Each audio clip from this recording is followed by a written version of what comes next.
אז למה התורה אומרת שבעוף מת הכהן ממשיך ושוחט את הכהן ואת הוושת, או רק את הכהן? זה לא מבין. זה עוף מת.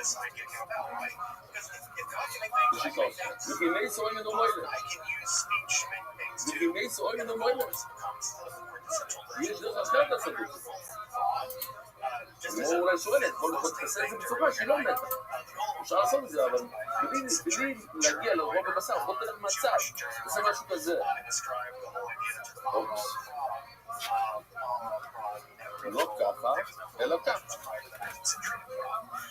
מהצד כזה. אומר לי הבית בתיק שלו פה לסוי, ובאי שני סימונים. זה למדנו, וגם בראיון יש תפקידים בחקוס לא אוי לסוי. שתי עופות, אבל אחד זה אחד לא אוי לו. אוי לו, צריכים להפחיד את הראש, צריכים לחשוף את שתי הסימנים. בחקוס אסור להפחיד את שתי הסימנים, רק סימן אחד. אז הוא שואל אותו, באוי לסוי, שני סימנים, ברגע ששחטת סימן אחד, הרגת אותה, אז יש לך עוף מת, אז מה הרווחת עם זה שאתה שוחט את הסימן השני? בגימי זו מולק את הסימן השני, בגימי זו אלינו מולק. הוא אומר, זה רוב אומר לו, תשמע, עוד מדי לקיים בו מציא סבולה. נכון, היא מתה אחרי סימן אחד, אבל אני רוצה שימשיך עם הסימן השני, למה? כדי שנוכל להגדיל את הראש, שנוכל להפסיק את הראש, חייבים להפסיק את הראש. יובל שואל את הגמור ויואל נעמי, אם ככה שיצטרך לחתוך את כל האור, אם זה אבדול את זה, צריך לעשות, למה אתה חותך את הסימן השני? כי צריך לעשות אבדול. או, כדי לעשות אבדול גם צריכים לחתוך את האור. אומרת, הגמור כל המאגי בשקיטו מאגי באבדול. כשאין מאגי בשקיטו, אין לו מאגי באבדול. זה לא הכרחי לחתוך את האור. אם לבהמה אין אור, אז לאור אין אור. עכשיו, בוא נגיד שיש לו קטן חטא, אי אפשר לחתוך בלי אור. אין מצווה שיהיה אור. ולא, אתה עושה חטא. כשאין מאגי בשקיטו, אין לו מאגי באבדול הזה. זה לא מעכב בכלל שיהיה אור. אז ממילא זה לא מעכב להגיד שחייבים לחתוך את האור כדי שיהיה אבדול שאתה מפריד את האור. עוד שאלה קטנה, ואומרים סימונו מרבונום, יש רבונום, לא הרבונום שדיברנו עד עכשיו, יש רבונום שאומרים שלא צריכים לשחוט את הכל, צריכים לראות סימנים. אז רגע, אבל זאת אומרת שאתה יכול להשאיר קצת בסימנים שלא שחוס. אבל כדי לעשות הבדלה, כדי להגדיל את הראש, אני אראה לכם את הסרטון עוד מעט, להזכיר לכם, שמגדילים את הראש, כדי להגדיל את הראש, צריך לשחוט את הכל, לא מספיק, לא. ולהם, גורמית, סימון מרבונם, זה לא מעגים לשחיתו, הוא מעגים להבדולו. אז אתם צריכים לשנות טיפה, אלוהים או כל שיש לו לשחיתו, יש לו להבדולו. מה שנמצא בפרשה של שחיטה, אז זה נמצא בהבדולו. אז או לא צריך, זה לא בפרשה של שחיטה, אז לא צריך את זה בהבדולו. אין לי לשחיתו, אין לי בהבדולו. אוקיי, שואל את הגמור מכל מוקים קאצ'ה, הנקודה הראשונה, מה הנקודה הראשונה בניין ומה הנקודה הראשונה? שמיליקה עושה עם המפרקת נשברת, אז זה נחשב מת, אז מה אתה עושה מיליקה על מת? חומר רוב, הנה וחין רויסה, יש לנו יותר פרקת הזה. חויתר שידור מפרקת, ולא יבוסו. אולי יש דבר אחר לעשות את זה, כמו שהוא הגיע מכאן, הוא לא חתך את זה בבוס, הוא לא יודע בדיוק, אני לא שופט, אני לא מבין בדיוק, איך אתה עושה מליקה, אתה עושה את זה בצורה שאתה לא עושה אותו מבין, אתה בין נכנס עם האצבע שלך, אבל אתה לא חותך את הרוב הבשר. בוא נבין שנייה, מה זה רוב הבשר הזה, כן? אני לא הסברתי, זה מה שמחזיק את המפרקת, שהבן אדם לא ימות, שהבהמה לא תמות, זה שריר. ברגע שאתה מפרק את השריר הזה, אז הוא הולך כל החיות, חיות האדם והבהמה תלויה בחוט השדרה, לא בשדרה, בחוט השדרה שעובר בתוך החור כאן, רואים את זה כאן, בתוך החור הזה. ומה מחזיק את השדרה? השריר מסביב. אז זה מה שהוא אומר, אם אתה חושב, אתה רואה בבוסו, אז אין השדרה איך לתפוס את החיות. אבל אם אתה יכול להיכנס מצורה אחרת, לא יודע מה, מצד שמאל, ואז לתוך את המפרקת, אז הוא אומר שהוא ימות מיד. ימות, אבל לא בשנייה.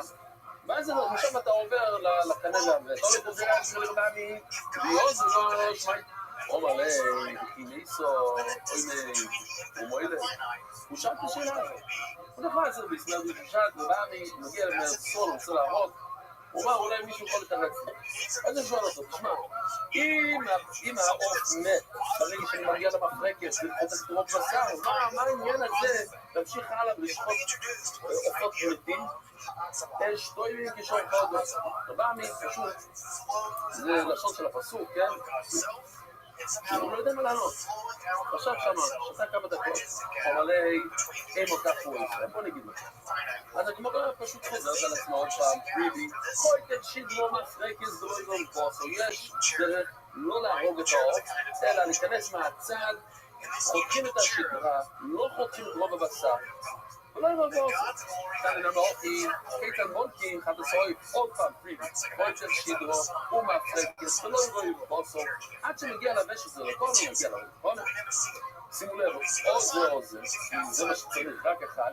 הגיע לדשא דו לכל, נכון, תקשים אליך, אוי, בוסרים, ואחר כך הוא מגיע, אחר כך הוא עושה ריברס. הוא גם חותך שם את הרוב הסם, הוא בואי לו, שניים, צריכים להבין מה הכוונה כאן, זה או שניים, או שניים, מה זה, או זה. אבל הגמרא לא מבין את המילים האלה, שניים, או שניים. אוי לא, צריכים באמת שתי סימנים. אז תגיד שתי סימנים, מה זה רוב?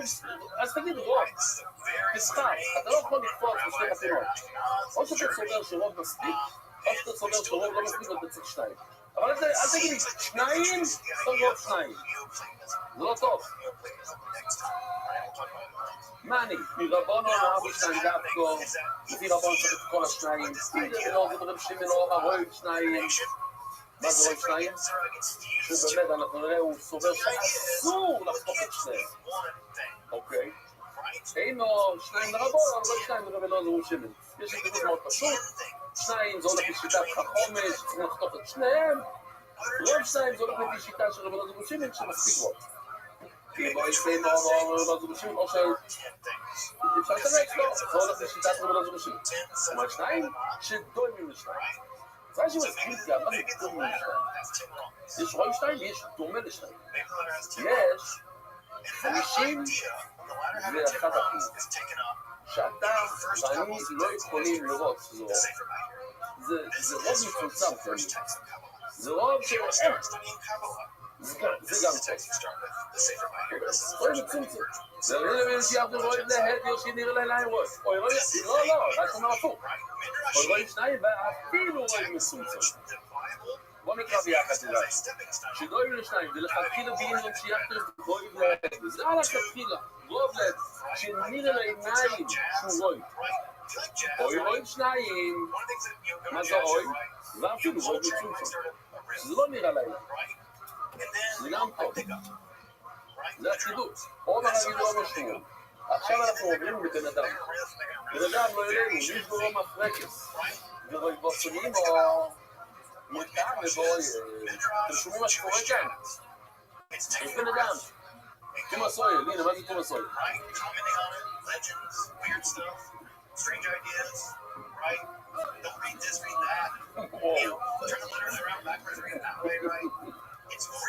זה תום הסוי. כן, התומה שיוצא ממת, זה מלא את כל החדר באדום. זה מלא את הכל בתומה. עכשיו יש כאן חידוש. אבל אדם פשוט, הרגע, הוא פתח מכה מצמית, בתונה, מה שקורה לו, שנשבר לו מפרקת, הוא עדיין עושה, לא כן, הוא מת, שלום, זה לא אכפת לי מהלב, לא אכפת לי שום דבר, נשבר לו מפרקת, נכון, הלב עובד, זה היה הלב עובד, משהו שעבור בעוד שניות, נשבר מפרקת ברוב המצב, אומר שמואל, נשבר מפרקת, ברוב פוסר אימו, מטעם בוי, במתוי מהרוי סמאי סדאי, מפרקת ולא יבואי פוסר הארץ. כתוב בפסוק שאלי הכהן המפורש נפל מהכיסא, נשבר לו מפרקת ומת. אז רואים שמהמפרקת הוא מת, למה התורה מספרת איך הוא מת? מה זה מפרקת? להגיד לנו שעל ידי מפרקת מתים גם בלי לא בסך. שרק נשבר המפרקת זה שב ניסר. מה אתה גמור מציג נשאים? שבנם זה כן. שמה שמעניין, אני לא מדברים על זה, כתוב במילה אחת כתוב בקובי, שהיה מאוד כבד, מאוד כבד. אז אני לא יודע אם זה מוסיף לדבר, כי התורה מסבירה למה. זה בשעה לדוסי, ויהי תעסקי בסערוי לרמסים, ויהי במעלה הכיסא הרפרלית מיד השעה. ותשרו במפרש וביונו, כי זאת הנאיש וקובי. יש לנו סרטון. אני מבקש לא לשתות תוך כדי שאתם רואים את הדבר הזה. אני יכול להחזיק לזה שיושב מולכם.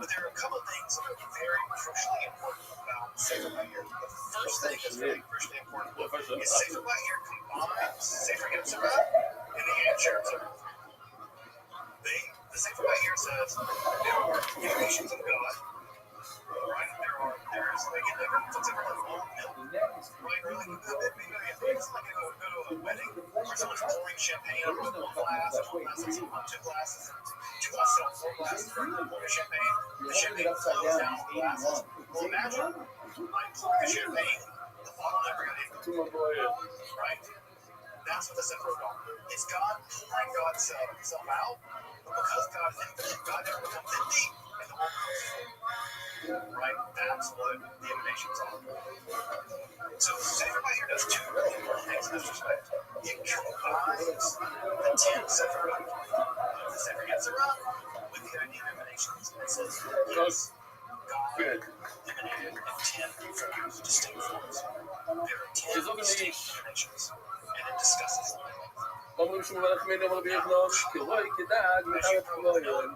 אם חתכת את הבן אדם, חתכת בן אדם, לא אלינו. כמו דג. אז לא משנה מה הוא קופץ, כוסס. זהו, יש שם תום הסויר. מה נוגע למעשה? יש כהן בתוך החדר, ומישהו חתך אותו כמו דג, והוא די מפרקס, והכהן ברח החוצה. ולקח דקה עד שהוא הפסיק לפרקס. אז יוצא שהוא היה טמא, החדר היה טמא באוהל, עוד לפני שהוא גמר לפרקס, כי הפרקוס זה כלום. אומר רב שמואל ויצרו אותו מגבוי, זה רק אם הוא חתך אותו מהגב, כמו זה המגבוי, היה לנו תמונה של גבוי. של גבוי, הנה, גב. אנחנו לא מראים בגדם, כן, מהגב. הגב זה לא שאומר. אומר שמואל לעשות גיסטרו, שמע, אם הוא חתך את הבמה על החצי,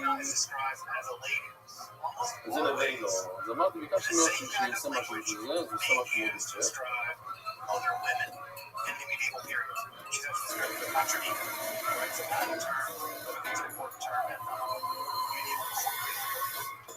So God's presence in the world becomes feminine. Again, if you know nothing else about Kabbalah, you know that the Shekhinah is the feminine presence of God in the world. The Chadodi. Every time you've ever been to a Kabbalah Shabbat service, you've sung the Chadodi. חצי, לא, כי בעצם זה גם זה גם דיסטרה, כן? אפילו שהבימה כמעט שלימה, אבל אתה נכנס לתוכו, אז הגיסטרה זה נראה על המקום. או אמרת לו לא זו, ניס על היום וחלונו שלו, עם הערב וכל החלל עליו, נראה לו. זה מתאמן עוד בחייהו. מה זה אומר? יש רקן, פרה, הלך לערב, כי לא מתה, יכולה לחיות ככה יום שלם. כל הערב. סיבוב עצומים. אתה נוגע בה, תומאס נראה לו. ואם לא יכול שלו עברו, וכל שבוריצו בנירש הסעירות, הנה רק זו ליוואי ישנם תמונות מכאלה דברים. הנה, הלך לערב, שהיא יושבת, עדיין אתה יכול לראות, תחזור שם. זה מה שניתן לזה. לא, חוצו לשם.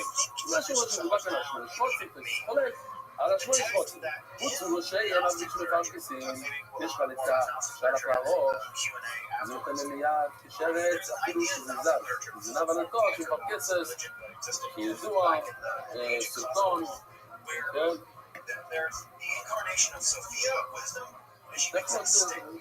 She creates this hideous world of God. He creates our physical world, our physical world.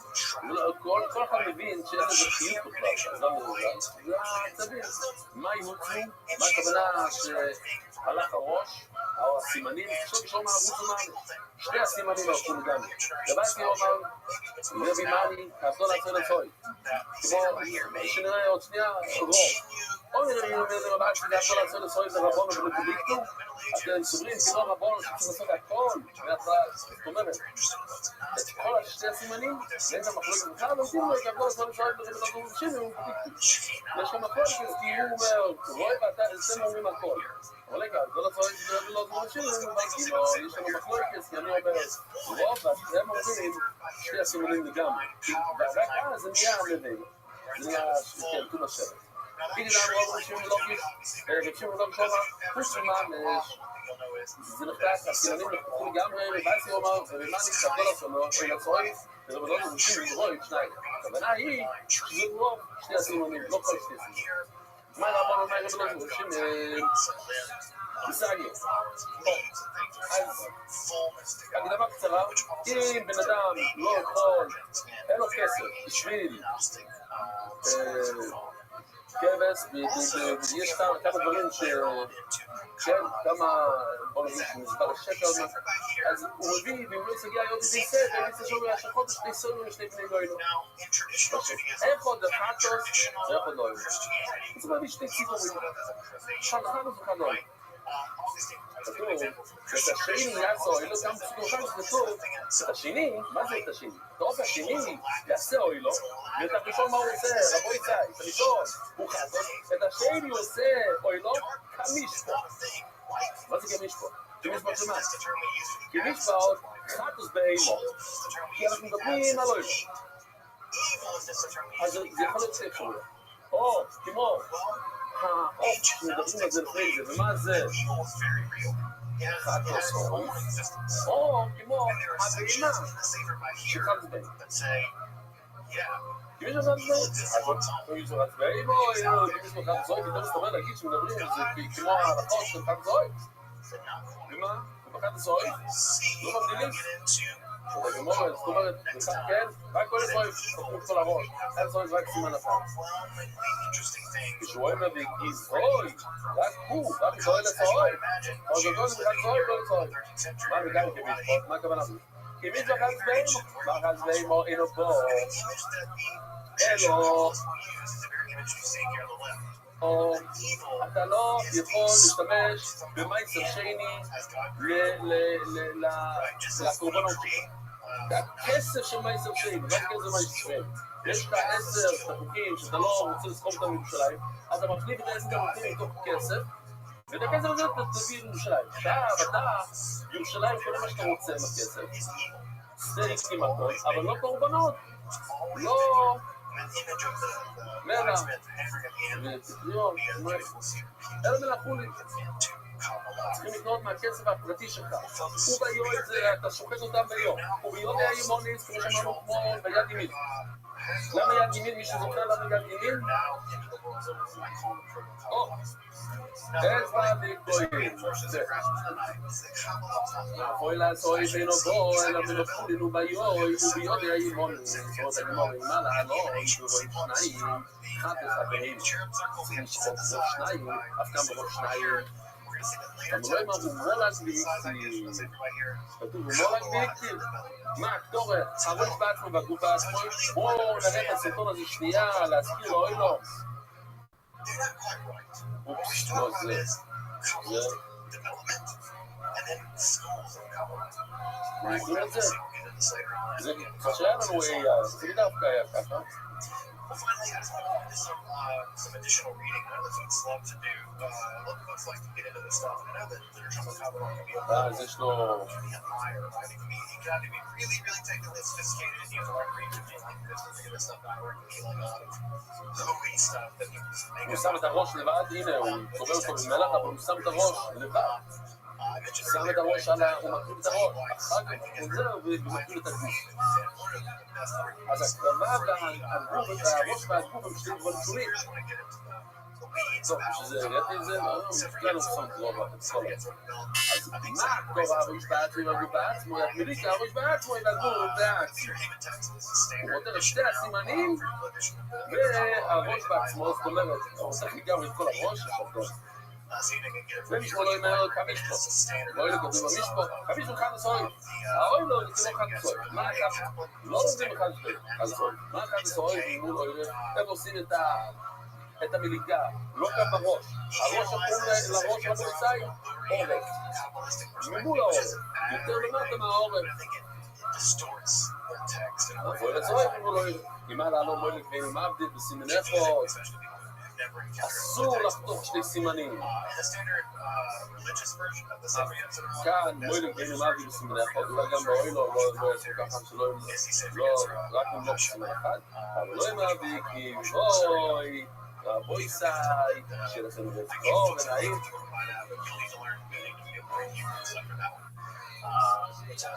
So if you want to come to that, I can teach you a link to it if you like. And for example, I hear just Don have a degree on both the early Kabbalah and the unique cherub circle. That unique cherub circle will also be it's very expensive. And we'll get to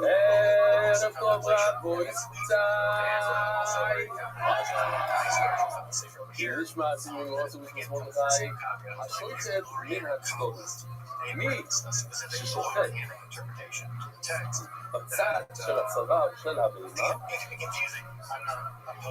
זה לא ציג שאינו אז רק שמיד מזכיר שלא כמו שלמדנו עד עכשיו שתמיד כשהמשנה אומרת שלא ציג שאינו זה בגלל כאן זה לפקידה כמו עם מגילה הצדודים מליקרוסי פסולו מה זה מליקו? So again, I don't want to fault the Kabbalist to be a Kabbalist, but it's not academic, right? It's not academic. זה שתי ידיים. So next week, we turn to the early Kabbalah. We're going to be looking at some developments in southern France and Spain. We're going to be looking at how earliest strata of Kabbalah developed. And then after that, we turn to the most monumental text in all of Jewish mystical the sacred Zohar, right? The book of illumination. My child is named Zohar. To get an idea about how important this book is to me and mine, I got a kid named Zohar. So I take it pretty seriously. And so we do the sacred Zohar after the time after next time. אם הציפורן הוא מהצד השני של הצבא, עושה את המיליקה. אבל נקרא לצדום מליקות לפסולו. אי אפשר למלוק מהצד של הצבא, רק ג'מור העורף. אז זה אנחנו נראה. השוחט מנוערת שביתות של פסולו. בדרך כלל יש את הציפור הזה, זה יכול להראות. אבל זה עורף מליקס. היום עושים משהו אחר ולא. אני עושה את זה לשם מיץ וממש. רבוי סי, זה העורף. הראש של הזוהר. עכשיו, אנחנו לא רוצים לשחוט בעורף. אנחנו רוצים לשחוט מול העורף. מה זה מול העורף? מול העורף זה כאן. בחלק, הראש זה אחד, ולמחנו ממנו זה מול העורף. למדנו גם מהצדדים. מליקה מכאן, מהצד לא טוב. זה צריך להיות ממש אוקיי. סמואליק מן הצדות מליקוסי פסולו. השוחט מנעוררת להם שחיתוסי פסולו. אם שוחטים, לוקחים סכין ושוחטים מצד הזה, לא טוב. איך שוחטים ציפור? מצד למעלה. שוחטים ציפור. תרגול. ציפור, היום. איך אנחנו עושים? שוחטים. אבל רק מהכיוון הזה. המואליק מנעוררת מליקוסי כשאירו. כמובן, זה לא קשה, ככה עושים. צריכים ללמוד מהכיוון הזה. בואו נוריד את ה... אפשר לעלות אותו למעלה? לא, מה שהתחגיד זה יפה. הפועלת מנוער מליקות לשאירו. השואלת מהצד, הוא לא יוכל. השואלת מנוער שחיתות לפסולו. אם אתה שוחט מלמעלה זה פסול. הפועלת מנוער מליקות לשאירו. השואלת מהצד, שחיתות לשאירו. אם אתה עושה את זה לדרך הרגיל, כמובן שמתקשר. המועלת מהצד, אם הוא עושה מליקה מהכיוון הזה, כאן, בסיבוב למטה, כאן, זה פסול. השואלת מן הצער עוזר, נשאר אבל למצב מיד. שכל הערב, חוסר למליקו. וכל הצער חוסר לשחיתו. כל העורף, חוץ מהראש, כן? אחרי הראש, זה למטה, זה קשר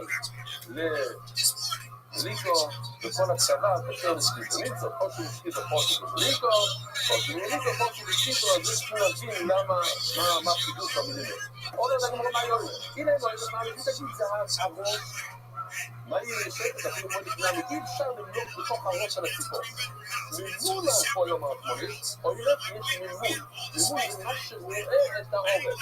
העורף זה מול הפנים, יש את הפנים, יש ממול, יש את העורף, יש את הלמטה, את הצוואר, שזה הממול. זה לא יורד, לא הראש בעצמו, אלא מה יורד ממול, זה מתחת לערוץ. ובכל נפסקו, אפשר להוכיח את זה, כתוב, כל העורף, כל שלו מה זה כל העורף? הראש יש לצפון, אז מה אמרת? כל העורף. או, אם אתה מדבר על הצוואר של העורף, זה הרבה יותר ארוך, וזה תדע שיש לך כל העורף של הצוואר, זה מגיע לכם, כל זה מגיע לכם. אז זה אותו של הראש, תוך אחר, עד לכם, למה לא? אם אתה מגיע, בדיוק כמו שהחץ, כמו החץ, אתה לוחץ, בדרך של החץ, אתה מגיע לסימנים, ואתה קורא אותם. מלא אני, שכל הרבון מולו פה, אם הוא לא רואה את העורף, זה לא העורף, הראש בעצמו, זה מה שהוא רואה את הראש, וכן רואה לו. הוא יש ממולי, שכל הכמה, ופילו, צא ישראל, יש לנו ממולי, זאת אומרת, אני רואה אותם. ואומר, ועוד, ותמיד שהגמור אומר ואומר, תמיד אני לא מתשאל למה צריך פעמיים, שתי בעיות. ואומר, כי פונו אליי עורף, ולא יקונו. אם פנו אליי את העורף, ולא את הפנים. זאת אומרת, העורף הוא מהצד השני של הפנים. זה הפנים, העורף בצד השני, ויש מול העורף שזה יותר למטה. מה ואומר, למה צריך עוד פוסות?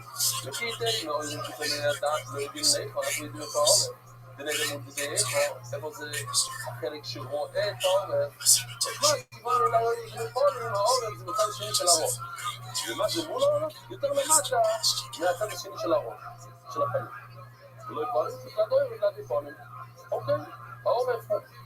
זה הפנים, אז זה העורף. מה זה מול העורף? החלק הזה. כי החלק הזה רואה את זה. זה מול העורף. זאת אלה גמור אחרי בלי רבחיר. מי הבנים של רבחיר רבו ישראל מזוכר? התאומים יהודו וחזקיה. מצווה מליקו מחזר סימונים לאחור יאוי ואיפה מוילק. אז הוא אומר דבר, הם אומרים דבר שאנחנו לא היינו מאמינים. תסתכלו, בואו נראה איך שהם עשו מליקי קודם כל. מליקי מאוד מאוד יפה. זה מסרקת, כן? שוברים את זה שזה בעצם טרייפו, ואז חותכים את שתי הסימנים. מגיעים מהרשת קודם אחרי כך לחמר. אז הוא אומר לו, הם אומרים, התאומים אומרים, חזקיו ואורים, יהודה וחזקיו, שצריכים למשוך את הסימנים, להביא אותם לפני המפרקת. שלא לשבור את המפרקת קודם. זה בעייתי אם אתה שובר את המפרקת, למה? אז אתה עושה את זה טרייפו. לא, מבחוץ אתה מושך את זה כזה. אתה רוצה שאני אנסה עליך?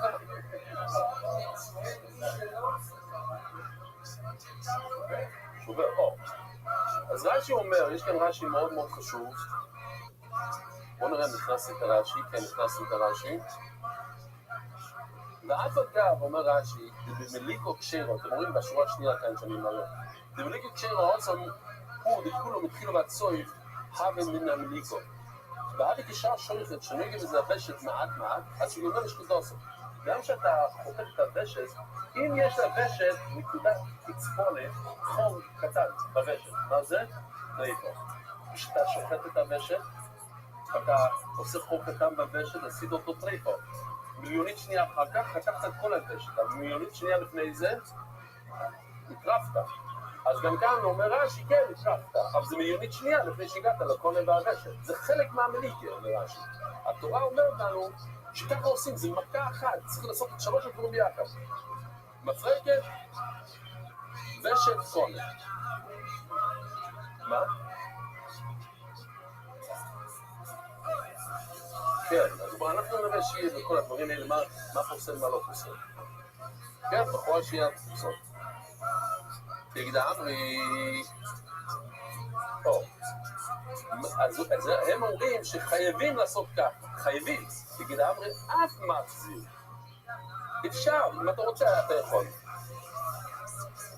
תגיד אמרי, מחזיר דווקא, חייבים, ומסתבר כמנוע אף מחזיק. לכאורה אפשר להחזיר את זה אחורה, אפשר לעשות את זה בלי להחזיר, זאת אומרת, ללכת מהמפרקת קודם, ממים ולקוני, השוט ומנועים לשחיתו זה פסולו. כתוב, כשאתה עושה כזה דבר בשחיטה, זה פסול. אז נשאלת השאלה למה. אם אתה מחזיר את הכל ואת הוושת לאחורה, ואתה שוחט בפרה, למה שזה יהיה פסול? אם הקנה והוושת מאחורי הצוואר של הבהמה, ושחט את זה שם, זה פסול? למה שזה יהיה פסול? שחט את שתי הסימונים, מה אכפת לך הסימונים? משכת על כאן, משכת על שמה. בגלל שהמשנה אומרת שזה פסול, בגלל ישנו, לא ישנו, זה פסול, אבל אם לא ישנו, זה שאין לו. אז אומנם, פיסו כדאי למח זה דווקא, אם חייבים להחזיר, מה יהיה מוי לגבי שגנמי, אפשר לעשות כזה דבר בשקיטה. אלו לאו, שמע מינו, רק מחזיר. המליק צריך להיות ממולות. המליקו, האצבע נכנס מאחורה. רק יפה הסימונים. אז השיטה של חיזקיו ויהודה וחיזקיו זה שצריכים לתפוס את הסימונים, לשים אותם מאחורי העורף, ואז לעשות מליק. אתה מכירים את הפסוק ממולות. השאלה רק יפה הסימונים. או שאתה משאיר את הסימונים, ואתה שואל, אתה לא עושה כלום, משאיר, ואתה נכנס דרך המולור קול, אתה שובר את המפרקת, שזה בעייתי קצת, מסבורת, ואז אתה מגיע לסימונים. וזה כדי, למעלה זה דווקא, מה יהיה מועיל לגבי שגנמי, כזה צורה, לתפוס את השתי סימונים, לסחוב אותם, לשים אותם מאחורי העורף, ולשחוט אותם מאחורי העורף, זה היה צריך להיות טוב? להשמע מינו, אתה גם יכול לעשות ככה. הוא מסניסי וזה לא יעד. ומה שכתוב שהשחיטה זה לא טוב בכזה צורה, כי לא החזרת את הסימונים מאחורי הראש של הבהמה. עשית כמו בן אדם נורמלי, וזה קרב אם אתה שוחט בהמה מהצד השני של הצבא. לא אומר רבי יאנגה, יקבלו הרואי בנס שובוסו. רואי זה לשון של הצעירים, טוב, אני רואה את זה בינתיים. אם צריך את זה יותר מאוחר, אני רוצה יותר מאוחר. מה זה? יקבלו הרואי בנס שובוסו. הצעירים האלה, יהודה וחיזקיו, יש לי תשובה בשבילה. למה? מה הם אומרים? שתופסים את הכולל ואת הוושת, כמו ככה, בוא תראו, את הכולל ואת הוושת, חייבים למשוך את זה אחורה לצד השני של הצבא, ומשם עושים את המליקס. אז הוא אומר, יקבלו הרואי בתשובה הזאת. יש לי תשובה בשבילה. לקרוא לי נמצא פושו בשחיתו, פושו במליקו. מה שטוב בשחיתו, זה פסול במליקו, פושו במליקו, פושו בשחיתו. ככה משנה נגמרת עם הלשון הזה. השאלה היא, למות אימה, למה המשנה צריכה להגיד? עברנו, במשנה כתוב את כל ההלוכות. שבעורף עושים ככה, בצבא עושים ככה, אז כמובן שמה שקשר כאן, פסול כאן, ומה שפסול כאן כשנוסף. למות אימה, למות אימה זה סימבולים, מאחורי רואים, זה לא... לכאורה המשנה רוצה להגיד לא כמו יהודה וחיזקיו, שלא עושים ככה כמו בתמונה. אומר רב בחנו, לא, לימודי שיין בציפורן. זה בא למעט שאי אפשר להשתמש בשם בציפורן. למה? כי שם בציפורן הם מחוברים, ויש כאן בטויסס דבר כל כך מעניין, שאולי אפשר לעשות מילקי מהשם, כי אין ימין ואין שמאל בשיניים, וגם בציפורן, זאת אומרת, שזה פסול, במה? בשחיטה, לא במליקי כמובן.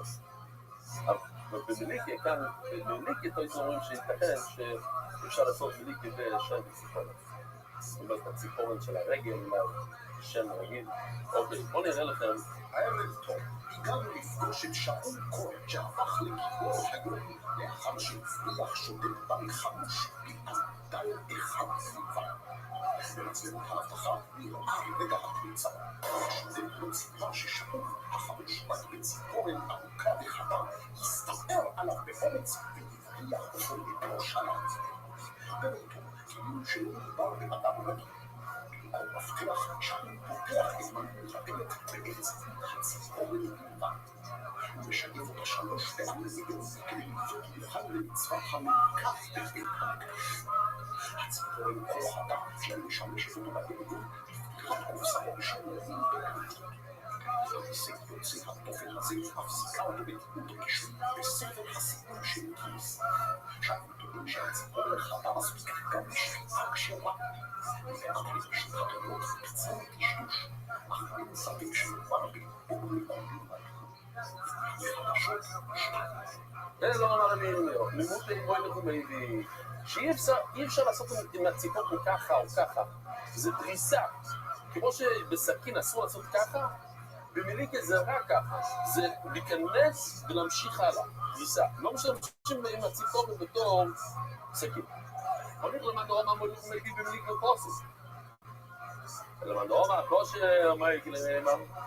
אם מותר לעשות ככה לא חזור, אז מה אתה אומר? ואני הולכים לסיים כמד רומא, מוליך ומגיב במיליקה פרוסס. מכיוון שהם סוברים שזה פסול, אז זה בא למעט את הלוך הזאת שאי אפשר לעשות במיליקה הלוך הזאת. אומר רב כהנא מצווה מליקו, איך עושים את המצווה של מליקו? קוצץ. קודם הוא קוצץ את הבשר, ויורד, הוא דורס קדימה, הוא עושה רק ככה, בואו נראה את זה עוד פעם. לא במהירות, אבל יכול להיות שיש יהיה, זה לא קשור, הנה, ככה, לא זה, רגע, זה. ככה, רבוי זה ככה. הוא את המפרקת ואז הוא דורס. דורס הכוונה שהוא שם לחץ קדימה. מה שאסור לעשות עם סכין זה מה שהוא עושה עם הציפורן שלו. וזוהי מצווה, so ככה עושים את זה לא לדאוג. אם אתה עושה את זה, קיימת את הכל. סוף הרבי אומר למה קוצץ ויהיו ילדים, מוילך ומייבי לא. לכאורה זה בא למעט את המוילך ומייבי, שזה לא הולך הלוך חזור.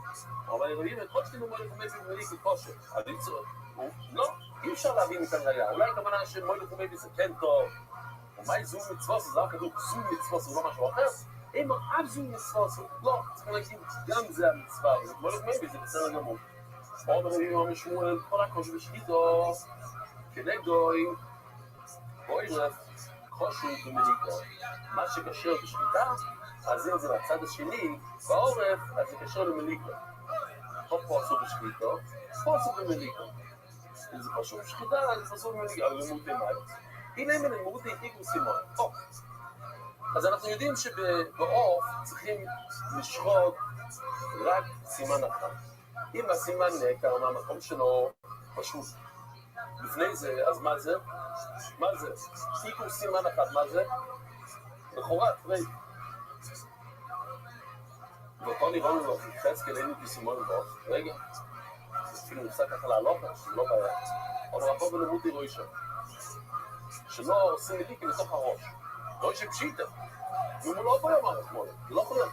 בעורך זה ממול העורך. מה זה ממול העורך? מה שרואה את הראש. לא את הראש בעצמו. אבל זה גמור, מהרואי שוי שיפוי רואי שוי. שזה הסוף של הראש. אין לי כוח להוציא את הציפור עוד פעם. אתם תבינו, יש ראש, ואיך שהראש נגמר שמה. כי גוי זה לא גם ישיב ברוי שוי, והיגי ועוז על הדורות את הטוי. בואו נראה אם יושי עשה משהו, מה? יפה. תודה. זה הראש, אז כאן זה השיפוי ראש, בסוף של הראש. ואז הוא הכניס הוא צריך לעשות את המיליגי, בוא נגיד כאן, הוא עושה כאן למעלה. ואז הוא נכנס, והוא הגיע לצד הזה. הוא הגיע גם יותר למטה. איפה שהוא נכנס לראש, הוא נכנס למקום לא טוב, אבל הוא הגיע למקום טוב. בואו נראה, הוא עושה משהו, ביקשתי ממנו, לא רואה את זה. הנה, כן, הוא כן עשה את זה. תסתכלו. כאן הוא נכנס למקום לא טוב, וירד למקום טוב. אומרת הגמרא, מה רואי ששיבו רואי שגיגוי תינוק הפשיבו רואי שבגיר מה זה ללמוד את התוי? רבונה אומר רבסי, אומר רבונה אומר רבסי, היגרים, שליש, ושוחד, שני שליש, פסולו. את זה אתם זוכרים? כשהוא התחיל לא טוב, בשחיטה, התחיל לא טוב לא טוב, זה אדום. ואחר כך הוא עושה פנייה ימינה ונכנס את הבס הגדול לו, שזה טוב, עשה שליש שמה. ומה הוא אומר? פסול. אז גם כאן, אם הוא עושה כמו זה לא נראה את זה עוד פעם. הנה התמונה. הוא התחיל במקום לא טוב, מדי למעלה בראש, אפילו שהוא הגיע יותר למטה, זה פסול. אומר לגמור, אומר לרבה חברית, אומר לרבה שהיא, עוד לכל נראה מבר, יתחס כאלה עיקור סימנים באוהב, מה שאמרת, שאין עיקור, אין כזה דבר שאתה עוקר סימנים, לא אומר למען דרום הריצ'קי ולא יבנה טויבו. טוב, אז רבוי סי, יש 3 שיטות. איך אנחנו יודעים שצריכים לשחוט עוף? הלוכה למוישה מסיני, זאת אומרת, אין את זה בפסוק, אבל כשברוך הוא אמר את זה ישיר למוישה רבינו, זה כמו פסוק. יש שקש, שזה יותר כמו פסוק, מה? כלום, תרוב לו את הראש, תרביע אותו, כמו דג, בדיוק כמו דג, בדיוק. מה פתאום שעוף אתה צריך לשחוט? לא כתוב בתורה שצריכים לשחוט. רק מה יש הקש? שאני אראה לכם את ההקש עוד שנייה, שאנחנו מדמים עוף לבהמה, כתוב את השתי מילים ביחד אותו פסוק, כתוב אויף ובהמו, אז טוב, אז כמו שבהמו יש לזה שחית, אז גם לא עוף. יש אחד שאומר שזה רבנון, כן? אתם מבינים? יש שיטה שאומרת ששחיטת עוף, כל מה שאנחנו מקפידים על שופטים וזה, זה הכל רבנון. כן, לא פשוט. כן. ויאמר לנו אין שחית אלוהי בנת תוירו, דף חוף עמוד בייס. אבל מה דאמר, יש שחית אלוהי בנת תוירו. אם זה הלוך למשה מסיני, יש עיכוב. אז זאת אומרת, אין שום סיבה לחלק בין השחיטה למליקה, בין שחיטה לעוף.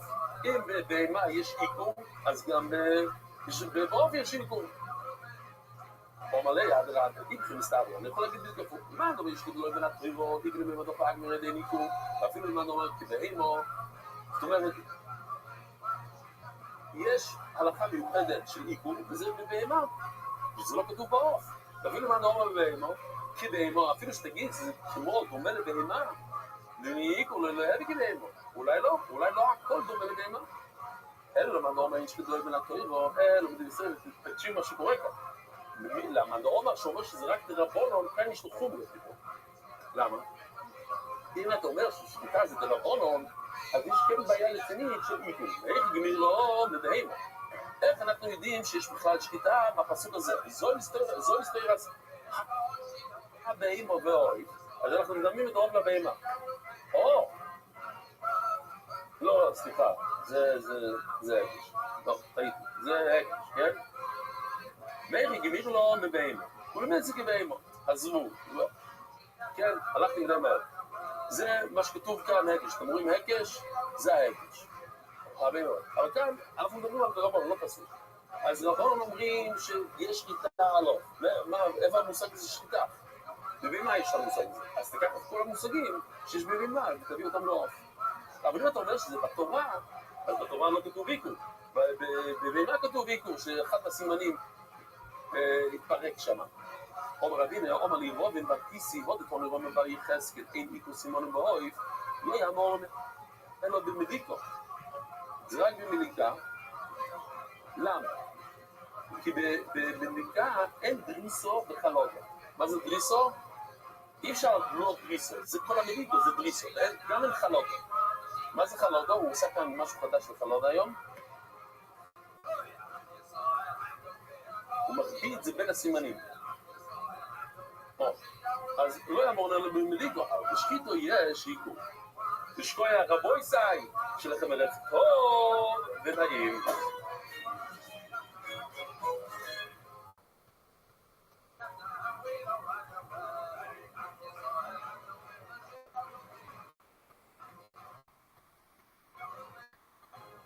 ערב טוב רבוי סי.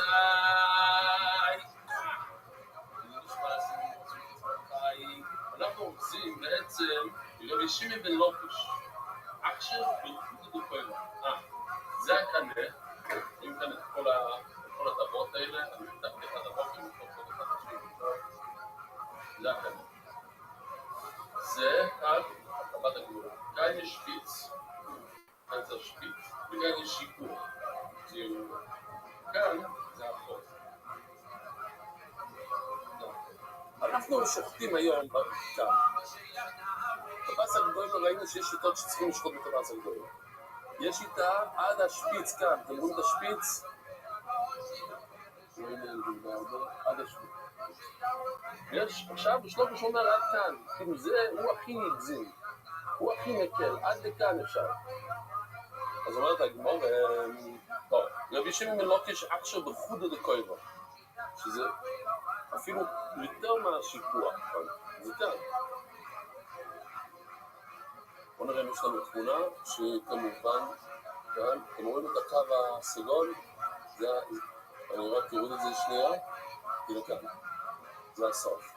זה שלוש הכי נקן, הוא אומר שאפשר לשחוט עד שם, עד הקו הסגול. רבי יוחנן, גיסו זה מלשון גס, הגזמת, ודאי גס מה שאתה אומר, ודאי מוגזם מצד שמאל. הריפו אומר שגם זה מלשון של גיס, הרי רבי יוחנן משפטים שהיו גיסים, אז הוא אומר לו גיס או גס גיס, הגיס שלי הגזים, ומהיום והלאה נקרא לגיסים שלנו גיס גס.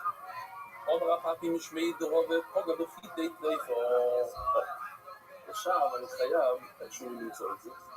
כאן אם אתם רואים יש כאן כובע, וזה אפשר לענות על כובע ככה, ובפנים יש פיתי, לא בפנים שם,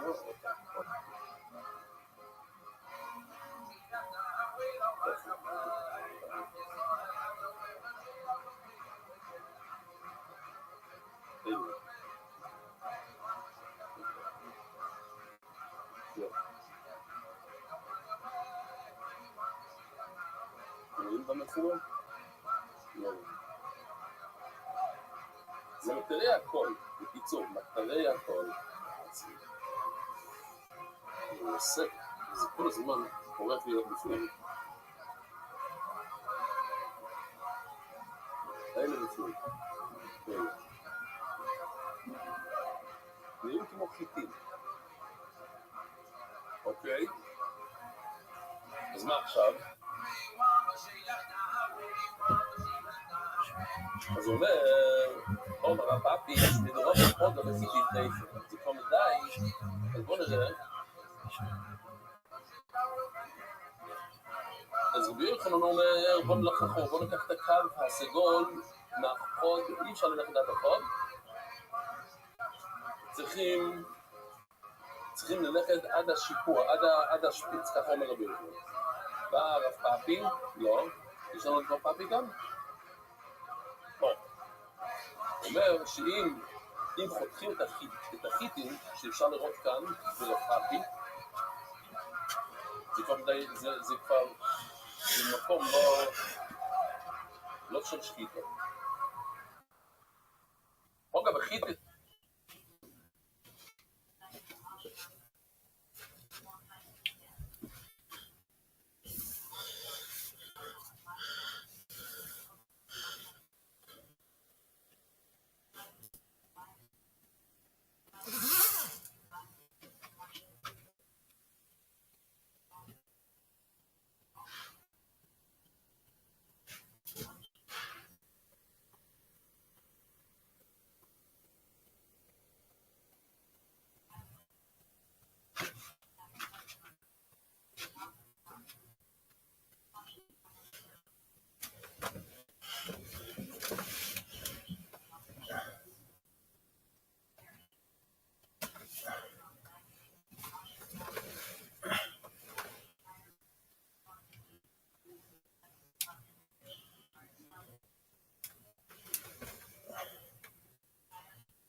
Hello, Missy. How are you?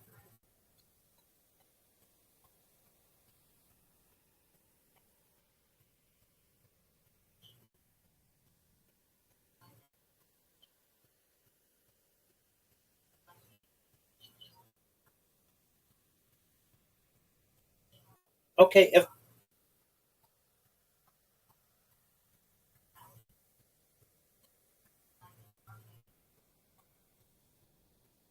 hello,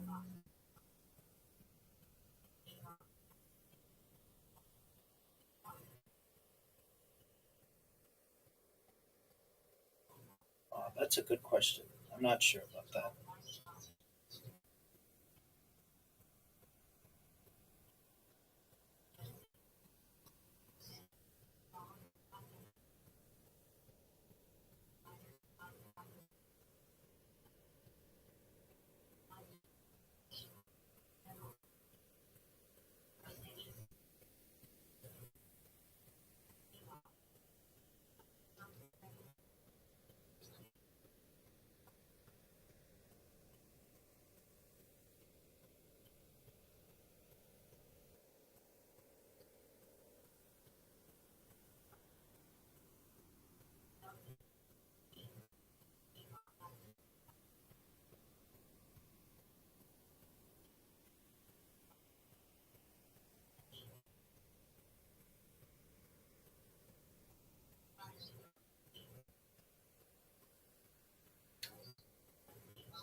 I don't recall exactly.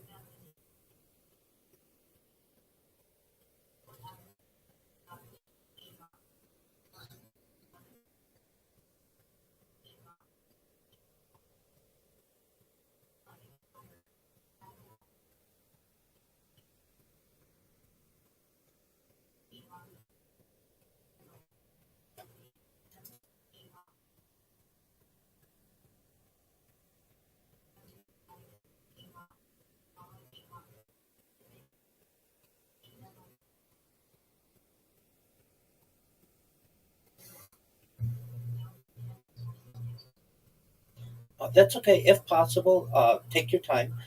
Can you make the title just have my name in it, Rabbi Rothschild? When people search for it, that's usually the easiest way to find me. I've had a good week. I did a podcast yesterday. It went really well.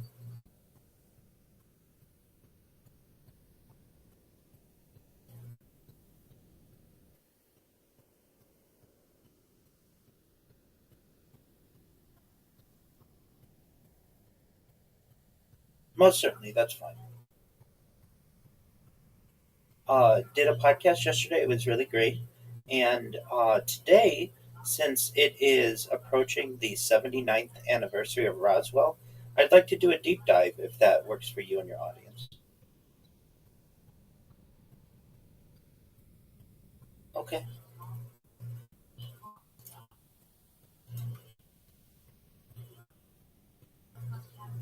absolutely.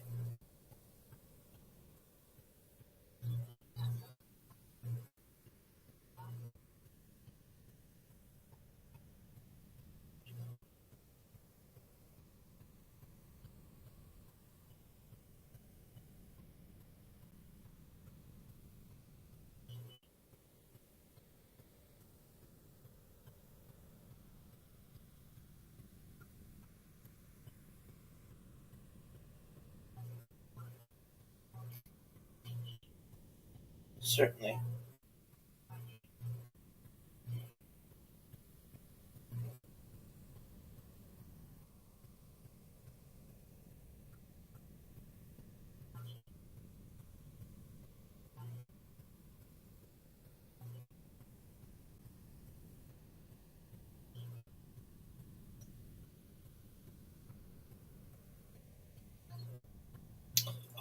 It was called the Paranautica podcast, and had a really nice time with the person. We certainly once it gets published, yeah, I'll do so. I'm not exactly sure when it's going to get published, so um, you know how that is. Take your time.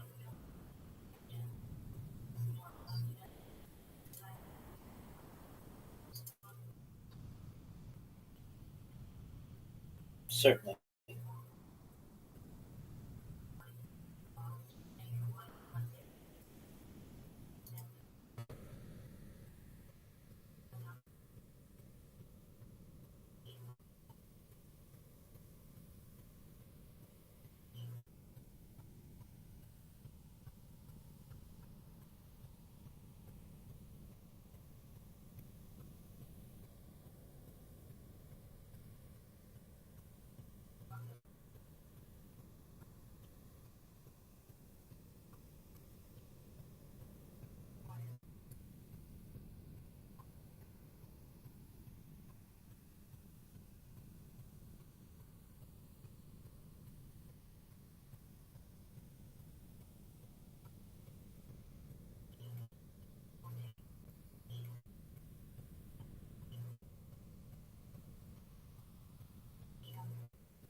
Certainly, while you do that, I'm going to use the restroom and we'll be all ready.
Um, if you don't like it, let's give it just a second and we see if we can fix it.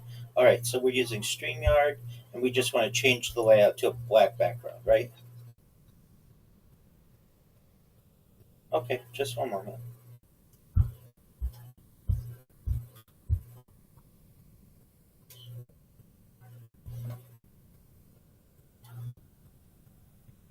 All right.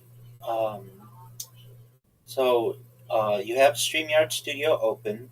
On the right panel, do you see brand?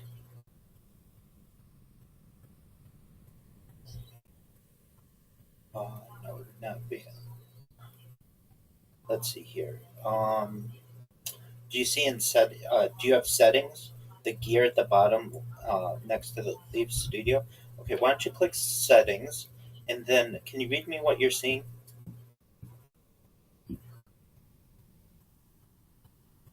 Layout. Let's go to layout, and now what do you see?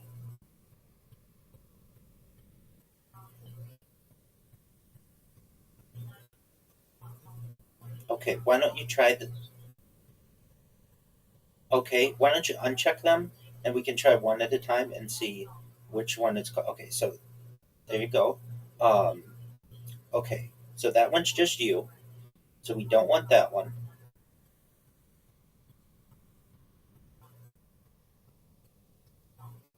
Okay, that's what you had before, and then want it. Yep, absolutely, absolutely. So, um, in layout, do you see anything to change the background?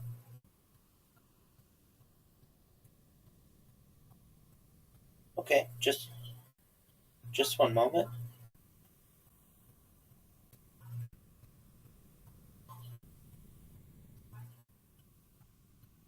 All right.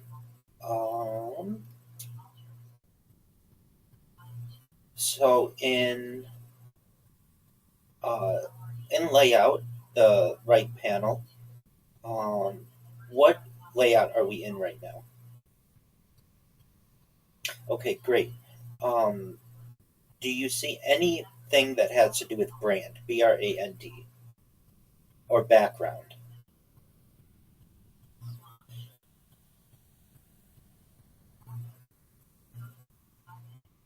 That's just you.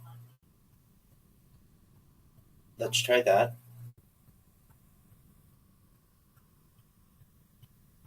Okay. Um,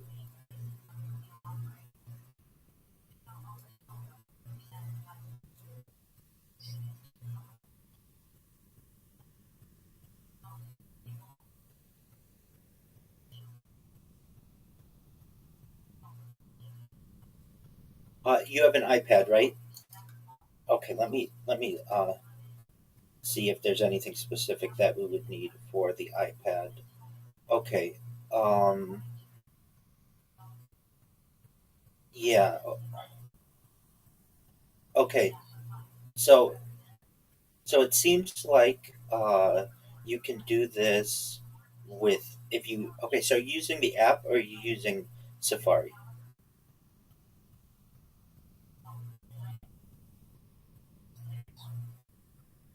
Oh yes. Is it StreamYard's app or StreamYard Safari? Very well could be.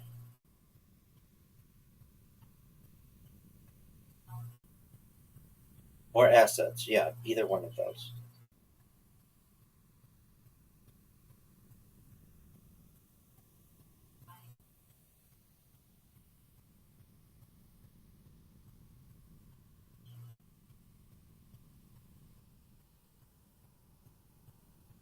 Um, well, I think you have to change the go back to the group layout so that we can see.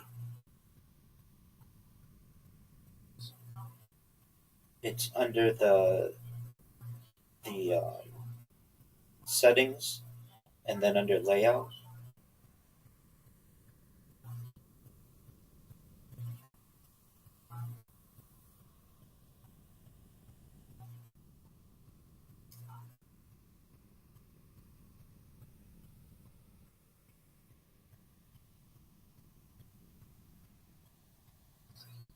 Yeah. Do you remember instead? Okay, there you go. But it is still that background. Um, okay. So uh, let me see where the word brand is.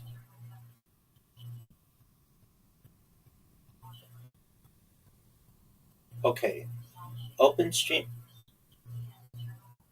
Open your StreamYard Studio. Tap the screen once to show the controls. Look for the right side panel. You may need to tap an arrow or more, and you should see brand, paintbrush/palette icon. Do you see anything like a paintbrush or a palette icon?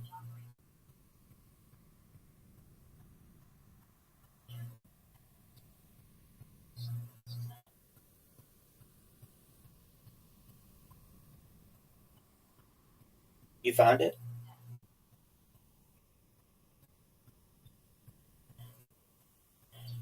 Yeah, that's okay. So under brand, tap brand, and then backgrounds. Okay, choose black if you can. Do you see backgrounds?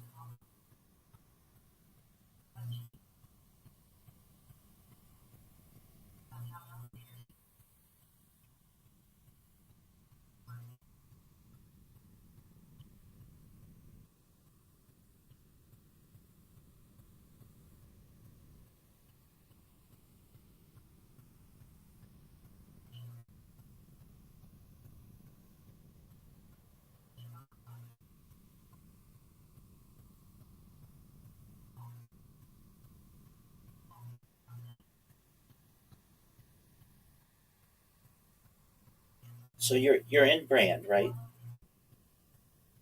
That's okay. We're patient, no worries. All right. So you saw brand before, right?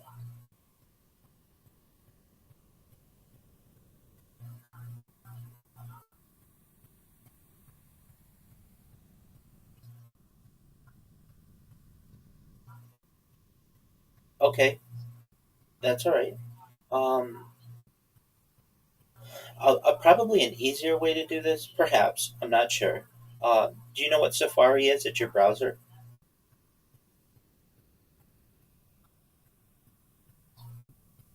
Okay, okay. Have you ever used Safari for StreamYard? Okay, that's good to know. Okay, so then this is definitely in the StreamYard studio. Uh, okay, so let's just try these steps. You've got StreamYard Studio open, correct? Which is where we are.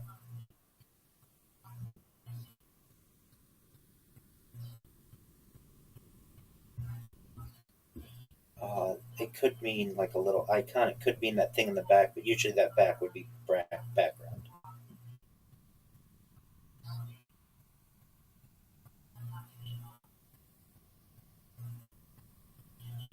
Okay, so you've got StreamYard Studio open. Tap the screen once to show the controls. When you tap the screen once, do you see controls?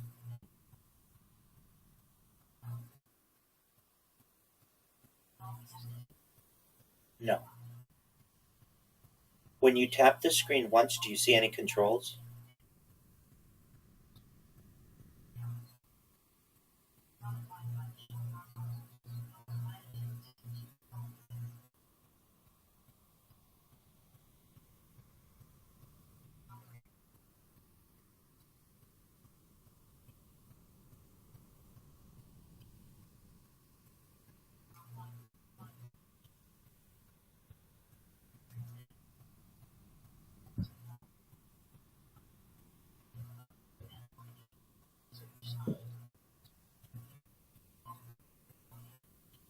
Okay,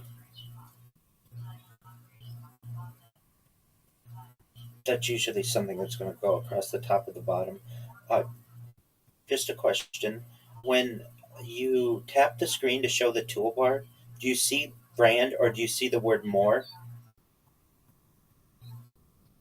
Okay, but you don't see more? Okay. Um, that's okay. Apparently it's under brand, but if we can't find that, let me just ask, where is Brand?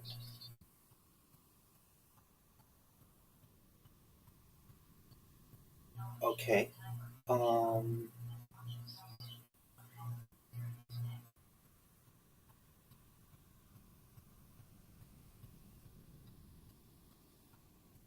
Oh, okay, good. That's what you want. So look for media assets. Do you see that? Okay, find background. Okay. And what happens when you click on background? Okay. Okay.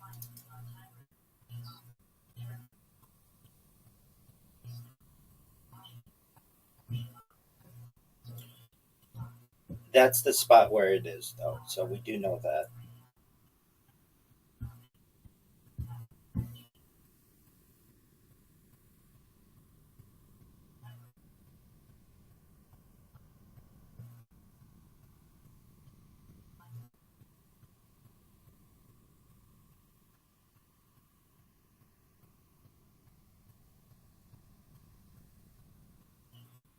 There you go. You got it. Good job, Missy. Yay. Wow, it's black to me.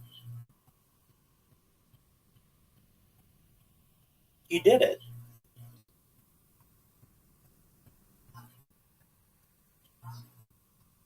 Uh,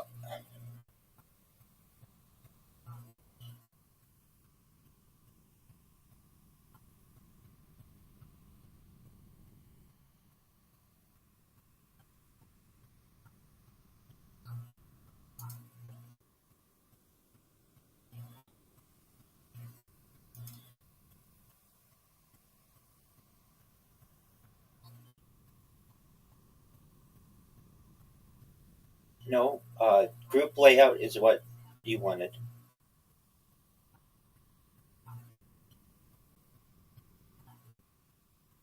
That's right. And now turn your camera on, and it has a black background, just what like you wanted.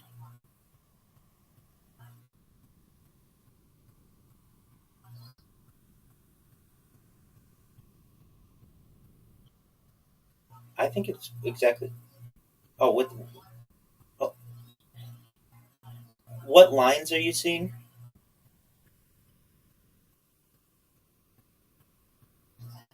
No, I'm not seeing that. I'm gonna go full screen right now.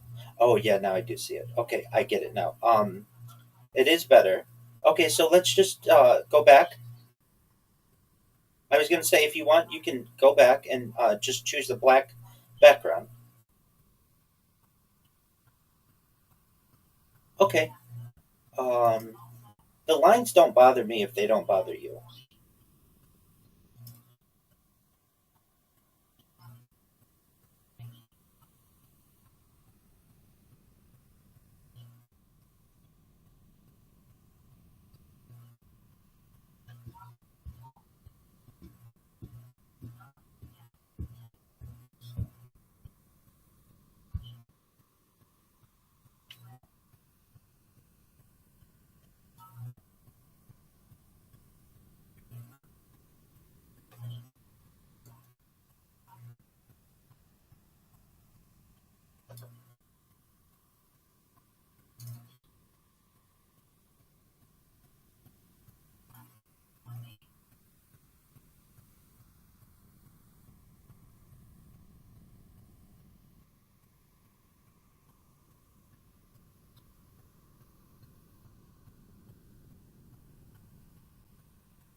I'm well, thank God. Absolutely. Happy to be here. Happy to be with your audience. We have a jam packed show planned. We're going to discuss the CERN shutdown, the recent heat waves, perhaps some on space weather, perhaps some other topics, and then we're going to have a deep dive on Roswell because, as you may know and the audience may know, we are celebrating the 79th anniversary of the Roswell incident this week. And then we have the sesquicentennial, which, of course, the 250th birthday of the United States. So it's a very interesting week to be meeting. So, with that, would you like to get into CERN?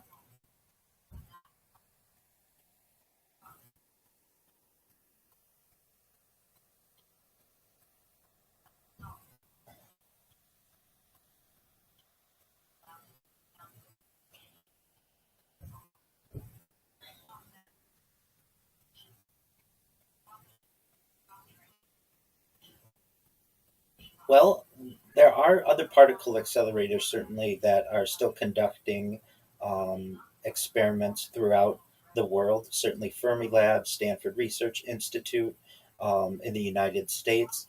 But for CERN, this is one of the regular things that they do. They do shut down every once in a while, and the planned shutdown is going to be for 3 years. For those who don't know, CERN is the particle accelerator located in Europe in Geneva, Switzerland, along the France-Switzerland border, and it operates major research facilities, including the Large Hadron Collider. And from this summer 2026, until approximately 2029, it will be shut down. And there are questions as to why it needs to be shut down. Has it discovered something dangerous? Is it stopping its operations to do some kind of clandestine work? Did governments force it to shut down? Or did their experiments open some type of portal? Generally, this is a planned shutdown and they are making it public. So I don't know if there's anything necessarily nefarious to it. Uh, what they're saying is that they are doing future upgrades that are connected to high luminosity LHC, so the high luminosity Large Hadron Collider. Uh, and for those who don't know, the Large Hadron Collider began operations in 2008. It initially had some failure. A faulty electrical connection did cause some damage, and the machine was stopped at that time for repairs as well. So we have had periods where the Large Hadron Collider has had times of shutdown, and as previously stated, this is a planned one. The Many people have some fears of CERN, and maybe there are some things that are nefarious. Maybe it's a portal, or it could create a portal to an alternate dimension. Maybe it could create a black hole. These are certainly things that are discussed, but really, it doesn't seem to be on the outset anything nefarious. Now, the technical reasons why they are stating that they are pausing operations are for perhaps magnet maintenance, cooling system work, electrical upgrades. From a technical standpoint, perhaps safety reasons as well, ensuring that they can maintain controlled environments. There may be some radiation safety concerns and equipment monitoring. And then, of course, improvements, allowing for higher collision rates, better detectors, and new experiments. So that's what we've got going on this summer. And many rumors spread about CERN. Certainly, it's the most powerful particle accelerator and the largest. But that's a basic breakdown of what we've got. What are your thoughts on it, Missy?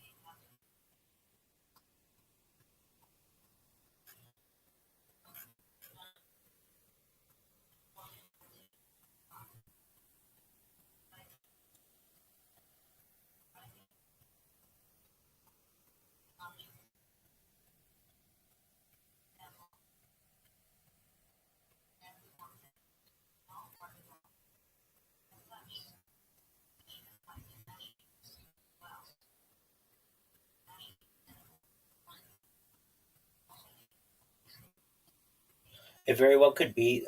Certainly, CERN, I've always found this to be a very interesting title that it has. It's the world's largest machine, and it contains thousands of superconducting magnets, advanced cooling systems, vacuum systems, particle detectors, complex computer networks. And with it being the world's largest machine, it certainly is very complex. The first shutdown that they did after its operation in 2008 was really that's an early technical failure. They did another one for later improvements for accelerator upgrades, detector improvements, electrical system upgrades, and preparation for increased performance. And then this one allegedly is connected with high luminosity LHC, that project, the Large Hadron Collider. And scientists want more particle collisions, more data, and better measurements. And all of this gives them an opportunity at greater chances of discovering new physics. And really, this 3 year shutdown does not mean every activity at CERN stops. During the during the major shutdowns, the accelerator may stop working or operating, but engineers are still working on the equipment. Scientists are still analyzing existing data. Experiments are continuing to be planned for future research, and other CERN facilities may continue operating. So the shutdown does not mean that the machine is necessarily offline, it's not that. A shutdown means the machine is offline, pardon me, but the organization's not obviously disappearing. And really, they don't give a lot of information regarding it on their website. They're just basically saying that 2029 will be back. Certainly, there are controversies regarding CERN and many of its symbiology um, and um, really the exact reasons they're giving during this upgrade period are to improve magnets, the superconducting magnets that guide particle beams around the tunnel, to upgrade their detectors. The detectors record the results of the collisions. Better detectors mean better measurements. To improve the computing systems, particle experiments create enormous amounts of data, and the computing upgrades help analyze discoveries faster and increase the future performance. The goal is higher luminosity, meaning more collisions and more opportunities to observe rare events. So that's what we've got going, and certainly we've got the other particle accelerators around the world that will continue to go and be able to develop data, and we'll be able to analyze that. But for the time being, CERN is going to be offline. And then another, I think, good question we don't necessarily know is when's the next shutdown that they're going to have to do after this one? For how long is this shutdown good for, so to speak? Is it going to be good for a decade, 2 decades, another couple years? What is it? And I think the question still exists, and maybe perhaps they don't even know. But this is a scheduled shutdown. The Large Hadron Collider regularly undergoes upgrades. The machine does require maintenance, and this is all going to help them to be able to perhaps detect dark matter or experiment with unknown particles and just new physics in general. So, with that, is there anything else you'd like to?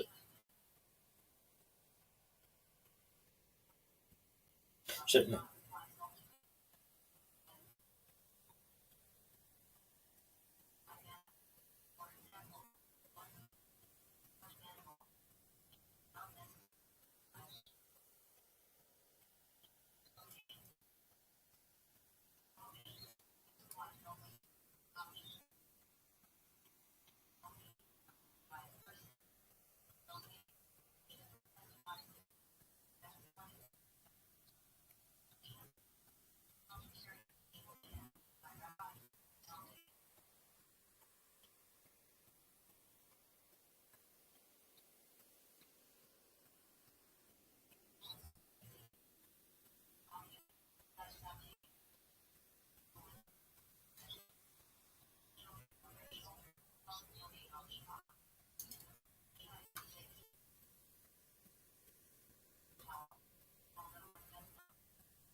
Wow, there's a lot to cover in that. Okay, so right. Yeah, I mean, I think again, these are tools that can be used perhaps for anything. It depends on whose hands they're in. The data centers, we could talk about those first. Generally, those are projects that are being created around the world, specifically to be able to store more data, to be able to analyze data faster. Certainly has AI reasons for being able to process quicker, faster, better, and all of those. Uh, needs. Now, the connection between things like HARP um, and uh, the Puerto Rican telescope. Um, what I find to be interesting is, to my knowledge, HARP now has been shut down and has been given to um, the University of um, Alaska at Fairbanks, I believe. Um, and uh, Certainly a University of Alaska um, uh, university. And then we have Puerto Rico, which I believe the um, Arecibo Observatory has been taken over by Florida Atlantic University. But I I want to check that um, because now it seems like they are both of these are now being run um, at a university level. So HARP is University of Alaska Fairbanks. They took over from the U.S. Air Force in 2015, and then the Arecibo, it's University of Central Florida. Pardon me. Now runs that with partners with the National Science Foundation, and um, to me, these are always interesting places that really we don't find out that much about.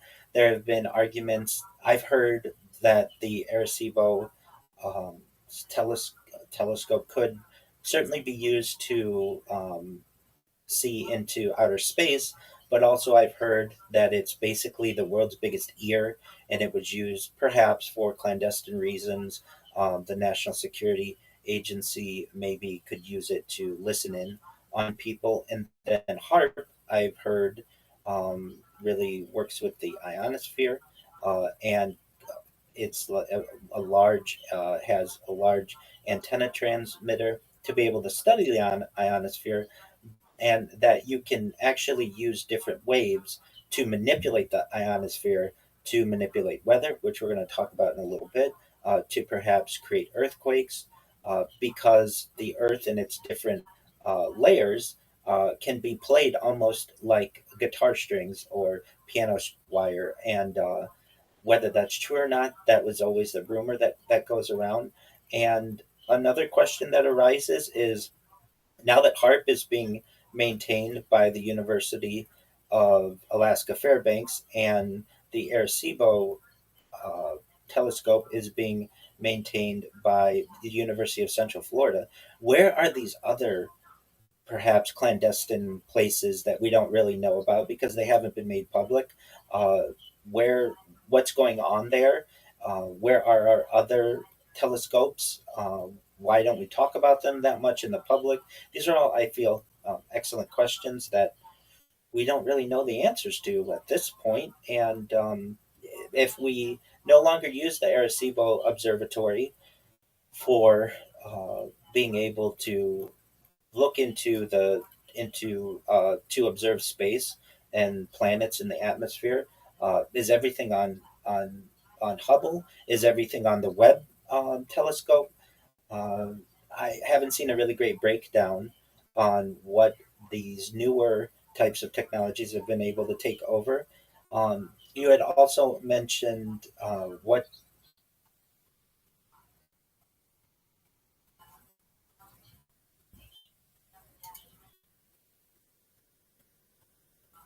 just from a geography standpoint, or what are we talking about?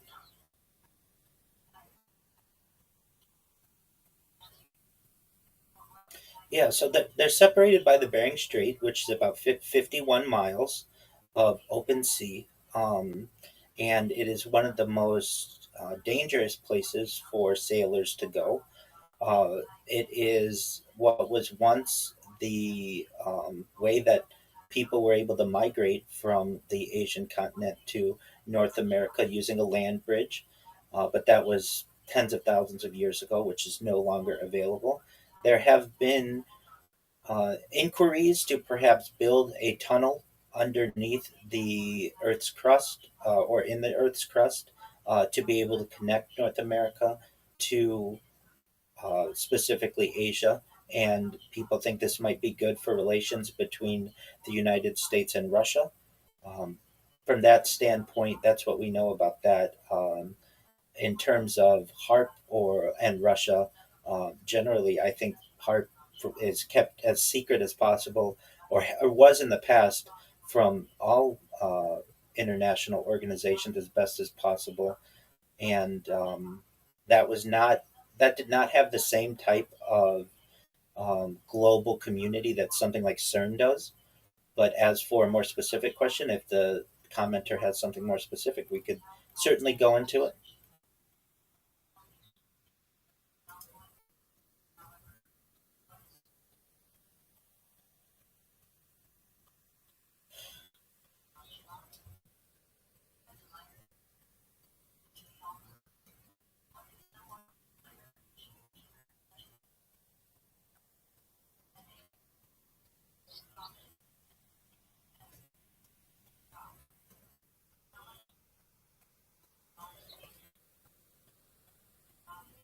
I do. I do. I was on a podcast where that was mentioned as well. So, first, we can go through what's been verified with Greenland. What we'll find on Greenland are weather monitoring stations. They're run by the Danish Meteorological Institute, DMI, and they're used to track Arctic storms, ice, and climate data. The the research equipment that is used is are ice sheet and climate research instruments. There are atmospheric sensors and satellites receiving stations, and then they have military radar installations. I believe they have what was once Thule Air Base, now it's Pidifuk Space Base. It's used for missile. Uh, Yeah, use this is used for missile warning, space tracking, and radar surveillance, not necessarily weather control. Um, there hasn't been confirmed weather control systems. It doesn't have an operational ionospheric heating array like HARP, and there's no system that's publicly known of steering hurricanes, creating storms, or changing weather on demand. But what people do say is that because it has remote military bases, it may have some type of existence.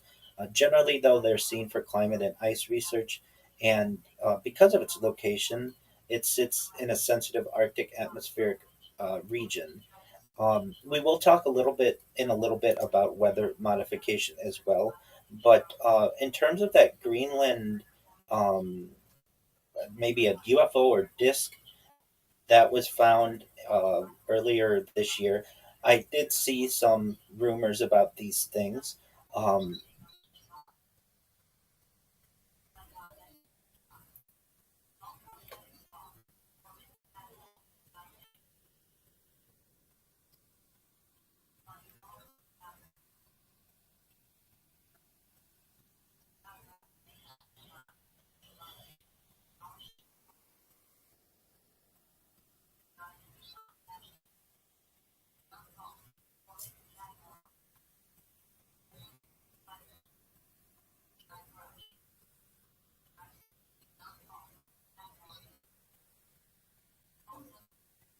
Hi, Arthur.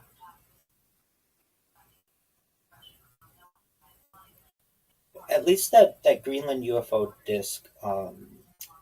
So the rumors were that a giant disc-shaped UFO was found under the Greenland ice.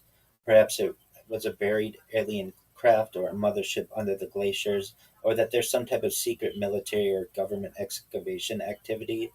um, we see this on social media, and it does get a lot of clicks. From a at least what's been verified, none of that information. What the credible sources do say, and I'm not saying that this is necessarily not credible, but it just hasn't been verified. Investigations and scientific reporting point to radar anomalies, or the ice formations or known structures, perhaps some mysterious shapes traced back to natural glacier layering or old Cold War installations like Camp Century. But no NASA, Danish government, or scientific body has confirmed any kind of alien objects in Greenland. What we will find in Greenland is ice sheet radar mapping projects, climate research stations, military radar bases for surveillance, not necessarily for tracking of UFOs or UAPs. Sometimes these are misinterpreted, and I think that they're interesting, and they're exciting for people to think that maybe there's some kind of craft that's been preserved either recently, or it was from thousands of years ago and it's been preserved and people can get to it finally, due to climate change or whatever people want to say is the reason. Maybe someone dug there. But it's one of those things, and Missy, I'm sure that you've been in the industry long enough and you know the phenomenon. Until we get it on camera and we see it and we're able to test it, it's difficult to be able to prove. And it's hard to get that kind of evidence, but we're all excited for it. But at this point, I don't know if we really have anything more to that story aside from what was posted on social media. Do you have anything more on that, Missy?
Right.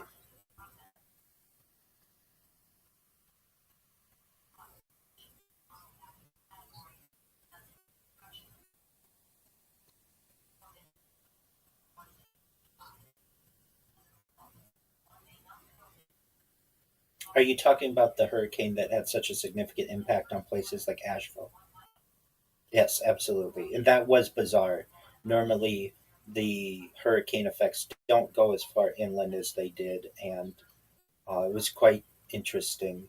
Um, okay, so we've talked a little bit about El Nino, and for those who don't know, um, heat waves, whether they are naturally occurring or whether they're being manipulated.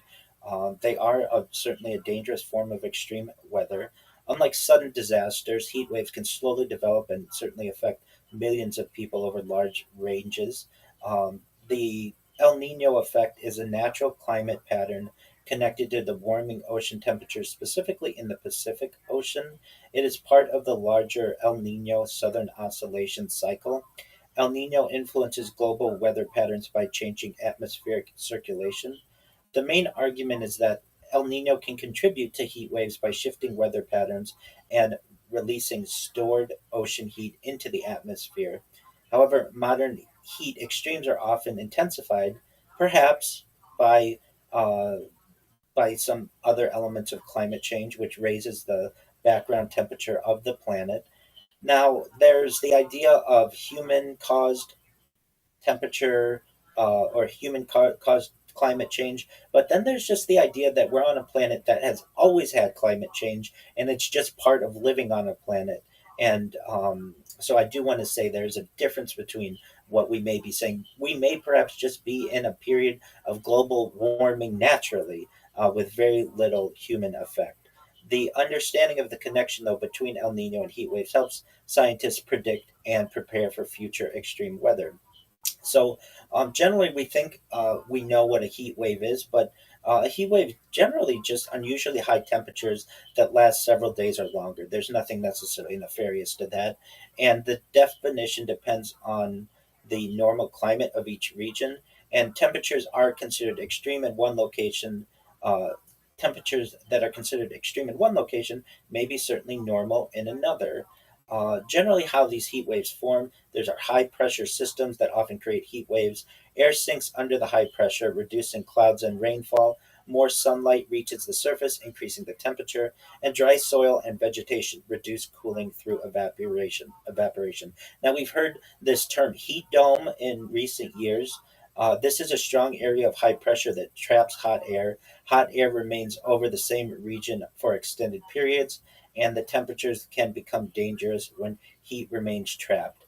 Generally, the effects of these, as we know, on human health, heat exhaustion, heat stroke, increased deaths during extreme events, certainly can cause issues with agriculture, crop damage, reduced food production, the environment, wildfires, as you mentioned earlier, Missy, wildlife stress, drought expansion, and certainly on infrastructure, increased electricity demand, and damage to roads and power systems. Now, the Pacific Ocean, its role, it's of course the largest ocean, and the Pacific Ocean stores large amounts of heat, and changes in the ocean temperatures influence the atmosphere. And of course, with the Pacific Ocean being the largest body of water on Earth, it's going to have a major impact on global weather. Normally, within the Pacific, the trade winds move warm surface water toward the Western Pacific. Cooler deep water rises in the Eastern Pacific through upwelling, and atmospheric circulation remains in a normal pattern. When El Nino develops is when the trade winds weaken, warm weather moves eastward, sea surface temperatures become unusually warm in the central and eastern Pacific, and the warmer ocean releases heat and moisture into the atmosphere. Usually, this occurs every few years or so. Some events are weak, while others become very strong, and each event affects different regions differently. Now, what's the difference between El Nino and heat waves? El Nino has an effect on global temperatures. The warm Pacific waters transfer heat into the atmosphere. Strong El Nino events can contribute to record warm years, and global average temperatures can temporarily increase during El Nino. Also, it has changes in atmospheric circulation. El Nino alters wind patterns, jet streams can shift, storm tracks and rainfall patterns change, and some areas become hotter and drier. And then, of course, we have regional heat impacts. Some regions experience less rainfall, more sunshine, persistent high pressure systems. These conditions increase the chance of heat waves. What El Nino doesn't necessarily affect everywhere in the same way. Some regions may become hotter, some may receive more rain. Some areas may experience cooler conditions. The impact depends on geography and seasonal timing. In terms of El Nino and major heat events that we've seen in the past, in 1997 and 1998, there was a very strong El Nino. And this is really probably the first time people started outside of those very interested in weather and meteorologists and such started hearing about El Nino. So the 97-98 strong El Nino was one of the strongest El Nino events recorded. It caused major global weather disruptions, and it contributed to unusual temperature patterns. There was another very powerful El Nino 2015 to 2016, and this occurred during a period of rising global temperatures, and it was associated with record global heat. And then some of the recent extreme heat events that we've seen may be related to these. And so from that seems to be naturally occurring to some extent. And then we're going to get into weather modification, and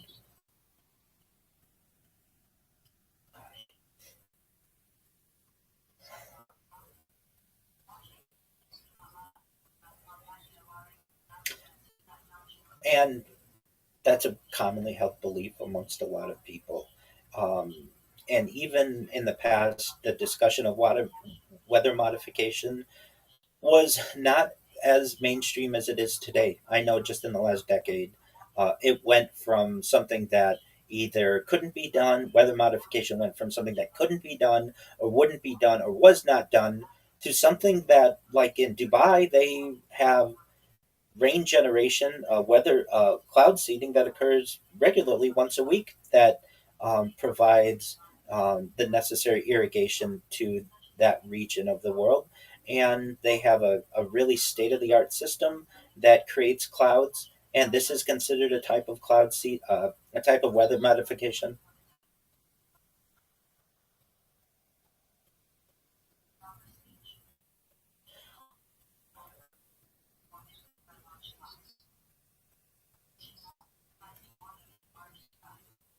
and and this is something that isn't necessarily brand new. This has been around for some time. So with that, let's get into the history of it and some of the deep understanding of what it is. So modification refers to deliberate attempts by humans to influence atmospheric processes to change weather conditions. And it includes techniques designed to increase rainfall, reduce hail damage, weaken storms, manage fog, or influence local atmospheric conditions. This is different from controlling weather completely. Modern science can only influence certain processes under specific conditions, or so we're told. But as we know that with any kind of science, there are perhaps groundbreaking or state of the art uh, developments that may be able to alter certain effects much better than others. So there is importance of weather modification research. There's growing interest due to droughts and water shortages, agricultural challenges, climate variability, extreme weather events, aviation and transportation safety. Governments and research organizations investigate whether modifying weather can reduce risks and improve resource management. The central questions that exist: how much control do humans realistically have over weather? Which technologies are scientifically supported? And what are the environmental, ethical, and political concerns? So there were early attempts of humans to attempt to influence the weather. Certainly, ancient societies performed rituals intended to bring rain or prevent disasters.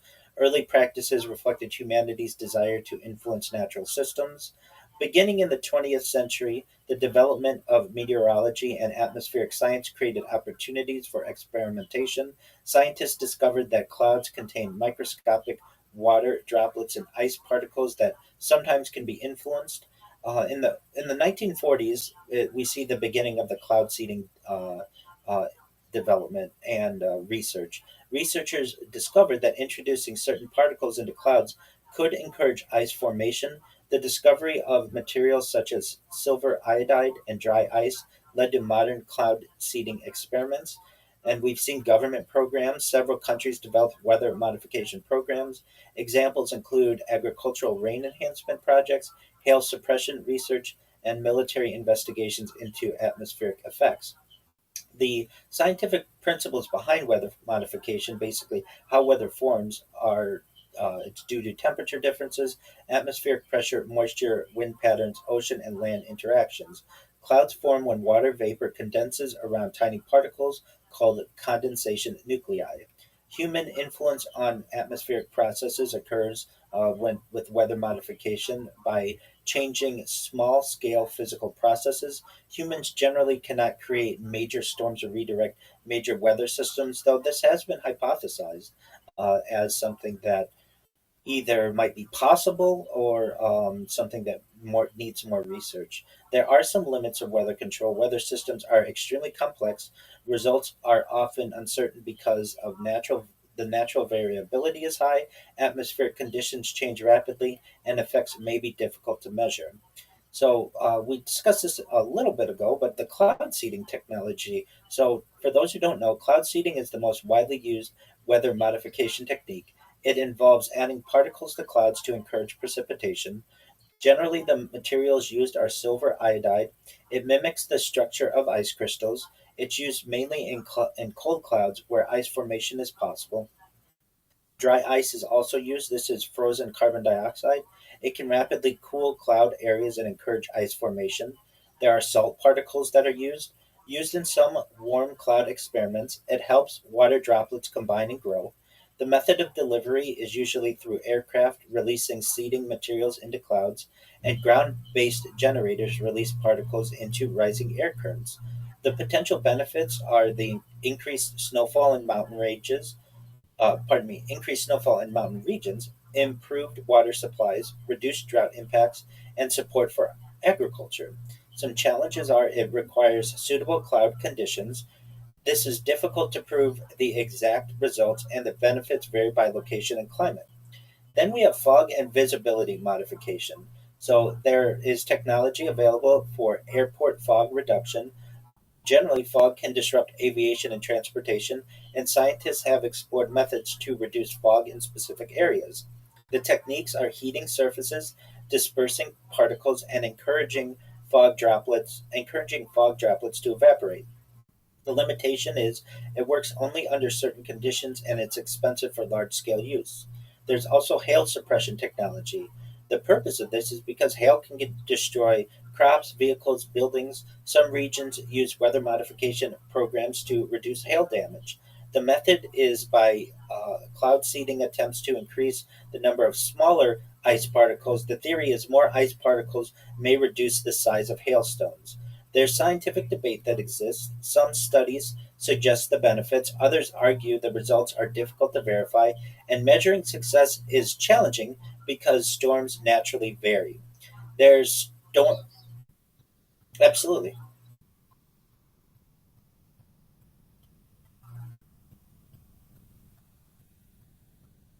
Well,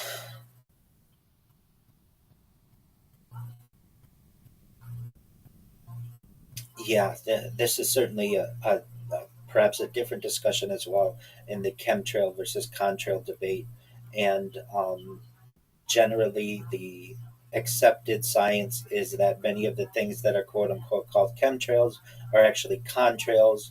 But for people who remember what the sky used to look like, many times there were not these hazes that we see. Many times when we see these purported contrails that are most certainly. For anyone who is interested in this subject, uh, a resource that you may find of benefit is a documentary called "What in the World Are They Spraying?" It came out a while ago, but it's still perhaps relevant to this topic. And yes, so the things that I've mentioned are the things that are accepted from a weather modification standpoint, but some of those programs that we're referencing may perhaps be classified. I know that there have been whistleblowers, pilots, and such who say what you're being told isn't necessarily what's going on. I don't know for sure, um, but it's an excellent point to make, and it's an excellent set of questions. We're just researchers, we're scientists here, all of us. The chat, you, Missy, I'm a researcher. We're just trying to get to the bottom of what's going on in our world, and so to ask these types of questions, I feel is very prudent. And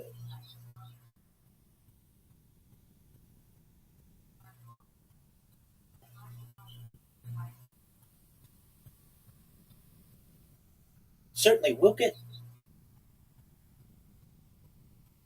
certainly and we have solar storms that occur and the magnetosphere. If you don't mind, can we cover that in the next section? Is that all right? Excellent. The idea of what we're seeing with hail suppression technology here on Earth, the scientific debate still exists about the suggested benefits. Others argue that it's difficult to verify, and measuring the success is challenging because the storms naturally vary. There's storm and hurricane modification research, and this one is of, I think, extreme importance. We talked earlier about the hurricanes that affected people far, far inland. That isn't normally something that we see, and the not millions but billions of dollars in damage that these cause and the deaths that they cause, and to people in Florida and the Gulf states and up the eastern seaboard, how the hurricane season can really affect them and their daily activities like a war zone, absolutely. So, this is certainly of historical interest. Scientists have investigated whether hurricanes could be weakened. Research has increased during the 20th century and into the 21st century.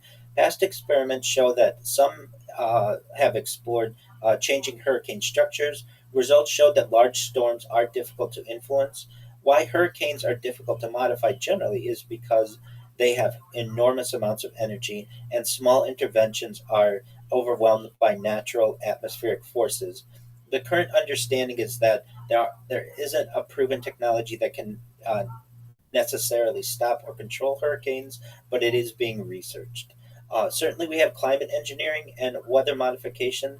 The difference between weather modification and climate engineering, we should state, is that weather modification targets local or regional weather events.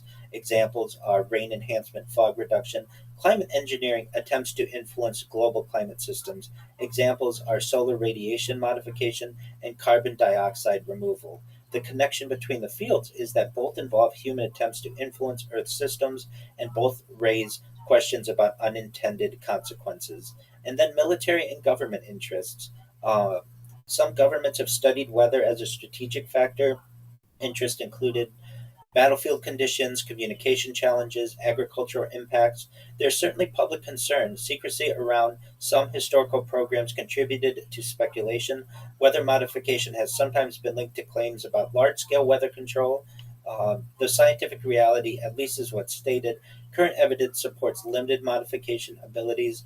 There's no demonstrated uh, technology capable of controlling global weather patterns. That's what we're told.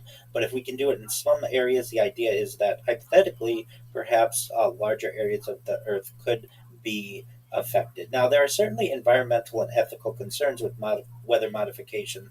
The possible concerns are the effects of added particles, changes to the ecosystem, unintended precipitation changes, resource conflicts. If one region increases rainfall, questions may arise about the impacts on neighboring areas, and responsibility and regulation. Weather affects multiple communities. International cooperation may be needed for large scale activities. There's public debate and certainly misconceptions on this. Popular beliefs about weather control. Some people believe governments or organizations can fully control storms or disasters. This is these ideas are they often mix real research with some speculation.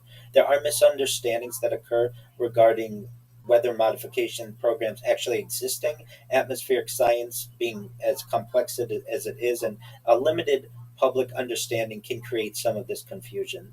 And really, scientific literacy in anything that we do is very important. Understanding what technology can and cannot do helps evaluate claims. Modern applications around the world, we have water management, regions facing drought investigate cloud seeding. It's uh, uh, used as a possible supplement to water strategies. Certainly, with agriculture, farmers benefit from improved precipitation reliability, especially important in dry regions. Snowpack enhancement, mountain snow contributes to water supplies. Some programs target increased snowfall and disaster risk reduction, hail suppression, and fog reduction aim to reduce economic losses. Now, the future of weather modification here on Earth, and then we're going to get into space, is improved weather models. Better forecasting may improve timing and effectiveness. Artificial intelligence and atmospheric research (AI) may help predict cloud behavior, analyze weather patterns, improve experiments. Advanced delivery systems. Future research may explore better aircraft systems, more precise particle release, improved monitoring, and continued limitations. Weather remains a chaotic system. Technology may improve influence but not create complete control. Now, one thing that I found interesting from a practical standpoint, when I was a kid, I think they would give the 3 day weather, and back in the day, it might be just tomorrow's weather. Then it moved to 3 days. Then it was a week. Then it became 2 weeks, and now in some models you can see a month. But especially with AI, I would think that that would lend some type of improvement to meteorology and being able to predict the weather. I haven't necessarily heard any systems on local news or regional news or certainly national or international news that are saying we have this new AI system that's going to be able to predict the weather much better than our meteorologists can. We would hear this though with the adaptation of Doppler radar, that we're going to be able to know down to your local area, exactly what's going on. We'll be able to zoom in on the map and all of those things. But really, with the advent of AI in our regular activities, I haven't heard of that. And I would think that AI would be of extreme benefit. We hear all the negatives about AI, but I think AI perhaps could predict the weather better than your average meteorologist. And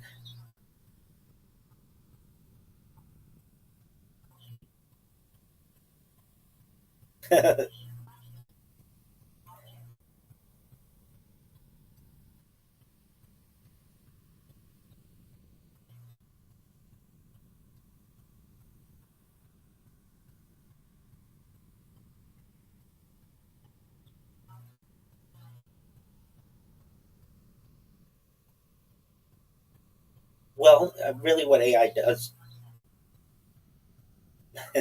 perhaps better than your local meteorologist. In terms of AI, I mean, it is really a tool that's used to analyze different patterns, and weather are is one of those major patterns that I think it for which it may be of benefit. In terms of the meteorologist, though, that there's the old joke that it's the only job that you can have where you're 50% right and be able to keep your job the next day. And I just think that AI, if we're going to use it for good, perhaps really specific knowledge of what the weather is going to be may be of benefit. But as we are going to get into, what AI would need to track isn't always on Earth. There is space weather that does have an effect on us. Oh, thank you. Yeah.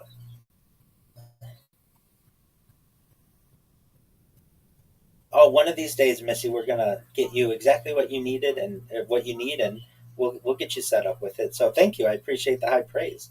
Uh, so moving into space weather, do you mind if we get into space weather now? I know we excellent.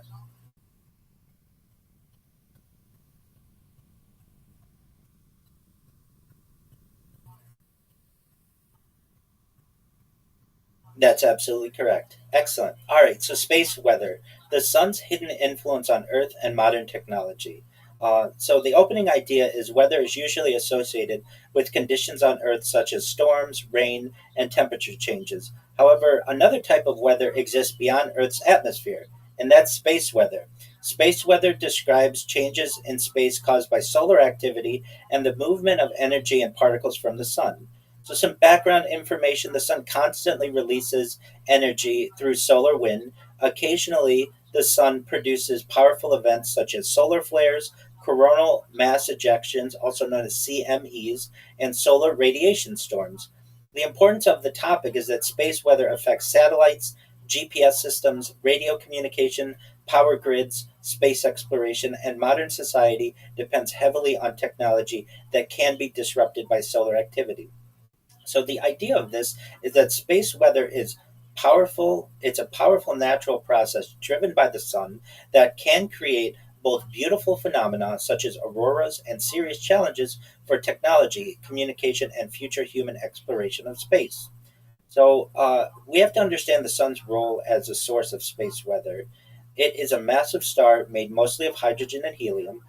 Nuclear fusion inside the sun creates enormous amounts of energy. The energy travels through space and influences every planet. We have the solar wind that occurs. The sun continuously releases charged particles called solar wind. Solar wind travels throughout the solar system, and Earth's magnetic field protects the planet from most solar wind effects. The solar activity cycles that occur, the sun follows an approximately 11-year cycle of activity. During periods of high activity, more sunspots appear, solar storms become more frequent, and solar emissions increase. We have sunspots. Sunspots are cooler, darker areas of the sun's surface. They are caused by intense magnetic activity, and many major solar events begin near sunspot regions. The types of space weather events that we see are solar flares. These are sudden explosions of energy from the sun. They release radiation, X rays, and ultraviolet energy. Their effects are that they can interfere with radio communication, certainly satellites, and high frequency signals. We have these coronal mass ejections, CMEs. These are enormous clouds of charged plasma that are launched from the sun. They contain magnetic fields and energy particles. The effects that they have on Earth when directed toward Earth, CMEs can cause geomagnetic storms. The effects may include satellite problems, power grid disturbances, and increased aurora activity. We have solar radiation storms. These occur when energetic particles from the sun accelerate toward Earth. They can expose astronauts and spacecraft to increased radiation. And their importance is that this is becoming more important for future missions outside, perhaps, if it's possible, the Van Allen radiation belts that generally protect Earth from much of this radiation. Now, we do have some protection against space weather. There's the magnetic field.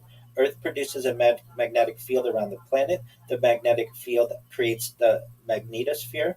The magnetosphere blocks many harmful solar particles. There's Earth's atmosphere. And I should say the Van Allen radiation belt is generally connected to the magnetosphere in general. There's an inner Van Allen radiation belt and an outer Van Allen radiation belt, and this is really the blanket that protects the Earth from much of these solar particles. There's the Earth's atmosphere. The atmosphere absorbs much of the sun's harmful radiation. It provides additional protection for life. When the protection is overwhelmed, we have strong solar storms that disturb the magnetosphere. This creates geomagnetic storms, and the charged particles interact with Earth's atmosphere and produce auroras. So, the auroras that we see, the northern lights, aurora borealis, and the southern lights, aurora australis. These are created when solar particles excite gases in the atmosphere, and they usually occur near polar regions, but they can spread farther during strong storms. So, the further south that you see them in the northern hemisphere, generally you are where the Earth is experiencing a stronger storm, and the further north that you see them in the southern hemisphere gives credence to the Earth experiencing a stronger storm. The effects of space weather on modern technology. We have satellites, of course, that support communication, weather forecasting, scientific research, and navigation. And there are problems that are caused by space weather. Radiation can damage the electronics, solar storms can shorten satellite lifespans, and increased atmospheric drag can affect satellite orbits. GPS and navigation systems. GPS depends on signals from satellites. These signals travel through Earth's ionosphere, and solar storms disturb the ionosphere, which means GPS accuracy can decrease, and this affects many different industries, including aviation, agriculture, shipping, surveying, and others. It certainly affects radio communication. Solar flares can interrupt high frequency radio signals. Communication problems may affect aircraft, ships, emergency services, certainly can affect electrical power systems. Geomagnetic currents, strong solar storms can create electrical currents in power lines. These currents may damage transformers. An example, in 1989, there was a Quebec power outage, and it showed that solar storms can affect large electrical systems.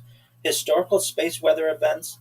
There was the Carrington event of 1859, one of the strongest recorded solar storms in history. This was observed by astronomer Richard Carrington. The effects were bright auroras appeared worldwide, telegraph systems experienced failures, and some equipment produced electrical shocks. Modern concerns. A similar event today could affect satellites, internet systems, electrical networks, and global communication. In 2003, there was the October 31st solar storm. This was a series of powerful solar events. Satellite disruptions occurred, communication systems were affected, and this demonstrated modern technology's vulnerability. Space weather and human space exploration. Space weather causes major risks to astronauts. Space lacks Earth's atmospheric protection. Solar radiation can damage human cells. Strong solar storms increase radiation exposure. Certainly for people in the International Space System, the International Space Station, astronauts monitor solar activity there, and protective shielding reduces radiation risks. And of course, we have future missions. If we're ever to go to the moon, Perhaps longer stays would require better radiation protection, or go to Mars, perhaps. Mars missions, the travel time creates greater risks, and space weather forecasting will be essential. So we need technological development. Scientists they're currently researching and creating better spacecraft shielding, improved warning systems, and safer mission planning methods. Uh, we need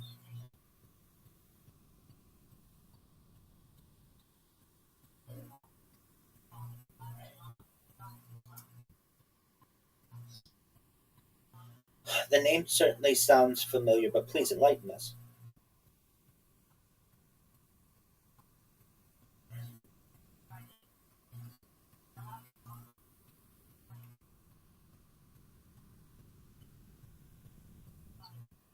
Well, that now that you say that, yeah, and I think I remember on Coast to Coast that book being discussed and certainly advertised as one of George Norrie's, the books that he really enjoys. And you're abs-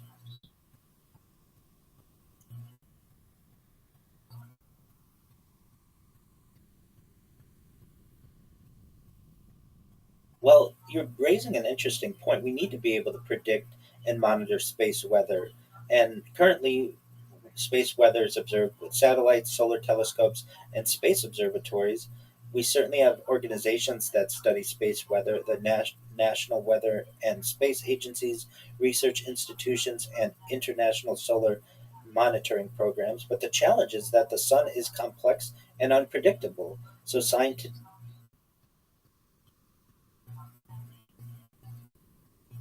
Well, certainly that's one of the national weather agencies that does study this.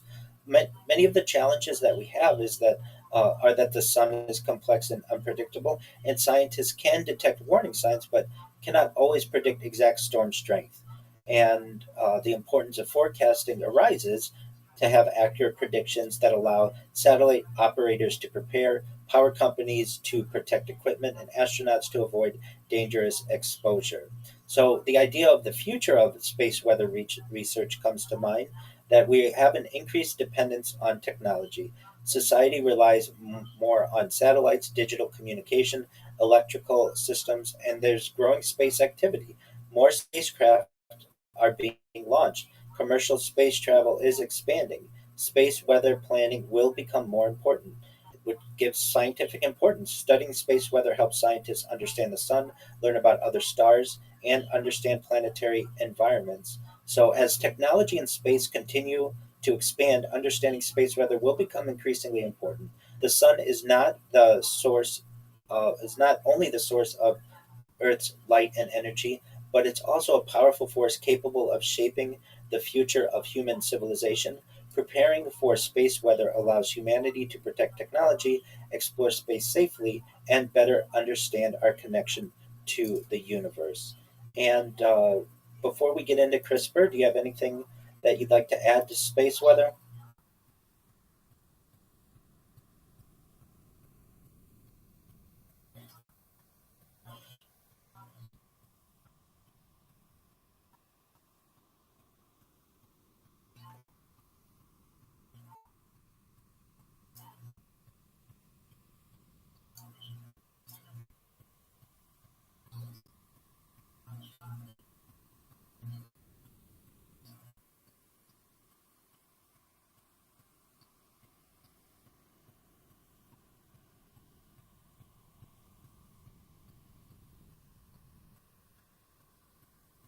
I'm familiar with the movie. I'm familiar with the video game. I believe in the movie is Dwayne the Rock Johnson in it. Yeah, I haven't had an opportunity to see it, but it's certainly something that is interesting. For those who are unaware, what we're talking about with CRISPR is gene editing. So CRISPR stands for regularly interspaced short palindromic repeats. I'm going to say that again. Clustered, regularly interspaced short palindromic repeats. What is this? We're talking about gene editing. It is a naturally occurring immune system found in bacteria and archaea. It allows organisms to remember viruses and defend against them in future attacks. CRISPR as a gene editing technology, it's been adapted into a powerful genetic engineering tool. It works like molecular scissors to cut DNA at precise locations. The most widely used system is the CRISPR Cas9 system, CRISPR Cas9 system. Why CRISPR matters? It's a faster, cheaper, and more accurate than previous gene editing tools. These include zinc finger nucleases and talons. It has the potential to transform medicine, agriculture, and biology. Its key historical breakthrough, it was developed into as a gene editing tool through work by scientists including Jennifer Doudna and Emmanuel Charpentier, and they were awarded the Nobel Prize in Chemistry for this type of technology in 2020. The natural origins of CRISPR, bacterial immune system. Bacteria are constantly attacked by viruses, and CRISPR acts as a genetic memory system. How it works in nature: when a virus infects a bacterium captures small pieces of viral DNA. It stores them in CRISPR sequences. If the virus returns, bacteria produce RNA guides. Cas proteins cut viral DNA and destroy it. These Cas proteins, they're CRISPR associated proteins, they're enzymes. Cas9 is the most famous. It cuts DNA like scissors. The evolutionary advantage is it provides adaptive immunity without a nervous system or antibodies. This is found in many microbial species. How CRISPR Cas9 gene editing works, the core components, you have guide RNA, also known as gRNA, the Cas9 enzyme, and the target DNA sequence. The step by step process: scientists design a guide RNA matching a target gene. The guide RNA binds to the Cas9 protein. Complex enters the cell. The complex enters the cell. The guide RNA locates matching DNA sequence. Cas9 cuts both the DNA strands at their location. Cell repairs the DNA. There's there's NHEJ, non-homologous, and joining. This is a gene disruption. And then there's homology directed repair, HDR, which is gene correction or insertion. There is precision and limitations. It's highly targeted but not perfect, and there is a risk of off target edits in unintended DNA cuts. Why it's revolutionary? It can directly modify genes inside living organisms. This enables editing of embryos, plants, animals, and humans. There are applications in medicine, genetic disease treatment, potential cures for sickle cell anemia, cystic fibrosis, Huntington's disease, editing defective genes in blood cells or stem cells. Perhaps cancer therapy to be able to modify immune cells, T cells, to attack tumors, improve CAR T cell therapies, CAR T cell therapies. There's infectious diseases, research into HIV gene editing strategies, and targeting viral DNA inside infected cells. There's regenerative medicine, tissue repair and organ regeneration research, editing stem cells for transplantation, and certainly limitations in medicine. Delivery into correct cells remains difficult, and ethical concerns about germline editing or heritable changes occurs as well. The application in agriculture, certainly for crop improvement, to be able to create disease resistant crops, drought and heat tolerance, and higher yield varieties, nutritional enhancement, biofortified crops, for instance, vitamin enriched rice, pest resistance, reduced pesticide use through genetic resistance, livestock engineering, disease resistant animals, improved growth efficiency, and advantages over GMOs. CRISPR can make small, precise edits without inserting foreign DNA. It's often faster than traditional breeding. Certainly, there are ethical concerns and controversies, which the movie that you referenced earlier perhaps brought these up. Human embryo editing, the potential to eliminate inherited diseases. There's the risk of designer babies, which some people even say currently exist. There's germline versus somatic editing. Somatic changes only the treated individual. Germline changes past to future generations, which is highly controversial. The safety concerns are off target mutations, unknown long term effects, global regulation differences. Some countries allow limited research, others ban human embryo editing entirely. There's a famous controversy in 2018. Edited human embryos were reported in China, sparking global debate. Certainly, social inequality risks, the potential for genetic enhancement to widen inequality gaps. Uh, Access may be limited to wealthy populations. The future of CRISPR technology, the next generation CRISPR tools, base editing, single letter DNA changes without cutting both strands, prime editing, more precise search and replace system, expanding beyond DNA, RNA editing technologies, epigenetic modifications, turning genes on or off without changing the DNA, medical future, potential cure for most single gene disorders, and personalized gene therapies. Synthetic biology, designing entirely new biological systems, engineering microbes to produce medicines or fuels. The long term vision of this is programmable biology, treating diseases at the generic root level, treating diseases at the genetic root level rather than symptoms.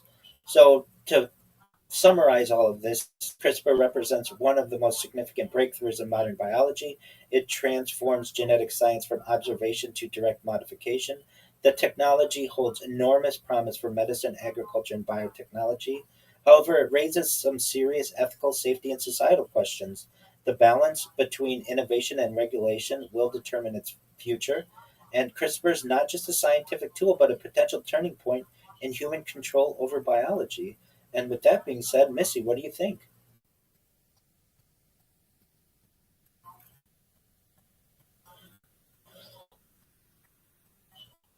Okay, I understand.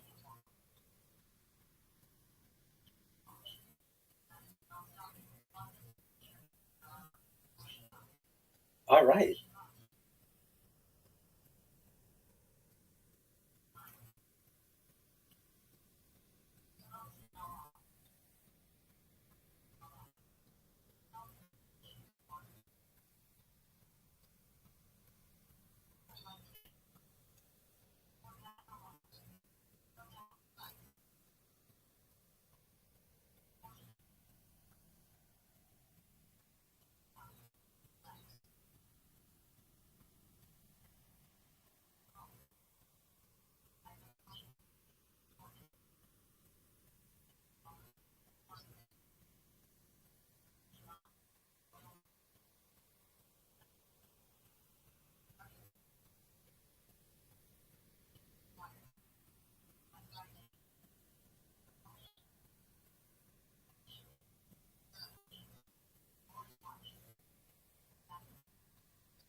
Ab- Absolutely. So we are celebrating the 250th anniversary birthday of the United States and the 79th anniversary of Roswell, all within the same week or so. So this is going to be a deep dive, much deeper than really any topic we've gone into, perhaps. So if you have the opportunity to really want to learn about Roswell, now's your chance. So we're going to go through the world before Roswell from 1945 to 1947. We're going to discuss the nuclear age, early UFO reports, certainly Cold War secrecy, and why New Mexico became strategically important. Then, of course, we're going to go into the July 1947 incident. We are going to go through a timeline day by day. We're going to introduce you all, if you're not familiar, with Mac Brazel and Jesse Marcel. the famous press release that was publicized, the weather balloon announcement, and the physical debris. We're going to get into the crash retrieval claims, the multiple alleged sites, the debris field reconstruction, engineering analysis, alleged military recovery operations, the logistics, transportation, security, the chain of custody, the bodies, which I think we all find to be really interesting. We're going to go through every major witness claim, the Barney Barnett story, Glenn Dennis, the mortician claims, the child sized bodies, the biological descriptions, any kind of contradictions that exist, and government responses, as well as alternative explanations. We're going to get into Project Mogul, declassified documents, balloon technology, radar reflectors, why secrecy mattered, arguments supporting Mogul, criticisms of the explanation. We're going to get into the witnesses, the military officers, the civilians, the deathbed confessions, the memory decades later, reliability analysis, and psychological considerations. We're going to get into the reverse engineering, which is really fascinating to me, the claims made by Philip J. Corso, the alleged technology transfers, fiber optics, integrated circuits, lasers, night vision, scientific evaluation of these claims. Government investigations. We're going to talk about United States Air Force reports, Government Accountability Office inquiries, missing records, FOIA releases, modern congressional interest, recent UAP investigations. We're going to review competing theories, the extraterrestrial craft, secret military aircraft, Soviet experiments, psychological operations, misidentification, the development of the folklore, perhaps hoaxes, and the historical assessment, what is well established, what remains disputed, standards of evidence, lessons about secrecy, intelligence operations, and why Roswell remains culturally influential. So, as we said, we're going to start with the world before Roswell. This is an investigation examining the historical context surrounding the most famous alleged UFO crash in history. Nearly 80 years ago, after the summer of 1947, as we discussed, we're at the 79th anniversary of this, the word Roswell has become synonymous with mystery. For some, it represents humanity's first confirmed encounter with extraterrestrial intelligence. For others, it is an example of how rumors, secrecy, and imperfect memories can evolve into enduring mythology. Between these positions lies a complicated historical record involving military secrecy, witness testimony, classified technology, evolving government explanations, and decades of investigation. An investigative approach requires separating established historical facts, contemporaneous documentary evidence, and later witness recollections, government explanations, speculative claims, and unsupported conclusions. The first part that we're going to discuss focuses on the world into which the Roswell incident emerged. Understanding that world is essential because Roswell did not occur in isolation. It happened during one of the most secret periods in American history. So we have the end of World War II. In August of 1945, World War II ended after the atomic bombings of Hiroshima and Nagasaki. The United States suddenly possessed nuclear weapons, the world's largest military, enormous intelligence organizations, secret research laboratories, advanced aviation programs, and more. Millions of Americans returned home expecting peace. Instead, another conflict was already beginning, and this is the Cold War. Relations between the United States and Soviet Union deteriorated almost immediately. Military planners feared surprise attacks, long range bombers, espionage, stolen nuclear secrets. The entire military programs became classified. The American Southwest became one of the most secretive regions on Earth. A question arises: why New Mexico? New Mexico possessed several advantages: large deserts, sparse population, excellent flying weather, restricted military areas. Nearby were facilities including Roswell Army Airfield, White Sands Proving Ground, Los Alamos Laboratory, and Alamogordo Army Airfield. These installations supported nuclear weapons development, missile testing, radar research, high altitude experiments. No civilian knew exactly what occurred there. So we have Roswell Army Airfield. Among these installations, Roswell Army Airfield was unusually important. It housed the 509th Bomb Group. This was not an ordinary bomber unit. It had flown the missions that dropped the first atomic bombs. Because of this mission, personnel received high security clearances, intelligence officers handled classified material, and unusual recoveries were routine. If unknown military hardware landed nearby, investigators expected the 509th to respond. America began looking toward the sky. During 1946, newspapers increasingly covered strange aerial phenomena. Many reports involved meteors, experimental aircraft, weather balloons, astronomical objects. Most were eventually explained, but some were not. We have Operation Paperclip. This is one of the often overlooked elements of Roswell's historical background. After Germany surrendered, the United States recruited hundreds of German scientists and engineers. These specialists had worked on rockets, guided missiles, aerodynamics, advanced propulsion. Some arrived with highly classified knowledge. Their projects expanded rapidly in New Mexico and elsewhere.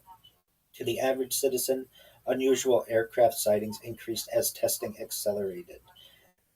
And one of the names that is routinely brought up with this program is Werner von Braun, one of the forefathers of certainly the German rocket program, but also the United States rocket program. As we continue, rockets enter the space age. The captured German V 2 rockets were launched from White Sands. These launches reached unprecedented altitudes. The equipment included cameras, telemetry, biological experiments, atmospheric sensors. Many launches occurred under secrecy. Residents occasionally witnessed unfamiliar lights or debris falling from the sky. Then we have the radar revolution. Radar technology advanced dramatically during the war. New radar systems required unusual targets for calibration. Researchers experimented with metallic reflectors, balloons, suspended arrays, unusual materials, and many looked unfamiliar to civilians. We have balloon research that's occurring at this time. Before satellites, balloons represented the only practical method of studying the upper atmosphere. Projects investigated were cosmic rays, weather, nuclear detection, atmospheric pressure. Some balloons reached extraordinary altitudes. Recovery teams frequently searched remote deserts. We have the secret nuclear detection. One of America's greatest fears was a secret Soviet atomic explosion. Scientists sought methods to detect nuclear tests anywhere on Earth. This effort eventually produced highly classified balloon projects carrying sensitive acoustic instruments.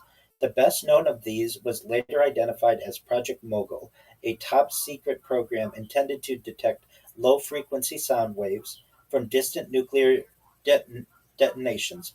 Because the project was classified, its equipment and purpose were concealed even from many military personnel.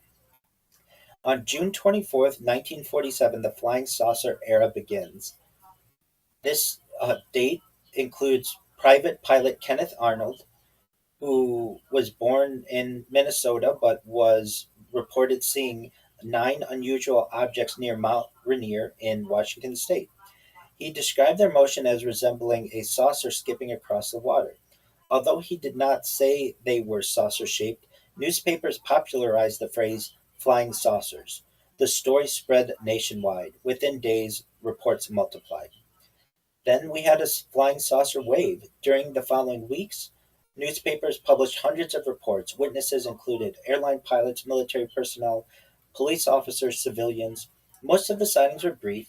Descriptions varied considerably as to whether they were discs or crescents, spheres, cigars, lights. There was no single consistent object. But it certainly raised public excitement. The American public became fascinated.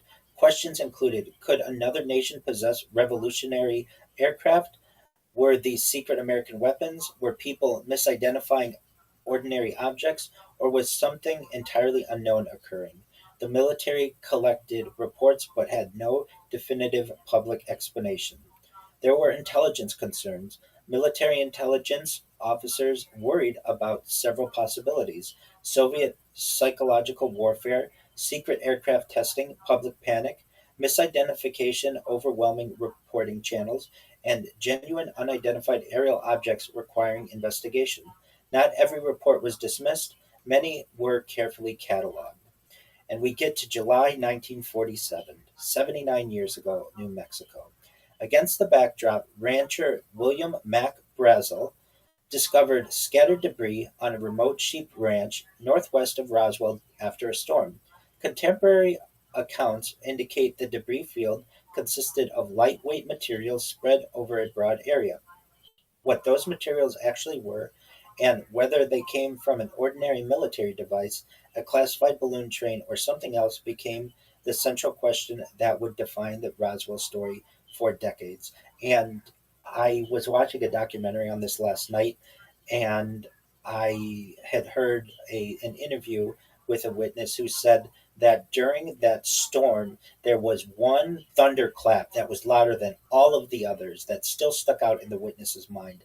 And I always thought that was interesting that because a question that I'm sure we all have is if these craft can travel light years and be able to avoid all of the dangers and challenges that exist, how is it that they get within a mile or so of Earth and then they crash? Are these donations?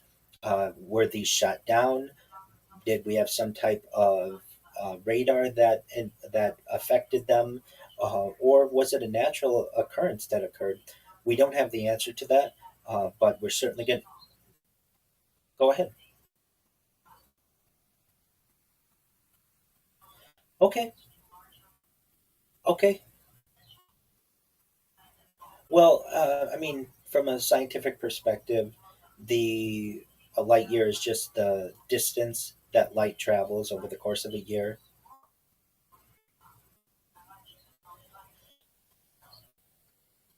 And that's another way that they could be doing it. So there are definitely portals that may be involved, wormholes that may be involved, bending space time.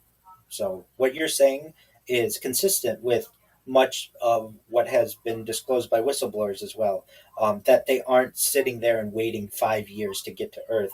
That they're able to manipulate physics to be able to, within an instantaneous amount of time, travel from one place to another, and I don't deny that. That's definitely a possibility.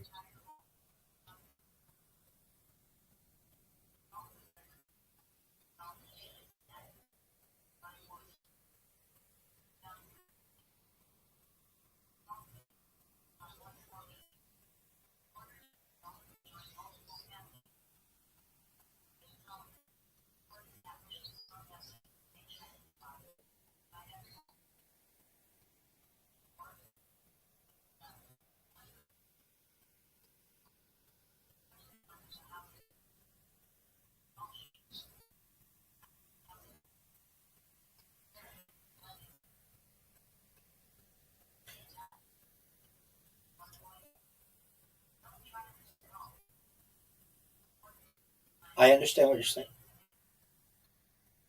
Well, we've got to do a little bit of a dive on that. So, did it feel metallic? Okay. Could you bend?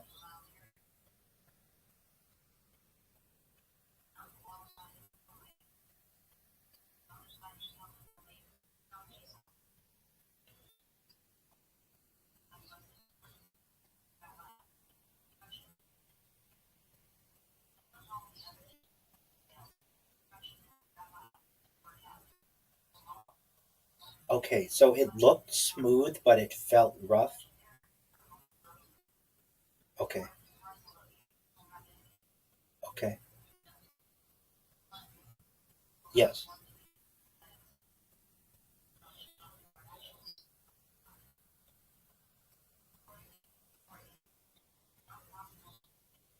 Very interesting. How big was the piece that you felt? Okay. Okay. Small. Um, and was it heavy? Could you bend it? Oh, okay.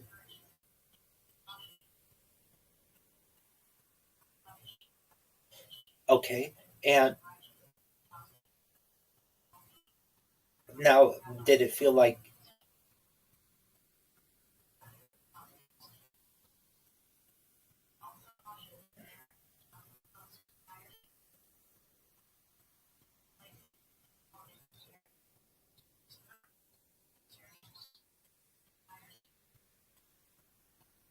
okay? And was it like from a weight perspective?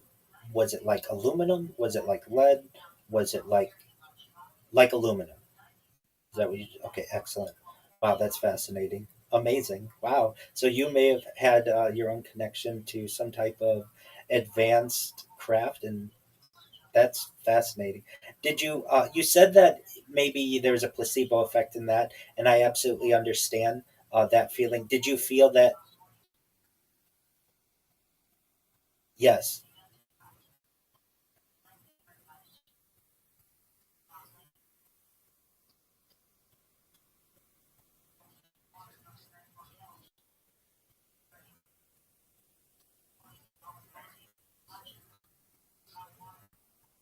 Excellent. And was it sharp, the piece that you had?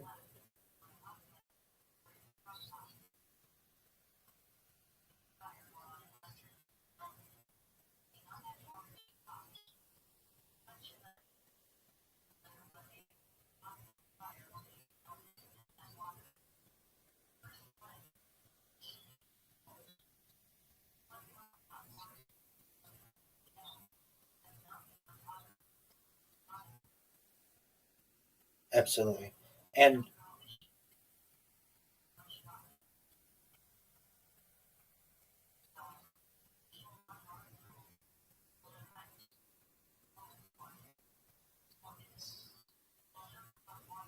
very interesting.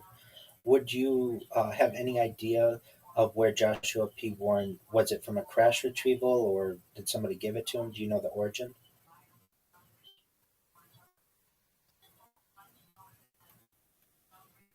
Okay.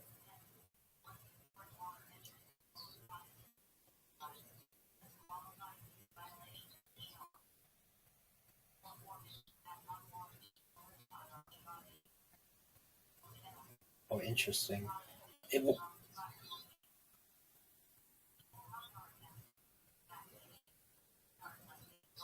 sure, absolutely. I'm familiar with that. Yeah.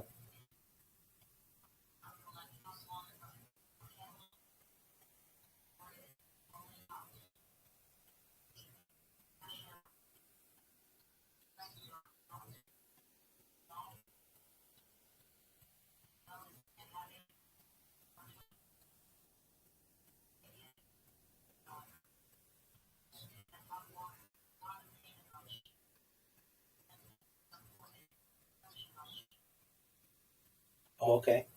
So very close to Area 51 then. Was this metal unlike any other metal you've ever experienced? Okay. Okay. Very interesting.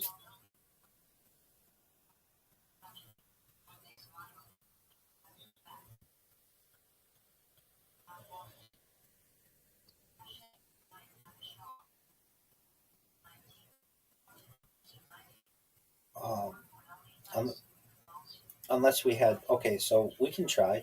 Um, all right, so this is around 2009. Joshua P. Warren, and uh, there was another person who had crashed UFO debris allegedly. Okay, and if you heard the name, would you know it?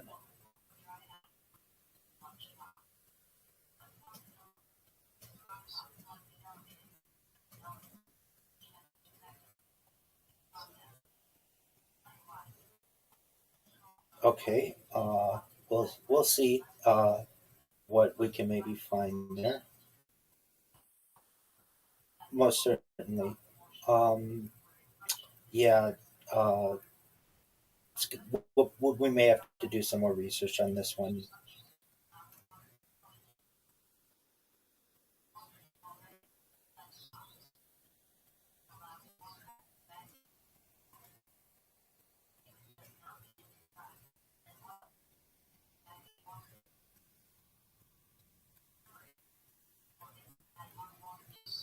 Right. Um, familiar with much of what you're saying. Okay, so maybe if the chat can find out who that person is, that'd be great if we had a little more information on them. But back to our story, if you don't mind, is that okay?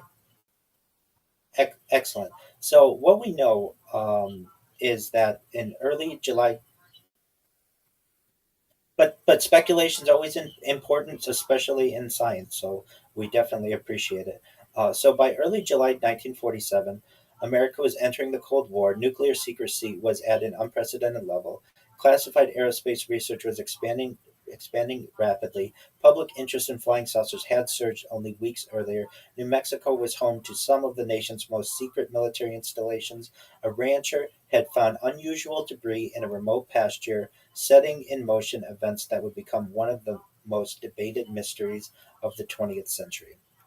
So now we have the ranch discovery, which happens in early July 1947. Our story continues with this remote sheep ranch northwest of Roswell in New Mexico. Many people say that it's near Corona, New Mexico. For anyone who wants an exact location or closer to it, Roswell is further away. It's not did not happen in Roswell. This property, this remote sheep ranch, was owned by a family operating under arid, sparsely populated conditions typical of southeastern New Mexico ranch land. The foreman, his name is William Mac Brazel. He was originally from Texas, but moved to New Mexico, and he reportedly discovered unusual debris scattered across his property after a storm. The key reported characteristics of the debris and later interviews and military summaries. It was a lightweight metallic foil like material, very similar to what you just mentioned, Missy.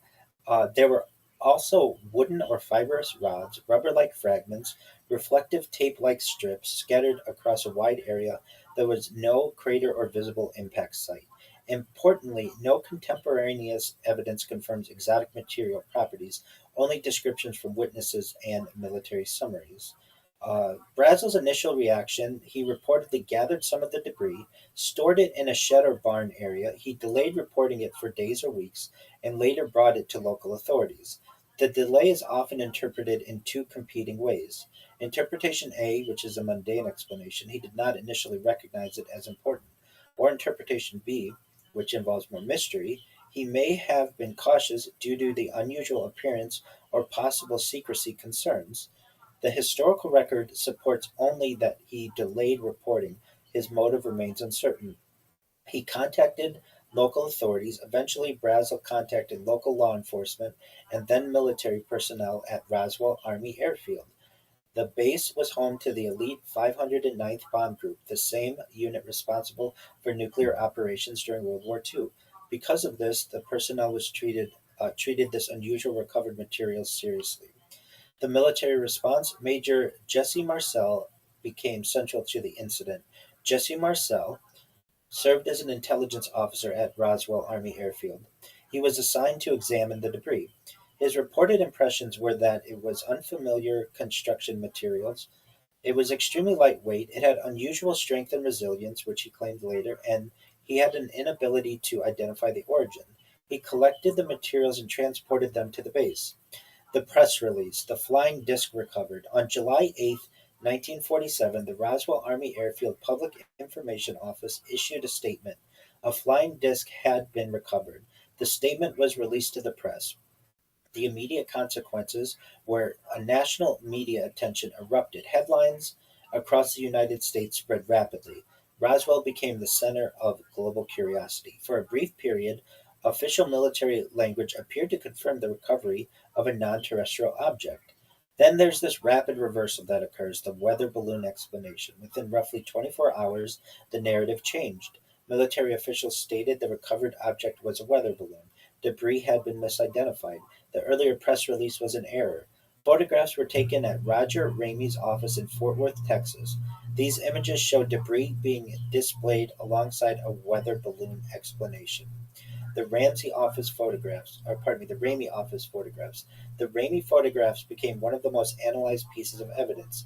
They show a balloon-like material, radar reflectors, crumpled debris, military personnel presenting materials. The competing interpretations, the official interpretation, the debris is consistent with a weather balloon system. Alternative interpretation, the photographs may show substituted or staged debris different from the original Roswell field materials. No definitive forensic resolution exists from the photographs alone. What was actually recovered? We have competing evidence sets. At this stage, three categories of evidence emerge: the contemporary 1947 documentation, a press release, the flying disc statement, retraction, the weather balloon explanation, newspaper reports, military internal memos, limited surviving material. The witness testimony, later decades, Jesse Marcel Jr. claims of unusual metallic properties, ranch witnesses recalled scattered debris, military personnel described secrecy and unusual handling. The government retrospective explanations, the U.S. Air Force reports from 1994 1997 concluded a balloon plus classified experiment origin. We have Project Mogul, which emerges to give some background context. Later investigations tied the incident to a classified program, Project Mogul. Purpose was to detect Soviet nuclear tests, use high altitude balloon trains, carry sensitive acoustic sensors, and to continue to remain highly classified. Because personnel in 1947 were aware of Mogul, misidentification is considered a key explanatory factor by official investigations. Why was confusion potentially plausible in 1947? Several factors made misinterpretation likely. Secrecy, many balloon experiments were classified. Material unfamiliarity, late 1940s material science was limited compared to modern standards. Multi component debris, balloon trains could scatter over large areas. Communication breakdown. Base public relations officers may not have had full technical briefings. The speed of the narrative shift, the rapid change from flying disc recovered to weather balloon, is one of the most central mysteries in the incident, not necessarily because it proves an extraordinary object, but because it suggests internal confusion, inconsistent communication, or premature public statements. Historically, military organizations often corrected press errors quickly, especially during sensitive periods. The first layer of myth formation. Within days, Roswell began transforming an initial report of a disk to the correction of a balloon to public skepticism and then rumor amplification. The cycle is crucial. Even if the underlying object was mundane, the communication pattern itself created long term ambiguity. So, what is confirmed at this stage? The strict historical analysis. Debris was recovered from a ranch. Military personnel examined it. A press release initially described as a flying disc. The statement was quickly retracted. A balloon explanation was issued. Photographs were taken in military custody. What isn't confirmed by contemporary evidence is extraterrestrial craft, non human bodies at the crash site, and advanced propulsion technology. Claims about bodies and retrieval operations appear later in the historical timeline and will be addressed. I'll talk about them in a little bit. Why Roswell did not end in 1947. Most military incidents disappear from public memory after clarification. Roswell did not because the initial press release was dramatic, contradiction occurred quickly, Cold War secrecy created suspicion, UFO folklore was already emerging, and later witnesses expanded the story decades afterward. The next part that we'll talk about is the crash retrieval claims and expanding narratives. So we went from debris field to crash sites. The earliest 1947 record describes a single debris field on ranch land northwest of Roswell, New Mexico. There is no contemporaneous documentation of multiple crash locations, no military record from 1947 confirming additional retrieval zones, no engineering report indicating separate impact sites. However, beginning in the late 1970s to the 1990s, accounts begin to shift. Multiple crash site narratives appear. The expansion of the story over time. The Roswell narrative did not remain static, it evolved through stages. Stage 1 in 1947, the debris was recovered, weather balloon explanation issued. Stage 2, 1950s to 1960s, minimal public attention, UFO lore expands independently. Stage 3, 1970s to 1980s, first inside military claims appear. Stage 4, 1990s to present. Full crash plus bodies plus retrieval operation narratives emerge. The key investigative question is, are the expanded crash claims independent evidence or reinterpretations of earlier ambiguous memories? The multiple site hypothesis. Some later accounts describe a primary crash site, a debris field, a second impact site with larger wreckage, A third location involving biological entities. These claims typically include rapid military cordon operations, aerial reconnaissance, nighttime recovery missions, specialized containment procedures. The critical issue: none of these elements appear in 1947 documentation. They emerge decades later in retrospective testimony. The logistics of a hypothetical retrieval operation. To evaluate crash retrieval claims, investigators model operational feasibility. If a non terrestrial craft had crashed, a retrieval would require rapid secure perimeter establishment, military cordons, communication blackout, restricted airspace enforcement, transport infrastructure, heavy lift vehicles, aircraft capable of hauling debris or bodies, secure staging areas, chain of custody protocols, documentation, classified handling, compartmentalization teams, medical and biological containment. If bodies exist, biohazard procedures, autopsy facilities, quarantine protocols. If In 1947, the United States military did have some of these capabilities, but not in a standardized extraterrestrial recovery doctrine. The claims of special retrieval teams. Later narratives describe unnamed elite units assigned to crash recovery. These claims often include unmarked personnel, sealed convoy transport, airlift extraction, immediate classification at the highest levels. However, no 1947 personnel rosters confirm such teams. No procurement records indicate specialized recovery units for unknown craft. No logistical orders have been declassified supporting such deployments. Thus, these accounts rest entirely on later testimony. The problem of memory drift, which does occur, a key investigative issue is time gap distortion. Most crash retrieval stories originate 30 to 50 years after the event. During that period, memory reconstruction occurs, cultural UFO narratives expand, interviews reinforce each other, media exposure shapes recollection. This does not mean witnesses are intentionally misleading, but it introduces reliability challenges. The chain of custody analysis. In forensic investigation, chain of custody refers to who collected evidence, how it was transported, where it was stored, who had access. For Roswell, the confirmed chain is that there was a ranch discovery, local law enforcement, then Roswell Army Airfield, then the Fort Worth Air Command review. The proposed expanded chain later claims state that there was secret air transport to multiple bases, scientific reverse engineering facilities, and long term classified storage programs. A critical issue arises: the expanded chain is not supported by contemporaneous documentation.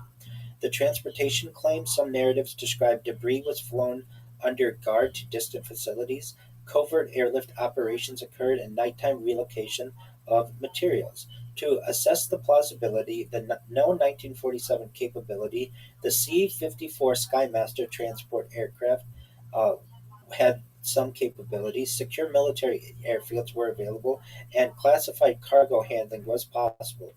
The missing evidence is flight logs indicating unusual classified cargo labeled unidentified craft, documentation of crash derived material shipments. No such records have been released.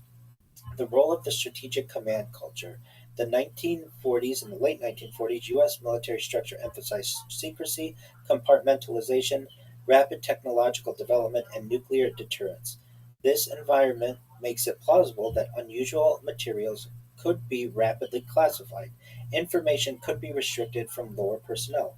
However, it does not automatically imply exotic origin, only restricted access. We have emergence of recovery narratives. The idea of a structured crash retrieval program largely emerges from oral histories, UFO conferences, and books and interviews decades later. The key pattern is that as UFO belief systems expanded, Roswell was retrofitted into an origin event. This is a common phenomenon in historical myth formation. A later framework recognizes earlier ambiguous events. We have competing explanatory models. Model A is the balloon debris is misinterpreted. It aligns with the 1994 U.S. Air Force report, consistent with known classified balloon projects, and explains light materials and scattering. There's Model B. The experimental aircraft recovery suggests secret U.S. technology testing, partially plausible given Cold War secrecy, and lacks supporting documentation for 1947 Roswell specificity. 1947 Roswell specifically. Model C is the extraterrestrial crash retrieval. It explains later witness claims of secrecy and bodies, lacks contemporaneous evidence, and depends heavily on retrospective testimony. Why the bodies enter the narrative later. Although full analysis we'll go into in a little bit, the 1947 reports focus on the debris. No press or military statement mentions biological entities, and body stories emerge decades later. The temporal gap is one of the strongest analytical dividing lines in the Roswell dataset. We have a psychological layer. Human cognition plays a role in narrative formation. Memory reconstruction fills gaps. Ambiguous events become structured stories. Cultural expectations shape recall. Repeated storytelling increases confidence without increasing accuracy. This is especially relevant in high interest cases like Roswell. What can be stated with high confidence? From a strict evidentiary standpoint, what's well supported is that a debris field existed, military recovery occurred, materials were transported to Roswell Army Airfield, explanation shifted rapidly to a balloon system. No confirmed multi site crash documentation exists from 1947. What isn't supported by early records, at least, was a structured crash retrieval team, multiple crash site uh, multiple crash sites, biological recovery operations, or advanced propulsion recovery programs. As we get even deeper, we're going to get into the bodies, witness claims, the origins, and contradictions. So, the key turning point in the Roswell lore uh, from July 1947, the earliest Roswell records from July of 1947, they describe only debris recovery, military examination of materials, press announcements, and retraction. There is no mention of biological entities in press releases, military memos, newspaper accounts, official statements from that time. The idea of bodies appears later and becomes central only decades afterward. This creates a major investigative divide. The 1947 evidence is debris incident, later narratives are crash with occupants. We have the Barnett claim, which is a retrospective story. One of the earliest body related narratives comes from claims attributed to Grady Barnett. Their claim was, and this was reported decades later, they alleged that allegedly they encountered a second crash site. They described a circular craft. They reportedly saw small humanoid bodies nearby. Military personnel allegedly arrived and secured the area. The critical issues: there's no contemporaneous 1947 documentation that supports this. The story surfaces later in UFO literature, and details vary between retellings. The investigative conclusion: Barnett's account is influential in UFO culture, but perhaps lacks early evidentiary support. Then there's the Mortician account. Another major narrative involves funeral home director Glenn Dennis. His claims include he received unusual calls from Roswell Army Airfield, inquiries about child sites coffins or preservation methods, alleged transfer of unidentified bodies to base medical facilities, and encountering distressed military personnel. The supporting details often cited, he mentions the mention of military presence at his workplace and the recollection of a nurse warning him to stay silent. Critical analysis: no military records confirm medical transfer requests, no 1947 documentation references bodies at Roswell hospitals, and accounts were first publicized decades later in UFO conferences. The key issue is the narrative relies heavily on memory reconstruction after long time gaps. I watched a documentary, as I said last night, on this, though, and they had an interview with him, and it was fascinating for him to recount how the government was asking him about preservation methods, but didn't want to go into anything very specific. And then also the recollection of a nurse warning him to stay silent. Allegedly, this nurse was moved from New Mexico to or Texas, the Southwest, to London and England, and then her plane allegedly went down That's the rumor that he was told, along with some other people. The only way that he found this out was he was sending her letters, and one of the letters was returned to sender that um, the addressee had was deceased. And so I've always found that to be quite interesting as well. We have the Marcel family interpretations. Jesse Marcel was central to the debris recovery. Later, his son Jesse Marcel Jr. contributed to the evolving narrative. His claims were Marcel Jr.'s claims were he saw debris described as unusual and highly engineered, later interpreted materials as possibly non terrestrial, suggested memory of exotic characteristics in recovered debris. Important distinction: Marcel Sr. was the debris handling officer. Marcel Jr., he's the one whose testimony that we have. And there was retrospective interpretation, not direct 1947 crash site witness. Other things that were interesting in some of these interviews of people who were either witnesses, firsthand witnesses, or perhaps witnesses around that time is like some things that were interesting. Randomly, someone would show up with a brand new truck, so they might have been paid off. There was an account of someone who had a bank account from. They were originally from England, but they had a bank account in Roswell that supposedly had a lot of money in it. At the time, the figure that was going around of how much some witnesses were paid off was $10,000, which in 1947 was a very large amount of money. Whether any of this is true, these were just this is I'm just the reporter. I'm just telling you I've been able to witness from.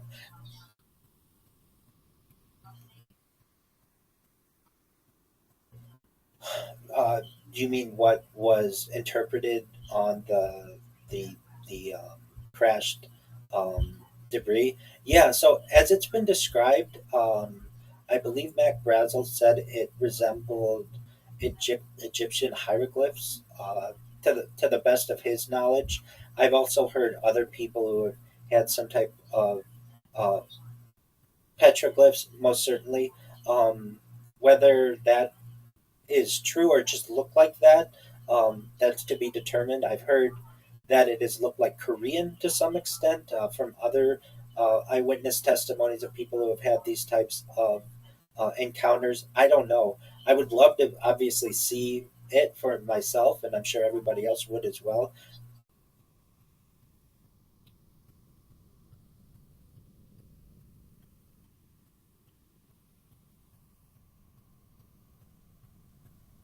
Okay.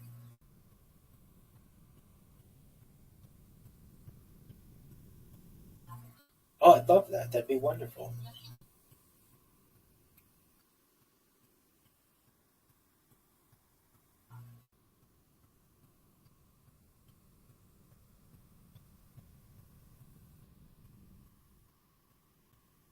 Okay. Um, this happened recently. Okay. All right. Well, um, yeah. So, yeah, it seems like it can be somewhat dangerous. Um, as I'm, I'm, I'm not sure. I'm not sure. It's perhaps something we can just do some quick research on. Empire State Building climbers and get some more information on this. As you all know, I've been in here with you all, so haven't had a chance to necessarily get too much on this. But it does seem like um, this two people were seen atop this Empire State Building with a banner, and this is from the BBC an hour ago. And they two people climbed atop New York's Empire State Building on Wednesday and unfurled a large banner appearing to say, "When the power of love beats the love of power, the world knows peace. When the power of love beats the love of power, the world knows peace." After standing at the top of the famous building spire together, they climbed down to a small platform where one appeared to get down on one knee and proposed marriage to the other. They then kissed before continuing to descend. They were atop the 1,454-foot, 443-meter building for at least 10 minutes. The New York Police Department told the BBC that two individuals have been taken into custody. Well, that is quite an interesting proposal, and generally, I'm for anything peace related. I don't want people to get hurt. I don't want people to be put in danger. But quite interesting. I appreciate that information. All right. And do you have anything more to that, Missy?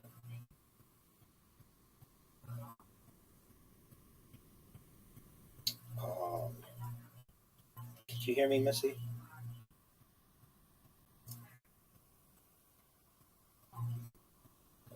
Are you muted, Missy? Or Missy? It looks like you're muted. I could be wrong on my end, but do you? There you go. You're okay. You're okay.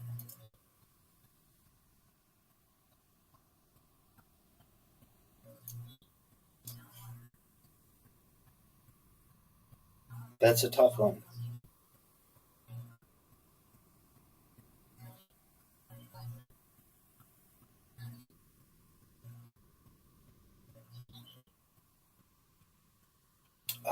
No, one World Trade is the tallest building, but it's certainly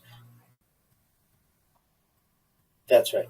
But it is certainly perhaps the most iconic. It's absolutely iconic, most certainly. All right. Well, thank you to the yeah, most certainly. Well, thank you to the audience for that information. So we had some breaking news that we were able to disclose here. If you don't mind, Missy, do you mind if I continue? Excellent. So we do have absence of bodies in the early military records. A critical investigative point in 1947, the communications include a press release describing disk retraction, describing a weather balloon, internal logistics of debris transport. What's missing entirely are casualty reports, medical emergency responses, morgue or autopsy documentation, quarantine procedures, chain of custody, biological handling. If biological entities were recovered in a military context, even under secrecy, some indirect administrative traces would normally be expected. None have been verified. Why bodies entered the story later. The emergence of body narratives correlates with the growth of UFO culture in the 1970s through the 1990s, the publication of popular UFO books, television documentaries, and conferences and interviews. A key pattern is as Roswell became central to UFO mythology, the narrative complexity increased. This includes crash sites expanding, craft descriptions becoming more detailed, and the introduction of occupants. Now, I do know as well the witnesses who I saw uh, uh, giving their documentation yesterday in the documentary that I watched. They were threatened. So there's a good reason that they might not have wanted to disclose this. In fact, one of them uh, uh, stated to their spouse, um, basically, the story was that they had lived in the Southwest, then eventually moved to San Diego, and this was decades after 1947, and they saw on one of the tabloid magazines that said crash saucer disclosed in 1947 crash or whatever, and they felt comfortable at that point stating that hey, if this is in the newspaper, even if it's in the uh, the tabloid magazines, then maybe there might be something to this, and they were able to disclose that to their spouse. They had kept that a secret from their spouse for many years. Other people had deathbed confessions that we'll get into a little bit, but generally these people were threatened that bad things would happen to them and their family if they disclosed any of this information. Now, the descriptions of the alleged biological entities across accounts, common descriptions include small stature, humanoid forms, large heads relative to body size, thin limbs, grayish or pale skin tones, and lack of visible clothing. However, these descriptions do vary significantly between witnesses. We have no photographs or physical evidence that exists in the public record, and accounts are not consistent across independent sources. There are some psychological and sociological factors. Several mechanisms can explain the development of body narratives. There's memory reconstruction, narrative convergence, cultural reinforcement, and certainly interview effect, where reported questioning can reshape recollections. We have the institutional secrecy versus the myth expansion. A key analytical tension exists. The known fact of the U.S. military in 1947 operating under extreme secrecy in nuclear and aerospace programs. And then there's an interpretive leap. Some later narratives assume secrecy, suppression of extraterrestrial evidence. However, secrecy alone does not indicate extraordinary material origin, it only indicates restricted information flow. There are alternative explanations for body reports. Some people have confused this, or alleged that this is confused with anthropomorphic test dummies or misinterpretation of wreckage. Perhaps it's fictionalization or media amplification effect. Um, I can say that from the witnesses that I've seen, they describe these beings as being small, child size, that they had four fingers, that the fingers on the tips had like suction cups. They were the standard gray aliens that you're thinking, large bulbous head, thin body, um, with the four fingers on the hands. Some with Yeah, it's similar. Yeah, that's absolutely right. So if you want to think of something, yeah, like the hands of a gecko, but with four fingers, long fingers, large eyes, small mouth, perhaps either no nose or small nose, no traditional ears that we would think of something extruding from the body. If anything, there were just maybe a hole or on each side of the head. That is generally what has been recounted from this. And really, again, this story of the beings doesn't come out for some amount of time afterward. That this was not referenced in the original crash. The next section we'll review is Project Mogul, the official explanation under a microscope. By the end of the 1990s, nearly 50 years after the Roswell incident, public interest had grown to the point that the United States Air Force undertook a formal historical review. Its 1994 report concluded that the debris recovered near Roswell was likely originated from Project Mogul, a then classified research program designed to detect distant Soviet nuclear explosions. For many researchers, the explanation resolve the mystery. For others, it raised additional questions. So we're going to go through just briefly what Project Mogul, why it was created. After World War II, the United States had a pressing strategic concern. How could it detect the Soviet Union secretly? Uh, how could the United States detect if the Soviet Union secretly tested an atomic bomb? In 1947, there were no reconnaissance satellites, no global seismic monitoring network, and no worldwide electronic surveillance. Scientists therefore explored an unconventional approach. Instead of looking down from space, they would listen through the atmosphere. So we have the science of infrasound. Large explosions generate infrasound, low frequency sound waves below the range of normal human hearing. These waves can travel enormous distances through the upper atmosphere. Researchers believe that an atomic explosion in Asia might produce detectable atmospheric waves that could reach North America. This concept became the foundation of Project Mogul. The team behind the project, it was developed by scientists and military personnel working on advanced atmospheric acoustics and balloon engineering. The program combined expertise in meteorology, acoustics, balloon construction, electronics, radar tracking. Although the project's purpose remained secret, many of its scientific principles were sound and later contributed to global nuclear monitoring technologies. What a Mogul balloon train looked like. A Project Mogul launch was not a single weather balloon. Instead, it consisted of a long balloon train including multiple neoprene balloons, radar reflectors, suspension cables, instrument packages, acoustic sensors, batteries, radio transmitters. When fully assembled, the train could stretch hundreds of feet in length. If it broke apart, debris could scatter across a large area, consistent with reports of a wide debris field. The radar reflectors, one of the most recognizable components, was a Raman radar reflector. These devices consisted of lightweight wooden sticks, metallic foil or foil backed paper, adhesive tape, geometric reflective panels. Witnesses later described thin wooden strips, shiny foil, unusual tape. These descriptions broadly resemble the construction of radar reflectors used at the time. However, some witnesses later insisted the recovered material behaved differently than ordinary foil. The memory metal claims. Some later witnesses described debris that allegedly returned to its original shape after being bent, resisted cutting, could not be burned, was extremely light. If accurate, these properties would not match known Mogul materials. However, several considerations are important. These descriptions were recorded decades after the event. No authenticated sample has ever been produced. No laboratory analysis has verified such material. Thus, the claims remain unverified. There is decorative tape controversy. A recurring point in the Roswell discussions involves a tape used on some radar reflectors. According to some accounts, the tape bore colorful symbols resembling flowers, geometric designs, or hieroglyphics.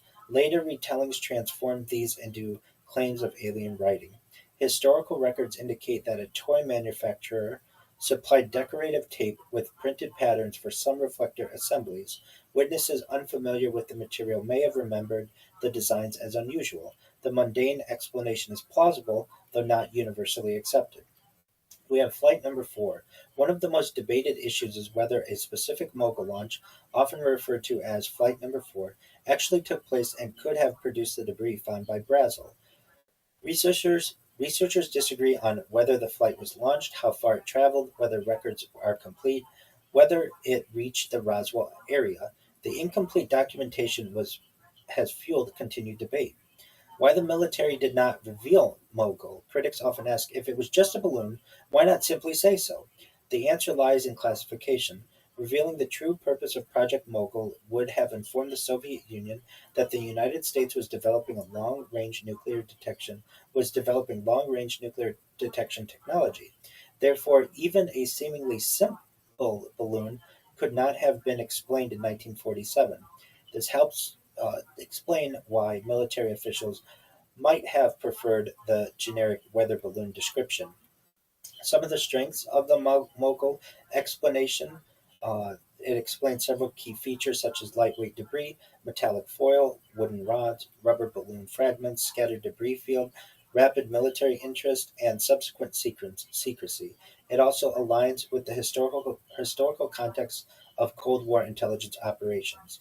However, there are weaknesses and certainly criticisms. The witness descriptions are a major objection that's raised. Some insist that debris had extraordinary physical properties inconsistent with balloon materials. The military behavior, the initial flying disc press release seems unusual if personnel immediately recognized balloon debris. The missing records, not all Mogul documentation has survived, leaving uncertainties about specific launches. Changing testimony, some participants later claimed the displayed balloon debris in Fort Worth differed from what they recovered. These points do not prove an extraterrestrial explanation, but they are part of a historical debate. The 1994 Air Force report concluded that no aircraft or there was no evidence supported of recovery of alien spacecraft. Debris most likely originated from Project Mogul. Secrecy surrounding Mogul contributed to confusion, and later stories expanded beyond the documented facts. In 1997, there was a follow up report. In response to continuing claims about the bodies, the Air Force issued another report in 1997. It proposed that some accounts may have conflated the Roswell incident with later military activities, including anthropomorphic crash test dummies, aircraft accident recoveries, and other classified operations in the Southwest. One criticism of the explanation is chronological. The famous dummy tests occurred in the 1950s, not 1947. The Air Force argued that memories from different periods may have merged over time. From an investigative standpoint, Project Mogul is the strongest documented conventional explanation currently available. It accounts for many features of debris and secrecy surrounding the recovery. However, some aspects of the Roswell story remain disputed because the documentation is incomplete. Witness testimony is inconsistent, and not every detail can be reconstructed with certainty. The uncertainty has allowed alternative theories to persist. The next part we're going to discuss is directly with the witnesses, their testimony, their memory, and their credibility. The Roswell incident is unusual because its importance today rests far more on witness testimony than on surviving physical evidence. The debris was taken into military custody in 1947 and is no longer available for independent examination. As a result, historians must weigh contemporary documents, later interviews, consistency across accounts, and the well established strengths and limitations of human memory. The goal is not to decide whether every witness was right or wrong, but to understand what each person claimed when they made those claims and how those claims fit into the broader historical record.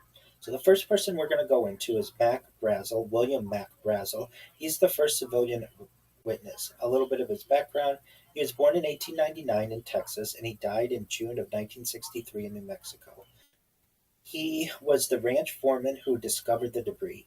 What he said in 1947, according to newspaper interviews, Brazel described finding rubber fragments, foil like material, sticks, paper like material, scattered debris over a wide area. He stated he had found weather balloon debris before, but thought this material looked unusual enough to report. Later controversy, some researchers argue Brazel appeared reluctant in subsequent interviews and may have been pressured by military authorities. Others note there is no documentary evidence proving he was threatened. An assessment is that his testimony is important because it is among the closest in time to the event. However, his public statements are limited, and later interpretations often go beyond what he actually said in 1947. The next person we'll go into is Jesse Marcel. He's the central military figure. He was born in 1913 in Helena, Montana, and he died in 1986 in Louisiana. He was an intelligence officer assigned to recover and evaluate the debris. In 1947, his role was to visit the ranch, collect the debris, transport it to the Roswell Army Airfield, and he accompanied the material to higher headquarters. In later interviews, beginning in the late 1970s, he stated that he believed the debris was not from a weather balloon. It had unusual properties. The material displayed in Fort Worth was not what he originally recovered. These statements became foundational to the extraterrestrial interpretation. The strengths of his argument are that he was a direct participant.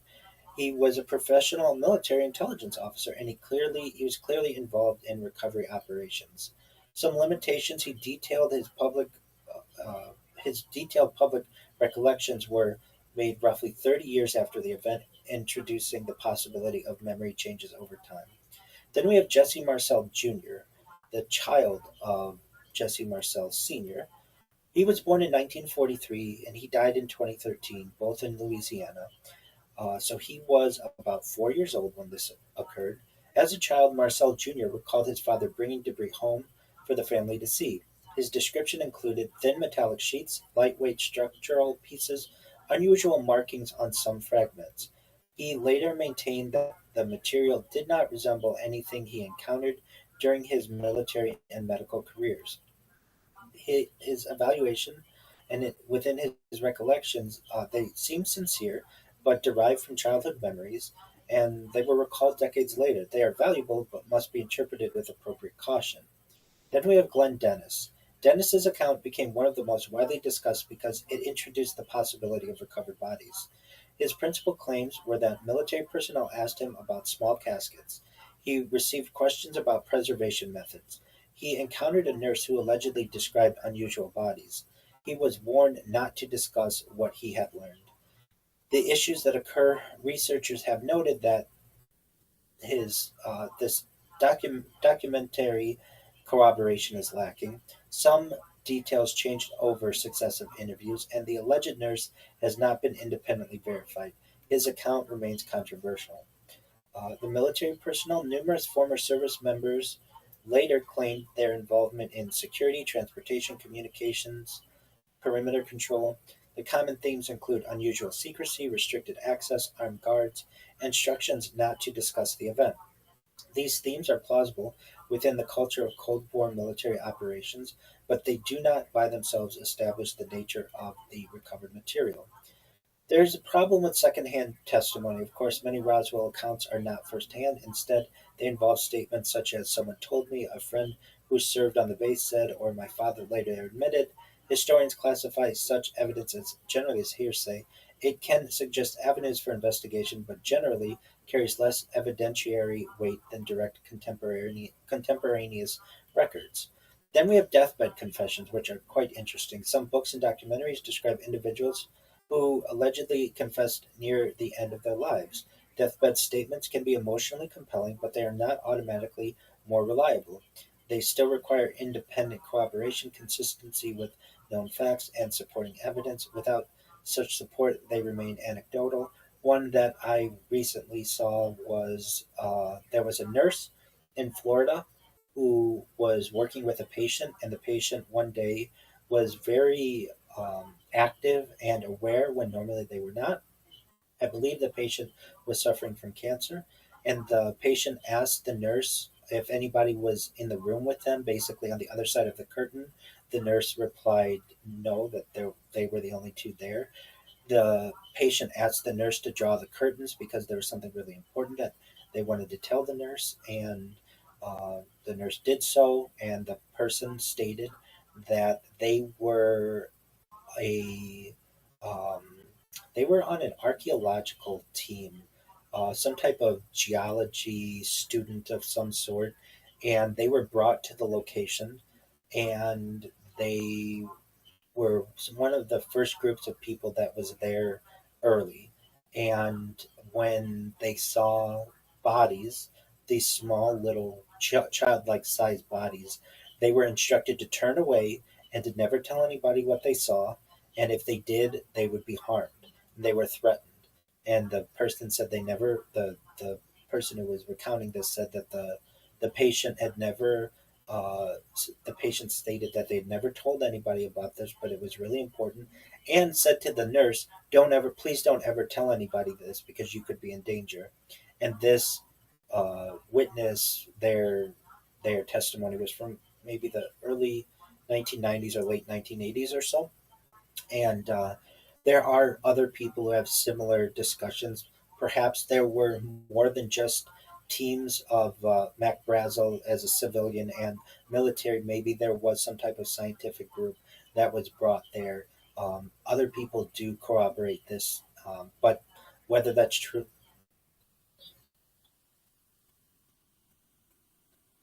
yeah,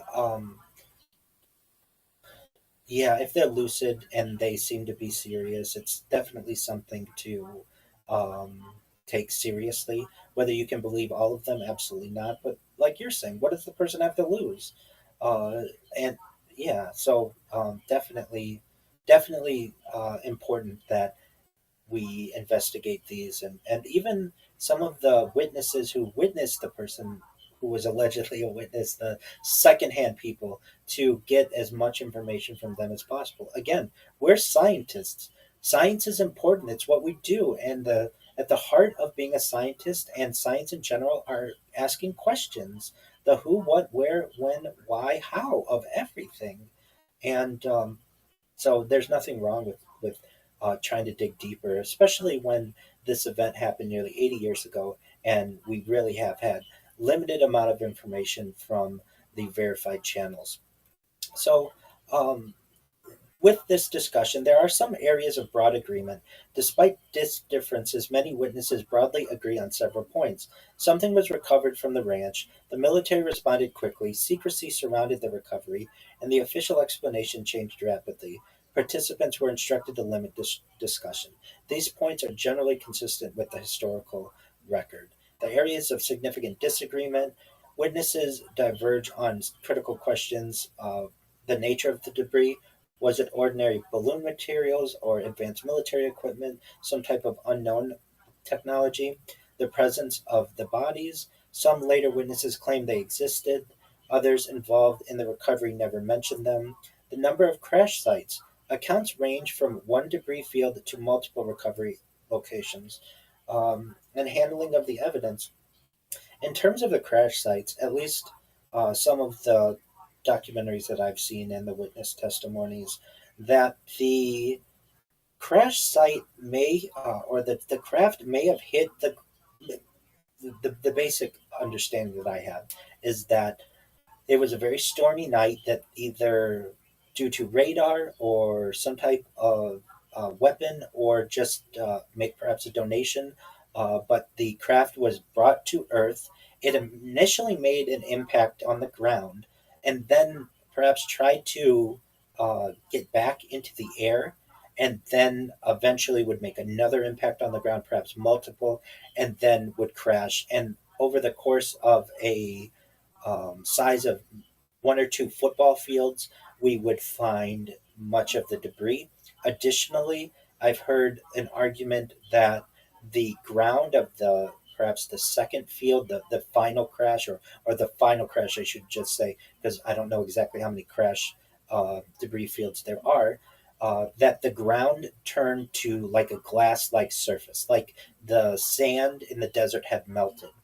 And it was very large, which I always found to be quite interesting. Some people describe routine transport, others allege elaborate compartmentalized operations. These inconsistencies make it difficult to construct a single coherent narrative, certainly. But we definitely have debate on this topic. Our next section, and I love this section, is Philip J. Corso, the reverse engineering and the technology claims. Because if what Philip J. Corso is saying is correct, then actually the technology that you, Missy, and I are utilizing, and our audience is either utilizing now or perhaps into the future, is reverse engineered alien technology, which is just absolutely fascinating to me. So, if Roswell is the foundation of modern UFO lore, then Philip J. Corso is one of its most influential figures. Before the publication of his 1997 book, most Roswell discussions centered on a debris recovery and later stories about bodies. Corso expanded the narrative dramatically. He claimed that recovered materials from a crashed non human craft were quietly distributed to American industry, where they inspired technological breakthroughs and transformed the modern world. These assertions have been enormously influential, but they're also among the most disputed. So, first and foremost, who was he? He was born May 22nd, 1915, in Philadelphia, and he died July 16th, 1998, in New Jersey. He served in the U.S. Army during and after World War II. His career included assignments involving military intelligence, weapons development, and work connected with research and development offices. His military service is well documented. What is disputed are the extraordinary claims he made after his retirement.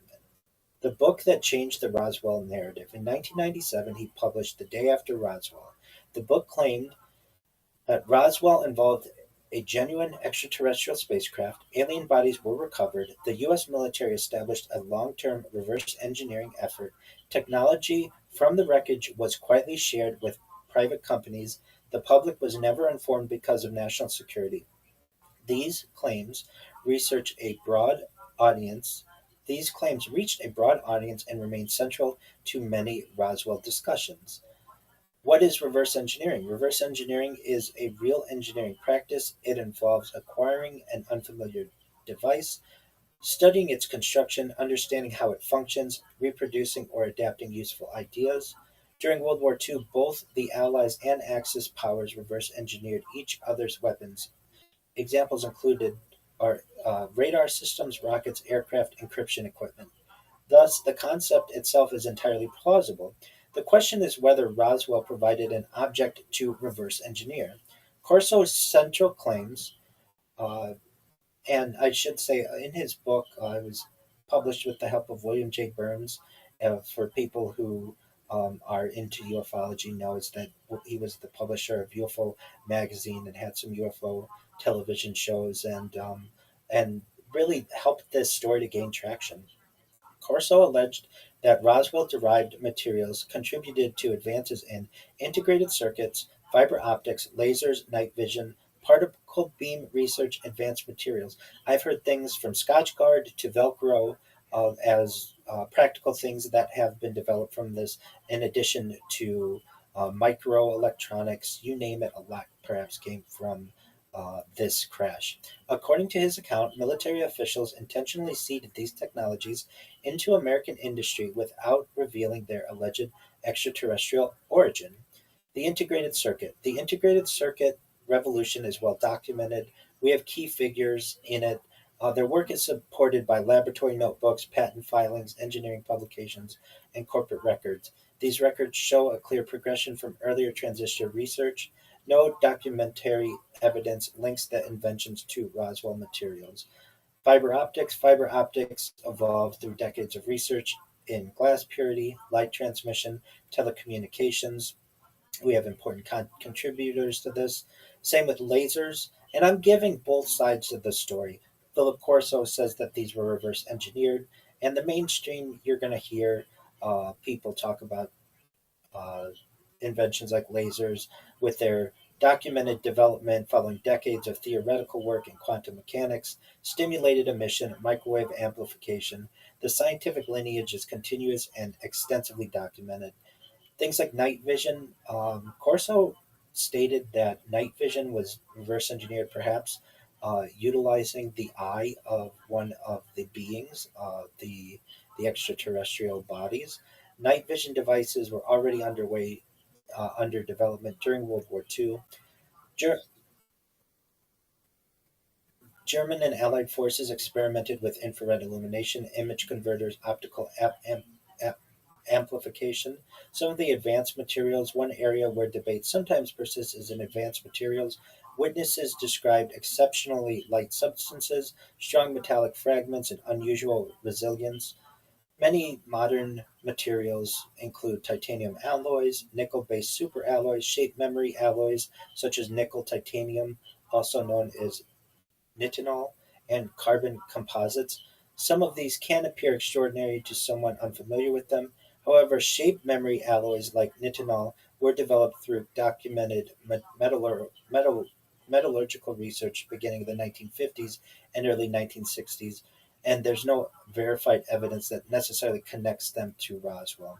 We do have a patent problem. If revolutionary extraterrestrial technology had been distributed to private industry, investigators would expect to find anomalies such as unexplained design leaps, missing development histories, abrupt technological discontinuities.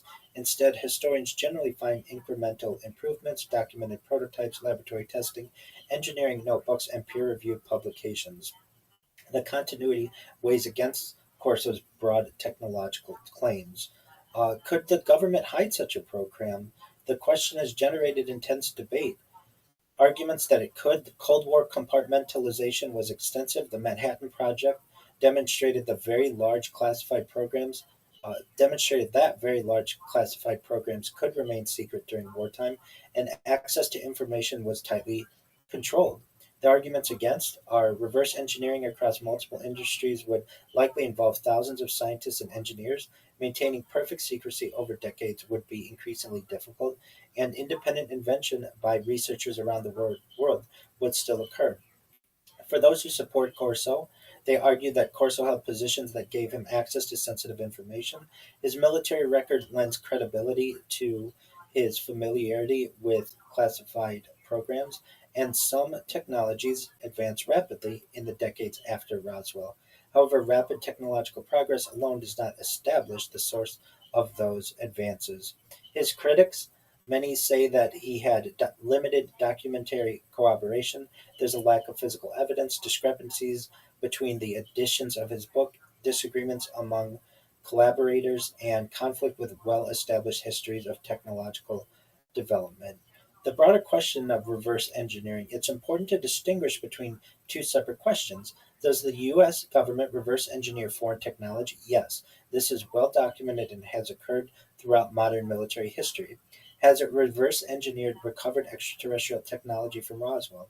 At least not publicly available, has been able to conclusively demonstrate this, but that doesn't mean that there's not a clandestine world that where this does occur. So the next section that we'll review some is the government investigations, declassified records, and the modern UAP era. For nearly 50 years after the events of July 1947, the U.S. government conducted no public comprehensive investigation of Roswell. That changed in the 1990s after persistent public interest, congressional inquiries, and requests under the Freedom of Information Act. This part examines what will review what official investigations found, where records are incomplete, and how Roswell fits into the broader modern discussion of unidentified anomalous phenomena. So, why Roswell was investigated decades later? During the 1970s and 1980s, books about Roswell became popular, television documentaries reached large audiences, former military personnel gave interviews, and members of Congress received requests from constituents for answers. These developments prompted renewed attention to the historical record. We have congressional interest.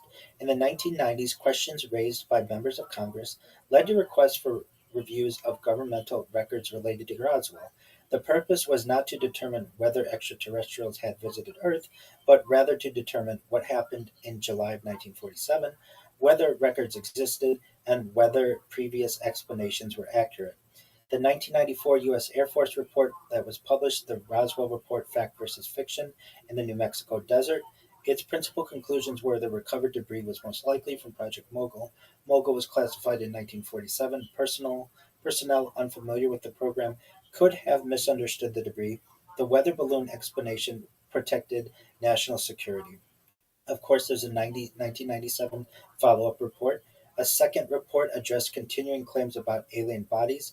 It concluded that some witnesses may have unintentionally combined memories from different periods, including anthropomorphic test dummies used in the 1950s, aircraft accident investigations, routine military recovery operations, and medical training exercises.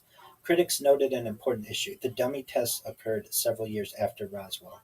The Air Force acknowledged this chronology but suggested that long-term memory can merge separate events. The declassified documents. Over time, numerous Cold War records have been declassified. These include documents including balloon research, atmospheric experiments, nuclear detection programs, intelligence operations.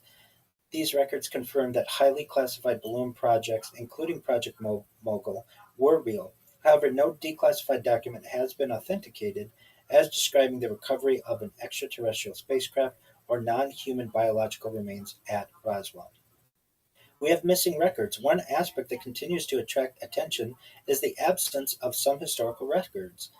Researchers have identified gaps involving routine administrative files, certain outgoing messages, destruction of some personnel records under standard records retention practices.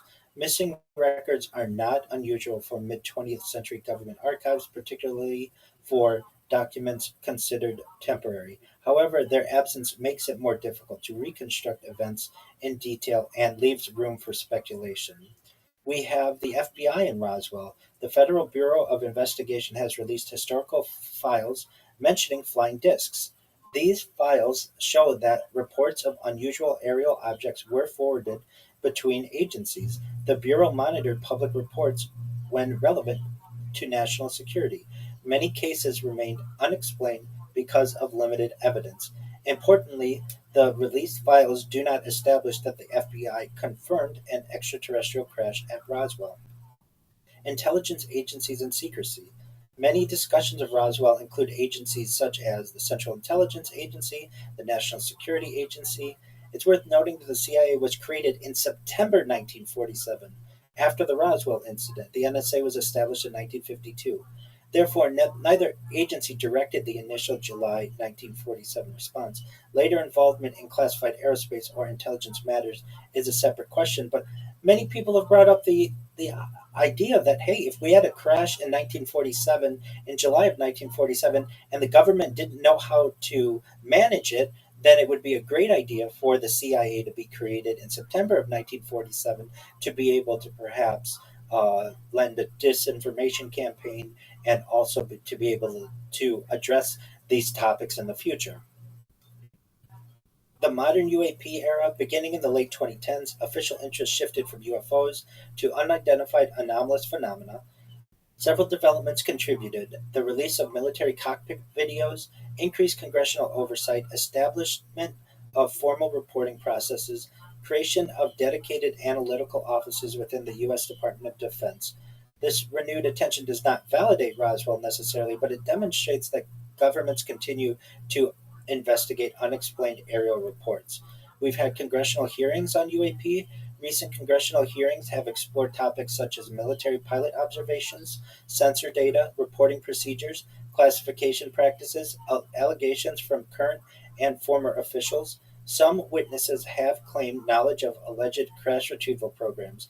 Others have stated that they have not personally seen evidence confirming extraterrestrial technology.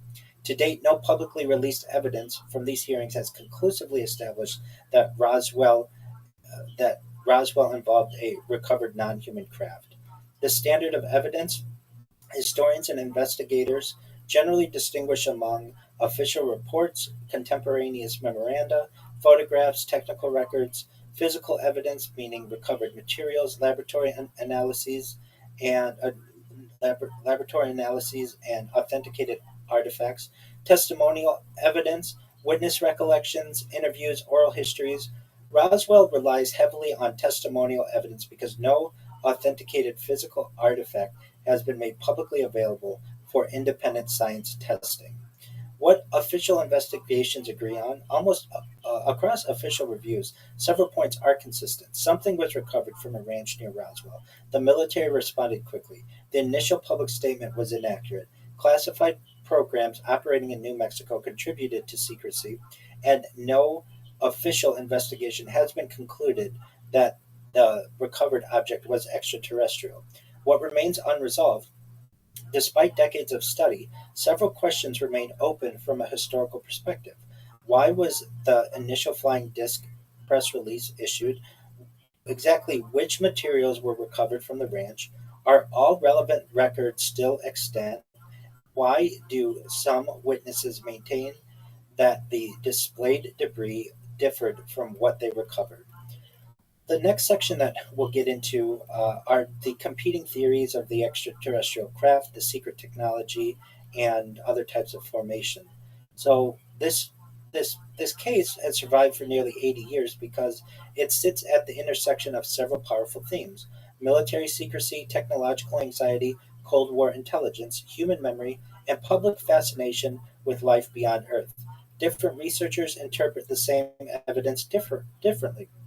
This, so many of these theories that are going to be evaluated or are evaluated face different problems and how they compare with the available historical record. So we have theory one, which is an extraterrestrial spacecraft crashed. The most famous explanation is a non-human spacecraft crashed near Roswell in 1947, and the U.S. military recovered the craft and occupants. This theory became dominant after the 1970s to 1990s expansion of Roswell literature. We have evidence that supporters cite. Advocates of this extraterrestrial hypothesis point to the original flying disc announcement. The July 1947 press release stated that a flying disc had been recovered. Supporters argue the military briefly revealed the truth, then reversed the story. We have witness accounts. Supporters emphasize later testimony describing unusual debris, secrecy, alleged bodies, restricted areas. They argue multiple witnesses independently reported extraordinary events. We have an alleged technology transfer. Some researchers connect Roswell to integrated circuits, fiber optics, lasers, advanced materials. They interpret rapid technological progress after 1947 as potentially connected. Now, there are problems with the extraterrestrial theory from a historical evidence standpoint. There's a lack of physical evidence. We have some timeline issues. Many body claims appear decades after 1947. We have technological development records. Major technologies attributed to alien origins have documented human development histories. We have a second theory, which is presented: the Project Mogul balloon explanation. This is the official explanation. According to this theory, a classified high altitude balloon system was designed to monitor Soviet nuclear tests, and it crashed near Roswell. Uh, we also have the idea of a secret U.S. experimental aircraft. Another possibility is that the object was a classified American project. The late 1940s saw rapid development of jet aircraft, rockets, advanced propulsion concepts, and high altitude systems. People who lend credence to this argument state that the military had many programs unknown to civilians, things with experimental aircraft, reconnaissance systems, and missile research. A crash involving classified equipment would explain rapid recovery, secrecy, and misleading public statements. There are problems with this theory, though. No confirmed aircraft project matches the Roswell descriptions. A major technological breakthrough would likely leave traces, engineering records, procurement documents, test reports. Unlike many real classified programs, no such documentation has surfaced. There's another theory, Soviet technology or foreign experiment. Some researchers have proposed that the object could have been connected to Soviet espionage, captured German technology, foreign experimentation. This reflects genuine Cold War fears.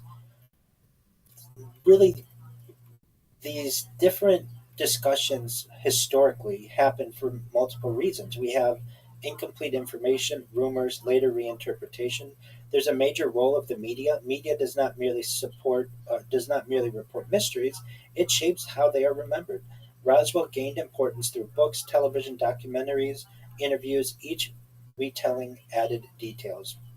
We have the cultural Roswell versus the historical Roswell. There really are two Roswells. The historical Roswell, a 1947 military recovery involving unusual debris, and then the cultural Roswell, a story involving alien spacecraft, bodies, government secrecy, hidden technology. And then there are hybrid theories of this. Some researchers combine explanations. For instance, there was ordinary debris, but exaggerated later, secret military technology plus confusion, genuine unknown object but no aliens. These approaches acknowledge uncertainty. Uh, Whatever people may think that it is, we go into it with open minds and open hearts, and we're just trying to get to the truth. The central his. Go ahead.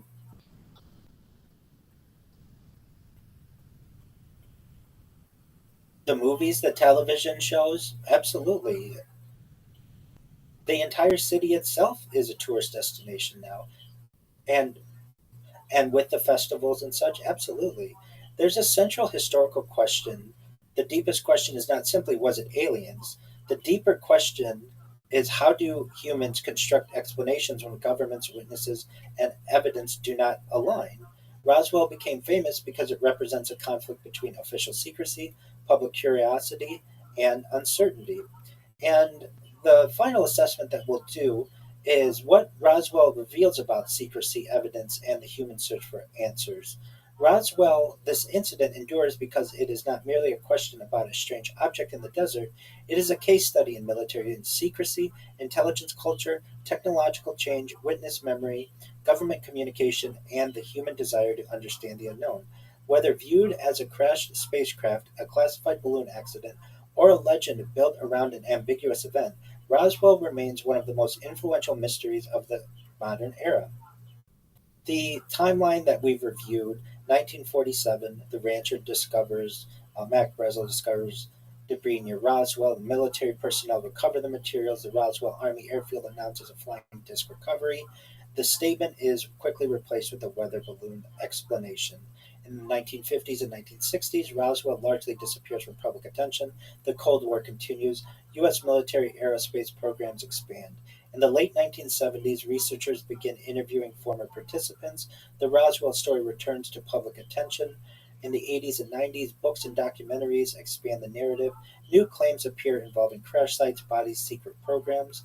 From 1994 to 1997, the Air Force publishes investigations explaining the event through classified balloon programs and addressing body claims. Of course, in 1997, we also have Philip J. Corso and published by William J. Burns in his book The Day After Roswell, which lends a lot of credence or information that got people more interested in this topic. And in the 2000s to the present time, Roswell becomes part of a broader UFO and UAP discussion. It was definitely a historically strong event. It was a real recovery that occurred. There was genuine debris discovery, and the military became involved. The event is involved in secrecy. This is not controversial. The late 1940s were filled with classified programs. The first explanation changed. This is not denied either. The public statement changed quickly. The contribution This contributed greatly to the suspicion. What remains uncertain, some questions cannot be fully resolved from available records. For instance, the exact composition of every recovered fragment, the precise communication chain inside the military, whether every relevant document survived, why some later witnesses described events differently. We have missing artifacts. The strongest possible evidence would be physical debris, laboratory testing, independent verification. A verified artifact could answer many questions, but publicly available Roswell material has never reached that standard. This remains the central limitation. I will say this: there are theories that the crashed debris was taken to Wright Patterson Air Force Base near Dayton, Ohio, and was observed there, and then eventually made its home at Area S4. And that's more into the Bob Lazar story in the Nevada desert near the Nevada test site near Area 51, about 15 miles south of Area 51. There are witnesses, whistleblowers, who have discussed that that's perhaps the more permanent home of the craft, if it does have one. Now, the question exists: what happened to the bodies? The alleged bodies are the most extraordinary part of the Roswell narrative. They appear primarily in later testimony. They lack contemporary documentation. They lack publicly available physical evidence. The difference between someone later said bodies existed and bodies were documented and examined is enormous. We have the importance of the Cold War throughout all of this. Roswell occurred during one of the most secret periods in American history. The United States was developing nuclear weapon systems, missile technology, reconnaissance methods, and atmospheric monitoring. A strange object falling near military facilities would naturally receive intense attention. We have the question why the military explanation changed. A major question remains: why announce a flying disc? Possible explanations include misunderstanding, incomplete information, rushed public relations, confusion between personnel. Large organizations often produce inconsistent messages during rapidly developing events, but for all of the large organizations that I know, I've never heard one of them initially say that it's a flying disc and then eventually say that it is a weather balloon. That is quite a distant connection to be able to be made. But to lend credence to the mainstream, that's what people want you to believe. Why people continue to believe absolutely. Why people continue to believe Roswell? Appeals because it combines several powerful ideas: mystery, something unusual happened; authority, the military was involved; technology, the event occurred during a technological revolution; existential questions, are we alone? Roswell and the question of extraterrestrial life. The existence of extraterrestrial life is a separate question. The universe contains billions of galaxies, enormous numbers of planets, environments where life might theoretically develop. Many scientists consider life elsewhere possible, but life may exist elsewhere is different from Roswell proves extraterrestrial visitation. The evidence standards are different. The broader UFO or UAP question. Modern UAP investigations have shown some sightings remain unexplained. Military sensors can record unusual events, and data quality matters. However, unidentified does not necessarily mean extraterrestrial. A phenomenon can be explained because information is incomplete, sensors malfunction, objects are misidentified, and analysis is limited. Some lessons that we have from our intelligence history. Roswell teaches several broader lessons. Secrecy creates suspicion. When governments hide information for legitimate reasons, people naturally wonder what else may be hidden. Also, confusion grows over time. Some uncertainties can become large narratives. Witnesses matter, but evidence matters more. Human testimony is valuable, but extraordinary claims require multiple independent forms of evidence. We have the investigator's framework. A careful researcher separates confirmed the debris recovery, the military involvement, and the changing statements, the probable connection to classified activity, and the possible but unproven secret technology recovery, and then really unsupported by currently public evidence of the alien bodies, the extraterrestrial spacecraft, and the reverse engineered alien technology. However, that is supported by many witnesses who are just not necessarily, we can't necessarily verify their takes. So the final evaluation of these major claims, a craft from another world was crashed, that's unconfirmed. The military recovered something unusual, that is confirmed. The event involves classified technology, that's highly plausible. Bodies were recovered, that's based on later testimony and can't be necessarily verified. Alien technology created modern electronics, that one doesn't have much evidence. I shouldn't say that. That one does not have any verified evidence, but does have witness and hearsay, and quite major amounts of that. And if you just look to the development over the course of the 20th century, when we went from the Wright Flyer, early fixed wing aircraft, to within 70 years at least being able to travel faster than the speed of sound with the SR 71, and within now the last 126 years or so, having smartphones and the internet and satellites, and at least being able to go into low Earth orbit, there are many questions that exist as to the advancement of technology that we've seen.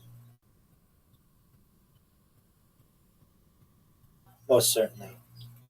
Most certainly. So, our final conclusion, the Roswell incident is best understood as a collision of general military secrecy, a real but perhaps poorly explained recovery, Cold War anxiety, evolving witness testimony, and decades of speculation.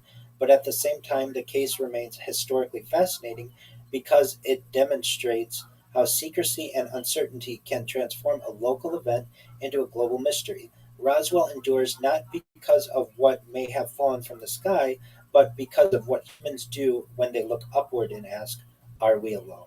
And with that, that's certainly a deep dive on the Roswell incident of July of 1947, and I'm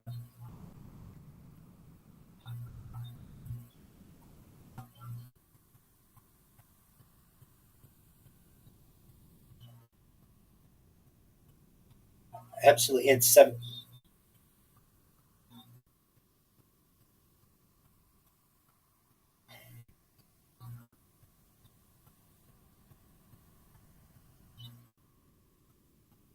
Absolutely. Do you mind if I just say it's 79th anniversary, and we're absolutely. And where people can connect with me is first and foremost in my Discord, discord.me/rabbi. I'm available 24 hours a day, 7 days a week, 365 days a year for any kind of pastoral support, any type of issues you're going through. I'm here to be a positive person in your life. If you want to view all of my social media, it's available at linktree.com/Rabbi Rothschild. And of course, you can view my life live 24/7 on YouTube, as you've been able to do for more than 4 years as we approach our fifth year, and by typing Rabbi Rothschild into YouTube and filtering by live. And with that, I sincerely want to thank you, Missy, for the opportunity to go into this deep dive and answer some of the amazing questions of the audience. I want to thank the audience for bringing such important topics to light, to the surface, and I look forward to doing this again sometime. Thank you.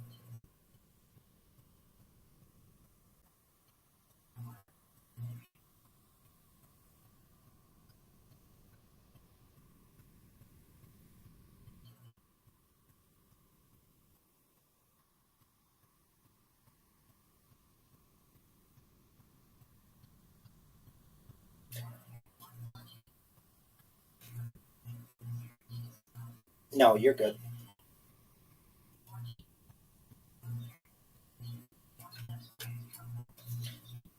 That's okay. I understand. Yeah, you can tell I'm passionate about this stuff, getting down to the bottom of what's going on in our world. Oh, 100%. So,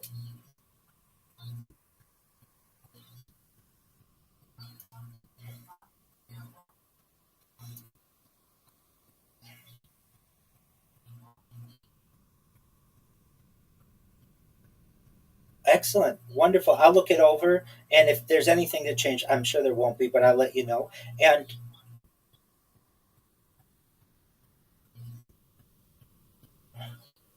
that's right. That's right. Excellent. And we won't put anything on paper now, but we'll be in touch via email and such. And when you'd like to have another guest, feel free to send me an email, or if I have something that occurs and I think it's prudent for the audience, I'll send you an email. And if you need anything from me in the meantime, I'm always here for you.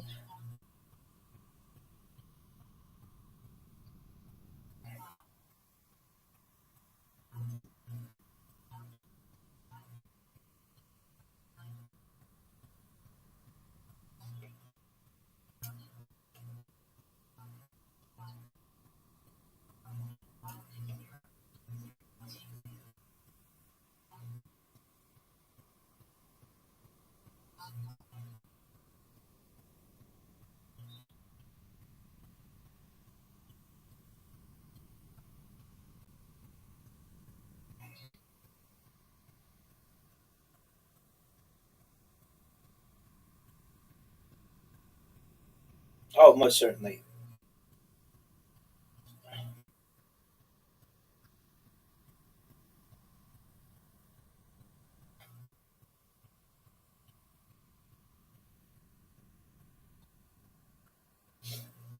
That I don't know, but I was researching this. I know you've got another.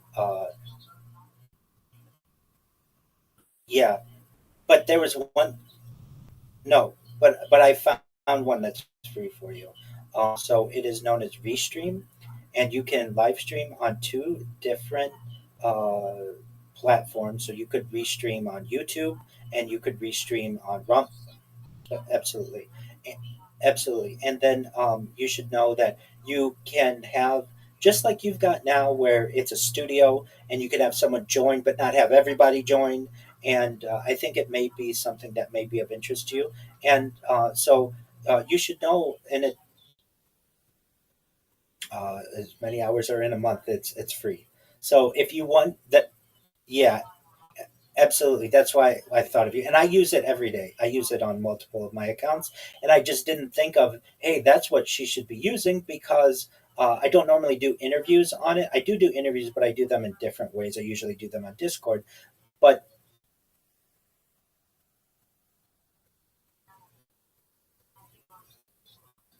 absolutely. Thank you so much for the opportunity. Okie doke. Thank you so much, Missy. You take care. Bye bye.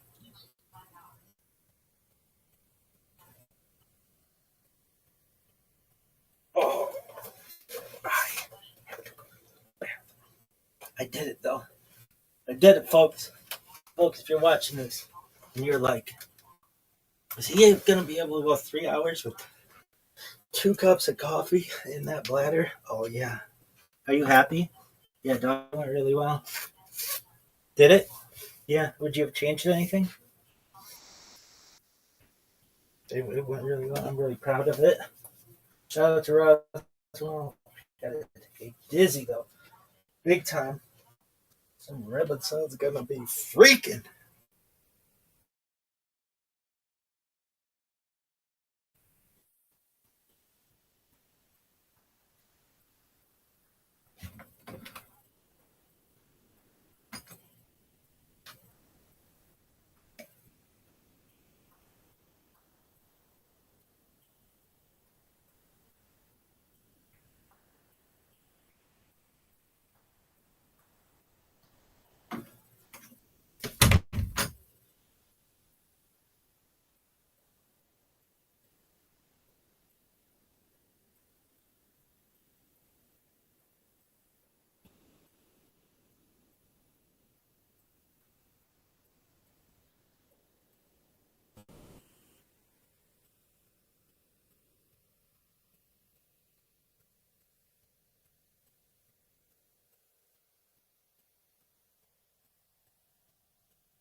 Are you happy?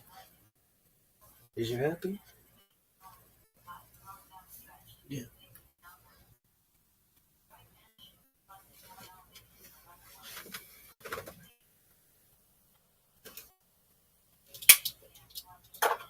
Would you do her show again? Yeah.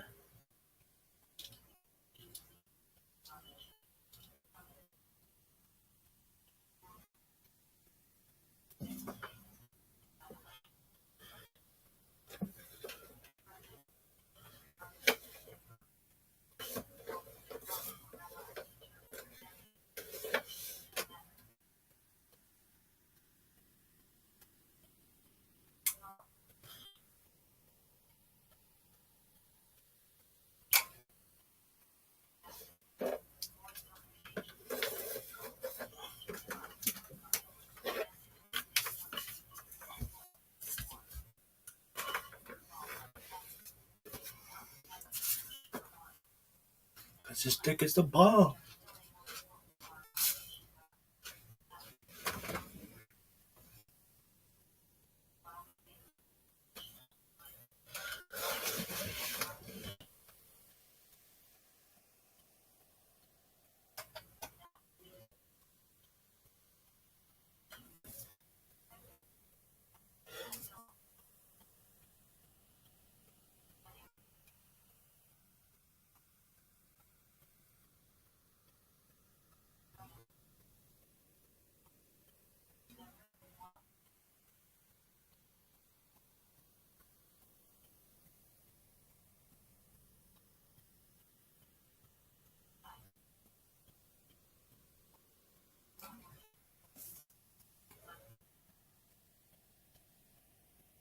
Are you happy with how it went? Yeah. Would you change anything? No, I'm baller as fuck. I'm happy with that.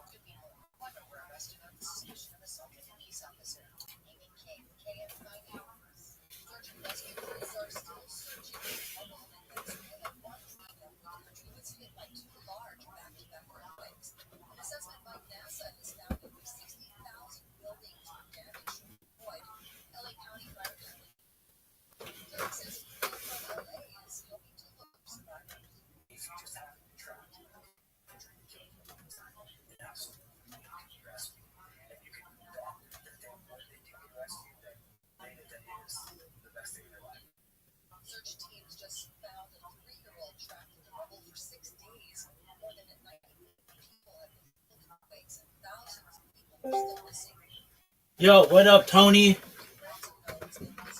Tony. Tony. What up, Pimp?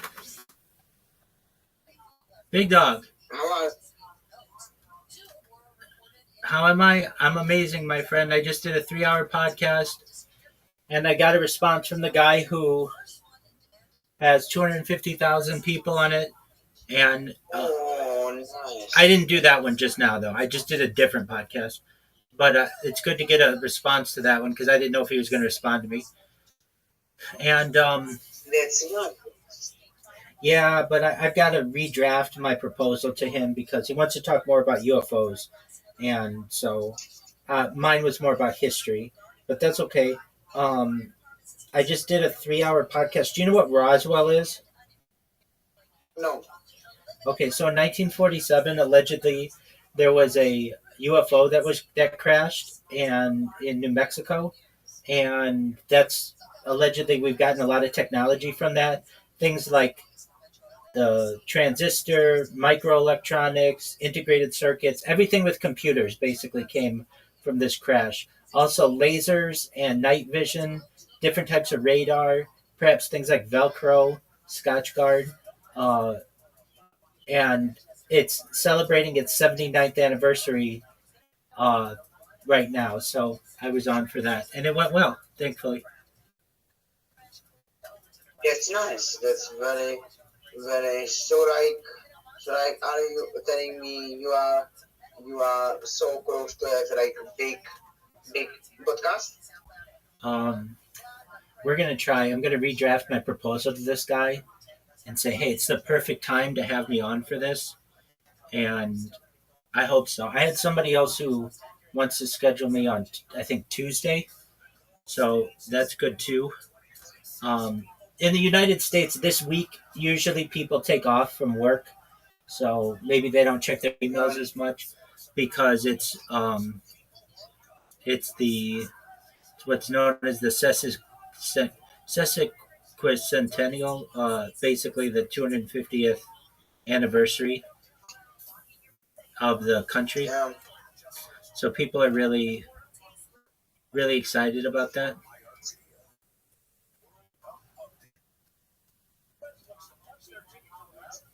I am really happy for you. Are you making moves? That's best. I'm doing my best to, my man. Um, I ran into an issue though that um, I was sending out too many emails to people, and I lost some of my Gmail accounts. Nothing too major though, but I just can't respond to these people yet. I think I have to wait 24 hours or something. So, Yeah. but that's okay. I created. Do you know what Proton Mail is?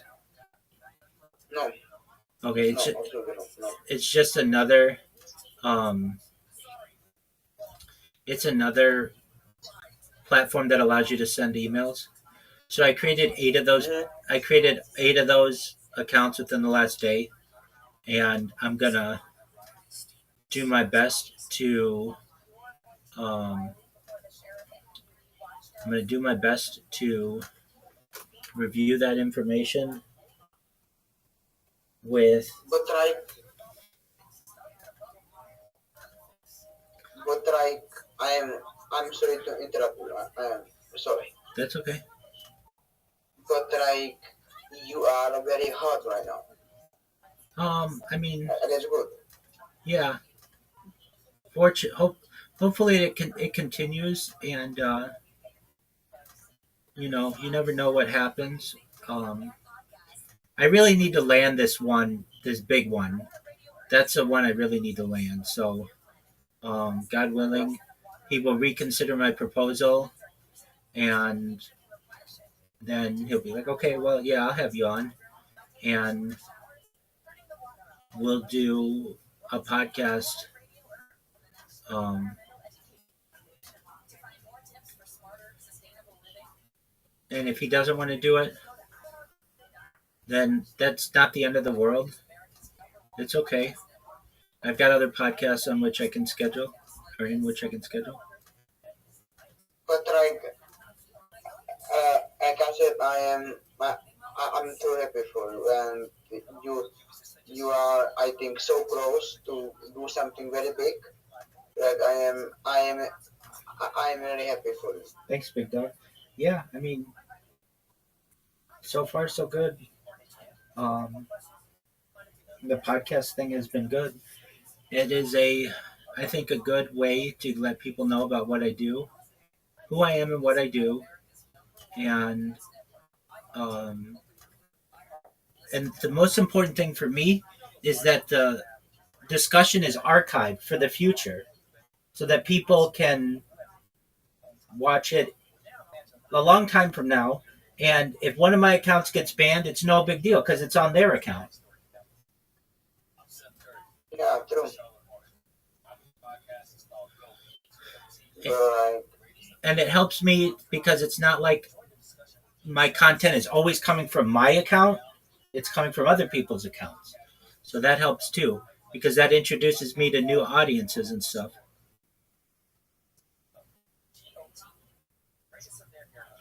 So, how was your birthday, Big Dog? Good. I did episode with the UFC. Oh, you did? How did that go? I think good. I have some technical issues, but I did. Okay, what technical issues did you have?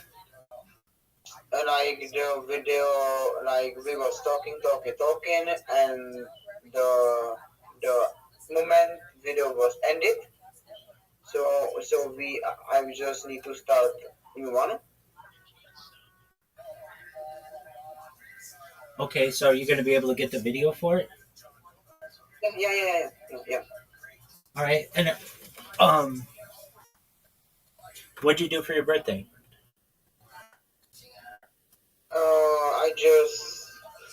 I just like to have dinner with my family in the restaurant. Oh, cool. You went out to dinner? Yeah. What'd you eat? Oh my God, I don't know how to say in English. So like you got me. Okay, was it meat? Yeah. Yes. Meat. Yeah. Okay, was it steak? No. No. It was like wait. I need to What kind of touch. what kind of animal did it come from? I have no fucking idea. Right, I'm gonna be competitive. And I put a new episode on my YouTube channel. Oh, that's great. So you had a very productive day. I I hope so. You had another revolution around the sun. That's important. No, I am at 22 and I think my train is long gone and yeah You think your train is long gone? yeah What does that mean? like I'm too late for everything. Dude, you're in a perfect position. You're young. You're one of the youngest Czech podcasters in the world. That's true. Have you had the opportunity to apply for any jobs recently? I will going to do tomorrow. Tomorrow I have interviews for the jobs. No way. What kind of Tomorrow job? No way. What kind of job? I have I have like in the shop with animals and this stuff. A pet shop? So this can be nice. A pet And I shop think tomorrow I have where they sell animals? yes Oh, pet cool. shop You're and a pet like shop boy. everything for the animal. Yeah. Okay, cool. Do they sell animals there too? What? Do they sell animals there too? Oh yes. Like hamster and this. Oh, like hamsters. Okay, cool. Excellent. I have. Are you good with I have. Are you good with animals? Sorry. Yeah. I have animals. Okay, excellent. I have two hamsters. You have 2 hamsters? Yeah. Oh, amazing. So you're really good with animals. What are your Yeah. What are your hamsters' names? Peppa and Zdenda. Okay, what does that mean? The name Peppa Peppa? and Zdenda. Okay, what does that mean though? Like, what do those names mean? Peppa is like the mini hamsters we have, Peppa's like and the Zdenda. Peppa's like the weenie hamsters you have? No. We have already have 2 hamsters named Peppa, so we name it 3. Third hamster Peppa. And they're all named Peppa? No, and no, other one is Zdenda. Okay, And what does that mean in Czech? nothing. It's just a name. Okay, how did you get on Zindenza? Zdenda. Zdinda. Oh, just like it's spelled. Okay, just like it sounds. All right, so Stenda. How did you decide on that name? Because this was after somebody died in my mom family, so we decided to name it. Oh, okay, so it's named after somebody. Yeah. Okay. And what about Peppa? Peppa is like we want to continue the name Peppa because last two hamsters was Peppa. Okay, I gotcha. All right, well, that's great that you are a pet owner. Do you take good care of them? They are not dead yet, so I think so. That's true. Do you give them bedding and water and stuff to chew No, on? no. Our hamsters and I think hamsters is not good to bathing, good into the water. So no, but yeah, I will give him food. You don't give your hamsters water? Yeah, okay. So yes, what I was thinking you are talking about like bathing, like in the like the cleaning stuff. But yes, I will give water. Yeah, Okay, cool. Excellent. So, are you excited for the job interview? yeah, yeah. I am, Do you think? and I got new haircut Oh, fancy. yesterday.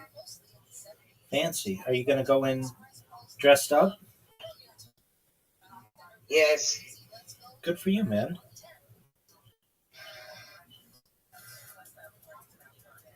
I'm really happy for you. I'm not winning that much. It's not like the big winning and this stuff. What'd you say, big man? I'm not winning that much. It's not like big wins. Dude, that's a big win. If you get this job, it's a giant win. Yeah, that's true. And another thing, I finally get like something installed with my knee. Finally, I get new information. Okay, what's that? I will gonna have a surgery. Oh, you're going to have knee surgery? Okay, that's good. Yeah. All right. Are you excited? Yes. Well, that's great. When's the surgery? In 3 months Okay. because in summer like they are not going to like do like the most operation. In summer, they're not going to do the operation? Like in the summertime, they are not doing that much operations. Oh, I gotcha. Okay. All right. Well, that's great, man. And do you think you'll be able to walk better then? I hope so. That's the thought. Okay.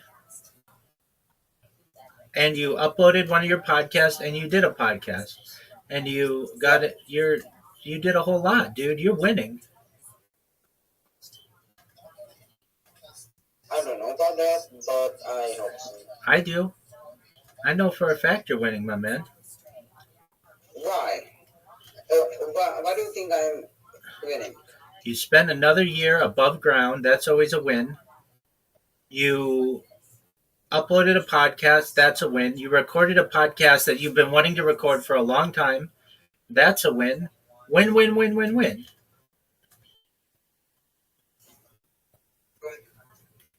And you've got a job interview tomorrow. Another win. And Saturday I am going to see that girl. And I was just going to ask that. And Saturday, you're going to see that girl. Look at you. Remember you before? You're like, oh, it's too far. I can't do it. Blah, blah, blah, blah, blah. Now you got your shit together. Yep. Excellent. All right. What are you going to do with her? I don't know. Maybe some cinema or some food because Go I get what? go with food. Don't go with cinema on the first date. Okay. Cinema is second date. Okay. So I get gifts from my people to my birthday. I get some money. I'm not that broke. I'm still broke, but I'm not that broke. Well, that's good. Yeah. Well, excellent, my man. So you got a little cash. You're going to go take a girl out this weekend. You got a job interview tomorrow. You uploaded a podcast today. You recorded a podcast today. That sounds like a win, man. All wins. Win, win, win, win, win. Good on you, man.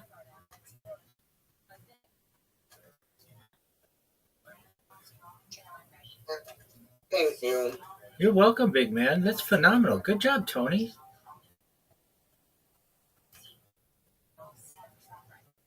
I'm proud of you.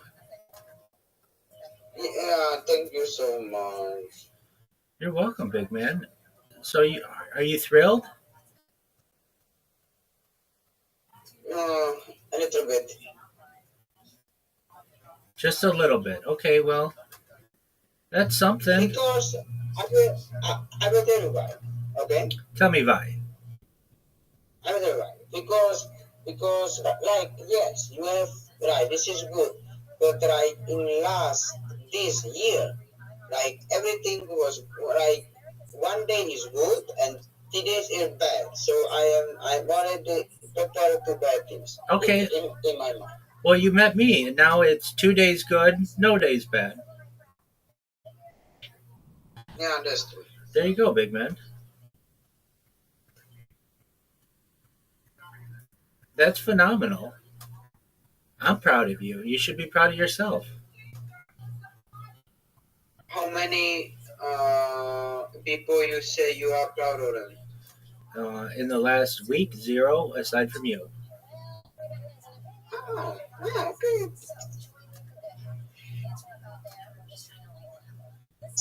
I will gonna believe you. I'm recorded. I wouldn't say if there was somebody else, I would give them a shout out, and I would say I also said that I'm really proud of that person, but not in the last week. I don't tell that many people that I'm proud of them because I'm not that proud of most people. But I'm proud of you. You're doing really well, big dog.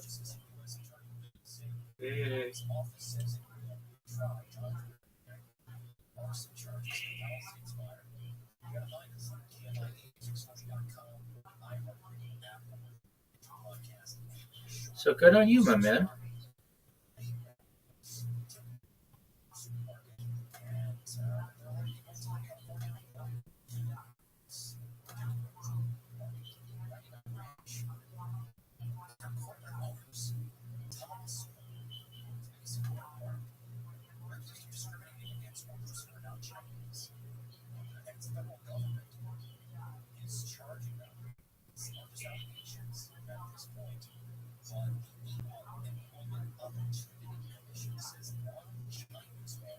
Do you think Argentina and Capo Verde will win? Argentina,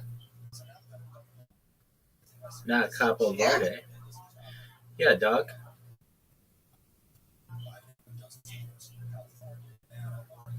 We will see what happens because Capo Verde in group stage have like 0-0 with Spain. They're like 0-0 with Spain. Yeah. Right now. With European champion. Oh, it's a European champion. Yeah, Spain. Okay.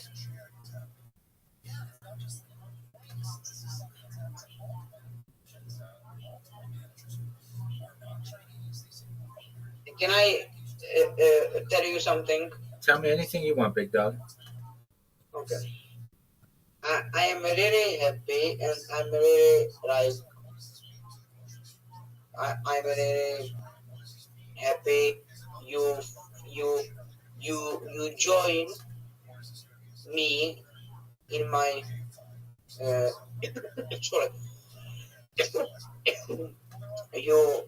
you join me in for my journey and that is best. Absolutely. I'm proud to be on your journey, my man.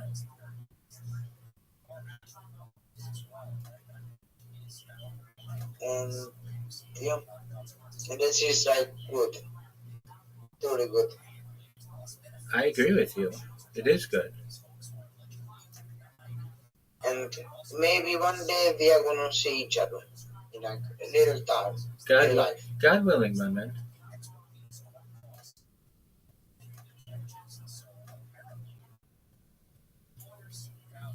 So yeah, I want to say thank you because I think you helped me so much in my podcasting and this shit. Yeah, thank you for that. Oh, you're welcome, my man. It's my pleasure. I want to see you do well. A rising tide lifts all ships, right? Yeah, next time. All right. So, what are you doing now? Right now I am sitting and talking with you. In 5 minutes I have call with someone. After that call, I'm going to upload that episode on Spotify and Apple Podcast. Yeah, I will do some work All right, big man. because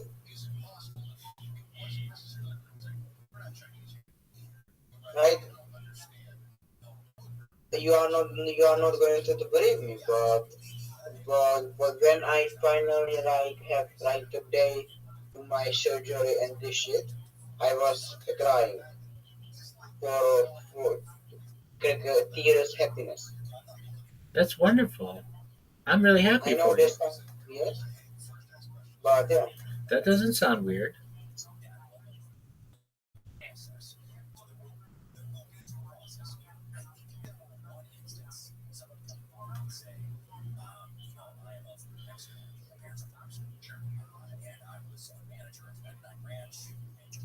I will never have another another two in my life.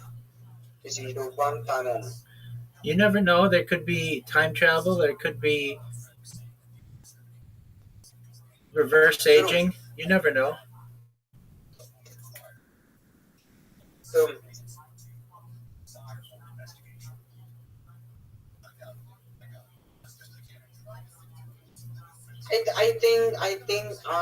I think I said this on a Twitter tweet. I said like it's not what I bear. It's people who I met. It's people who are standing with me. That's the beautiful thing. Word, dog. It's not like what I'm building. It's that people I met. I make new friends and this shit. That is the beautiful thing about my journey. Absolutely. We're on this journey with you for your desired destination. It's a beautiful thing.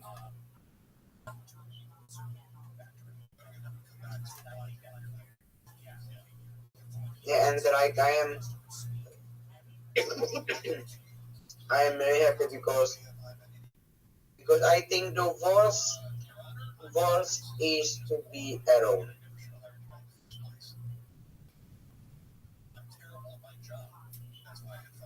The worst curse can people have to be alone. Yeah, being alone's not cool. Having Yeah, people around it's you, absolutely not. community is important. Yeah, and specifically in this world, in this area we live in, because everything is so fast, you have a mental problem and this shit.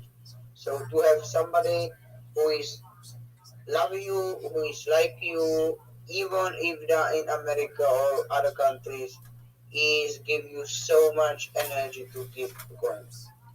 Good, my man. Well, you are loved, and just recognize that it's just a matter of time, my man. You got to keep grinding. You know? And that's the beautiful thing about it because we need to have people.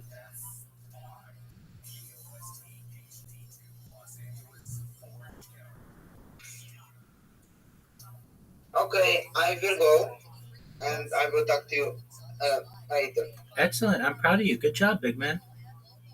Thank you, and thank you for being here for me. That's why I'm I here, really my man. appreciate it. You're welcome, my friend. Take care. Okay, bye. Bye.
Back. Yes, sir. What's The good? good person is not online yet. Okay. So, like, I think, I think, film about me will be very interesting Okay. Why do you think the film about you will be very interesting? because my film was like lot of lot of downside, lost money, lost so much money. I lost 1 point because I buried from people, heartbreaking, but it's a good thing. Like my winning in podcasting, my first ever trophy in the football, it was the best day of my life, and this shit. So I think this is going to be like a really interesting story. Okay. Well, I'm excited to watch it. Yeah, and you will be director. Sounds like a plan, my friend. Yeah, All right. So, are you? Who are you talking to? If I may ask.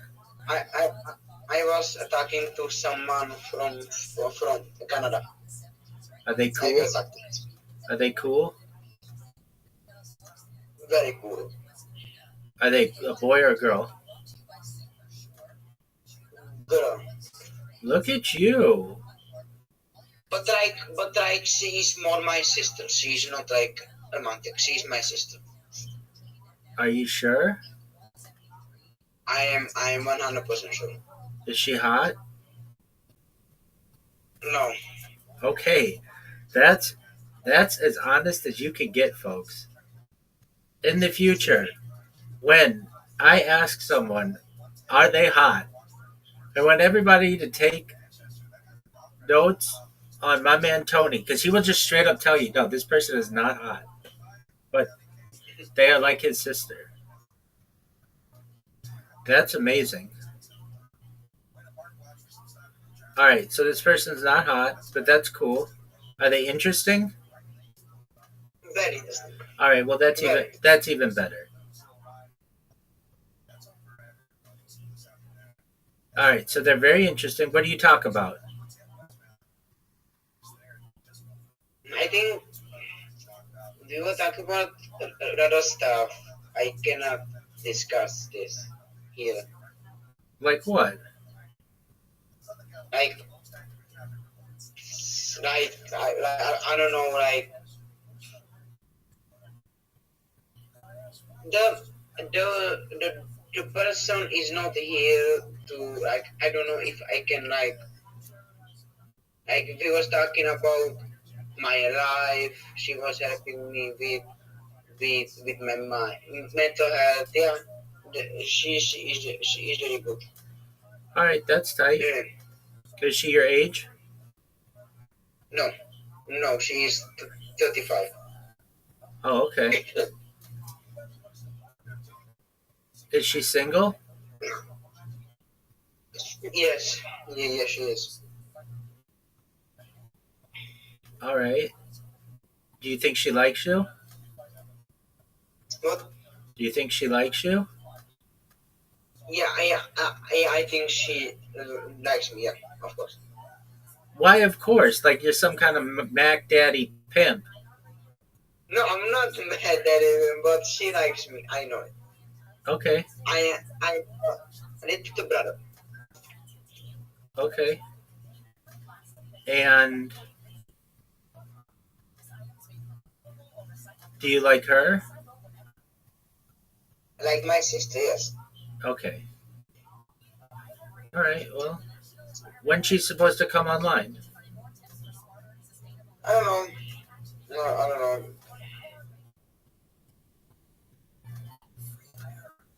She is very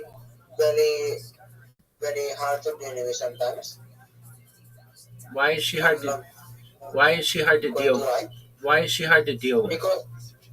because she is very, she is not open. She doesn't trust people. So I need to dig in. So yeah, Okay. sometimes it's hard. All right.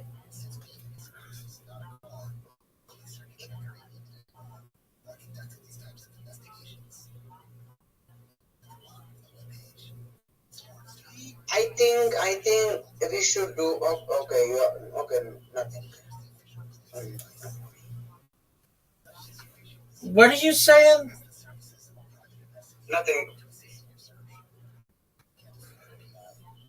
I mean, it's my birthday. I can have mental breakdown sometimes. You're good, dude. Don't worry about it. It's not a mental breakdown. You're fine.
It's a terrible situation. The sheriff's department dropped everything and went out there and began an investigation. I think he called him and said, "Hey, I think there's hundreds of dogs in shot area out back." They probably would have come.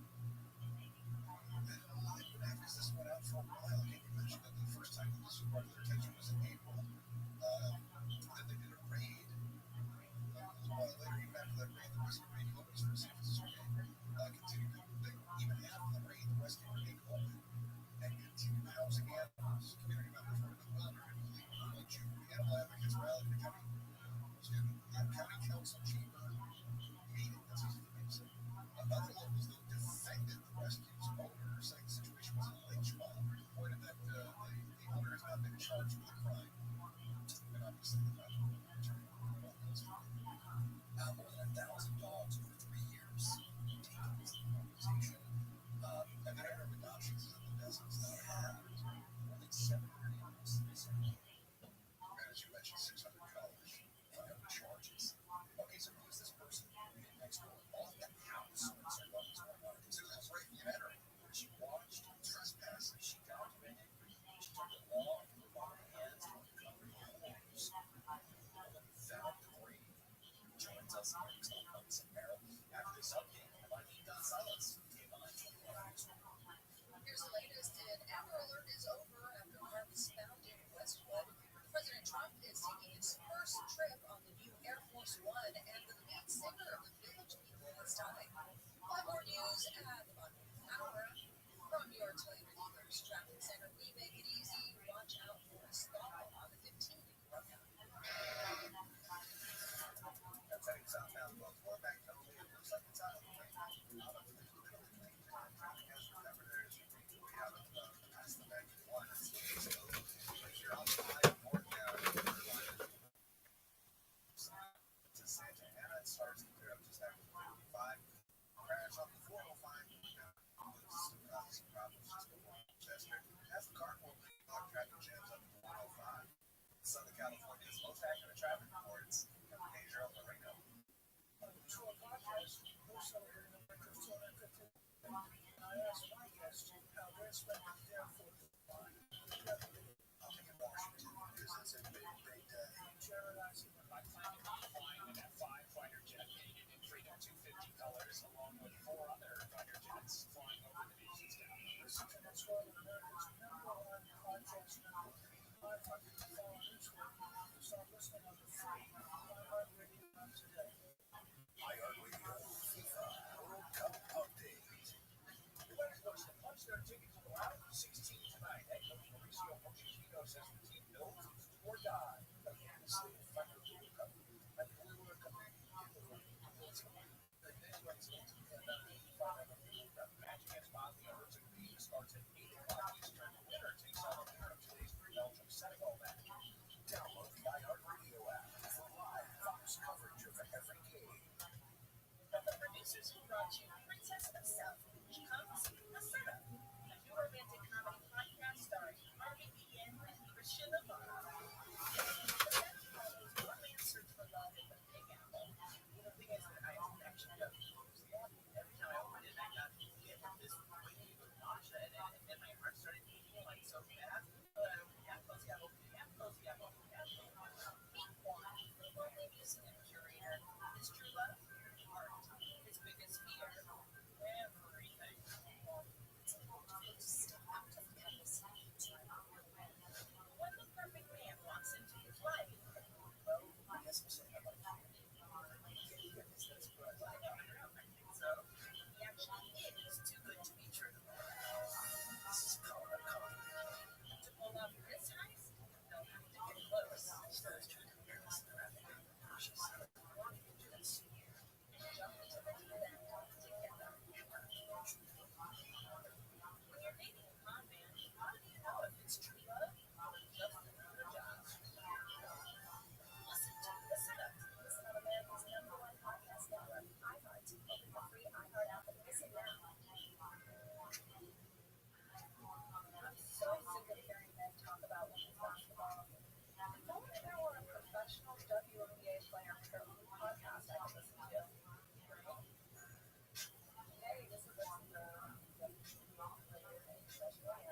social media, it's a trend that's racked up over 28 million views. We'll tell you all about it.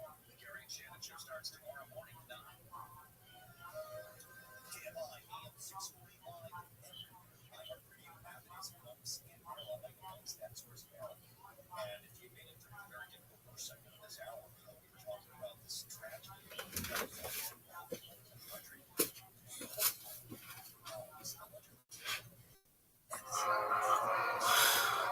גיל, דו יפתרנו בו לביסו. זה ייכנס, השומן ייכנס לתוך הבשר בעצמו, לתוך הצלעות האלה, לתוך הפלנקים. מה זה משנה אם נכנסת, שמת את זה על חתיכה אחרת או לא? החתיכה בעצמה, הנה, החלב שם מונח, לפני שהוא חתך את זה, זה מתחיל להתחמם, פתאום נהיה נזיל, והוא נכנס לתוך הבשר. לא, זה לא בעיה. קרום המפסיק מתתוי. יש קרום, רואים כאן, יש קרום, שזה כאילו חתיכת אור מאוד מאוד דק, שזה מכסה את החלב. לא רואים את זה כל כך כאן, אבל כן, רואים את הצלעות כאן, יש שם חלב מתחת, ויש כמין שקית, זה מונח בתוך שקית. אז בקיצור, החלב לא יכול להיכנס לתוך הבשר, כי יש כמו שקית פלסטיק מתחת. קרום, הוא לא נותן לשום דבר לזוז. עכשיו תגמור, יורקי, מי לא אינה בקרום העיקר? אז מה אכפת לך לשים את זה על חתיכה אחרת? הוא מונח בתוך שקית פלסטיק. אבל תגמור, הייתי ממש משור, יודו, טבוכו, מפתס. כי הוא נוגע בלמעלה, ברגע שהוא נוגע אז הוא הורס את הקרום. אמירי מסביר שהוא קצת יותר דק, לא יודע אם אתה למעלה זה קצת יותר דק מלמטה, אז הוא יותר עדין, יותר רגיש, אז הוא מתפוצץ כזה, זה שחור בשקית, ניילון. עכשיו הוא מתחמל, והוא מתחיל לזור לחוצה קצת, טיפה, זה יכול להיות חלד, ואולי זה בעייתי. מה אומר רבי לא אומר רבי? כאן חוכם צוד שימו את שלושת דברים. אם אתה כבר כאן את חוכם, אתה צריך ללמוד שלוש דברים. אל תחשוב שאתה תלמד את השלוש דברים האלה, כי אתה פתאום תעשה גם את חוכם. אם אתה כבר כאן את חוכם, איזה דברים? כתב. אז זה ממש מעניין, רק שאומר מה זה כתב? חתימה. מה זה חתימה? זה זמן, כאן את חוכם צריך לדעת לחתום כתב. שביט לו. לדעת לשחוט, תורמי לו. הוא צריך גם לדעת לשחוט וגם לדעת למות, לא יודע איפה הוא יהיה, מה יהיה, יבקשו ממנו לשחוט, מי לו. פעם באירופה זה היה ממש חשוב מאוד לדעת את הדברים האלה. חי והשלם יום משמי לרב אמר, אף קשר של תפילין, הדלת שבתפילין, כדאי מאוד לדעת לעשות את זה, הוא פרקס חסן עם שידת כל השם הוא מפרפר, וציציס, זה הולך לישון ציציס, לידו, אנשים חום, למה הוא לא הביא את השלוש האלה? כי כולם יודעים איך לעשות ציציס, כאילו לא שכנעו אותם מקום לידו, זה כבר ידוע, זום בגימורת, בוא נראה מי דום עליו, שמואל. כל סבו, שנדע איך לשקיטו, אוסו לא יכולים לשקיטו. אם אחד לא ידע על החוק ששקיטו, אסור לקום לשקיטה שלו. ואילו אין איך לשקיטו. שהיא שלא. וואו. זה דרוסס, למטה, כלפי מטה. דרוסס זה כיוון מטה, ככה. בוא נחתוך ככה, ככה. בוא נעשה שיהיה שנייה. רק לקלט. כן. שיהיה זה ככה. ואז הוא מוציא. ומה השיעור? כדי שקידו משהו, ואז הוא חוזר וחותך את השני. שיהיה. לא פסיק. רואים שהוא גם הוציא, בזה כתוב שהוא הוציא. לא, שוב לא הוציא. חלודו. זה אני לא יכול להראות לכם עם עגבנייה. שיהיו. בואו נראה כאן. שיהיו.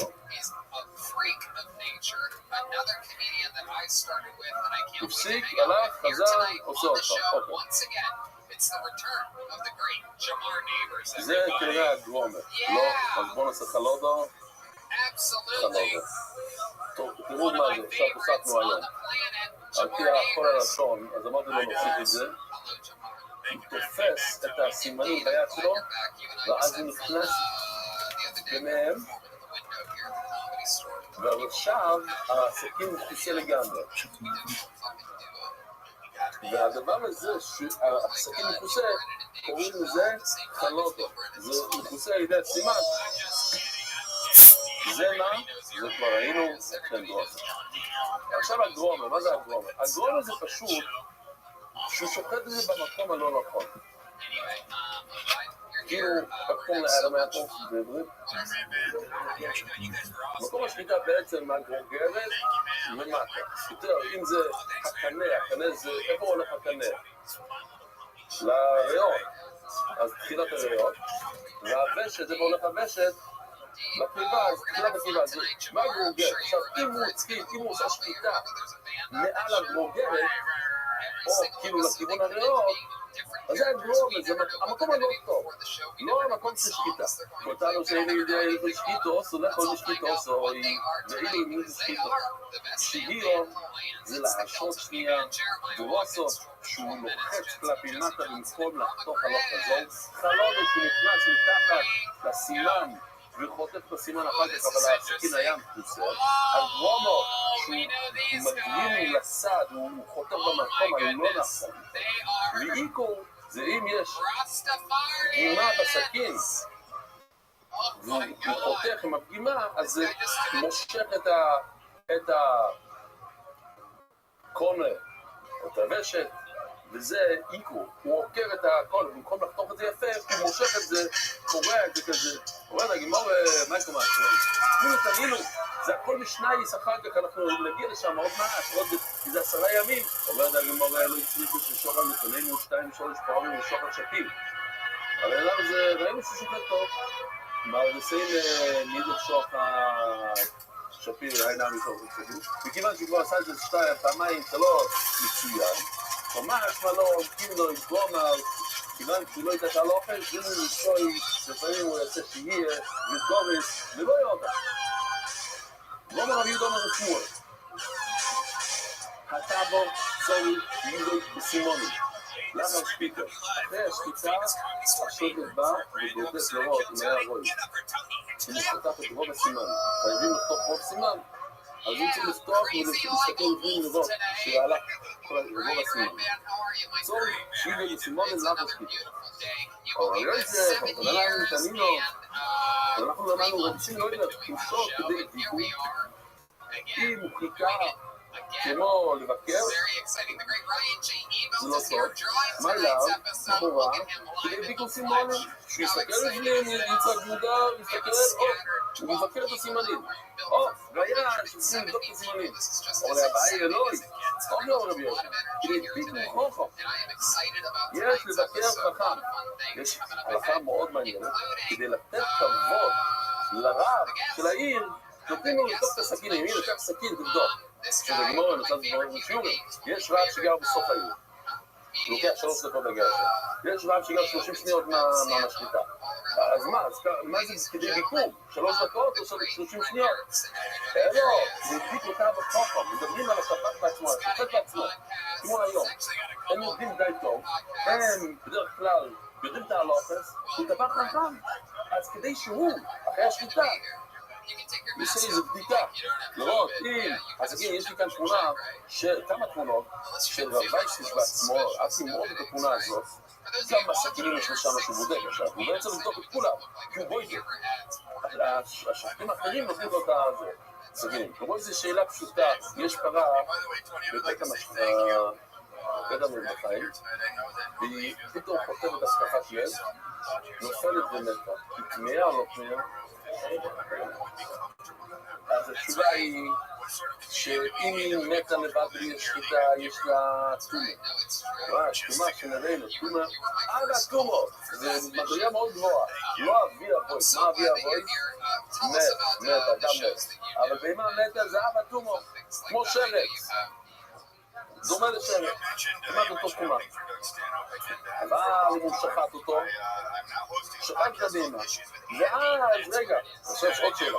שוחט בהמה, פותח את הקיבה, והוא רואה שיש מסמר שהולך מצד אחד של הלב לצד השני. טריפה, מה זה טריפה? היא לא תחיה יותר מ3 ימים. תמיה או לא תמיה? והתשובה היא, אתם חוקים, השחיטה מכשירה מהתחומה. אז אומרת הגמרא, אז אם היה שחיטה אין תחומה, לא יבוא מים. אם השוחט שחט ולא בדק את הסימנים, אנחנו לא מדברים על הסכין, כן? הוא לא בדק, אנחנו חוזרים אחורה. כן, שימו לב, עכשיו דיברנו על הסכין, לבדוק סכין, לא לבדוק סכין, לתת לחכם, לא לתת. אנחנו הולכים אחורה, שמה כל סבח צריך לבדוק את הסימנים לראות אם היה רוי ולא. ולזה בנתים יש משום רבי נוזו ברבי ינא יום הטריפו ואסור להכילו. יש לזה הלכה של טריפו ואין לזה שום תומה. זאת אומרת, היה שחיטה טובה, אני מודה שזה לא רק, אל תיגע בזה, אל תאכל את זה. אני עושה פה, מה כתוב בברייס, נדבי לו. השחיטה לא, בכלל לא שחיטה, אנחנו לא מחשיבים את השחיטה, אז ממילא מה? זה נדבי לו. אם מישהו ירה בראש של הבהמה הזאת, אז היא נבלה, הוא מתה בבהמה הזאת. אז יש איזה תומה, כמו כל בהמה שמתה, אז מה? לא אכפת לי שאחד שחושב שהוא שוחט. אתה, כל אחד כאן בחדר שלא יודע לשחוט, תופס סכין ושוחט. אז הבהמה תמיה או לא תמיה? לכאורה תמיה, אנחנו לא יודעים מה אנחנו עושים, לא יודעים איך, ומה, מו.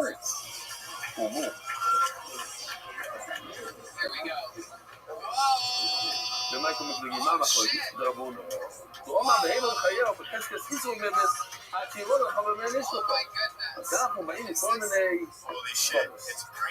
יש ספרה שהבהמה היא איבר מנחה למראה של שיט הסעש. כן, רש"י אומר, איבר מנחה.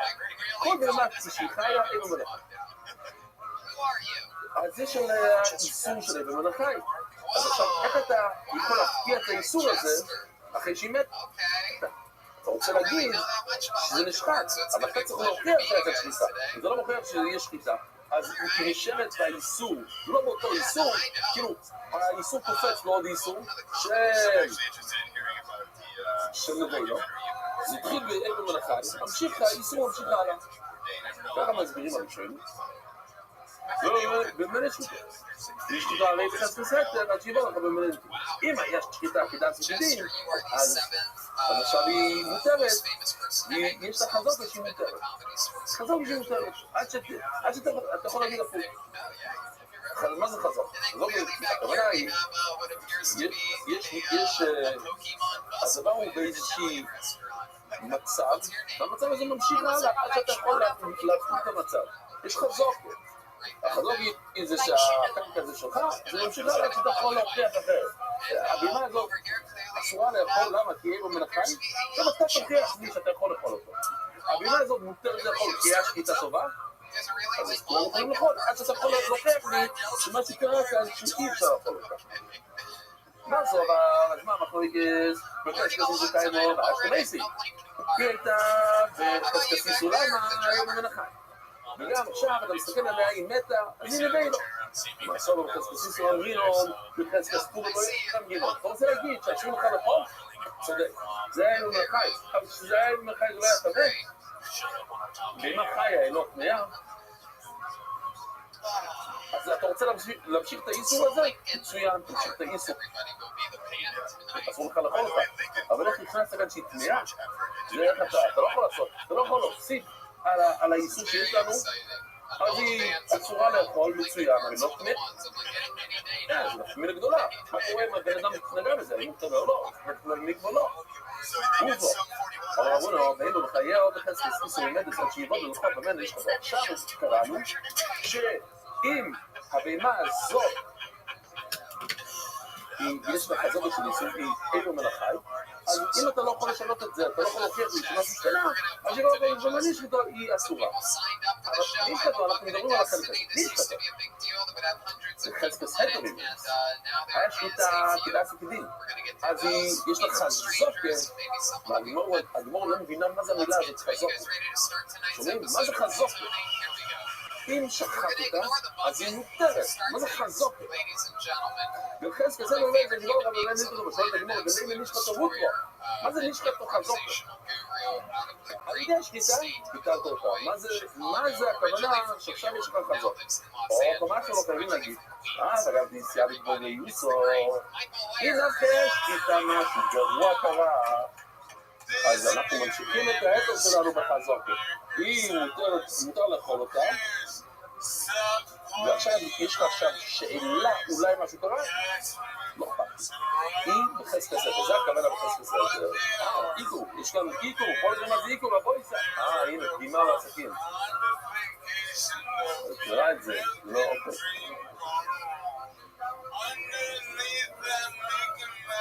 זה תומר.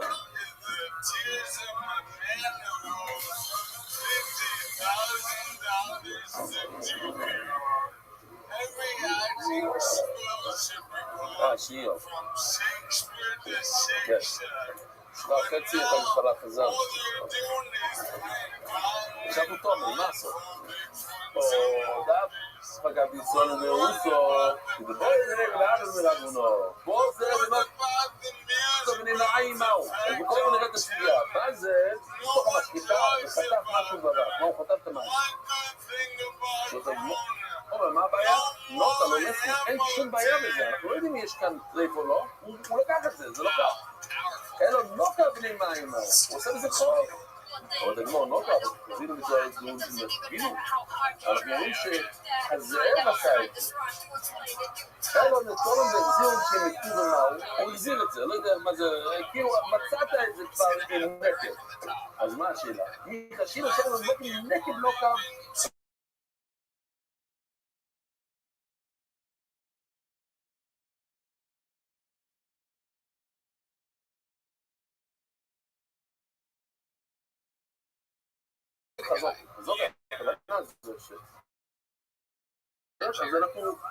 אז אנחנו נגיד כל מה שאפשר להגיד, ואנחנו נגיד שזה היה במצב הקודם. מה היה במצב הקודם? זה היה טוב.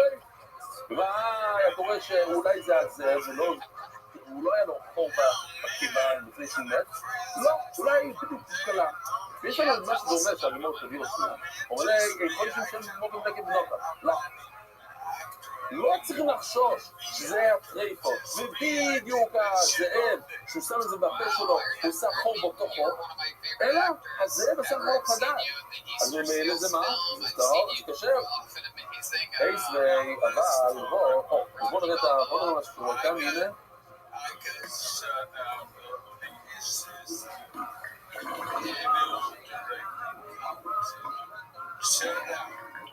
תשקיעו.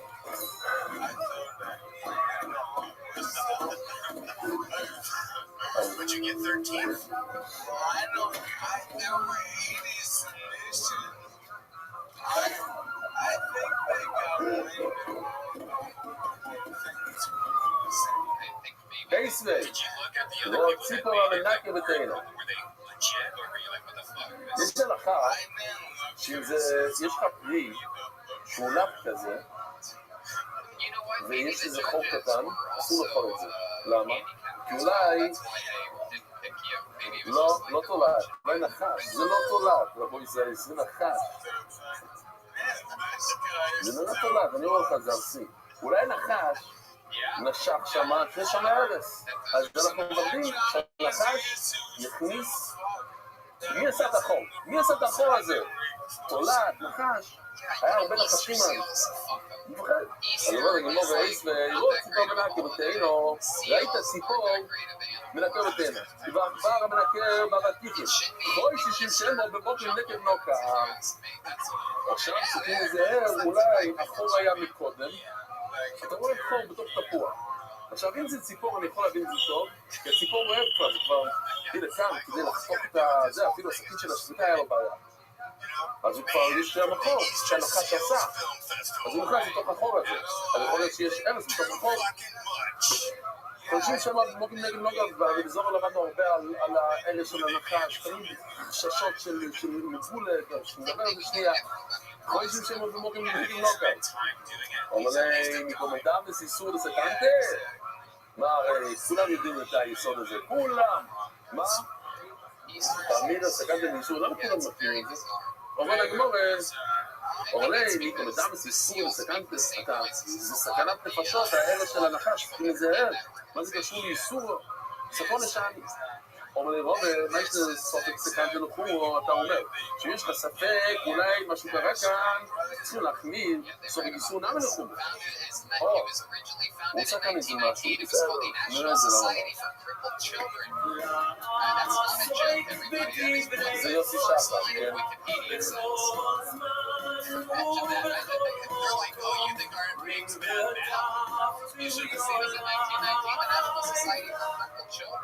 Is there an age limit on that thing? Maybe that's what it was. They're like, look at this fucking guy.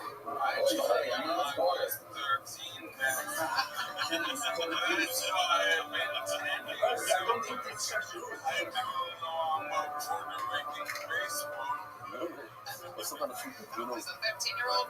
לא Or we יודעים can לדבר make על היישוב באופן. Oh, you got a little kendama there? Oh, yeah. Well, you know, if you can't win a film festival, just do what you know. That's what they say.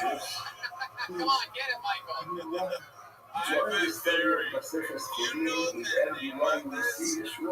I think I'm hallucinating. Right? Am I saying that correctly? אומר אביי, ולא אישה לי בניסור לסכנה, ומעתה לא מודה שיש להחכים בניסור לסכנה, ואילו סובק תומו בשוס הרב מספגתו. יש הלכה שאם אתה לא יודע נגעת בתומה או לא, זה בשוס הרב, אם זה טוב. ואילו סובק מים מגולים, אסורים. אבל מצד שני, יש לך ספק אם מה שקורה כאן גילוי, זה אסור.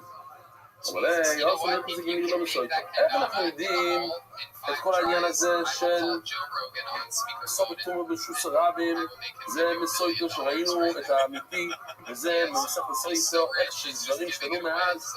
מה זה סויטו? הבעל אומר לפני יידיס, אל תסתרים דברים, היא הלכה ותייחדה עם אותו איש.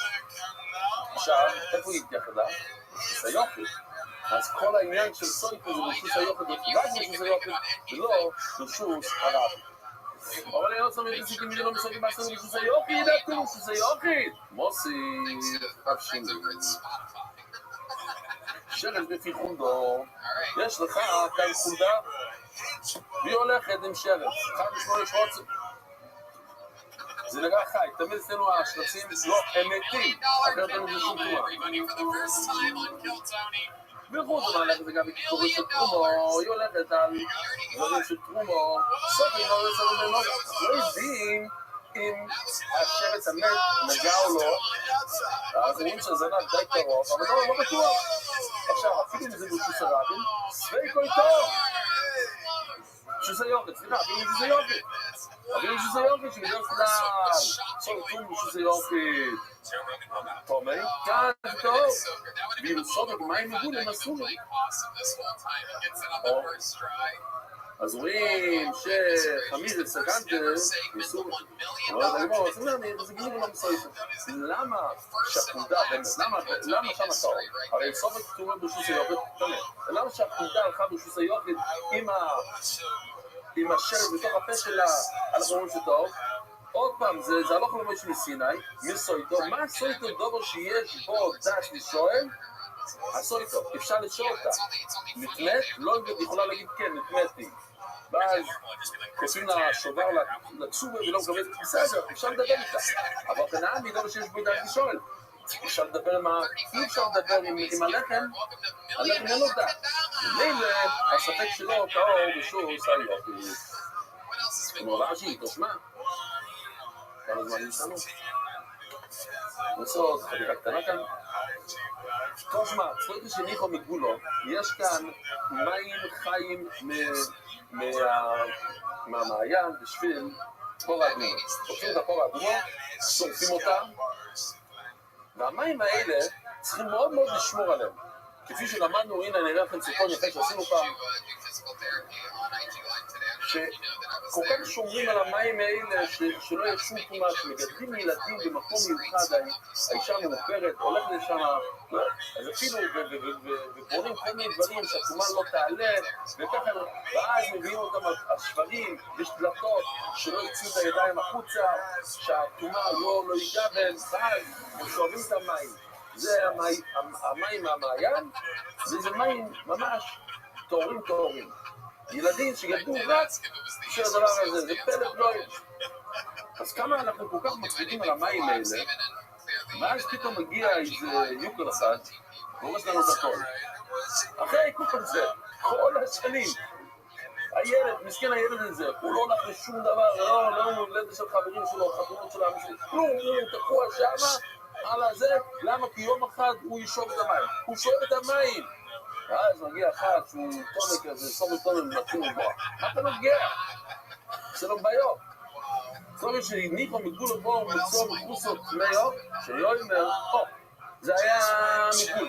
ופתאום אתה רוצה שיש לזה כיסוי. עכשיו, זה ודאי מאו. למה כמה?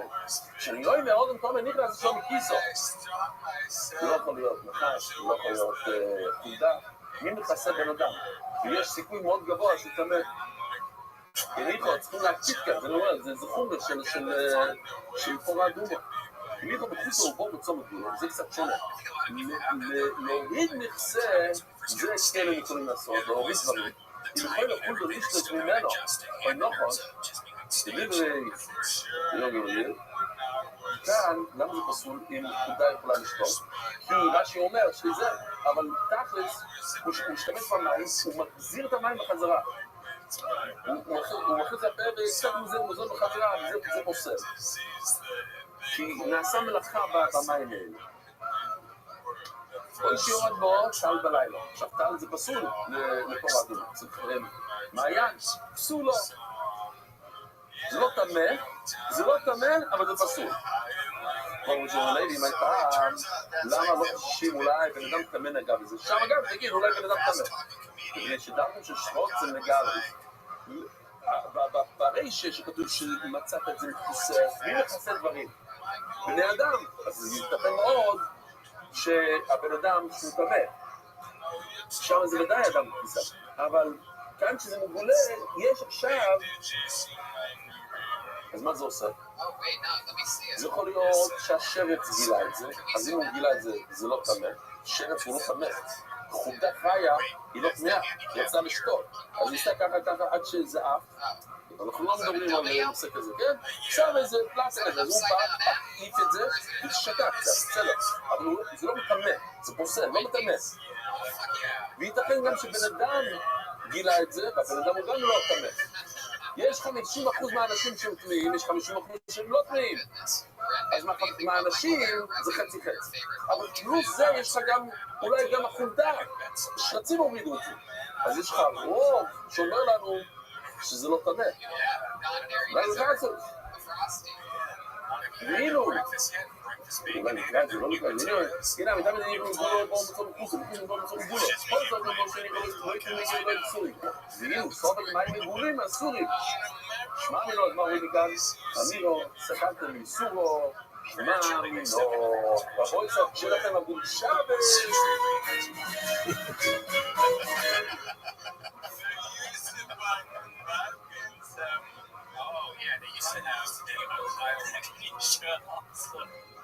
ערב טוב רבו ישי. זה נשמע מאוד שמחוס מרדכי. שוכח עם כל האורחים. תזכור להגיד ספירה סוימר. איזה דעת יש לנו היום. היום זה כחולים שבכחולים. אז נתחיל לגעת את זה. אנחנו אוחזים אין אויד מלבדוי. אין אויד מלבדוי. צריכים לזכור שאין שום דבר זז בעולם הזה בלי שהקדוש ברוך הוא מחליט, או לא מחליט, אפילו כשאופים, אפילו כשפים, אפילו דברים שהיית חושב שהם יכולים אולי לעקוף את הרגיל, לא, שום דבר. זה לא יודע אם הוא ראיד סדר הרס קומה, הדרו למשקל אבו משוסי קארי דרב חנינו. כשפים, הרבה פעמים עושים את זה עם החול שמתחת לרגליים של אנשים, היא רצתה את האפר שמתחת של הרגליים של חנינו. הוא אמר לא, אז הוא אמר לה, תקחי כמה שאת רוצה, מה את עושה את זה כאילו שאני לא רואה, אני ראיתי, תקחי, לא נסתיים מיצי, זה לא יעזור לה, אין לא מלבד איצי. שואל אני לא רואה, ואומר רבי, לא מליק לשמון כשופן. למה זה נקרא כשופן? שמהכישן עמד ושמע. זה יכול כן להכחיש את מה שקורה למעלה, זאת אומרת, זה כן יכול לעבוד נגד הפעמיים שמעלה. אומרת הגמרא שאני בלחניות, לפי שספוסו, אתה צודק. אם יש את הכשפים, אז זה בעיה. אבל אם יש לך אחת כמו בלחנינה, הוא לא מפחד מזה, יש לו המון זכויות. כמו בלחנינה. יסודות ענקיים, לפני שאנחנו נפרצים לסוגיה, שסכינים, אין אודום לא יקיר אצבוי מלמטו, אלו אם כן מקריזים אודום מלמעלו. אפילו פציעה קטנה, כל דבר שקורה בעולם, אפילו אצבע קטן, בן אדם זה לא קורה לו, אלא אם כן מקריזים אודום מלמעלו. זה גזירה מהשמיים שזה יקרה לו. שנאמר מהשם מצד גבר קוילונו. ואודום מיום דרכון. אדם לא יבין אפילו כל דבר שקורה, שהפרה מתה, שנשבר לו הרגל, כל הדברים הרעים זה לטריבוסי. לטריבוסי נשבור הרגל. אנחנו לפעמים לא רואים את זה על המקום. זה לוקח עוד רבי לא זאת. עוד רבי לא זאת דם ניקוף מרציק דם אוילו. שבן אדם חוטף מכה. ויוצא לו דם, זה כמו שהוא מביא קורבן, דם או אלו. אומר הרוב הורס את זה גם. זה בגוד הימין, זה דווקא אם אתה, באנגלית אומרים סטופ איתו, זה נכנס ככה לתוך התחיל, משהו רציני. אבל זה לא מספיק, הוא במיקוף שני, חייב לקרוא במים, והוא, באותו אצבע. והוא דקו אוזן לדבר מצווה, ודווקא אם הוא הולך לדבר מצווה שכולם שומעים, אז אם הוא הולך לדבר מצווה, צורים לזוקים, לא, אבל היה לו בדרך, היה לו מחשבה רעה, והאוי לו מחפר מחשבו, אז כאן, וזה מחפר את המחשבה.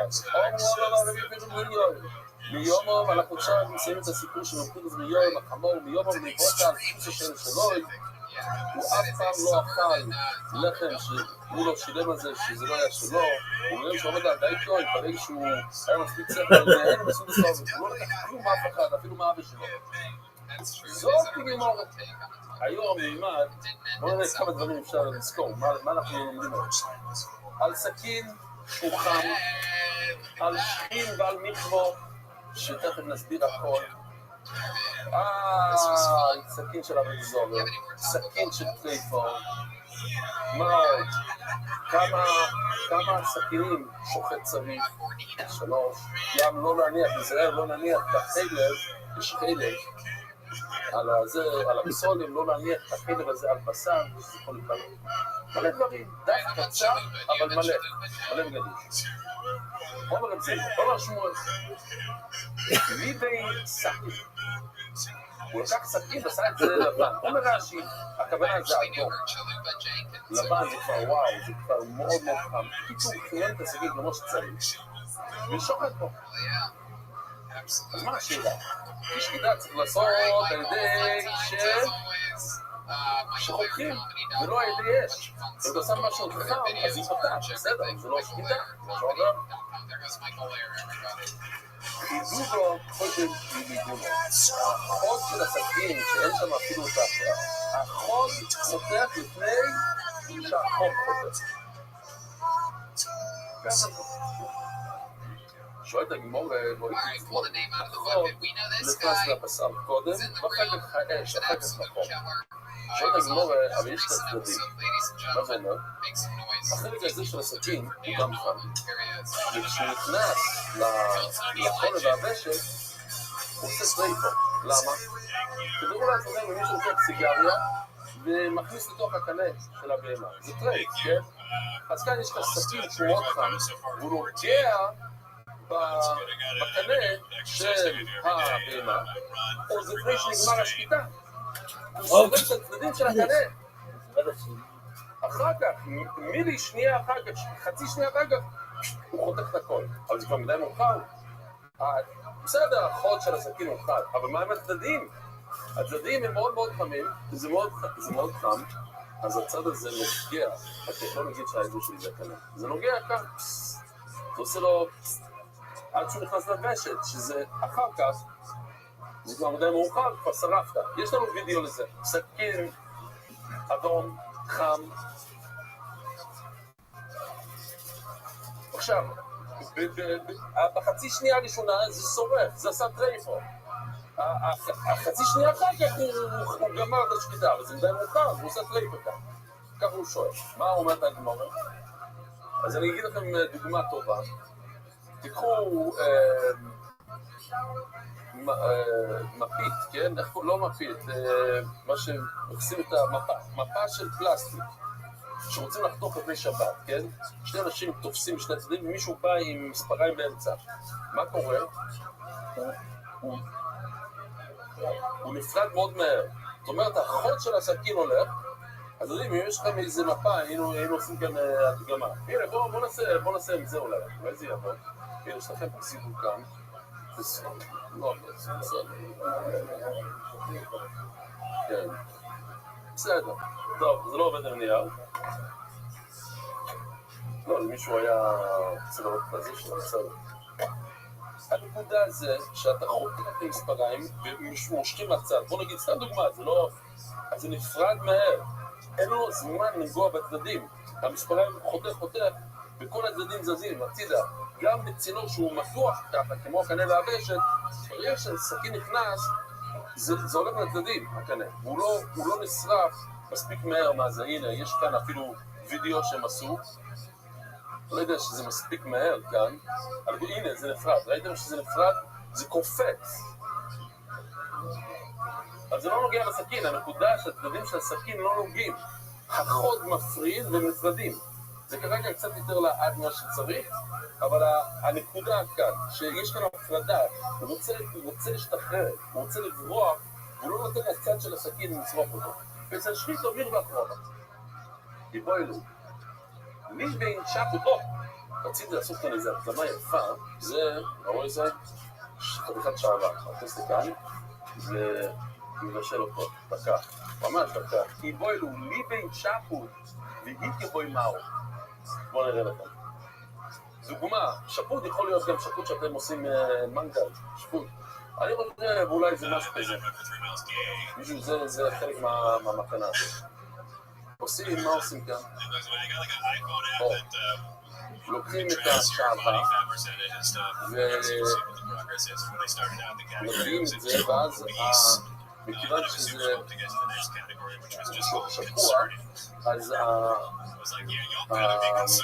השעבה נצב בצורה הזאת, שזה MDY. ככה גם עושים היום בבהמות. לוקחים משהו חם מאוד עם מספר ושמים את זה על הבשר. גם יש אנשים באמריקה שעושים את זה על הידיים, אתה רואה מספרים, כל מיני דברים, מנסים לראות שהם... זה לא תקוע, זה לשרוף את הבשר באיזושהי צורה ואז זה נשאר ככה לעולם. את שואלת הגמור ככה, לי בין שפו, שמת את זה באש, ומיקרופון, הוא מכניס למישהו מכה. מישהו שכן נידון, או מישהו מיתו נידון. שופר.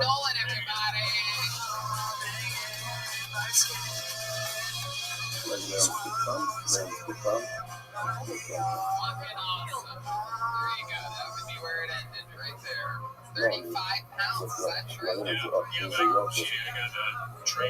בוא נראה עכשיו. עליו? זה בשביל כאן. חנו אותו קצת יותר. ונצא מהכוח. אוקיי. בסדר, אז זה שפוי. זה טוב כי זה עגול, זה עובד טוב לסוגיה שלנו. שמה? צרת, בואו נדבר על צרת שנייה. זה משהו מאוד מאוד קל וגשמק מאוד שהרבה אנשים לא מסכים איתה לפעמים. צרת, נגד צרת, כן? אחר כך מסתכל יש לו נגד צרת. הולך לכהן, הוא מסגיר אותו שבוע, אומר לו תלך תשאר שם שבוע, אל תלך הביתה, שום דבר.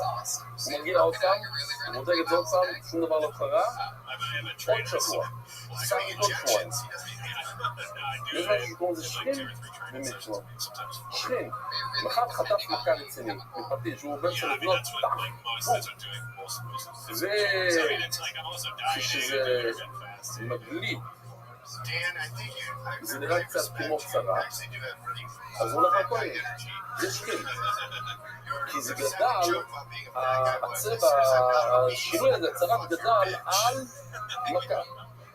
אותו דבר, אם זה קרה בגלל שהוא נכווה, חטף קביעה קשה, ואז זה מתחיל להתרפות, ואז זה נראה לו כזה לבן או משהו, אז הוא נקע טועים. הנפקא מינה, בשני הדברים האלה, זה שזה רק שבוע, גם שכין וגם מיכבו זה שבוע. עכשיו, כדי שזה יהיה צרץ, צריך שיעור של גריס, איזושהי מטבע כזה, נגיד שקל. חצי גריס זה לא מספיק. אם אתה חוטף מכה חצי גריס, ומחר אתה חוטף עוד מכה, זה מצטרף, חצי וחצי זה מצטרף. אבל המחווה, הקביעה והמכה לא מצטרפים ביחד, זה אחד. דבר שני זה מי שבא אחרון הוא מנצח. מה זאת אומרת? אם חטפת מכה לקביעה, אז צריכים לדעת להערכה, מה בא קודם? אם היה לך חצי קביעה, והחצי הקביעה השנייה היא קביעה שני, אז מצטרף. כשזה הגיע הראשון, זאת אומרת שבעצם מה הגיע השני? המכה, מכה וקביעה לא מצטרפים. כן? אני אראה לכם את הסרטון ותגידו הכל. אז בואו נראה.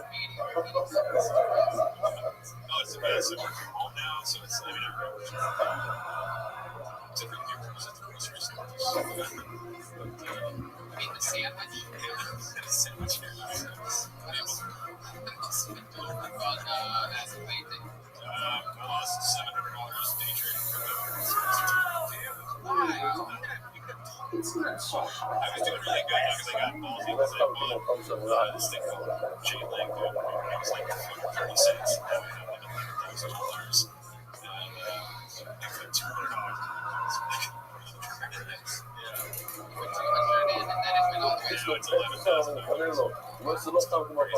אוקיי, טוב, הכל פה זה מכבו, אז יש לו מכבו, ראיתם? ככה הוא קיבל מכבו,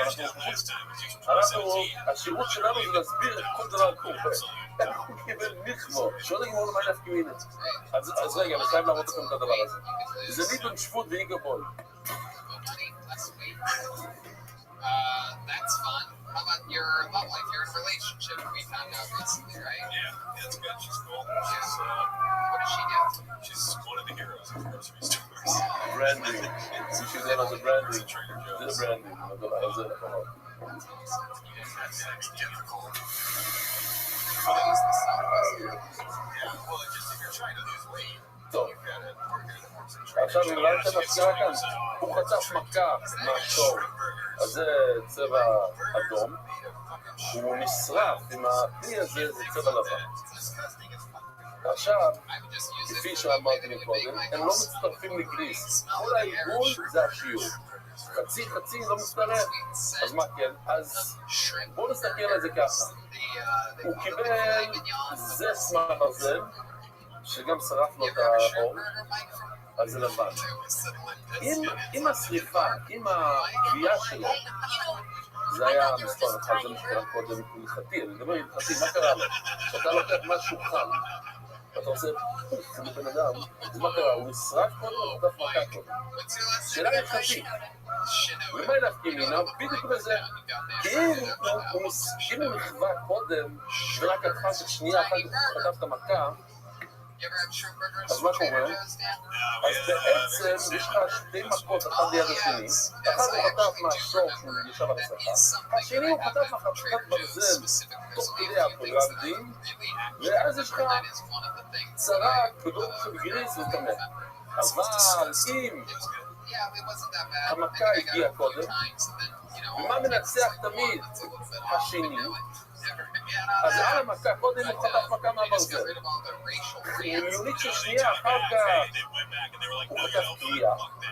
אז בעצם יש לך קביעה ליד שכין, יש לך מתווה ליד שכין, וזה לא מצטרף, זה חצי שיעור לכל אחד, זה לא מצטרף. שכין ומדונטליים בשבוע אחד.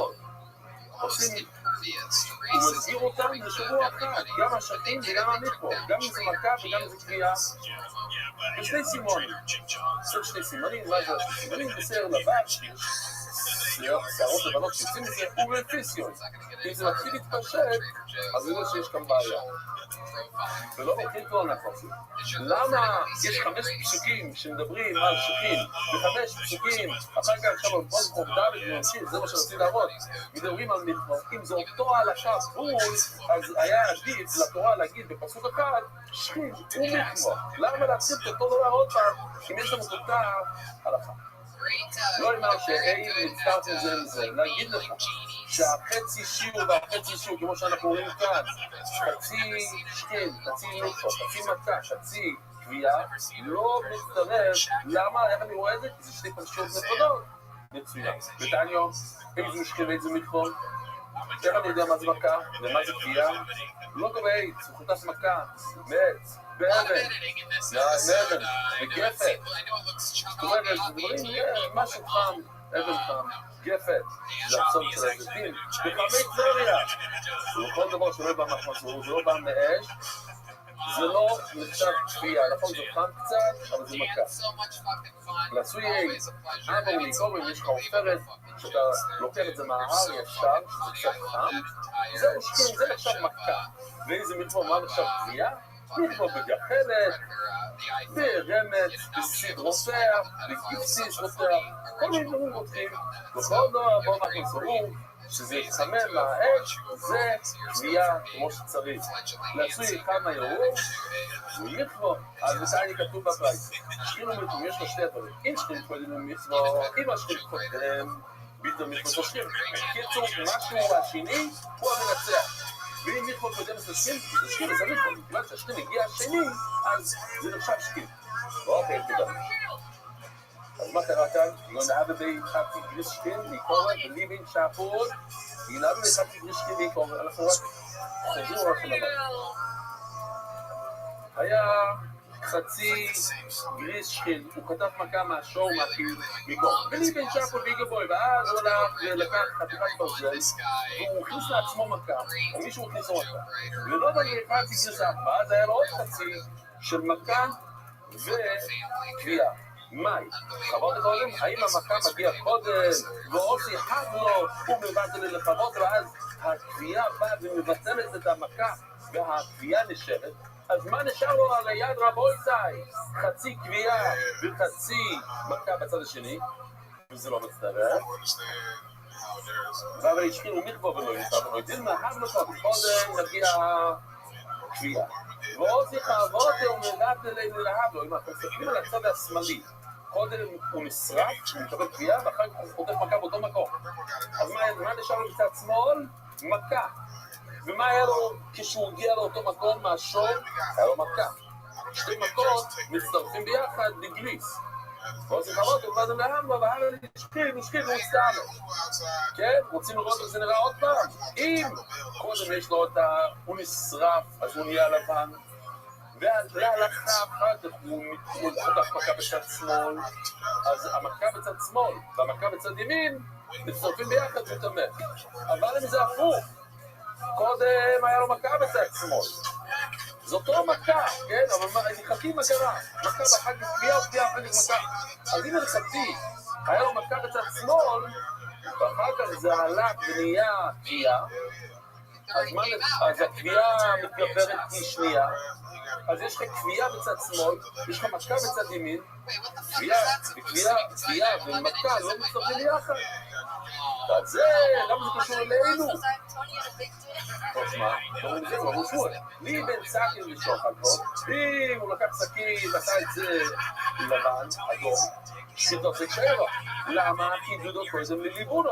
זאת אומרת, מה קרה קודם? הסכין, מה זה סכין? מכה או חום? המכה הגיעה קודם, כי אם החום היה מגיע קודם, זה לא שקיטה. אז קודם מגיע מכה, ואחר כך מגיע החום. אבל קוראים לגודל, אומרת הגמור, זה פיריק שני, אם אתם מביאים לראייה ומשהו משפיץ, זה לא מכה שם זה חקר, זה, כן, אז זה שונה, כתוב לכל אבל פיריק שני, יש כאן רש"י לא, זה בכל שהוא חד, אין הבל אור שבו חוזו, האש, החום לא מחזיק בחוץ. וחתוך וחתיכות זה קודם לאלוהים. עכשיו זה שונה, כי זה כאן אומר להם, טוב, שמע, משהו מאוד דומה, דיבו קאבו דיגו בוי, הוא לוקח חתיכת ברזל, את הדבר הזה. הוא ריבר עם זה נהיה לבן, ומכניס למישהו מכה, מי לא מישהו מתווה סחיל. אז אנחנו מסתכלים על זה כמו שזה כפייה ולא מכה. אנחנו חמוד כבר, זאת אומרת, המכה היה קודם, היה שם מכה. אז למה אנחנו מסתכלים על זה כמו כפייה? כי הכפייה הייתה הדבר השני, והדבר השני תמיד מנצח. אז נעמי דבר ונברד, הוא הכניס לו מכה עם שפיץ. ומה? אז לכן, זה לא ממש מכה. אנחנו מסתכלים על זה בתור כפייה, רק כפייה, כי זה חד, זה כמו, בואו נגיד דוגמה, זה כמו קרירה של סכין. קרירה של סכין זה לא מכה, אבל מה זה כן? זה כפייה. זה לא מכה, זה כפייה. אומר רב נחמן, טוב, סוגיה חדשה, עכשיו תורם כך, אם לא אהבתם את הסוגיה הזאת. אומר רב נחמן, אומר רבי בעבור, סגין של רבי דזורת, מותו איש לתפוס, חידוש עצום. יש בגן סכין של רבי דזורת, אתה יכול לשחוט כזה. ועוד זה רק ריבונות, אבל אחר כך, אחרי ששחטת, אתה לא יכול להשתמש בזה בתור בשר, או אם יש לך סכין אחר של רבי דזורת, אל תתוך את ההפרה. למה? זה מאוד מעניין. מותו לשחוט בו, מקרקלות, מסביר רש"י, ממה פרה עשויה? יש שלוש דברים. לגדל ולדות, לחרוש ולאכול, ולשריים. אם אתה קובע, אם אתה לוקח פרה ואתה שוחט אותה ומה עשית, פרס הזה הוא כבר לא יכול לחרוש, לא יכול לגדל ילדים, אז הורד אותה משלוש דברים לאחד. זה תמיד אפשר. אם יש לך משהו שהוא יכול לעשות שלוש דברים, עכשיו אתה מצמצם את זה לאחד, אז בשווי הוא ירד. עכשיו, בשבת, אז בעבודת זורע זה תמיד רווח כספי. בעבודת זורע זה כתוב במפורש בפסוק שצריך רווח כספי. המעשה שלך צריך להביא עוד רווח. כאן עשית רווח. אבל בשבת, למשל, עד שהוא אומר, עד עכשיו שמותר לך לעשות את זה בשבת, כי שם זה הולך במחשבה, הולך במחשבת. זה הולך במחשבה של בן אדם, ואם בן אדם רוצה בשר בשבת, הוא רוצה בשר, אז זה המייסר, אז זה האיסור בשבת. הזור זה שונה בשבת, אני סתם מסביר למה זה שונה, לא קשור לסוגיה. מותר לשחוט במזור, מותר לשחוט למה, כי זה עבוד בזור ומקרקנו. עכשיו, רק מתוזרגע, אנחנו בעוצר, מקרקנו. זה שאתה חותך אותו לחתיכות, עכשיו אתה יכול למכור את זה, אתה מתקן, ואתה מתקן מסגים של הבן זו. אומר רבי חיים שהיו כבוס הוא מסוגל. לפעמים אסור לך לשחוט, כי היא עומדת למות, ואז אתה כן מרוויח שאתה שוחט אותה, היא כבר לא טרקטור, לא כלום, היא עומדת למות, אז עכשיו לכל פחות, תוכל לעשות מזה קצת כסף על הבשר, אז אתה מתקן אותו. ולפעמים הוא מוכן תחמות אותו, לפעמים מותר לחתוך, ועד מנכן לקרובונו, יש לה איזה משהו חתיכה רציני שאתה רוצה לתת למישהו מתנה. ככל שזה יותר גדול, זה יותר מרשים, אתה רוצה אותו לחתיכות קטנות, זה לא גשמע, זה לא יפה למתנה. עכשיו הגמור משום שאמרו באיסורו, יש שמנונית של האבידזור של הגויים שנמצא בתוך הסכין, וזה צריך לאסור לך להשתמש בסכין הזה לשחיטה, כי השמנונית להיכנס בתוך הבשר דווקא בחדוש, זה מהניילון. שואלת הגמור, אבל ניילון זה לא אבידזור, למה? בין רבי ישמעאל בן רבי עקיבא, משם שאבידזור, הוא שם שאבידזור אינן אסור להוציא הודו, שגם משתמש בזה כדי שיעשו צריך לעשות את זה עבד אזור? אז אוקיי, כי בואי יצאים לדפור זה כבר צבאות זה עבד אזור, נכון, להשתמש שזה לא לבנו. פתחת את זה יציב זה עבד אזור. וזיימו וישונו שליבנו בו, דובר כאן אחד שהשתמש לעבד אזור, אז לכן זה כבר עכשיו עבד אזור. אבל נכנס לזה לתוך האש, עשית ליבון רציני, אז עכשיו, בכלל ששואלים ליבון למה, לא מספיק, לא משנה, אבל הוא עושה ליבון.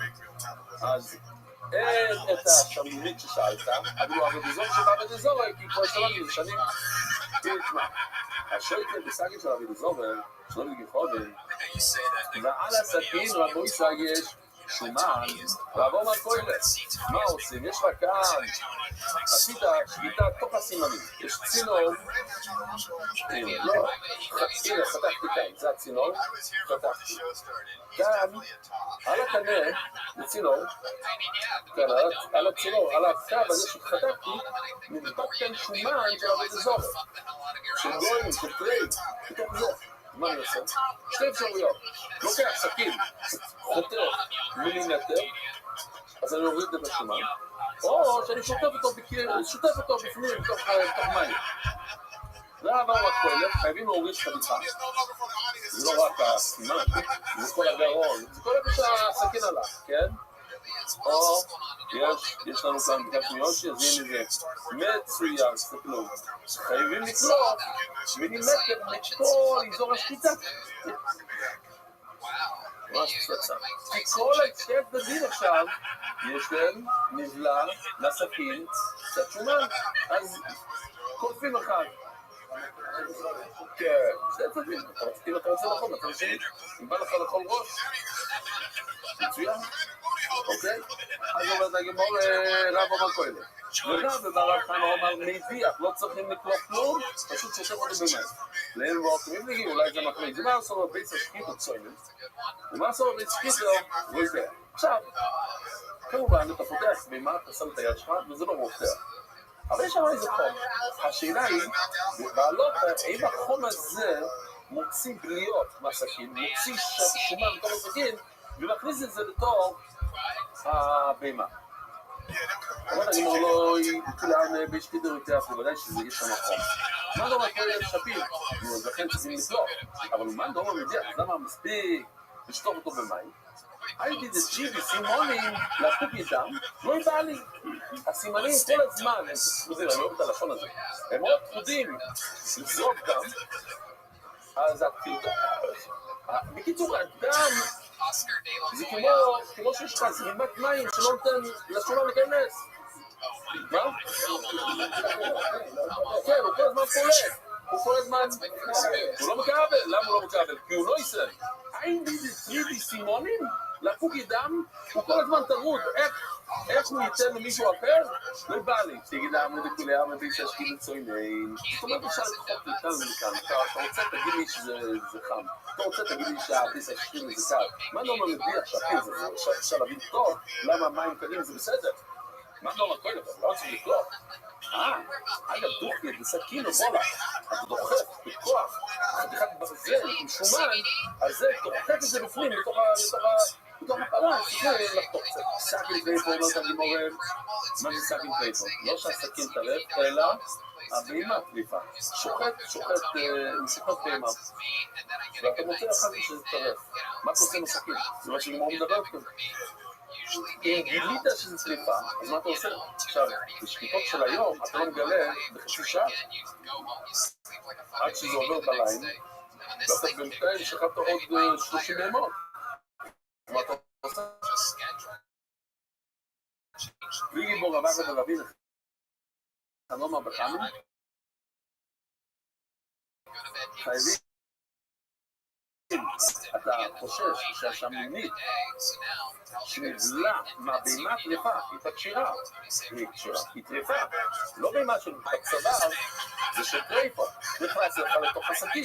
עכשיו אתה עובר בסכין הזה ואתה מכניס את זה, אז יש גם מחליט מה לעשות, אחד הוא אומר בכמה, תשלוף את הסכין מהר במים חמים, אז לא רב בצוין. אז הוא אומר לי, בעיר בסוף אפילו בצוין, הלכה היא בצוין, זאת אומרת שהיום הם מקפידים בין שחיטה לשחיטה, בין פרה לפרה, אתה לא ממשיך הלאה. אתה כל פעם לוקח את הסכין ושוטף אותו, או אם יש לך שמטה, יש לך מקליט, עושה ככה, לא לזה אפילו מצוין, ביגי בליסו, אם יש לך איזה בגד, בפרוסו, שזה מחופש כזה, מלכתרי, מקנח, כל קצור, אתה יכול להוריד לשומן, אם יש שומן על סכין, זה ירד עם השמטה. ולמענו, בחן מהייתיים, למה צריך מים חמים? משום תבוא לאיסור, נכנס שם האיסור לתוך הסכין, שואלת הגמור, בסדר, למה אתה צריך מנחים? כי זה בלה ייסו. וטרינרים בו לא, אבן מן החי. נראה שנכנס, אדם לא נבלע. אנחנו יותר דואגים שזה אבן מן החי, כאילו הצבא של הבהמה הוא חי, וכשהוא חי הוא נכנס לתוך הסכין. אם הבולה מתי זה בולע לפרחיים, שזה מתחמם. אם יש מתחמם לא מתי זה מתחמם, צריך לגרום לשליטה. אחרי השליטה, בסדר, ידי, זה כבר לא אבן מן החי, כי השליטה. כל החום מגיע אחרי השפיטה. פה רבי ידום הרב, אתה בו, סורי, יש סכינים, שלוש סכינים. אחת ששלת בו, אחת ששופט. ואחת שמחת אותו בו הסוף, שמחת אותו בו הסוף, שהוא חותם את הבשר, ואחת שמחת אותו בו חלום. כן? להוציא את החלבים צריך סכין מיוחד. שעוד הגמור ולתגים אחד או ולתגים בו הסוף. מה כדוי? שהוא יכול את החלבים את החלב, יש שלוש סוגים של חלב, חלב אחד של חלב, אחד של סולד, וסגים של סקולד. אז אם אתה מגיע לשם, אז הסגים שלך זה, אז אחר כך אתה מגיע בבשר, אז אתה גם קודם תפתח את כל הבשרים, ורק אחר כך תסתור את החלבים. אז מה הגמור אומרת? מזה יום, שמיד הוא חלום, אבל כך בוסו, יש בעיה. לא השנה מנקלט לשם שיש לך שני סכינים, אז אולי זה יתחלט. כאילו להצגינו פרי, כיוון שצריך שני סכינים, תסני כלים. לא מרבי לא מרב אתה צריך שני כלים של מים, צריך שני כלים של מים להדיח, אחד שמדיח בבוסו, ואחד שמדיח בחלובים, אחד שמדיח בו את הבשר, ואחד שמדיח את הדברים שהם עשו לאכול. שאתה לא רוצה שהחלב שבתוך המים ייכנס לתוך הבשר. אתה מדיח חלבים, חלב, בתוך מים, ושם כל מיני חתיכות קטנות, ואחר כך אתה לוקח חתיכת בשר ושם את זה בתוך אותו מים, בעייתי מאוד, שאתה גמור אותם שאלות, ואם אתה גם אחד ולדרך בבוסו ולא לדרך בפעם, אז צריך רק אחד, תשים קודם את הבשר, וחלב, זה מה שאני יודע, חלום, בבוסו, זה מה שהוא יעשה על ככה, שיהפוך את זה. השנה אני אומר להם, עכשיו שיש לך שתיים, שטבח צריך שלוש סכינים, ושתי, זה של מים. בינתיים אני אשאיר את זה בחזרה.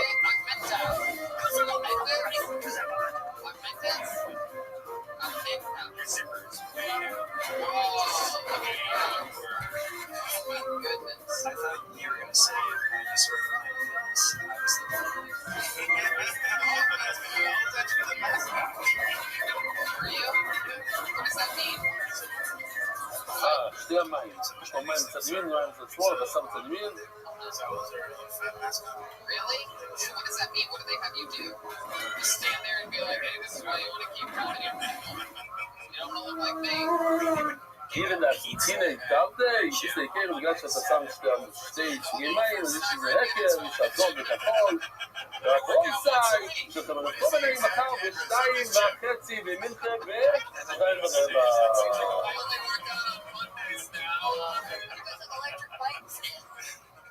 Why would they do that? That seems like an awful idea, especially people that have like really like horrible diets where they're trying like keto or something, and you just come to your gym, there's some pizza.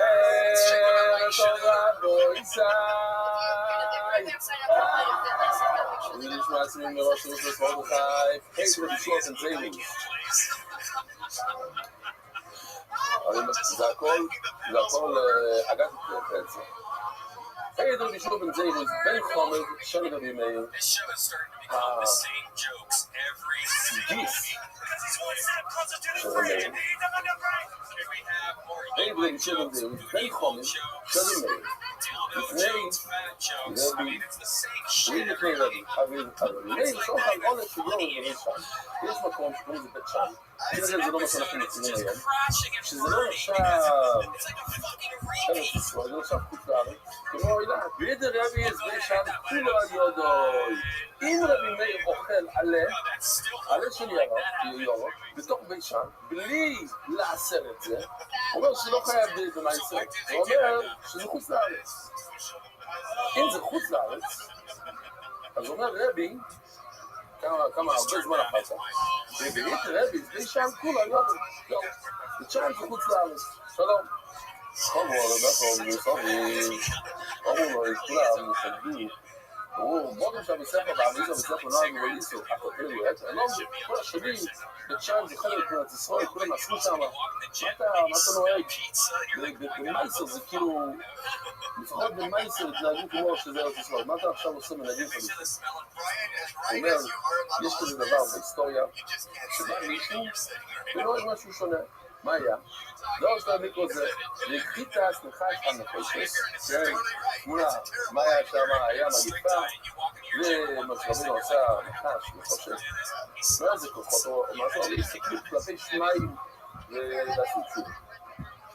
וזה נשאר לדורות, כל הדורות, היה להם את הנחש של הנחושת,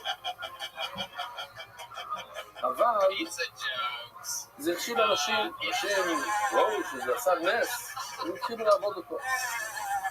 בא חזקיהו המלך שהוא צדיק, וגרצן מיוחד, והחליט את אחד שהנחושת, אשר עושה מוישבו עליו, שבר זה חתיכות.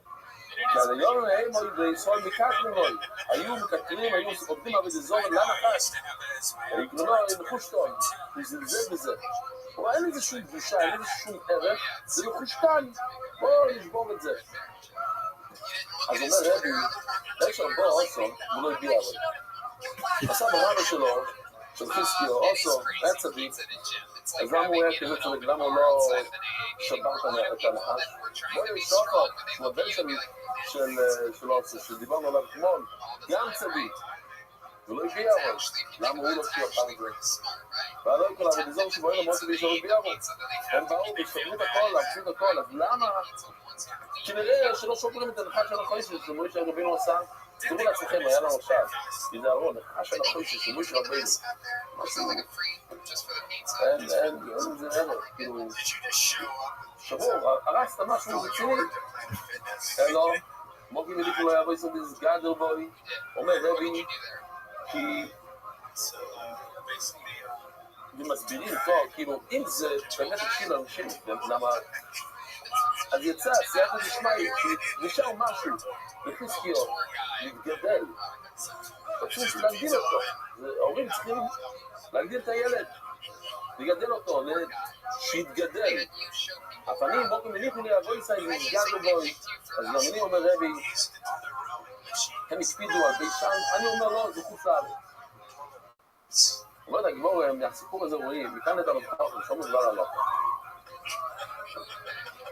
רבי אמר, רבישוע בן זירוס אמר משהו תמוה מאוד, שרבי מאיר אכל עלה של יורוב, בלי לעשות את זה, יכלו להעיף אותו מהבייס מהבריטים, שוב, כל מיני שאלות, לעשות לו לביזיונית, לא, הוא אומר דבר על אוכל.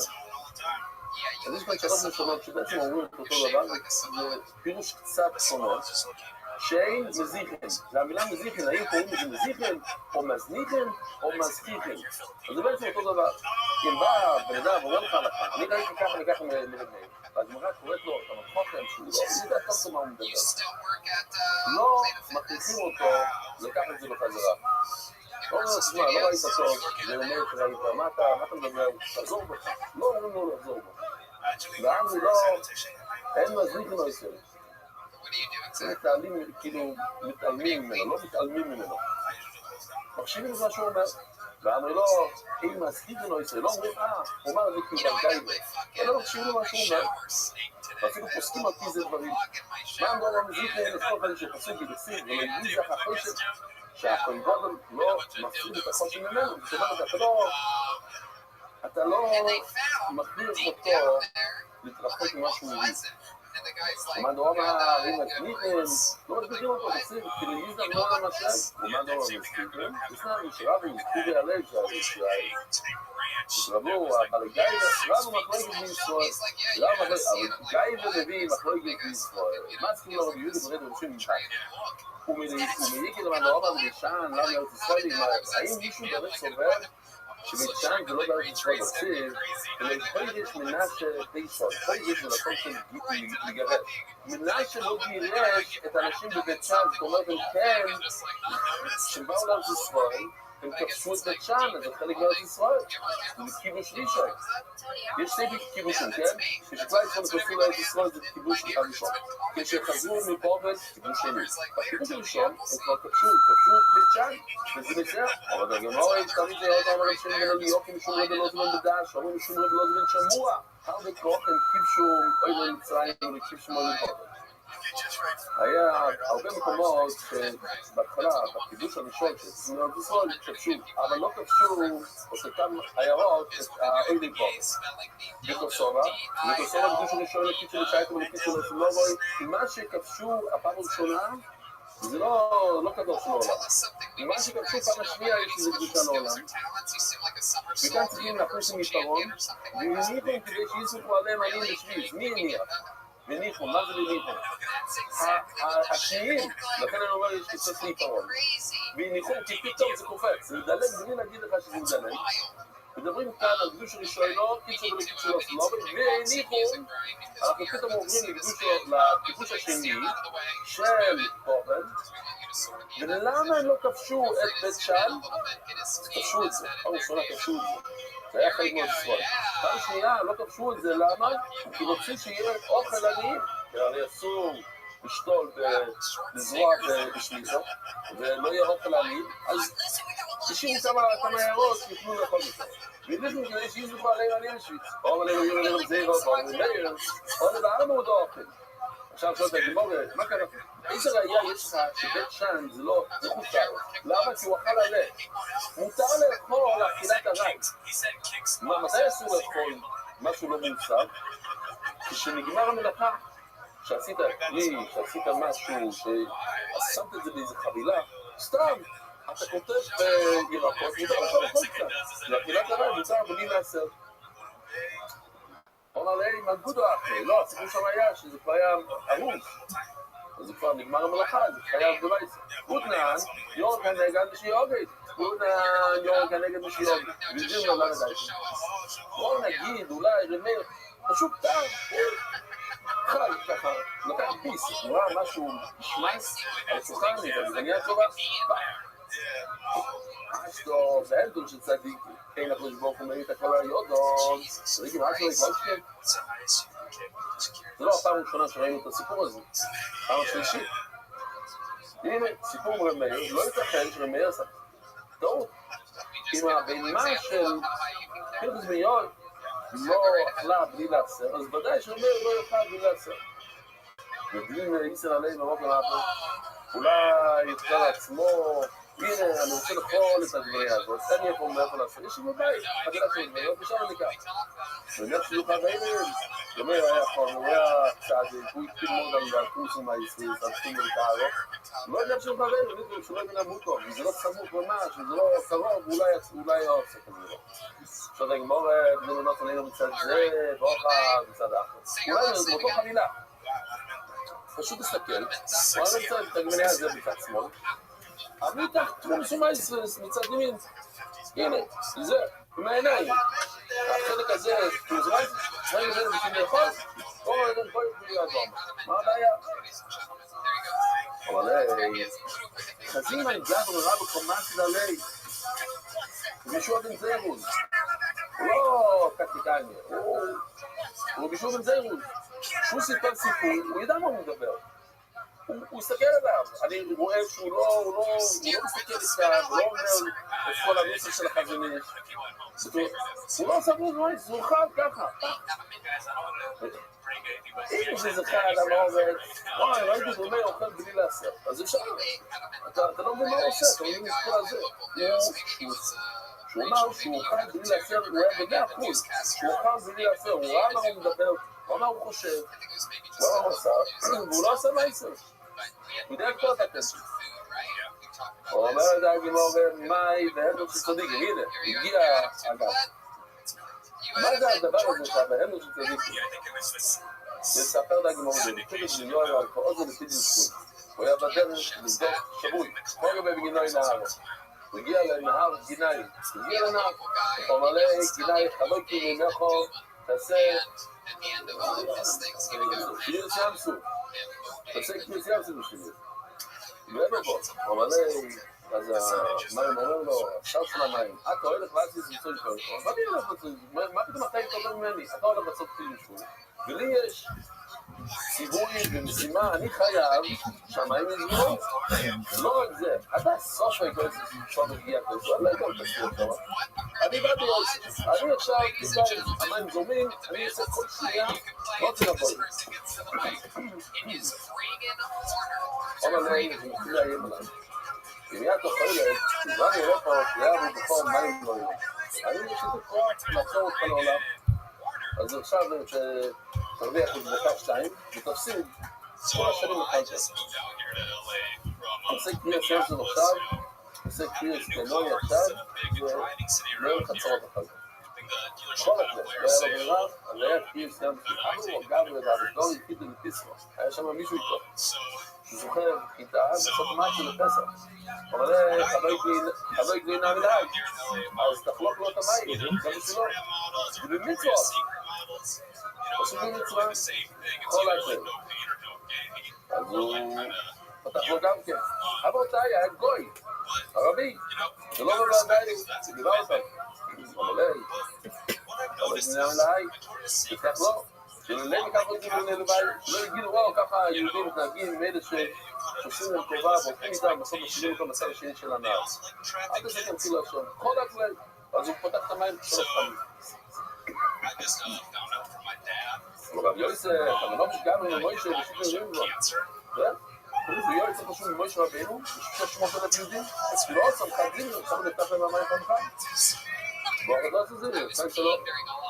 ואם האוכל אני יכול לזמין, אולי כאן הוא פתח פעם אחת, הוא פשוט לא הזין את זה, הוא נתן לערבי לעבור, והוא לעבור. אלו, כמוישה, ושמידים, הוא לא ישתר גדול למוישה רבינו, הוא שווה, ומוישה רבינו הוא ב600,000 יהודים. לא יספר את האגלור, איתו להוא שפיזו, ובאמת ביום מגיע לאותו מלון, לא אמור ליצור לחמור, ובאו להכיל את החמור שלו, שומעים אותם דבר. פולסרוס, נותנים, תדליקים את הרכב, נותנים, שורים לחמור, ולא אוכל. החמור לא אוכל. חבטינו, אז מה זה חבטינו? אז רש"י כאן אומר, חבטינו זה מיפוי. חבטינו, לא יאכל. לא אוכל? אז כאילו, רש"י מוכר, זה לא יכול להיות שהסודיש או משהו כזה, זה לא ראוי לאכילה. וזה לא מוסע. אם זה עוד לפני הניפוי, זה כאילו בשלב הראשון, זה לא חייב למייסר. זה כבר הגיע למצב שאפשר לאכול. נקרינו, הוציאו את כל הפסולת בידיים, את כל האבנים, לא יאכל. אבל הוא, אם הוא לא נעץ, הוא אומר, רגע, הסיבה שהוא לא אוכל, זה כאילו שזה לא מוסע. העשרים הוא לא אוכל. אומר, אז זה פיזמי אומר, תבזנו בזה מעלה, אני יוזו, הולך לזמן שזה מצוי כהנו. החמור הזה הולך לעשות בוצן הכל, לעשות פילים שוי. ואתם, אחים, לא ריסו ספורת, מה קרה לכם? מה חשבתם כאן? אומרים, חייב לו? מה, חמור חייבת לעשר, נותנן, חלקיה, לזרע ולבאים, אתה קונה תמאי, כן, לא... אם אתה קונה פירות אמיתיים, לא משנה מה אתה קונה, מי הולך לאכול את זה. אם אתה קונה סל של פירות, יכול להיות פירות. וזה לא מוסר. אתה חייב לעשר את זה, אין לך אף. אנחנו מדברים על דמאי. מה זה דמאי? דו-מאי. אנחנו לא יודעים, תגיד המעמוד, אולי הוא יצא, אולי לא. ואתה קונה את זה לבהמה שלך. אז אתה לא צריך לעשר. כי זה מאכל בהמה. וקמח לא ירוד, בגלל כבר צריך לעשר את הקמח, זה חיטה, אבל לא, אתה משתמש בזה לא ממש, אז כיוון שזה דמאי, רק תעשה, ושמן לנר, ושמן לא סבוס, הכלים, תשתוך כלים, פרטו מהגנה, פרטו לעשר. אז גם כאן, יש לך דמאי, אז מה פתאום, שחמור חייב לעשות. עוד הגמור, יתמר לו, אבל לא יתמר. ראשון הוא של התוכן הקטין לבהימו. נכון, זה דווקא קנית את זה לכתחילה לבהמה, אז אתה פטור, אבל כמה קרה, אבל התוכן הקטין לבהות, ולא לבהימו, כאן הוא קנה את זה לבני אדם, בסוף הוא אמר, טוב, ניתן את הסורה הזאת לבהימה, אז שם חייב לעשר. אז כמה, אני אהבתי את הלשון גם בפייסס, פייס אומרים, הפייס הראשון למעלה, ובריש רבי לא משלמים, אלוהי שבלוהם, אנחנו לא נעשו. We just can't win today, Mr. יש President. כאן, החמור, מחמיר, אז הוא אומרים על התויס זה בו ישראל, This is so stupid. שאם עושים חומרס, אתה נשאר חמור, זה לא מעלה אותך לבן אדם, זה עדיין, אתה יכול להיות, חומרס לא מעלה אותך לשום מקום. לא, לפעמים צריכים לעשות חומרס, זה לא צוחק על חומרס, אז אל תחשוב שאם אתה עושה חומרס, וואי, נהיית בן אדם. אם אתה חמור, אתה נשאר חמור, אבל אתה אוכל מתילו, זה נראה לבית, או חיים לעשר, ואותנו זה בניחוס, זה טוב, עם העיפרון שלכם בניחוס, זה תירוץ, זה לא חושייה. עדיין יש לי ראייה, הלכי אחר זה נשום להכי לו, אם אתה קנית פירות לאכול, ואם אתה בסוף החלטת את זה למירה שלך, הרי זה לא יצגן טוב, לא יצגן משחדי רוי, אסור לך להכיל את הפירות, אלא אם כן ייסר. אז כתוב כאן מפורש שחייבים לאסר לבהמה, ומה קרה עם החמור שלו לפי זה לא? כנראה שקנו מיוחד בבני אדם, ולכן זה היה חייב במייסר. שומע רבי, לא פגעתי, רבי שמע, שפתאום זה לא מגיע. הוא אומר לי, רצוי לך לצועד את לי, אולי תוכל את לי. הוא אומר לי, היי, בסדר, אני אבוא לך. בסדר, אבל כל של רבי, הוא היה כל כך שמח, כי הוא ידע שבפרק מיור יש לו מנהג שהוא לא אוכל בשום מקום, הוא מסכים לכל לצלוח, וואו, כשהרבי היה השיר הכי גדול של האדום, היה לו שולחן רציני, כל האפירות, הגמרא שמתחברת, תמיד היה לו את הצנון, כזה, סודה, כמה הוא שמח, שהולכים את מיור מגיע, הוא אמר לו, מה אתה קורא שמח? אתם יודעים מה אתה שהוא יודע שטוב, לשרול אני, מה אני, בן אדם שאני לא אוכל של אף אחד, אני שעשיתי נגד, לשרול כדאי שני, יש לו את בינו, יש אנשים שרוצים לתת באחרים לחול, אז פשוט אין להם. יש לו בינו רויצה, יש כאלה שיש לו מספיק, אז פשוט הוא קמצם ולא רוצה לתת לאחרים. הוא עושה, ואל תלך לסלחם רע, אוין, תאכל לחם של מישהו שיש לו עין קצרה, ואל תצור למטבוליזם, שלא יהיה חטאי לדברים שלו. כי כמוי, שוער בנפשי כנו, זה כמו שיש לו, מה הפוך למקור? מראה, זה הנפש שלו מה? נכון, שלי לא עם הלאות, זה לי ברינוך, הוא יגיד לך פה בזוכה, והוא יקרא לו הלוכסון שלו לא יתחף. תראו, זה טייסס כאן. יש לו בעיני רויצה. אפילו אופי אישו דוישים. מזין, עכשיו קדוש, אפילו שיש לו, שמזרס חבר לאכול אצלוי, לפני הפוי שלו. למה הוא מזמין אותך? הוא רוצה שתגיד לו, אבל הוא בעיה, לא, תוכל לזה, באמת, תוכל לזה, שמק שלו בוס, השם, זה לא אוכל לזה. אז זה עדיין, יסוד דוישים, זה נחשב דוישים. רוב הבושה הוא הזמין אותו. דעתו, אומר לפילוס ביור לרבי, רויצה ויש לך, ודאי שיש לך, זה אני יודע שאתה תגיד. אני גם יודע רויצה, אני רואה כמה שאתה שמח. מי אוהשתו, תסרבנו, אני מאוד ממהר, אני מאוד ממהר להגיע שם לפילוס שבועים, אני עושה סליחה, אני לא יכול לך. כן, אני נותנים להידים לגבו, ונחזור, בדרך כזו אני אמץ לך, אני מפל. כי עושו, טוב, אז הוא באמת חזר, מילה זה מילה, הוא אמר שהוא יבוא אצלו בדרך כזו. ישראלי קרה בדיוק, והמילה הזאת זה מאוד מהר שם, זה מאוד פוזיטיב, מה זה ישראלי?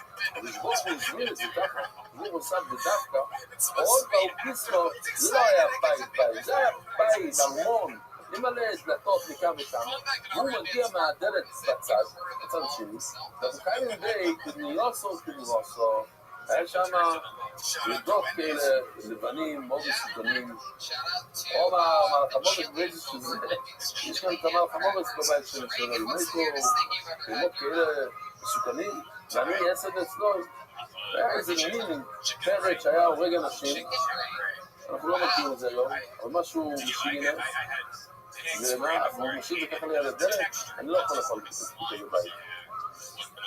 שומע רבי, לא מגלעתי, רבי שמע שהוא לא רוצה לאכול, הוא רץ, מה זה? הוא אומר, זמינו, אני מוכר אותם על המקום.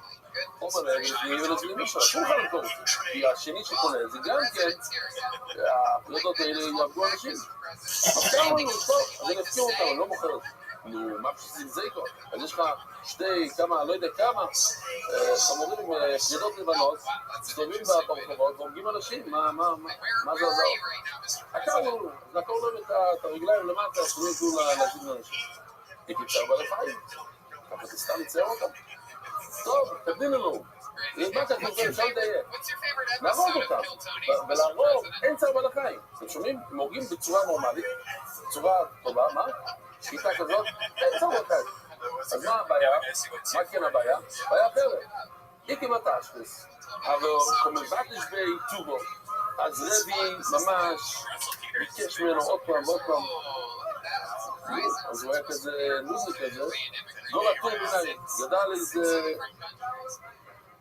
הוא תפס את הרמז, רבי תפס את הרמז, ידע לחיצה כזה מהשמיים. אוכל רבי ואומר, מה בחיים כך, שצדיק ככה, כשברוך הוא עוזר לו, ומה, הוא שם אותו שם כמעט. יש לו מנהל שלא אוכל בבתים של אחרים. זה לא נקשיב. והוא ממש לא אוכל כאן. אבל הקדוש זימן שיש שם פרידות. עזר לו. מה הוא נהגע והוא יוצא לו להצטר אותם. אז אחרי שהוא נפטר, ודאי שבזבוך יעזור לו. לא, חומו, ברקנים הגדולים צדיקים במסרסון, לא יצא מלחם בחייהם. זה בעצם סוף הסיפור. אז אפשר כן להראות כאן את זה.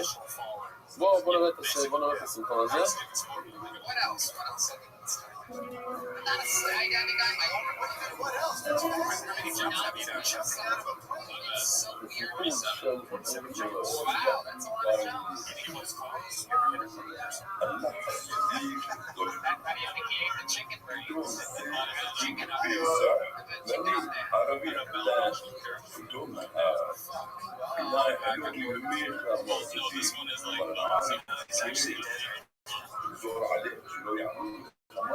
So like the lines can get twisted around in a circle, like a switch in. My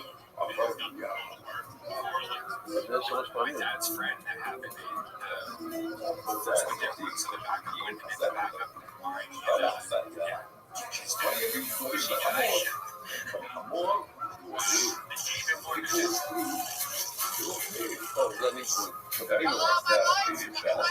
My lines are tied. I'm in big fucking trouble. Somebody help me! There would not be an antique roller in this time.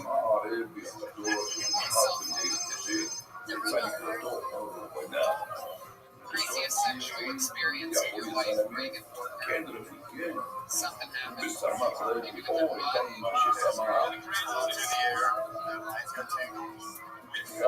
The weirdest experience is there's this chick that I had to bang with, but she had a boyfriend at the time.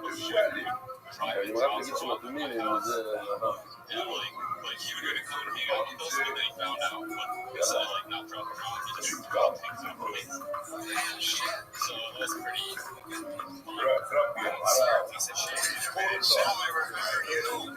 piece of shit. Son of a bitch, Reagan.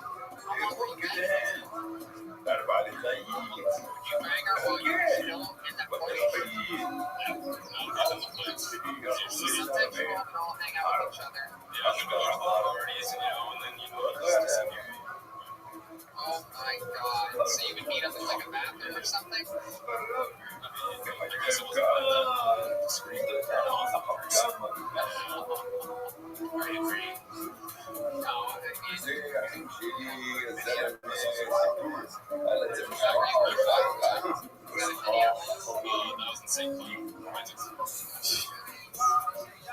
אז איך אנחנו יודעים שגדולים צדיקים במסוס מיועץ במחייב ומתוך גדולים שאחרי שמתים שנאמר ויהי הם קודם איש הם קראו ישר והנה רוב הסגדות הם ראו את הצבא של גמיות מגיע לא יודעים מה לעשות והשליחו זה האיש בקבר לאישו אז העיפו את הגופה בתוך הגר כן אז הם היו קוראים בתוך מערות אז זה היה פתוח כזה והילר והיא האיש בת הרשע נגע בעצמי של אישו והאיחי הוא קם לתחייה, ויוקם על רגלו. אז מה רואים? שצדיק יותר גדול הכי שומט. למה?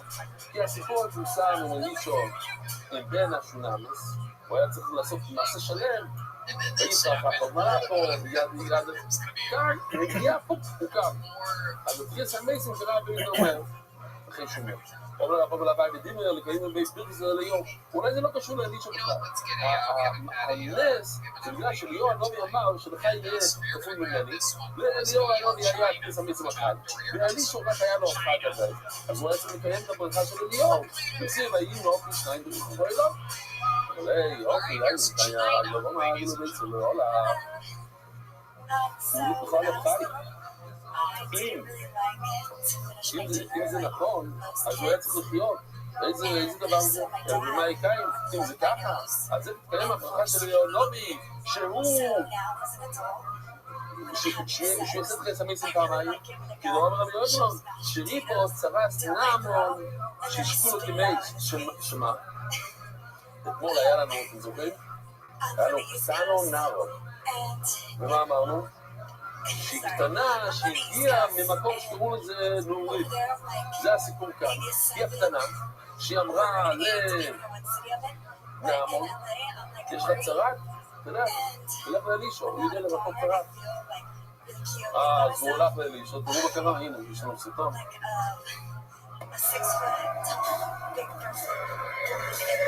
זה נעמון, כן, הוא שר צבא של הרב.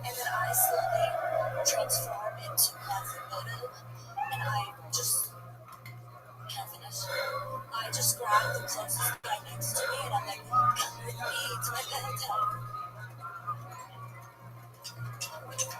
Why does it feel like that today? So here's no right today. הנביא אמר שתלך לטבול בנהר הירדן 7 פעמים. לא רק שהוא לא יוצא, אלא הוא ממליץ לי על הנהר הפשוט הזה. אדוני המפקד, הגענו עד לכאן. אולי תנסה בכל זאת ללכת. Yeah, just LA. Is this where you're from? No, I'm from Connecticut. How long have you been in LA? Years. 26. What made you move out here 9 years ago? I went to school here and then I just stayed here. Okay. I went to Okay. You lived in New York? no, they didn't take the GI Bill, so I had to go to LA. Oh, you're לא, So my dad was זה הדברים הקטנים האלה, זה הדברים הקטנים שהניואנסים הקטנים צריכים הרבה. that's why you אבל אני אומר, איך אנחנו יודעים שזה שפוט כמת, שנאמר, ארנו סי כמייס, crawl into those streets. שהצהרה נחשב כמת, רבוי סי, זה לכם לדעת חלום, ונעים. actually passed me 2 years ago. That's right when you started doing stand-up comedy. I did, yeah. There you go. That's a good way to escape from the sadness of your father passing. He loved comics. ערב טוב רבוי סי, ולשמע סימים רוצים לסרון אותי, היה לנו את ימיר, שאומר שהשחיטה של שפוסי אסור. את זה שבא ואמר, יכול להיות שמה שהתקבל זה שלא היה משגיח מילי. ואז כאילו צעקה כזאת, מה אתה לא יודע ללמוד, והגמור שואלת, קיבלו מיני או לא קיבלו מיני. מה השאלה, האם זירו הסכים שהוא לא יודע כל כך טוב ללמוד, זאת אומרת שאין להפגינים בין אוי לדם, לא ילמד ללמוד, כשימיר, עוד פעם, הוא ימיר חסק, שאסור לאכול את השחיטה של פוצי, אז אסור לאכול את השחיטה של פוצי, לא משנה, עומד, לא עומד. הגמור מביא הסיפור, שרבי יוחנן אכל את ההשגחה של פוצי. והגמור אומר, איך הוא אכל, מה קרה שם? אם אפשר להתחיל כאילו מהסוף שם, ואיזו כדאי תבוא השמיע לו, אם רבי יוחנן לא שמע, 4 שורות מלמטה, ויה בשמילו, עד מכב לו, בואו נגיד, מה קרה? יש 2 אפשרויות, או שרבי יוחנן לא ידע שהוא מביא פסק שאסור לאכול פוצי, או שהוא לא שמע. רגע, אם הוא לא שמע, וכל כלל ישראל קיבלו את הפסק הזה, איך הם מסתיים מיסי לבין בניסור? איך שייך שיהודי כמו רבי יוחנן יאכל איסו. אשת בעמד של צדיקים, אין אבל בכל הוא מביא את הכל העליונות, אם החמור של רבי פנחס בן יואי לא אכל פירות, צהובים שלא מוסרים, אז איך רבי יואי כל אני יאכל את זה? ואיך הכל גוף יצאנו לאכול את זה דבר? כי הריבום צדיקים עד מלכות, עכשיו אנחנו עושים מה יצאנו בו? בתור בחור נסעתי לאירופה לחתונה של חבר, יש לי הרבה סיפורים שם, גם החליפות שקניתי בפוס, סיפרתי כבר, אבל יש עוד אחד, וזה המכריע, רבוי זה המכריע. מה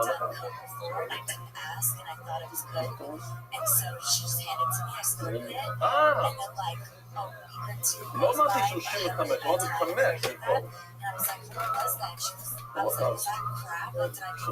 אוי וישלום ממש, לא, אבל לפי סדר, אוקיי, כל פונים. אני מגיע לאירופה, מגיע לגרמניה, ונמצא אצל דוד של חבר, עם החבר שלי, והלכנו נקרא שם בשבת, אנחנו נעשה אנשים מציעים, ואז הדוד מציע שיקח אותנו לוף, יש לנו שם איזה וילה, מי שהיה באירופה יודע, יש שם חנויות של צ'וקולדה, רק צ'וקולדה. אנחנו משתכנים, איזה צ'וקולדה כאלה, הכל טרופס כאלה, שמונים, יצא לך קישקיש, שאתה אומר איזה מישהו צ'וקולדה. אז אמרתי לו, וואי, חבל כאילו קשר. מה לא קשר?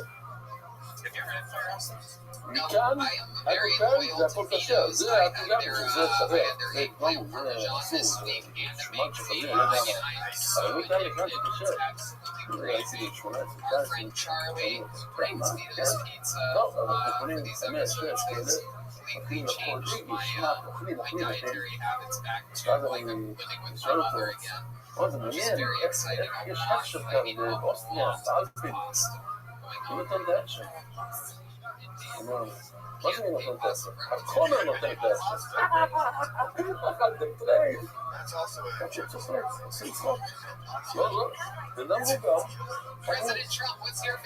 אני לא עושים צחוק. הכומר. נראה שאני לא מביא אותם. תקולה. 9,240,000.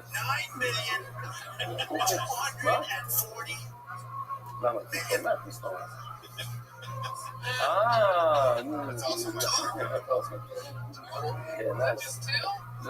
זה באותו זמן שהראשי צעק, זה רבי, שאני חוסר להתשקט. אוקיי. אוהל הגמור, מצחוק אליי תוך נגיד לו מיני, אם רצ'יידר לא קיבל את המוסר, הוא אמר, מי אתה, הוא לך את המפוחן, אם הוא לא קיבל את זה, זאת אומרת, שרצ'יידר סובר שיש נפיינים לבין כל מדרגה ולא מדרגה, גם לי יש פסק, שאסור לאכול בבשר של כוסי, במקרה שאין לי השגחה, בסדר, אבל מי יש השגחה, הוא לא אמר שזה דבר, אבל אם באמת ככה רצ'יידר סובר, נשאר לי כאן כי נשאר לי לגמו, כאן קשה נשאר לי לגמו. אז לא צריך להסביר מה קרה כאן. אם רבי יחנון, לא רבי יחנון, כשרבי יחנון לחי, הוא אכל כי היה השגחה. כשהוא לא אכל, אם לא אוכלים, אז כשאין השגחה, אין לעצמם לא אוכלים במיני. מכיוון שזה לא אמר את הפירוט הזה, אין נפקימינה בין עומד על דבר ולא עומד על דבר. הוא קיבל את המוסר, אין כזה נפקימינה, כשמולי פסק, שאנחנו לא אוכלים, לא אוכלים. אבל למה? למה פסקות? הוא מתה בגוד מבוא הבא. כי עוד רב שמלא זה שעת בימי ולעשי חמון וכיסוי. ובמי שלח את זה וללא זו, לקנות קצת יין מהעצמי. כנראה הוא שם. אז כאן, אני תמיד מכיר את הטויסוס, כאן זה מהפעמים שטויסוס באמת אומרים זה ממש מפורש. יש מפורש שבכל מקום שהוא מזכיר ההוסה בו, הוא היום. מיד שלו לא יבגים בפרק בממדיקים, הוא מדרשים בעיות. אז עוד פעם, כנראה ההוסה בו, יש מפורשים של יואל לא מבא. אומר לי, יואל לא אומר, ושמתו סכין גלויה פה, תשים סכין בתוך הלחיים שלך, כי בנפש העטו. אם אתה בן אדם קשר, בן אדם טוב, אל תשתה את היין של הכיסים. כל הרב שמלא זה לפי דברו מפני רבי מאיר. Is that אומר, true? שמע, שלא ניקח לדבר, וגוזר עליהם. אמר, באמת אסור לשפוט את היין שלהם, הייתה אינו אמר על הרבה יצחק. How many do you think וציון לא מוצא להם ברוטשילד גריזים, פעם מצאו איזו יונה, בהר גריזים זה שם המקום הדגם הזה, שהם גרים שם episode of Kill Tony? שומרים, שאוהב זה לא יסוף, הם עבדו עבד זורת. ואומר את עמי, זה חי יש למיעוטו, בכל הש"ס אנחנו יודעים, אם תגיד לכל אחד שעושה את הדף, מי הזה שחושש למיעוט? תגיד לך מיד, זה אומר בכל הש"ס, הוא הולך עם המיעוט. איפה רואים את זה? איפה זה המקור של היעוץ? איפה המחלוקת הראשונה שאומר את זה? ואיזה הלוכה? נו, רבוי זי, ייבו, חוטון, הוא לא יכול לייבן, למה? אולי הוא סוריס, אבל כמה סוריסים יש? גם סטיילו לא יכולה. אולי יין נשאר, זה מיעוט, אולי יכול להיות שזה מיעוט, כמה הוא מסכים את הנשק? אפשר כבר לראות את זה במשחקים האלה. תראו הרבה רצותה.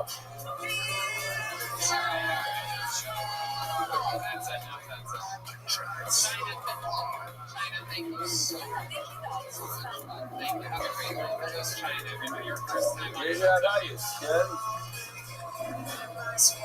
למה התגיירו? כי נתנו מה...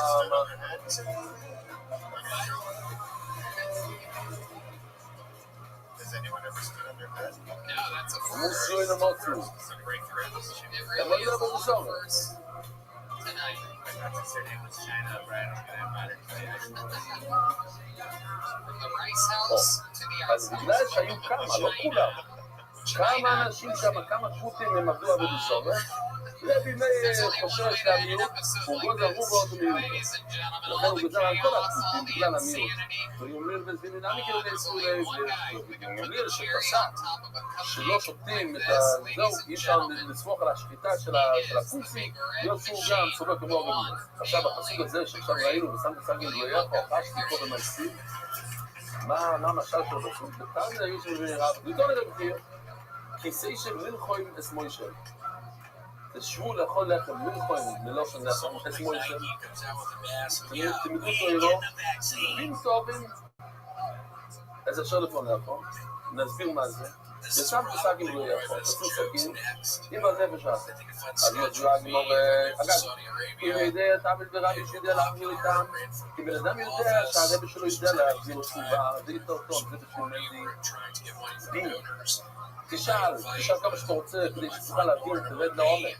ולאו, אם אתה יודע שהרב לא יודע להסביר בחזרה, אז תשיעו, ויואימי, טוב ונזשו לפונכו. אומר רש"י, תבין מעצמך, אומר רש"י, ואל תשאל, הנה אני אראה לכם את הראש שלי, לוואי שוי, לוואי שינוי, לוואי שוי, איך מה לא שמה? ואל תשאל לוואי שבנו, ובנפש העתו, בואי שמנו. אם אין לו תירוצים טובים בשבילך, אז תדע, אתה חייב ללכת למישהו אחר, למישהו מיועצת שעת נדבר, ואומר לה עשוי חמר ויקוסוי, אשכרה הוא סבו. סיפור, עוד סיפור, בואי צי, תתנסו דאגה יותר, ולידו השערי ובוא לה עשוי חמר ויקוסוי, אשכרה הוא סבו, מצא עוד בנקריונו, אבל ליץ כאן שואלים להתפלימו, מה אתה קונה גם מהפוסי יין, שלא שומרים תורה, שזה אומר שאוי בדיע ובזור לקורה, בוא נראה, כל הרביצו וסיבות בואו נפני לבבו, כל החברה בואו נפני לרבי, גם רבי תקשיבו טוב, ולעזור משעות, עד שעשום גויים גמורים, למאי, מה עשו אותם גויים גמורים, ולשקידו ביין 10, ועושים גול גמור ואחרון כבר, מאיר, שגזר על היין, ויומיר שגזר על השקיטו, עכשיו דיברנו על הגזומיר, עכשיו דיברנו על מאיר. תלמידי מי? שהיום, עכשיו, ממש היום, למד ד' גוימר, התחיל העולם החדש. התחיל עם מאיר, וחמש תלמידים, בדיוק. הנה עכשיו דוגמה. אז מה אתה אומר לי, רבי מרואסי שגרנו מאוד שנים אחר כך בצריה, הם גזרו, אבל זה לא, זה כבר גזר של המיינים, הם אומרים, הרש"י באמת, שרקתי להגיד את הרש"י אומר, זה לא מבינה לזוכן, זה הבן של רבי הנוס. אוקיי, הקולפונים, אבל זה בדור הזה, הדור האחרון של התנועים. לא יודע, גמור, אילו גוזו ולקיבו מיניו, בוא נראה יש לי כאן איזה רש"י, אילו גוזו ולקיבו מיניו, ומי גזר ואף לא קיבל, עושו רבלרי ורבאסי, גוזו ולקיבו מיניו. אבל ברות אחר כך כן, לפי רש"י, למה? כי כשהם היו ממש חדוקים וקשורים וכל החברים היו כוסים, היה מאוד קשה לעמוד שם ולהגיד רבוי, לא לדבר עם השכן, אי אפשר. אחרי דורות שהיה פירוט, הם שומרנים, הם בערים גריזים, אז קל להגיד לא להתעסק איתם. שואלת הגמור רבוי, לא מבינים, זה גמרא מפורשת. מהי גוי גמור? או שהוא גוי, או שהוא לא גוי. מה זה גוי גומו? אז זה תמיד, לאיך זה יקרה? יש חומץ גומו, יש לחם שהוא, סליחה, יש לחם שהוא חומץ, אבל יש חומץ גומו, וזה בעצם כמו מצה שנעשה במכונה, זה חומץ גומו, אז משתמשים בלשון גומו כשזה ממש, הנה רבוי, הנה התמונה, הכל פונה, הגמור שם, מה זה גוי גמורי? זאת אומרת, הכוסי הזה, אפילו שהוא יהודי לעלות, כי הוא עושה הקירוס, הוא לא יכול לחזור, הוא פוליגומו. או ראית, הוא לבד רשות, שתגידו רשות, יש עירוב חצרות. מה הכוונה? תראו, זו תמונה יפה, זה AI, זה משהו נפלא. חצר בירושלים כזה. כפי שאתם רואים, בתים שנכנסים לתוך החצר. מדרבנן אסור לקלצל בחצר הזה. וגם לא אסור. למה? אז מה עושים? לוקחים איזו סעודה, ועושים עירוב חצרות. כולם כאילו גרים באותו מקום. עכשיו, אם יש גוי בחצר, הגוי גר כאן, אז אי אפשר לשתר, הוא לא יכול להיות שותף שם. אז מה עושים? הוא לסתור ממנו, סוגעים. ותדעני לסרוד מומו משבר שבת ובשוק, מבט מרושוס ולא יזור שוב. יש לך בן אדם מומו, לסרוד מומו, בשם שבת טוב. אחד לא שומר אותו כמו מצווה, אבל כשהוא יוצא החוצה, הוא די כמו בן אדם נורמלי, הוא לא מחלל שבת ופרס לו, אז הוא יש לו זכות לבטל את הרשות שלו ולקח את הרשות, זאת אומרת, הוא משתתף בעירוס חצר. ושאין משם השבת בשור, אין הוא מבט מרושוס ולא יזור שוב. אבל אם הוא לא שומר שבת, ופרס לו, זה בעיה רצינית, על מה כתוב כאן? בגלל זה, יסוד בו משם שבת בשור. מבט רשוס ולא יסור רשוס. ושאין לי משם שבת בשור, אין לי מבט רשוס ולא יסור רשוס. אבל מי שלא שומר שבת מחלל שבת בפרהסיה, הוא אין לו זכות להשתתף בעיר. והנה שאומרו, ישרוד לא יסור רשוס ומבט רשוס.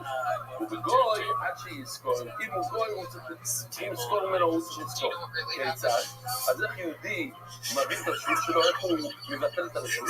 הוא אמר לא, היהודי אומר, רשוס יקראו לו, רשוס אם מותר אצלו, קונו, והם צריך לזכור את עצמו סוסקיה. מספר את הגמור סיפור וג'יירו, ורבאסי, יקראו לפונדקו זיון.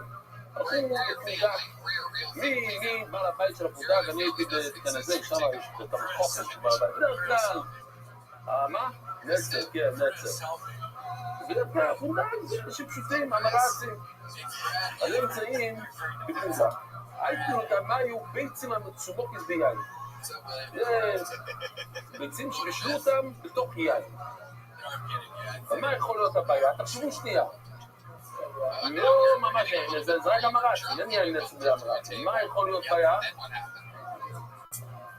תרומס ומייסרס. מים. שם כזה מאוד של טראומה, אבל בעצם זה אומר דבר אחד. אולי לא תרומס ומייסרס. גם זה לא יאכל, ורבאסי יאכל. וזה סיפר שלא היה כאן תרומות ומעשרות. מה? בגלל שיש לנו 6,000 היום כבר יש אולי 3, 4.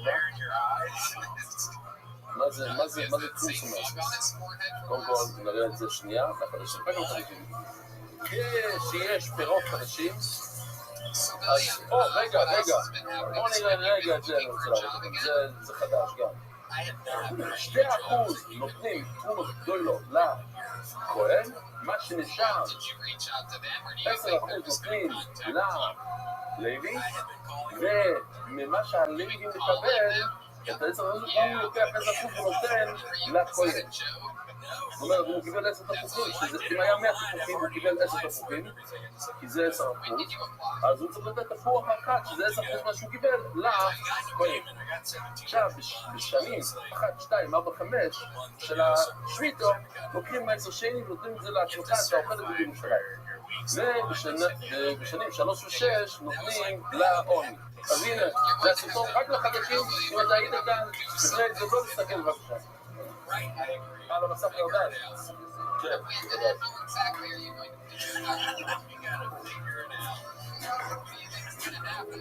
You think like the unemployment fairy is just gonna אני show אגיד את up זה, on your ואני אגיד sleeve? עוד פעם, אני מבאס את כולם, לא יוכלו לראות את זה. I just want to add that as Mike Shinoda, I know Jesse is a band and William Wilson called her a bitch many times. אני רוצה להזכיר לכם שהיה פעם לרוב האנשים כאן בחדר שלא ידעתם בדיוק מה כל דבר. אז לא נצטרך כל כך. יש הרבה אנשים שם שלא יודעים. מה? את זה, את הסרטון הזה. כל הכבוד. Is there anybody else? I'd like to know Keel has his hand up. Keel, go ahead. First time. יפה. וטוב, מה יעשו שני נראה פעם אחרת, אוקיי? הנקודה היא, המאורץ לא אכפת לו לתת 2%, זה לא הרבה, אבל ב-10% כואב לו מאוד, ולפעמים, גם לפעמים, הוא לא נותן. לא כל הזמן עשו ככה. עשו תקנה, שכל פעם שאתה קונה מהמאורץ, וזה קורה כאן בבית שמש, בחנות, הבעל הבית של החנות פירות כאן, המאורץ, כן? אפשר לקרוא לה המאורץ. לא קורה שום תורה ומצוות, המאורץ. אז אתה לא יכול לסמוך על זה שהוא אומר לך שהוא, אם יש לו הכשר וזה, זה מה שאומר, הוא בעצמך הוא אומר לך, אני אסרתי, מה פתאום, אולי כן, אולי לא, אתה צריכים לעשות. אז הוא אומר לו, איך אתה אוכל כאן במלון, כן, במסעדה של המלון, בגלל שלו ביצים, מצומקות ביין, אז יש יין, אני צריכים לעשר. זה נזר, או לעשי לא.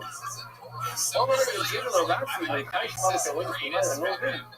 אולי ביין יש כאן יין שעשוי ממשהו לא מוסר, כמו זה במים, לא מים. הנה, זה פעם, היינו סופים למורץ. דו, ובנית דו, זה לדו, דו מים. אבל היי, הוא אומר, למה נרטוי? פשוט לא שמתי לב, אתה צודק. אני לא הסתכלתי בתוך כל המתכונת של הדבר הזה, ואני יודע בדיוק, אתה אוכל איך קוראים מה שאוכלים ביצים בבוקר בישראלים, עם השקשוקה. אתה יודע, בדיוק מה יש, אתה חושב על כל רעי שיש שם עגבניות, אתה אוכל. אתה לא, בדיוק יש שם חוקה, אתה לא יודע את זה. כאן היה יין, לא שמתי לב. אבל הם זה רעי. בואו נראה. תקשיבו, איך על בצורת הרוד הסכימאי, האיש אפס דבר שחכונים שאסור לך לאכול ביצים המצומקות ביין בגלל הזמאי, ובסטייל מיסטר רבאסי, זה בית איסור הייתכן של רבאסי. מה גדולים? יאכל משהו בטעות, אז זה איפה שצדיקים אליו ולבור, הוא מביא את הכל היותו. אם הבהמה של הצדיק חשבון ולא מביא את הקלה, אז צדיקים עצמו לקודשקי. איך יכול להיות לזה לרבות נו, סרטון יפה, נהנתי. All those prints are available right at jvault.com. The auctions, things off, everything's for sale. Every episode has a print. Every road show has a print. The great Brett Erickson was with us all night. Thank you, Tony. Thank you for having me. It's been a pleasure. Tell them where they can find you, Brett. You can find me at I Brett My Pants on Twitter. גם הבטן שלו זז מצד לצד. וואו. Issues with Andy. השליט מתקרב. Thank you so much for joining us, Brett. Yeah, had fun. The great Jeremiah Watkins was Chester Bennington tonight. Tell us about the projects you're doing, Jeremiah. Jeremiah Wonders doing some really cool stuff over there. That's youtube.com/Jeremiah Wonders. Please subscribe. There it is. Wipe Shinoda, everybody. Believe it or not, I'm just figuring it out right now. But I do believe Wipe Shinoda was actually the jet ski Jesse לא באתי Johnson. לזה לבדוק בעצם. הוא הולך לחפש, יצא קצת להסתכל בו יותר רחוק כמו, או בחוכמה שלו, להבין, אולי לבאסי, אולי אין גם בעיה. תערובת, שמה אולי כן מותר לאכול. זאת אומרת, כשאתה קונה פירות מהמורת, חכם תקני, צריכים לעשות. אבל יש משהו שקשוקה כבר מוכנה, אולי כן אפשר לאכול את זה. אולי הוא לא עבר על האיסור. אבל כן, לא, זה חמוריות, זה עושה משהו משומן של דגים, או יותר מהלוטיס. אולי שאומר, זה מים, זה יין, שם מלפרסמון. קרשינים, מה זה קרשינים? זה הדברים האלה. שהפרות האלה אוכלים, מאוד נהנים מזה. ממש, נהנים מאוד לאכול את זה, כן? זה מאכל בהמה, קיצור. פלסמנטינים, לעשות מזה איזה מאכל. הדשים, לשם, בסיסים, חיו. חייבים לעשר את זה משום מים, אתה קונה את זה מהמעורבת, חייבים לעשר. ואין צורך לא עם משום ועדה. אתה יודע, בוודאות, שהמעורבת לא יסתר. לא יש שאתה חייב לעשר את זה, אפילו שזה מחברים, אפילו זה.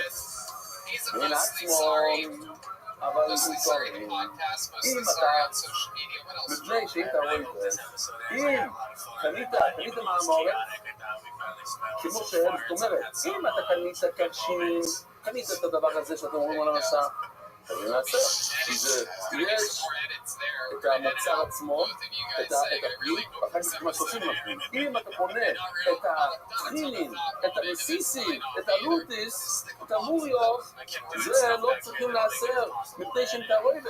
אז הנה, רבסי לא נחשב. אתה אומר שרבסי נחשב? לא נחשב כי הוא אוכל ביצים מצומקות ביין, שזה כבר כמו שקשוקה שמותר לאכול. So much fun, everybody. Thank you so much. We'll see you again soon. אתה נותן לשינה שלך אשתו של המעורב. ואתה אומר לה, הנה, תכנסי לטובה בזמן, אז לא היה לכל אחד שלנו, הנה, תכניס את זה לבקש. ומכל שזה לא היה בתאר לסיבה. הוא נותן לה הכל, מוכן, לא תכניס את זה לתנות. לא צריכים לחשוב שתגנוב אותו, שהיא תחליט את הצורך בזר וכולי וכולי. כי תאפת זה הרבה שתחשבו שנייה, מה זה המעורב? המעורב הוא לא בן אמרה, הוא לא בן נב, הוא לא יודע, הוא לא כל כך מקפיד על הלוחס לפעמים, הוא יודע שצריכים לעשר, זהו הוא יודע, אבל הוא לא בא לו עכשיו, זה 10%. אבל לגנוב? מה פתאום? כל אמריקאי נורמלי, גוי, לא יגנוב לך דברים, יש נימוסים, יש דברים שהם לא עושים. יכול להיות שזה סוף בטענו שלו, לא משום שביז ולא משום מייסר, לא צריכים לחשוב שלא לשמית את מייסר, הוא אומר לו, הסידים שלכי, ואם הוא אומר לה, אבל את תשתמשי ב-ingredients, המרכיבים שלך, רכיבים שלך, אז זה בעיה. יכול להיות שזה סוי, וטעם שבו, משום שביז, משום מייסר, אי אפשר לסמוך עליה, כי תכניס שם שמיטו, ותכניס שם מקום לדברים. אפילו אם זה מעורב, שמה, ניסה, תשתל שלם, היא עושה שקשוקה, ואסור לך לאכול את זה. למה?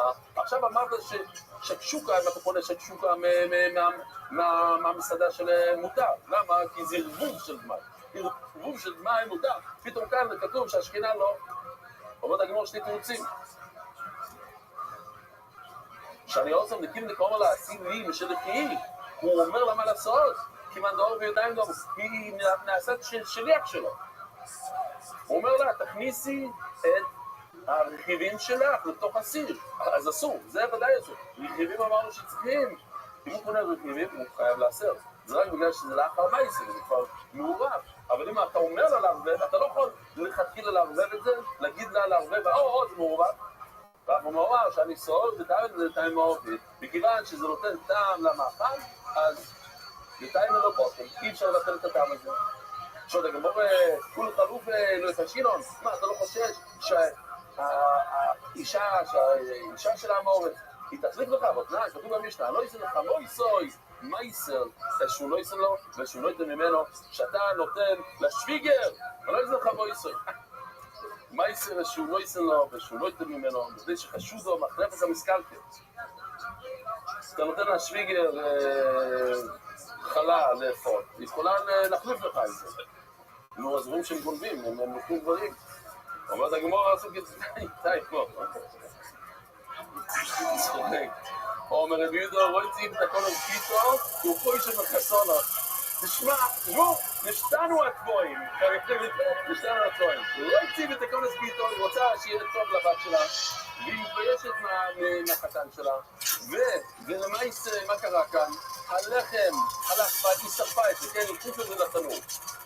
היא שכחה, קורא פתאום נשרף החלל, מה היא תעשה? את של החתן, היא לוקחת לעצמה, משבת וזורקת, והיא עושה חתן, והחתן זה הבעיה. אז זה לא ממש שהיא רעה, בגלל שהיא טובה, היא רוצה לעשות טוב.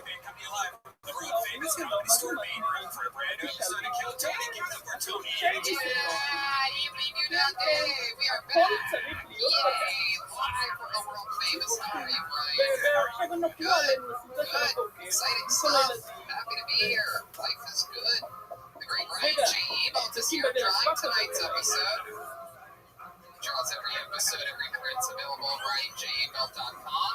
Every single episode, every tour poster. He's auctioning off prints almost every week now. It's incredible. Plus some cool new t-shirt designs he's got over there, RyanJBelt.com. I love the books. I love the books. Yeah, he has the books. Books volume 1, 2, and 3 available at RyanJBelt.com. Very exciting stuff. You don't get this week, Ryan? Absolutely. I love it. I love it. Staying hydrated, staying outside, soaking in the sun. Life's good. There's nowhere I'd rather be than beautiful Southern California. And speaking of which, the beautiful place that makes this show happen. Let's talk about some of the amazing sponsors that are responsible for this evening's show. Hiring can be super challenging for business owners, especially with everything else they have to think about these days. Social distancing, supplying masks for their employees, driving traffic to their business. Monica Stark's רגע, אתה אומר לי רק אצל החתן, היא מתביישת, היא עושה טוב, מה, ובכל העולם היא לא עושה טוב, וזה אין בעיה. בוטנן, יש כאן בחור ישיבה, כמו אומר, ישיב בו, לא צוחק, ישיב בו. אני לא ישיב את פונדקיס שלא, אי פעם היו שם ישנים שם במלון הזה, בקטניו. מה עשר שהוא לא ישן לו ושהוא לא ילמנו, הוא חייב לקחת מה ישן, כי הרי המעורת יש את המעורת. שחשודו מחלפת, הנה גם אצל הישיב בבוקר, רואים שהיא חשודה, שיכולה להחליט, יכולה לגנוב. לא תגמור עושה מולי לו, עושה אירוע סתר לעשות טוב. אפשר לשנות בלשון הזה, זה לשון מושל. בטח, בואו נראה את זה, לעשות את זה. בואו נראה את זה גם לדבר טוב. לא תראה, הישיר בו, רמימו, מעלה פרימו, מה, הוא יוכל. אלא אני רוצה שהוא יוכל חם, יהיה לו ארוחה חמה, ואני אקח את הזרת, הקר. כשנגמור מולכולוגים לא קשים, לא חשושים, שהאיש הזה המורת תבנו, בוטניו, איש הזה חובר, חנס, עם איש הזה המורת, בזמן שיתניה. יש מבחינה, ואנשים שם היו עושים ככה. עכשיו, כשאישה התמאה, אז היא מאוד נזרת איזשהו סחובר. מה זה איזשהו סחובר? איזשהו סחובר זה, מה זה סחובר? סחובר זה בן אדם שמאוד מקפיד על תומה וטהיירו, כמו מחולים וכו', וגם על קימסומייסס כמובן, על הכל. אז האיש הסחובר, אשתו של החובר, של הצדיק הזה, היא יכולה לבחון עם האישה של המורת, חברה שלה, בזמן שהיא תמאה, רק כשהיא תמאה. למה? כי אז היא רגילה לא לנגוע באוכל. האיש הסחובר, היא יכולה, כן, האיש הסחובר, היא לא נוגעת באוכל, היא מאוד רגילה לא לנגוע, כי לא צריך לקבל את זה כבלה, היא מקפיד לא לכל אבל לא בזמן שהיא תורה, היא תורה, היא לא יכולה לאכול עם חברה של המורץ, למה? כי אז היא תאכל ממנה. היא לא יכולה לתכול, למה? כי תאכל ממנה. תמשינו לא זורנו. מה שתנאי, היא תתכול. יש כאן זירה בכל הכיוונים. יש חבר פה מסתכל סלובו לכאלה. עכשיו, אז אנחנו לא יכולים להבין את זה בתוך הזה, ולהלוך שלא נפסק ככה. היום, אנשים שלנו, כל הזמן עם הכרטיס אשראי וזה, לא שואלים שאלות, כן? לקחת קצת חיטה, לתת את השכנה, זה שטויות. הגמור פרויקט מגזים. אל תלכו הביתה ותדברו לאנשים שלכם את הדברים האלה, ופחדו את הבדיחות על השטריגר, אני מבקש מאוד, אני לא אצטרך לכם לחזור. אבל, הגמור אומר שזה, כן? הקפידו מאוד, הבנים הקפידו לא לנגוע. בוא נגיד שזה הביזנס שלו, לא יודע, הוא מוכר, עכשיו מוצאים את הכל, מה את מחלקת את החברות שלך? אז אם היא לא חושבת של גזל, חלוק מבועט ודאי, תלך ותיקח מתי שהיא רוצה לקחת לא קצת מפליטה על גזל. אבל רבי יוסף, צריכים להבין את זה, איך זה עבד אז. אבל רבי יוסף, אוסו, מינמי בורי ואומרו, יש לה וירס. חולי גם בדעה שיקו, יש, וספסים שואל בדישון, כן, תמונה ישנה מאוד, אבל אז התחלת יאיר אפילו. איזה שנתיים וחצי כזה. שם מוזש, שהוא תורך על החיטה, אסור לשים לו רסד, והוא לא יכול לאכול, וסחסון. אז היא אומרת, מה אני יותר גבוהה משוב? מה אני תוכנת את החיטה שהשוב סובל, והוא יכול לאכול ואני לא יכולה לאכול, אם אני עובדת שם, גם כל בן אדם שעובד, אתה עובד במאפייה, יש הנחות שמותר אסור לך להגיד לא לאכול, ואיך? אתה חושש, כי אתה שם בחולות בשר שם, הם היו לוקחים סטייקים, לא חושבים לנו, הבנתי. מה? Yeah, he definitely has the Chicana lifestyle for sure. נכון, אתה עובד ב-MDY. הבנתי. אז מה, אז נעצור כאן? צריכים לעצור כאן. רבוי סי! שיר כאן עובד טוב ונעים. We never know what they're going to be. Sometimes it's the return of famous characters we've seen before. Sometimes it's the debut of brand new characters like Linkin Park or, it could be anything. Let's find out what they are tonight when I bring up the best stand band in the land. It's the Kiltony Band. Jeremiah Wilkins, Jordan Johnson, and Spencer Johnson, and Cole Chris. Here we go. Here they come. זה נשמע עצמי מאוד עם זמן לך. רבוי סי, אנחנו עושים באמצע הסוגיה. Oh my goodness, we've seen these guys before. Oh, and there's a girl. אחד שעובד, עבד אזורי, יכול לשחוט בשבילנו. ראינו שיטת זרונו שהוא יכול. ממנו הוא היה מיליון שופט, שהוא היה צדיק, והוא נהנה מהספידה של האחור הרש"ל שהוא עבד עבד אזורי. אז אומרת, הגמור בדילמו, 14 שורות מלמטה. בדילמו איבדיו זורה. איבדיו, הסיפור מפורסם של בי 100 נביאים בשתי מערות, הוא זכה לנבואה בזכות שהוא הציל 100 נביאים. הוא בעצמו, הוא עסק בנביאים, אז הדשבור שזיכה אותו בנבואה, אז אולי איבדיו הוא הזה שהיה שולח. כתוב, היה המון בשר, איבדיו היה בסופי, אולי היה בעצמו, נכון הוא היה צדיק, הוא לא היה מספיק לשחוט לכולם. שואלת הגמור בדין שפסה לו בזבואה, היו 7,000 יהודים שהם ניצלו מכל האזור, אולי יש. בברכיים אשר נקראו לבא, אומרת הגמור, את אמור יעבור איתנו מזבל, הרשאית הזאת שהרגה את כל החכמים, אז הם פסקו ממנה, שתרוב אותם, בדיוק גם רדעה חובה במעלה. אולי האנשים של האחרון היו אנשים טובים, אומרת הגמור יסוד לדייתו, יפסיד מוישן מקשיב על דבר שוקר, כל משור סוף ושואל. זה הולך לפי המושל, עם המושל רשע, אז כל המשורפים שלו רשעים, יודעים וגם כדי לשאוף, אז למה לא יהב מעלו? זה בוח גם את האחרון וגם כדי לשאוף, אולי כל מה שהאחרון שכח, הוא נתן גם לידע או ידע ודזור שישאוף. זה בוח דבר, לא בשאוף. היה צדיק אחד שהיה שופט, וזה מספיק לשאוף. היו צריכים לשחוט הרבה? נכון, שחטו הרבה לכל הרשעים שהגיעו לשאוף. לא, זה טוב ודאי טוב. ודמון שמק שבדרך שקר. זה הולך לפי המושל. והמושל שהוא בן אדם לא טוב, כל מושל סוד ושואל, אז בוא נדבר באמת. אז גם כשזכו, כשהמושל צדיק, כמו ישאבות, משום סוד צדיקים. הקהילה הולכת לפי הרבה, לפי האדמור. אם האדמור הוא רשע, אז כולם רשעים. אם האדמור צדיק, אז כולם צדיקים. כאן עבודה.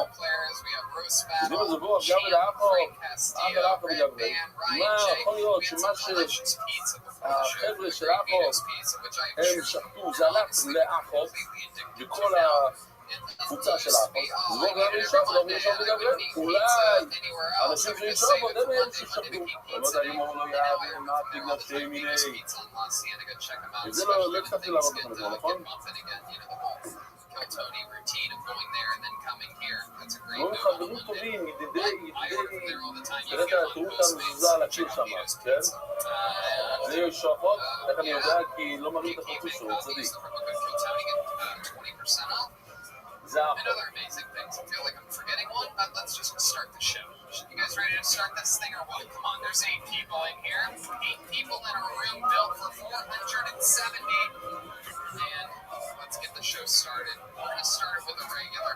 Ladies and gentlemen, this guy, I mean, storyline after storyline. I mean, this reminds me of Hulk Hogan, mid to late 90s. We don't know whether we're getting the good guy, the bad guy, but he's great in both roles. Sometimes you love, sometimes you hate him. He's the big red machine. He's the one, the only William Lights Out Montgomery.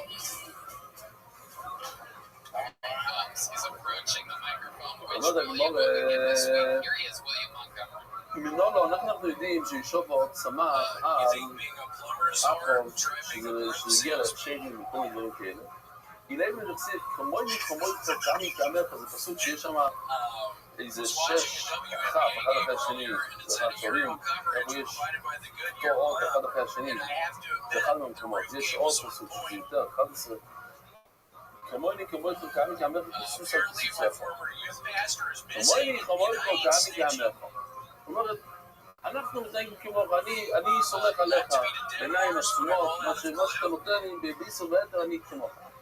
תגמור, נעתו, כסוסך, אוכנמי.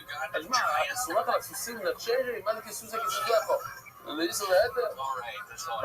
אז מה זה כסוסך? אבל מה זה הסוסך? הטנקים. מה שיקרה לטנקים שלך, יקרה לטנקים שלי, מה שיקרה לסוסים שלך, יקרה... אנחנו יקרים ביחד למלחמה, אתה תהיה. אוכנמי, מה ידעה לעלו, בילובי עמו, ובעלי, בילובי עמי, אז גם, כבוד הגמורן, זה הנקודה בכמוני. אנחנו יוצאים עכשיו למלחמה, אנחנו משתתפים כאן, אנחנו שותפים אחד לאחד, מה שיהיה, בעצם השם לא יהיה צרות, אבל אנחנו ביחד. אז זה למוח, איך אנחנו יודעים שהוא שמח עליו בהקשרים, באיסו והעתר. ומלך ישראל ואישו ומלך יהודה יהושע איש על כיסא מלובושים בגודל בגוירן, הם ישבו שם בגורן, פסח שער השוימות. מה היא גוירן? מה הכוונה בגוירן? הנה היא גוירן מאמיס. בדרך כלל הכוונה גורן, זה מקום לנו שגשים את התבואה, עשינו את התבואה, זה מחוץ לעיר קצת, כולם באים שם, עשינו את התבואה, וגשים את זה. אם זה בגורן, שער שוימות גוירן, זה לא היה מקום של גורן בכלל. אין לו כי גוירן, זה מדובר על הסנהדרין. תסנן, סנהדרין לא מסתכל חצי גוירן הגולו. היו יושבים ככה, למה? כדי שכל אחד יראה את השני. כן, אז למה לא ישבו בגבול אמיתי? כי זה יתריע אחד לשם, אי אפשר להיכנס. בוא נגיד שמישהו ירצה לדבר מהסנהדרין, איך הוא ייכנס לתוך העיגול. טוב, זה בטוח, אפשר להיכנס. אבל כדי שיהיו רואים זה... אוקיי, מצוין. עוד דבר. ליל מסיירת. בואו נביא ראייה לרבנו. מה רבנו אומר? רבנו אומר שבמידה זה חידוש עצום. בבוא רשאי שמתי לב, בסוף הסוגיה, באמת, אנחנו לא מסכימים רבנו, אוקיי. מסכום זה לא, לי זה לא כל כך היה מובן. אני יודע, שעובד אבל זו אפשר לסמוך על השחיטה שלו. ככה רבנו אומר. אז בוא נביא לו ראייה, זה מסוים. ועוד אם מביאים לו לחם ובוסר והכל קיר ולחם ובוסר מדובר כאן על אליהו הנביא שברח מהחוק כי אליהו הנביא שם רעב שם אמר שיהיה רעב ב3 שנים אז זה אנחנו רוצה להרוג אותו אז הגזבור אומר לו פעמיים ביום יהיה לך אוכל, יהיה לך בשר מי מביא לו את הבשר? האורבים והוא אמר רבי יהודה אמר מאיפה הבשר הזה הגיע? מבית הבוקר האחור, מהמטבח של האחור והאחור הרי עובד עבוד אזור איך אליהו הנביא אוכל את הבשר של האחור? אז רואים שבן אדם שעובד עבוד אזור אפשר לאכול את השחיטה שלו אז הנה רק חדש. You were watching the local news and you found out you're a youth pastor, even though you're from Tennessee. You found out you're a youth pastor, and here on the local news they covered that a Tennessee youth pastor was missing. Are you lying to me right now? No, it's national news. It's national news that your youth pastor is missing. Yes, is it like a really good news pastor? What was so good about it? What was so good about it? Tell us what you think is so special. זה שואו, כן, זה לא What דבר did אחר. he do that was nice? ביררתי את העניין. Well, that's what every youth pastor does. מה? Did he ever touch you in any inappropriate לא, ways? זה אפשר לשנות. Yeah, what did he do? Oh my God, what did he touch you? Oh my God, how many fingers? Belgium. אומר לגימור, I don't know. Something's really dropped מה my השאלה? ball. החשבון שלי מצווה, תאכל מהו. Who wants to win? אז אתה אוכל, זה לא שלו שלו. Everybody. I think everybody deserves to win the right הוא יכול best. להביא לך בשר כשר, הוא יכול להביא לך, הוא יכול להגיד לך שזה כשר. זה הכל גיבור. זה לא... Get it. אי אפשר להביא Get it. בגלל מכאן, שבן אדם אחר... Why did they just show this asshole? זה הציבור של גיבור. Dog, I don't want to just see this guy. Show me something else. Jane Cam, dog. מה היית סובל לנו להביא הדיבור? אם לא הגעת לזה, ודאי שאתה חייב להגיד שזה אחוז לא. לא נורא, בוסו שניסה למנה, אין לא עושה. What is יש גם this? בעיה, לפעמים זה פתיח פרסס. ברור, שזה הכי הדיבור. יש בעיה אחרת, איך אתה יכול לאכול חביתת בשר מעורב? אתה לא מה? תשבור קציבה, תשבור קציבה. לא, בשביל מה זה יודע שזה לא הכי הדיבור, ולמה שלא יתכון להתאמץ. זה יכול להיות פסיבה, מה זה, למה אתה לא יכול לאכול בשר של זר? כי אולי זה הגיע מהגוי. אבל כאן זה בטוח, שאם החשבון שולח עומדים, אז ודאי שזה לא הגיע מהגוי. אבל זה ודאי שפה הדיבור, להבדיל מי זה שכזה סבוק מדאפה. לא ידעתי. אם החשבון שולח לבשר, זה ודאי לא מהגוי זה מיוחד. אבל להגיד שזה הגיע מהאחור, זה מה זה טוב. הוא לא יודע למה. מה יולדים? מה הכוונה? מה הטייט של אולדים? הוא לא מבין, אולדים מה? אורן. ילדים מצליגה ודעת שמה יולדים? אולי הכוונה לאנשים? שתי אנשים שקראו להם אולדים. מי יוצא לי אולדס, אולדס, בצור, אולדס, יש כזה בנם שקראו לאולדים.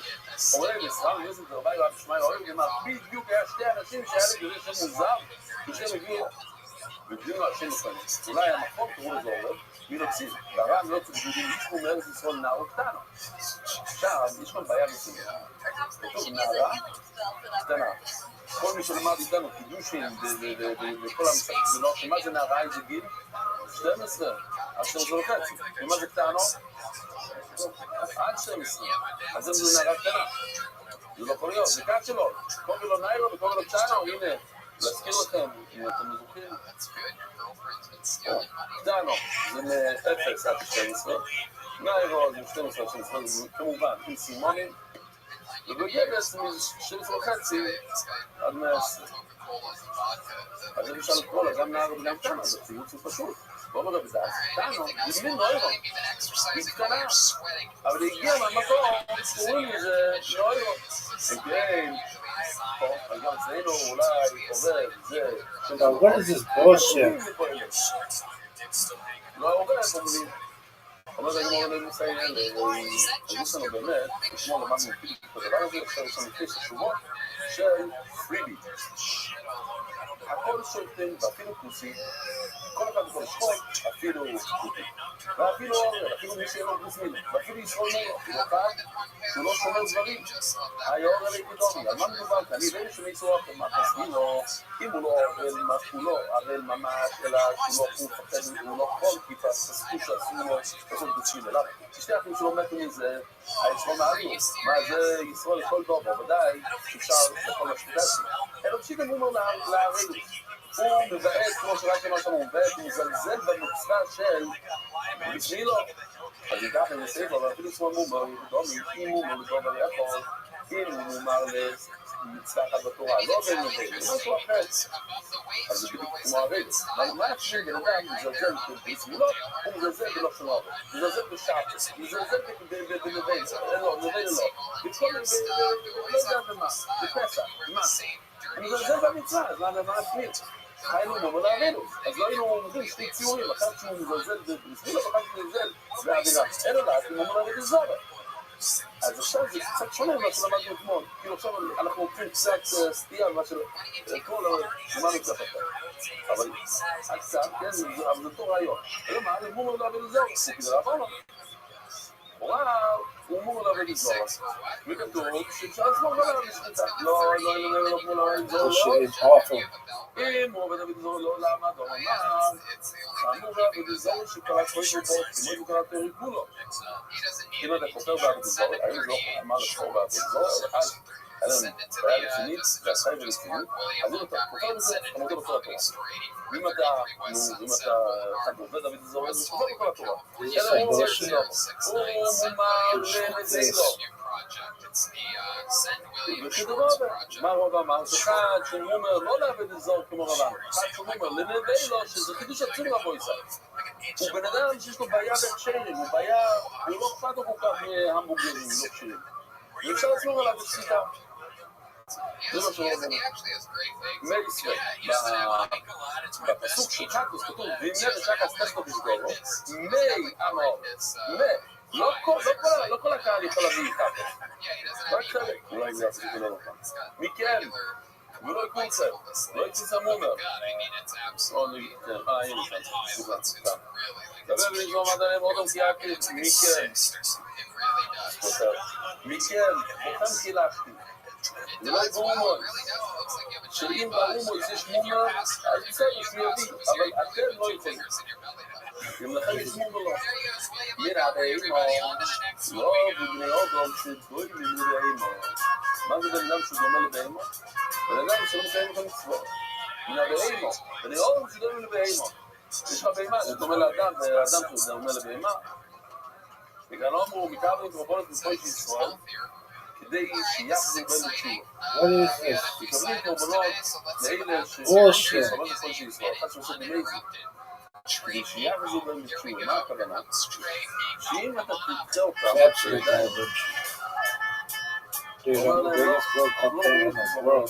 אז הם לא יחזרו. איך אתה מחזיר בן אדם? שומעים את הקשר. שומעים את הקשר, הם לא פה, כן, לקח את הקורבן שלך. אז אולי לא נוכל לצאת תשובה. חוץ מן המומר ומנס את היין ומתחל את שבוס ובסרסי. מכאן אנחנו מקרבים גם עוד כל שישמאל כדי שיחזרו תשובו. ואי אפשר לכל מדי. חוץ מן המומר, זה אחד. ומנס את היין מי שמנסח יין לעבוד הזורת. ומתחל את שבוס ובסרסי. הוא בגלל. אמרו מכן, וריקחותן לא ישמומה. אתה אומר שמומה לא יכול לשחוט. אז יכול לקרוא לו בבוי, בבוי של ישראל. אני אומר שאפשר. או בגלל. ואישו מומה לכל הפרק כולו. מציון שמומה לכל דבר אחד. שיש מומה בדבר אחד, זה נמצא לקבל ממנו. אמרו, כל הדבר לא. אין מסעי. חוץ מן המומה, זה אחד. אולי שבזה היה נשתיים. מוכר שם זה מראה. האמור לכל הפרק כולו, האמור שכבר אמרת, האמור לכל הפרק כולו, אי אפשר. אי אפשר לפתוח על השקיעה. ואם הוא לדובר יכול, כך שמציע אותו. כתוב שהוא מאמר לדובר, זה יכול להקשיב. מה קורה שהוא מאמר לדובר הדבר יכול להקשיב? ולא לא במקום. חוץ מן המומו לנאצ ויין, אנחנו עושים אותם ביחד. אין מומר שזה מספר אחד. בנאצ ויין המגזור מספר 2, במיוחד שם זה מספר 3, יש רק שתי דברים כאן. מומר לנאצ ויין. הוא לא חי, תבוא בנו ההפך. אבל תקראו מפורש, שם המומו למגזור, אבל מומו לכל הדבר כולו. הנה כאן, אבל קוראים לו מומו לנאצ ויין. ומה כתוב? שהוא לא יכול, אי אפשר לשמור על השקיטה שלו. וזה קשה על מי? אבל הוא לא יודע, אבל הוא לא יודע בדיוק, זה למה? הוא אומר, שישב קצת. הוא אומר, לא במאופן כי מאוד לא נעשתו. לפער מזה. מי המעורץ? פרטנומו. לא מהמסכן, מהמעורץ פרטנומו. יוצאים ויועץ לא אומר בשום רגישים. אשר לזה אצל המסגור יבוא שמה השוב מידיעות של מי שאומר, וואי, אם הייתי יודע, לא הייתי עושה את זה. אז מה זה קורבן על שביעיות? אין שוב מידיעות, אין מה זה קורבן על שביעיות. אם הייתי יודע, אבל אחד שהוא מומר, לא אכפת לו, הוא לא יכול לחזור, הוא לא יכול להגיד פה. אחד שאומר, אני יודע את הסוף, אני עושה את זה אבל בגלל. הוא לא בדיוק, והמילון, מה הביניים? לפי שתי השיטות האלה, מומר לא יכול, אי אפשר לסמוך עליו. הוא אמר, מומר לא יכול חלק, והידי קורבן על האדם, כי בעיניי. מה שמעניין זה, שבפסוק, שימו לב, הוא כתב לו בכל חלק, בכל דם, זה בעצם באותו משפט, זה אותו איסור לכאורה. אז מה זה באדם שהוא מומר לזה ולא לזה? אז מה שקרה זה, הוא באדם שאוכל הרבה חלק, אבל הוא לא מומר על אדם. הוא אכל דם בשביל, והוא בקורבן על שועים. אז לפי התנא הוא נחשב מומר. לפי המשמען, כיוון שאם הוא היה יודע שזה אסור, הוא לא היה עושה את הדם, הוא לא היה אוכל את הדם, אז זה נחשב שיידים, זה יכול להביא קורבן? אז נשאלת השאלה עכשיו, למה ככה אם לומדים עם האורץ? הגמור שואלת. מאוד זה מהגמור גנבתי, זאת אומרת, לומדים זה מהפסוק כאן, מה האורץ, לא מה מכם. אז נשאלת השאלה הוא צריך עוד פסוק מכם. אז הוא אומר, מתארץ את הגמור, למה צריך שתי פסוקים? חוזר לחטות וחוזר לא צריכים שתי פסוקים. יש לחטות, ושום לכפר, זה בא לכפר, והבשביל הזה לא ראו לכפרה, אז הוא מגיע לו לשתפר. אבל לא יהיו, אין נקרא במיני, אולי נקבל לתת מתנה, לא אומרים, בוא נקבל ממנו מתנה. יחמין אלוהי לא מסוים דלעד, חיובו. וזה דף, זה שואלים חייבו, אנחנו לא רוצים. אבל, על אחד זה חיובו, אין לו לקבל מיני, מה אומר מנדי? חולג'ניסקה, חולג'ניסקה. אבל אחד זה חיובו, זה חיובו, אבל מה אתם שזה שהוא מומו, הוא לא צריך לשלם עכשיו. $500? אז זהו, שקירים. או אנחנו יכולים לסדר בגיוסי, יש כתוב בהימו, אמרנו, זה בן אדם שדעה כמו בהימו, אז זה נשמע לי משהו, מה זה אומר לחלב לא יודע, בוא נראה, נראה לי שזה ישן, זה פעם. We are very popular among Israelis. Wildly popular. The majority of our base is, we're like coal miners. They support Trump. Welders support Hilltop. And there's a lot of connections. So we call comedians. למה חיים?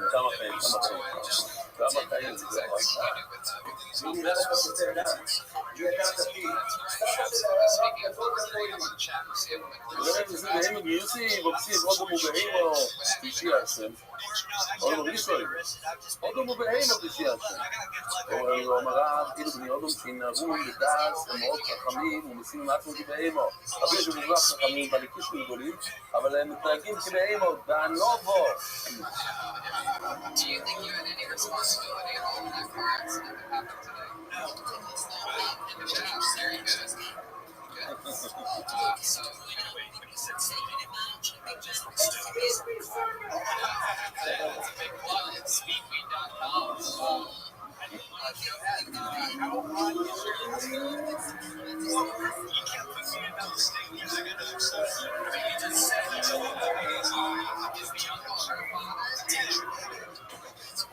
She's a 10 or that was her age.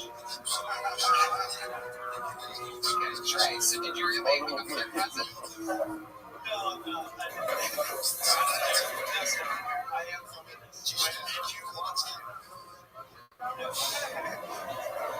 They are going. There were some feelings that arose during the proms, and that's why I had to cut it off. I had to get out of feeling it's called your אוקיי, אוסם סיב אומר בית מורת.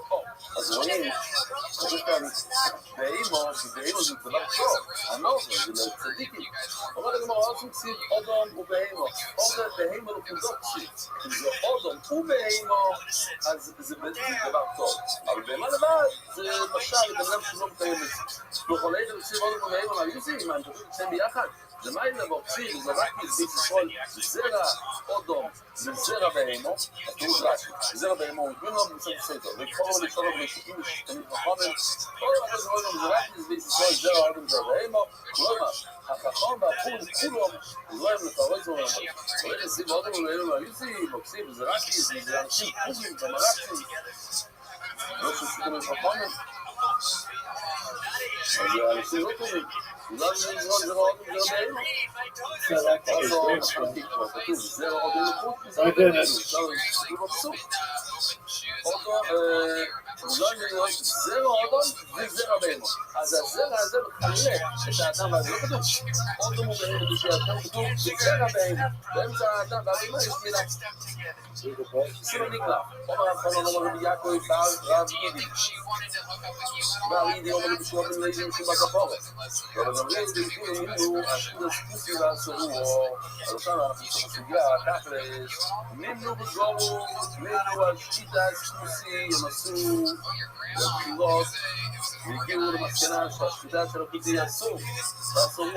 אומר רבי יעקב בלידי, שוב יש אומר רבי אין בשעים שחורים ולגפו. אולי בגלל זה דווקא במקרה שאין שם משגיח קלידי, אבל לא מעט לרבו כזה קלידי, ששמע את זה, נדמה לי שאתה אף פעם לא למדת, ושאי סבבים לגבו ולמן מבוי. מה? זה פשוט, למה? כי הקוטי לא אוחז מהאיסים של לפני עיבר לשידי מכשול. זה לא מכשול, זה לא מכשול, זה סתם עבר, זה עבר, הוא לא מכשול. ובוודאי אם אין שם משגיח קלידי, אז הוא יעבור על האיסים. כאילו ממנו, כאילו ממנו, הם מסכים, זה תשמע גם אנחנו ביצרו, ולא, אני רוצה לזמרו שאוכל משקיט הספוסי, תשמעו מה קורה כאן, זה ביום שלנו, זה ביום שלנו שאוכל משקיט הספוסי, ואף ובעשי אוכל משקיט הספוסי. וזו יבוא לבזירו, ובזיר שאל, הוא לא יהיה בטוח, ישמיעו, אבל כמה או כאילו ישמיעו, לא קיבלו, האם רבי יוני שמע את זה, הוא לא היה אכפת לו שהוא לא ידע, שהם נגדומו שלא שיבוק ממטריץ. אבל פה זה נעשי, מסתם לשמיעו, וקיבלו, שביעו אותו, רבשי, הם שמעו את זה, הם עדיין עשו את השקידה של הקוסים, ויסוד עדיין תוך לשמיעו, ישמיעו, אבל נקרא לו, הייתי מסתיים מינסה למק ליסור, איך אפשר להבין שצדיק כמו רבי יוחנן מתקשר שחכם עצרו את He's on the line. הסתובב וזה ערב הזבוק כמו הביא את הכל היודון צריך גם עצמו לקודשכם טוב נעצור כאן רבוסי שלכם ולכם לגבוהים ערב טוב teacher had to take a whole class decide, hey guys, stop making fun of him when he farts because it's his individuation. And yeah, third grade. ערב טוב רבוי סי אנחנו אומרים שלא תרוזים למטה רבוי שקיטה סקוסי מותרת מותר לאכול בשקיטה של הכוסי באמת לא ממורים כי שישראל אוי מית על גבו תקשיבו מה שקורה כאן יש כאן ברייסר שדובר שתי דברים אני שואל אתכם מה חסרתם מהברייסר כתוב גם ככה ישראל אוי מית על גבו זה בסדר גמור אבל פה במוצאי ששוחט אם הוא בא והוא רואה שהכוסי כבר שחט חסר כל ציור שלישי, מה חסר גם? יש נכנס, משהו אמצעי. כתוב שתי הקצוות, כתוב, אוי מדרגה בו, הוא יושב שם, עם מזיד לחוס. סתכל כל שנייה מה קורה. ויש עוד סיפור, שהוא בא אחר כך, ואם אתה אומר, אתה כבר היה שקיטה, והוא בא ואו, שחוט. אז מה עושים כזה מצב? חוטר כזית, זה לא יצא לו, הוא חוטר, חתיכה גדולה, למה כזית? כי הצפים הם לא יודעים חצי שיעור, לא חצי שיעור, הם לא, הם כזית, בסדר, כזית, וזה לא שיעור שלהם. כל הלימוד לא יכול לשלוחה סוי, אם הספוטי עומד בניסיון והוא אוכל את זה, זאת אומרת, הוא שוחק את זה טוב, אחרת הוא לא היה אוכל, הוא לא אוכל את הרב, הוא שומר מצוות, הוא שומר את הדוי רייסי. נמלה, בוס הוא לא יכול לשלוחה סוי, כמו שאמרנו אתמול, הקוטי הוא מקציב מאוד על דוי רייסי. הוא מקפיד מאוד על שליטה. הוא לא מקפיד על דרבונות, הוא לא מקפיד על לפני ולא לפני משלה. למה לא מקפיד? זה די רייטי. כי זה רק מזה כפשוטות. לפני עיבר ניסיתם למשול. אם יש גם דם עיוור שואל ברחוב, עד שתהיה לו מכשול.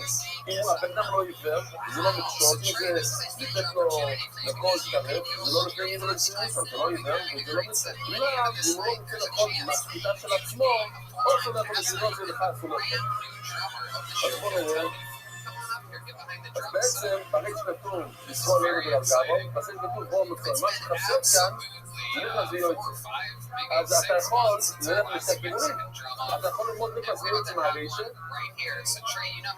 אתה יכול ללמוד להביא יוצא בזרום מצוי. אז בוא נראה מה שגמונה עושה. זה בעצם המחלוקת שהיינו אתמול בין אביי לרבי.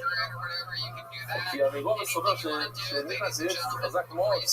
זה תהיה כמו לסרול עלינו ולרגבו. ואני תגלו את זה, ואני כל אחד תגלו את השיטה שלו. יועצת בוי, ממש דומה, מוצו ביודוי, בפיניה של ציפוי. הוא מצא את הצופי, הולך או מוכר כזה, או סל של ציפורים, או כזה מחרות שתומר רש"י, משהו עגול כזה, מלא ציפורים תאים, כנראה יונים, הוא קוטע את הראש של אחד מהם, ולא יסר לו, הוא נותן לו לחזור. החולוי, הוא דולר ראשי באותו. הוא הולך הביתה, הוא בישל את זה, לא יודע בלי מה שקרה כאן.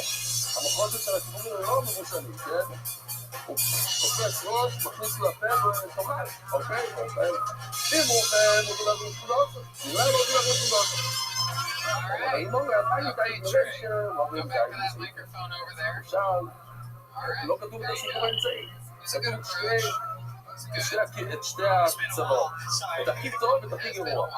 הכי טוב זה שהישראל יושב שם משגיח תמידי כמו שאנחנו קוראים היום. יש, לא היה משגיח לו כלום, הוא עשה איזה משהו, עכשיו צריכים לבדוק מה קרה.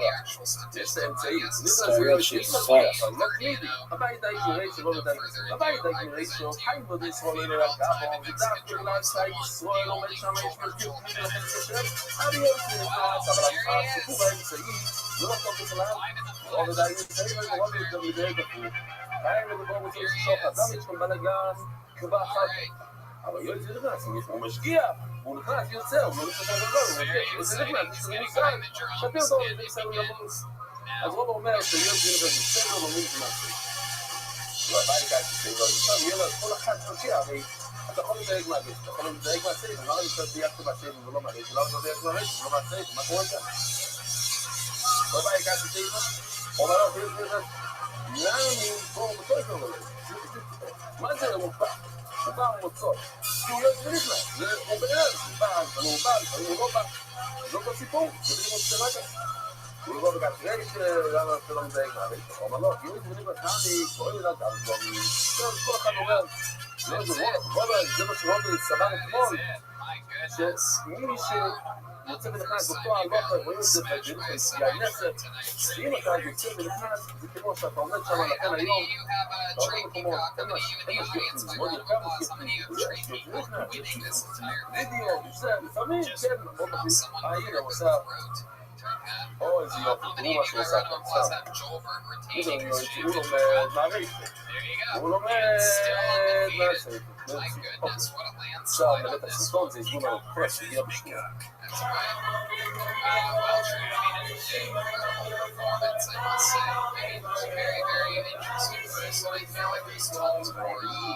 You can't sell over it. Please come back anytime. Let me know when you're coming. Tell the staff that you get here to say Tony the trade people is here from the desk. There he goes, his Tony DBO at the end of the show coming in and last 15 minutes trade people. There you go. Trade people. It's been a long time. Alright, we have another regular on the show, ladies and gentlemen. A great comedian, great roaster, so much fun. My good friends, guy, great comedian. Here he is, אמצע יותר דחוסה. ראינו מה זה ביקור של ציפויים. זה מה שלמדנו מהסרטון. יותר מזה אני לא יודע. כעת זה בו, אם לא צריך להיות ביקור של ציפויים כדרוש. תודה גמור, המים. מה יעזור לי אתה נותן לו איזה ראש? ואין עוזרים לו חנדה בשורש הפיל. הכותי הוא שחט אחת, ואת האחרים הוא לא שחט. או שהוא שחט 4 ו6 לא. הוא יודע, את הלבנים הוא שחט, ושחורים לא, אתה יודע מה, הוא רואה שאתה לוקח מהלבן, אז הוא אוכל את זה, זה לא אומר שבגלל שהוא אכל אחד, שכל ה10 שקנית ממנו, הרי על העיכול הזה יש יותר מאחד, זה כל הנקודה, בכל שציפורים יש הרבה. אז בגלל שהוא אכל אחד, זה מקום שיתאים את כולם. עומר רב מנשה סימן מכנס יזמר בסחורת, לא רואים אותו הרבה בשעה. אז יש לו עוד סימנים, מכנס יזמר בסחורת. ומכניס לו תחת כנופו, מדובר כאן, הוא מכניס את זה. זאת אומרת, ההוא שקונה, הישראל שקונה מהקוצי, הוא מכניס כל הציפורים, הוא לא שחד, הוא לא מראה לו. ואז הוא נותן לו. הוא מוכר את זה, הוא לא יודע על מה. ודילמו סימון אבי אוהבמן, לגבי. יש לו איזה סימן עם העוף הזה, יש לו אולי איזה סימן. זה מורה, אבל המשל שלו, זה ממש נושא מסמוסי. הוא, איך אומרים, קלוש בעברית. הוא עושה קבץ' רציני. מה? וזה לגזר מפודי אין שחיד אלוהי. אני לא מבין, אבל אולי, אני בטוי לו מה כתוב בטוי. בואו נראה מה זה טוב.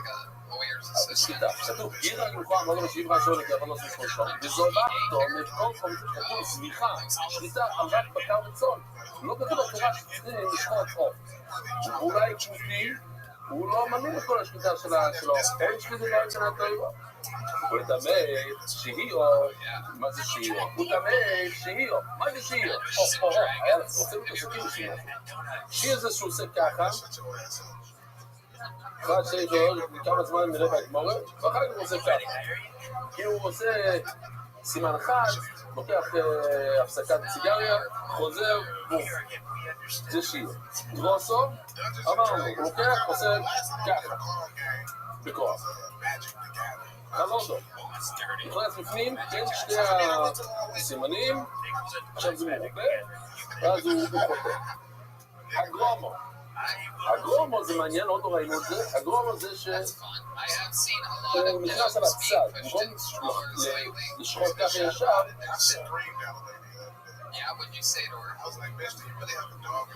הנה הגרומו, הנה.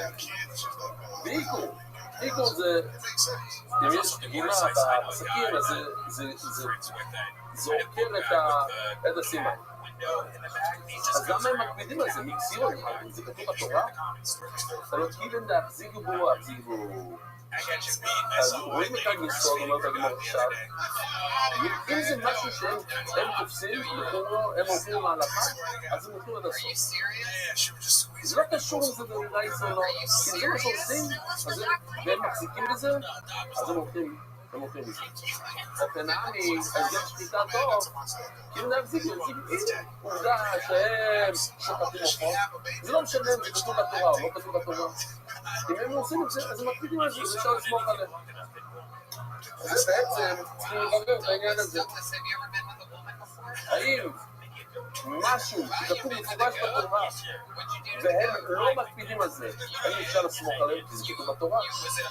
והאם משהו שלא כתוב בתורה והם מאוד מקפידים על זה, האם אפשר לסמוך עליהם? כי הרי זה לא כתוב בתורה, אבל מקפידים. כאילו, מה היסוד כאן? אם זה משהו שכתוב בתורה ומקפידים, זה אנחנו יודעים. אבל יש לזה רק חלק אחד, שהם מקפידים על זה וזה לא בתורה, או שהם לא מקפידים, זה כן בתורה, ועכשיו הוא אומר לך, אני מקפיד על זה, אבל אתה יודע שכל השכונה זה לא מקפידה, ואני צריך לסמוך עליו. ואנחנו זה לא יעבדו, זה יקסיבו, אם זה לא כתוב בתורה, אבל הוא עדיין תופסים את ההלכה הזאת, אתה לא יודע, זה בעצם יכול להסתבר. זה מה שהספוסי מותר. יכול ללכת על זה פשוט, זה פלט לא, זה היה עובד היום. מצאה שלה, היום יש קוטים, היום מישהו היה אוכל את המצאה שלהם, את העוף שלהם. ואיך שהספוסי, שישראל לא נדרגה בו. האם מישהו היה מפתיע בגלל דבר? מה זה הספוסי מותר?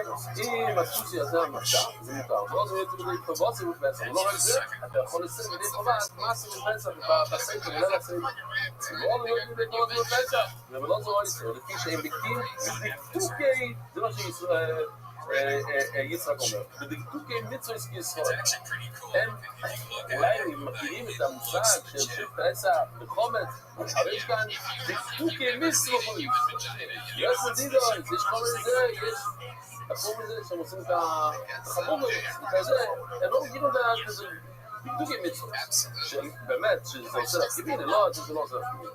אנשים גם לא עם הקומיציה שמחזיק בו כוסים, רבות להקשיב אותו, כל מצווה שיחזיק בו כוסים, אבל נדקתי בו יוצא ישראל. בישיבה אני הייתי קורא את זה, כל מיני שיחזיק בו כוסים נדקתי בו יוצא ישראל. מה? אל תצחקו עליי. כל מצווה שיחזיק בו כוסים, אבל נדקתי בו יוצא ישראל. שואלת הגימור, אומר, מה כוסים מותרת? בוא נראה את זה לטובת מותרת. פשיטו. אם אתה אומר לי שהמצה מותר, זה קשר, אז גם מי שלא יוצא ידי חומה, ולא נעשה את זה, מה? זה לא הולך ביחד, לא? אמרת לי, לא, זה לא הולך ביחד. מה עוד עושה אם לא בקיא בשימוש? יש עניין לעשות את המצות לשם מצס מצווה, כן? הנה, בוא נדבר על מזכאי שנייה. זה, אני מכיר, זה בשביל מצס מצווה, כן? אני רוצה להשכיר לזה, זה לא עובד ככה אצלנו.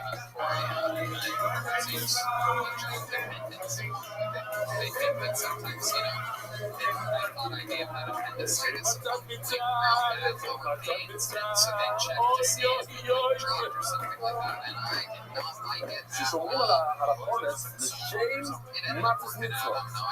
את כל מההתחלה עד הסוף צריכים לעשות לשם מצס מצווה. זה עניין של שימוש. עכשיו, יכול להיות שזה לא חמץ, מותר לאכול את זה בפסח, אבל זה לא לשם מצס מצווה.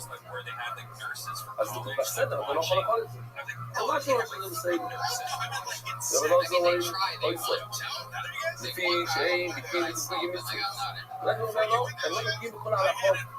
הסורבה ולקים בשימו. עכשיו, שימו כאן, זה מה זה שימו רבו ישראל? לא כמו שאמרנו קודם. שימו כאן זה חומץ. הם לא יודעים לשמוע אותו בחומץ. לא קשור להם לשמוע. מקודם דיברנו על לשמוע, לשם מצווה, לצמיר בראש, עניין בראש. לא, כאן אנחנו יודעים פשוט שימו.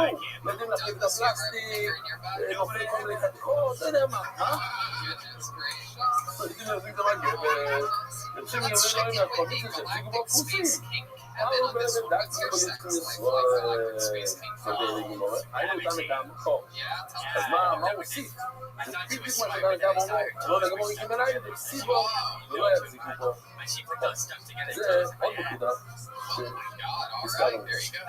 יש מושג שזה כתוב בתורה, זה לא כמו חודש. זה כתוב בתורה, הם לא מפגידים על זה. אבל גם בסובה, בסביבו, כמו מה, זה כתוב בתורה, הם סיפו לה, תחזיקו בו, הם לא יחזיקים מזה, אז עדיין אפשר לסמוך עליהם. הוא מביא בסובה, כי יחזיקים, כי לא יחזיקו לו, זה דווקא אם אתה יודע, בתורה שמחזיקים בדבר הזה, אז אפשר לסמוך עליהם. רק כשזה כתוב בתורה, זה לא מספיק בשבילו. כי אוקיי, זה, כתוב, כל מצווה שהחזיקו בכוסים, כל מצווה, מה זה כל מצווה? זה לא המילה נכונה, זה אם, כל הנקודה הזאת, כל זה ריבוי, זה הכל, כולם, כל המצוות, לאיזה מצוות גרים בתורה, אפשר לסמוך עליהם. זה לא, הרי אפשר אמרת, זה לא הכל, זה רק אם יחזיקו מפה אלה. היה צריך להיות כתוב את המילה אם ולא כל. אבל בעיניי הוא מקסיב על הרזיקים פה, אז בוא נעשה הפוך. זה לא כתוב בתורה, אבל הם מאוד מקפידים על זה. אבל גם עכשיו כאילו בלציב אבן גם יחזיקו פה נעמי, לא. איפה אנחנו? רגע, בלציב על זה. אבל גם עכשיו כאילו בלציב, לא כתוב בתורה, אבל זה לא שלהם, הם תפסו את זה כמו הלכה, לא? אבל גם יחזיקו פה נעמי, לא. זה לא, אי אפשר לסמוך עליהם. אני עושה אנחנו, עכשיו הגמרא אומר פה, מה מחלוקת במקרה שהם תפסו משהו שלא בתורה? האם אפשר לסמוך עליהם או לא? זה המחלוקת, מחלוקת מאוד יפה. תכלס הם תפסו את זה, והם תפסו את זה, אז אפשר אולי כן לסמוך? או לא, זה לא משהו שלא בתורה. יכול להיות שמישהו לא מקפיד על זה. אי אפשר לסמוך עליהם. אבל עוד יסוד מאוד לא מה עושים? having to be in different tough situations, this and that. הבן אדם, יש לו בעיה, יש לו ליצור רציני, הוא אוהב תראה, הוא אוהב את האוכל הלא כשר. יש אנשים שגרים בכל מיני מקומות, בחוץ לארץ, לא יודע מה, כשר שם, מאוד קשה להשיג אוכל כשר. היום קצת פחות אולי, אבל אני הייתי באירופה, במקומות לפני שנים, אם אתה לא יכול לאכול פירות, זהו, אין, גם היום יש לך ספרים, שתתו לך, באינטרנט, ויגיד לך, את הסופסטה הזה מותר לאכול, את כל החנויות באיטליה, ואין שם איטליה, אין שם אוליו, אין שם כלום, מה אתה אוכל? אפילו הקצב שזה עין, שזה לא גדול אוליו, מה אתה אוכל? Folks, look at this. And throwing up gang signs. Bitches are just going crazy.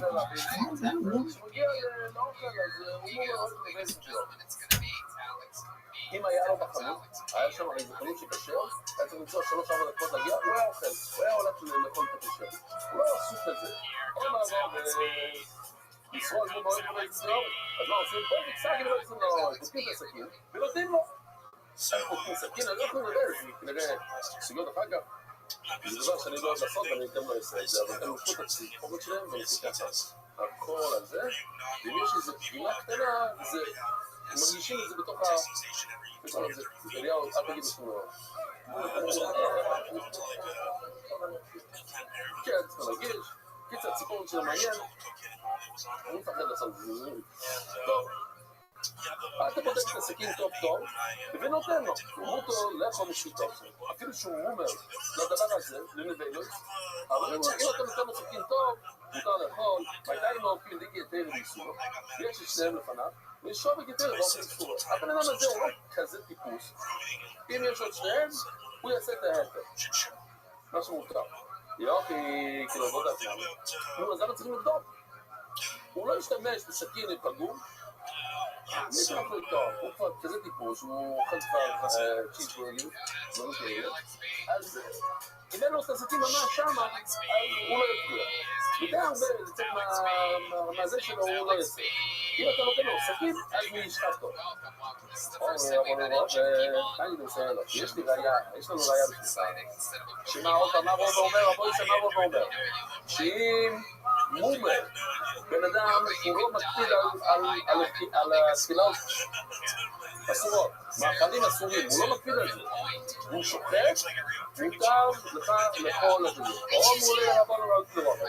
מה שאתה אומר שאחד שאוכל המבוגרים לא כשרים, הוא אוכל חזיר, מותר לך לאכול את השחיטה שלו, שחיטת הבד"ץ, הידיעה, שוחט המומחה, מה הייתם שאוכל חזיר? הייתם אוכלים כזה או לא? איזה, חמץ שלא הייתה ואין לו אף הפסח. אחד, שהיה לו חמץ, בוא נראה את הסרטון. Closer to basically 2 decades than 1. I still get all this shit confused. POC is what? It's like the east of Long Beach, huh? Yeah, everything south of here doesn't matter to me because we get to see it again. Yeah, you imagine. Right. Okay, what do you do for work? Okay. Is it hard to wear a headset?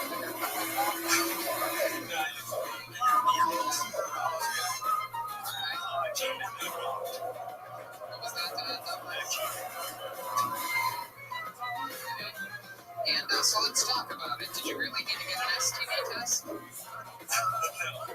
Have you ever had an STD test? Yeah. Have you ever had מישהו שחומץ עובר לנו פסח, מותר לאכול מהבית שלו. למה?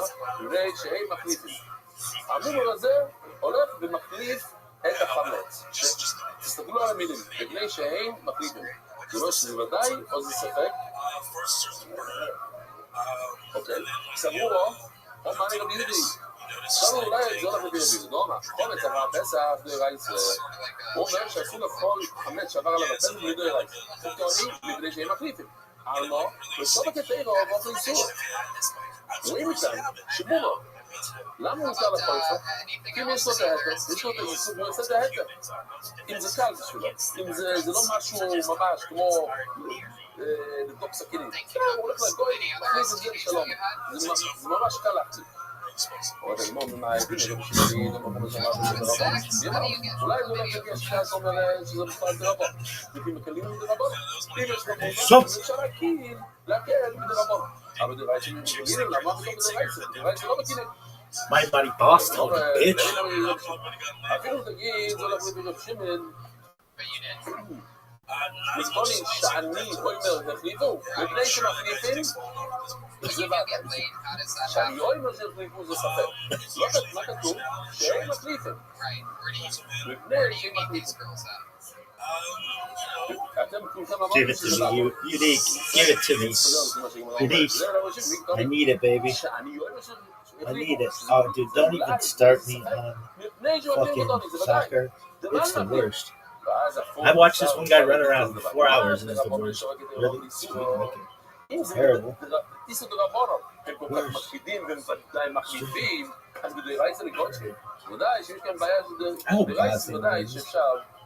לסמוך עליהם. לא מסייע לי. אז עוד פעם, אנחנו רוצים להביא בעיה למי? לרוב. מה רוב אומר? רוב אומר שאם יש חמומר אחד שלא מקפיד כל כך על הכשרים או אוכל שווייב, אפשר לסמוך עליו בשחיטה. Nobody cares, but they do care about you. Hit me with it, baby. אפילו מי שאין לו בריס מילו, ואפילו ישרול מון. אז זה השתי הדברים שאנחנו רוצים לדבר עליהם. אורן ואפילו ישרול מון. היו ליחידומי, בכל השעה אנחנו שואלים את השאלה, איזה סוג אורן זה?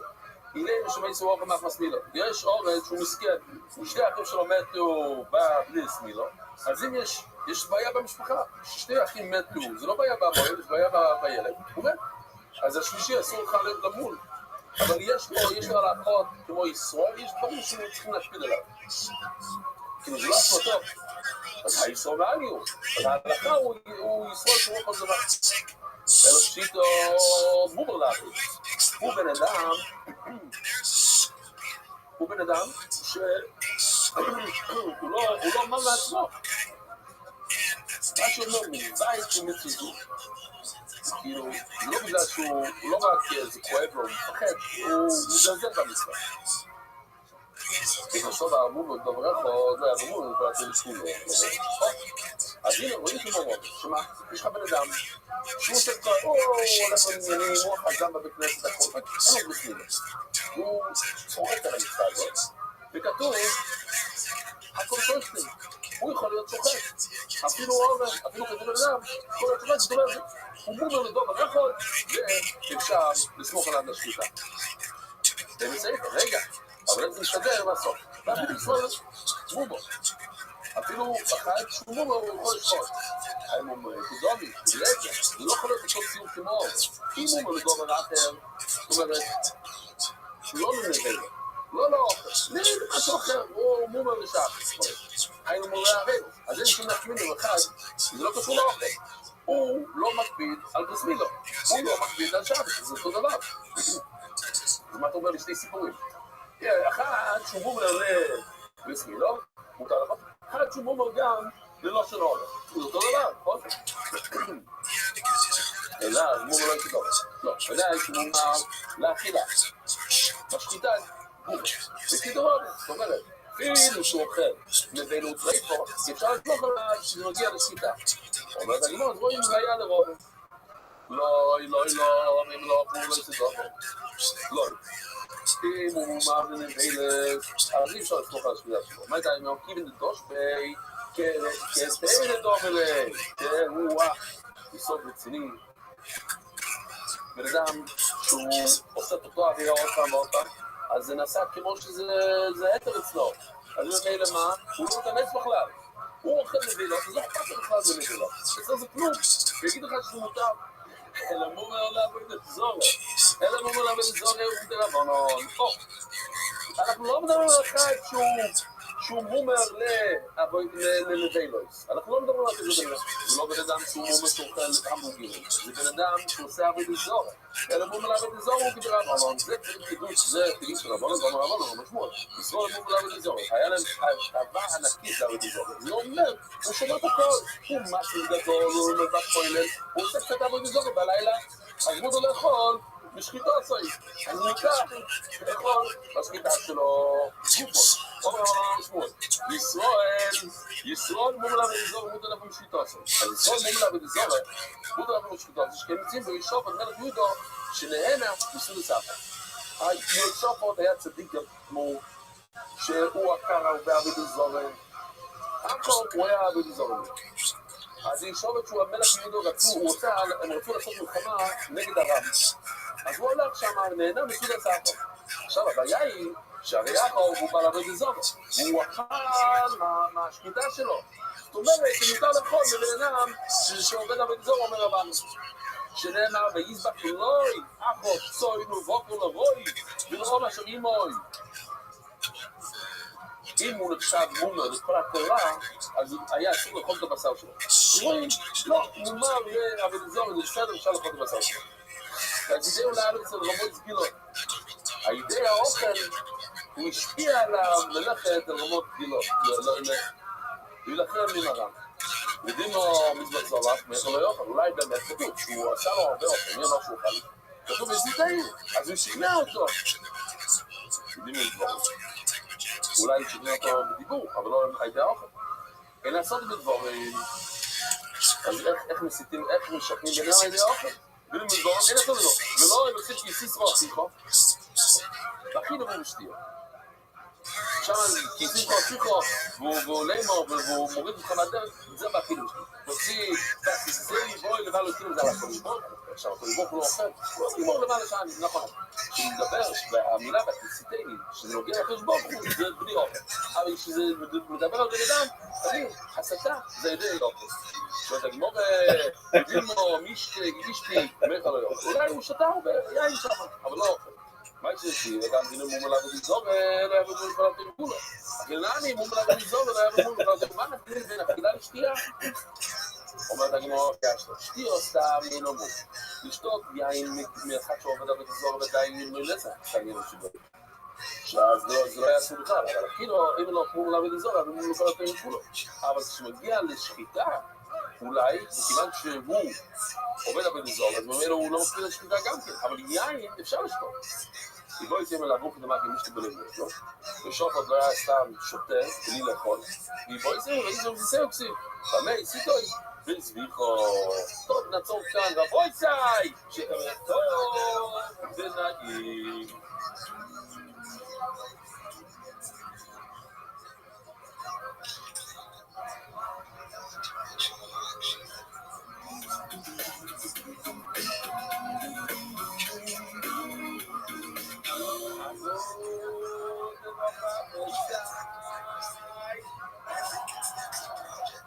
נעשים עם ראש מספר מרדכי, אנחנו עושים בעיקר בלשון ולזומה. היה לו קצת בעיה. עכשיו, לא מדבר כזו, יש 6 תירוצים לבעיה. כתוב במשנה, הכל שואלתם הוא שמיטה סוג שיש. 4 מילים. הכל שואלתם דרך התחילה. יש כאלה, הכל שואלתם בעיה. עדיף שלא ישכח. אם הוא ישכח, אז נכיר את זה. אבל עדיף שלא. על מה מדובר? אז בואו רואים פשט אחד.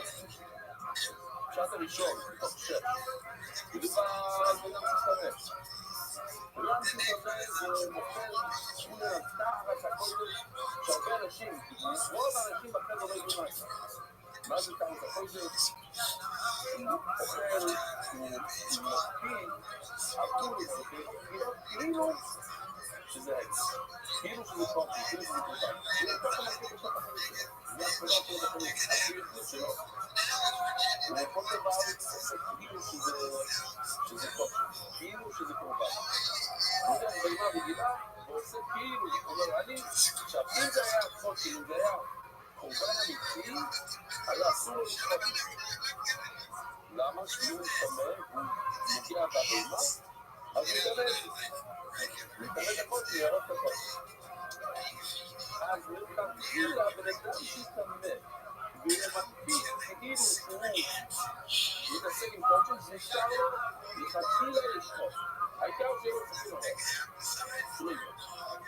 אני עזר חלק השני תביאי לדבר. אם הוא שוחט קורבן, אם הוא שוחט קורבן אסור לו לשחוט קורבן. למה? כי אתה מת. אם הוא זה הוא שוחט, אז השיטת שירה, אם אנחנו בדיעבד, אנחנו יודעים שהוא לא נוגע. היתומת, זה שתי שורות. היתומת היא איתמה במאי. איך הוא נהיה טמא? ביסודות, שישה, לא כולם יודעים. מת, להגיע ולחתומה. אחת שנסגר את המת, אז הוא יורד. תמיד יורד, לא תמיד. אם מהזמן זה יורד. אם אחד הלך להלוויה ונגע במת, הוא לא הגיע ולחתומה, הוא אבא תומה. שרץ הוא גם אבא תומה. אם שרץ נוגע בבן אדם, יורד מדויה אחת, נהיה ראשון. עכשיו, אבי אבל יסנתום נוגע בזה. מה קורה? מה זה נהיה? זה צריך לרד לאבא תומה. זה לא. יש פסוק שזה נהיה פתאום כמו מסכים הזה. זה נוגע למת. אז אם זה נוגע במת עצמו, זה נהיה אבי אבל. אם זה נוגע בבן אדם שנגע במת, זה נהיה אבא תומה. עכשיו, אם זה נהיה אבא תומה, זה אבא תומה,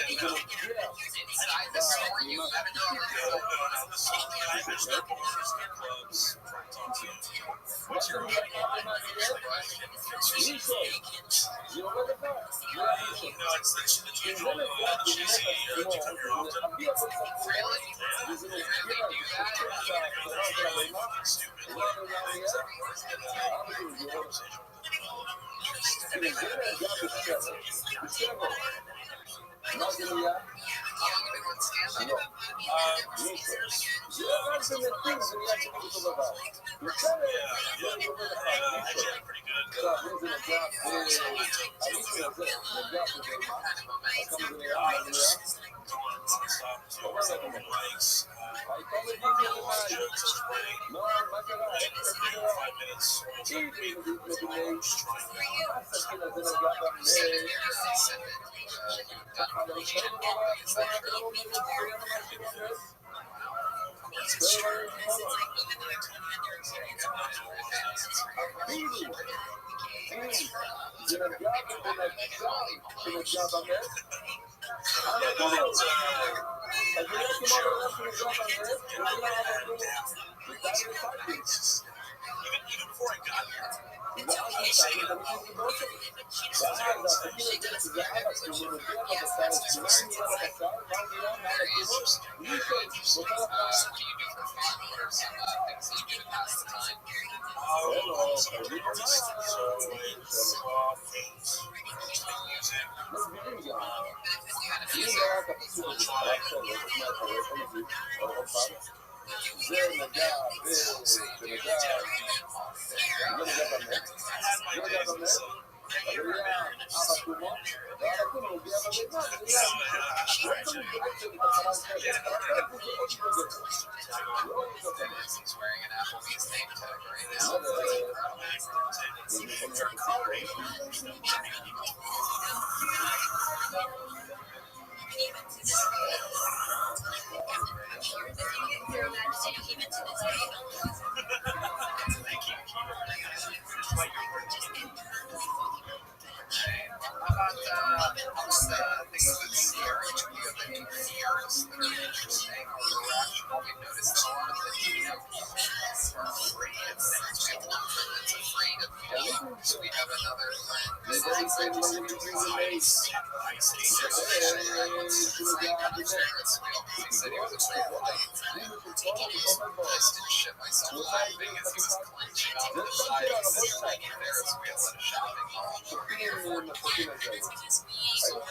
נוגע בבמה, זה נהיה מישהו. לא צריך בעצם את החלל כזה,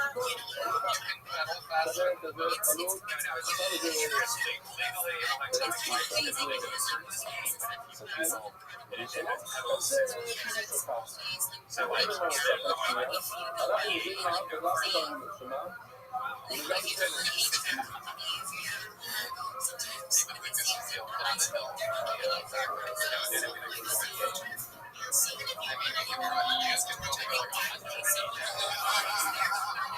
It's true.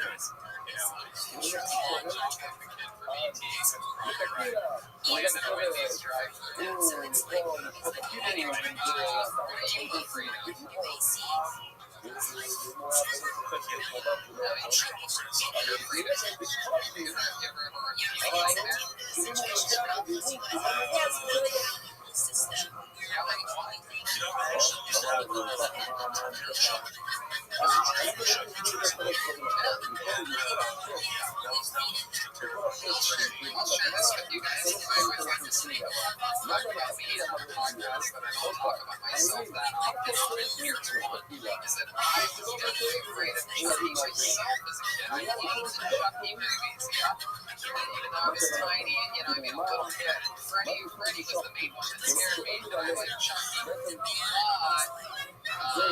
mom got me one of those Buddy dolls, and that changed the game because then one night I was certain that like I was falling asleep and I was like half asleep and half awake, and I had thought that my Buddy doll, I was sort of like laying on my side staring at it, and I thought I saw its head do a 360 like that, like real slow, and then I became completely afraid of it.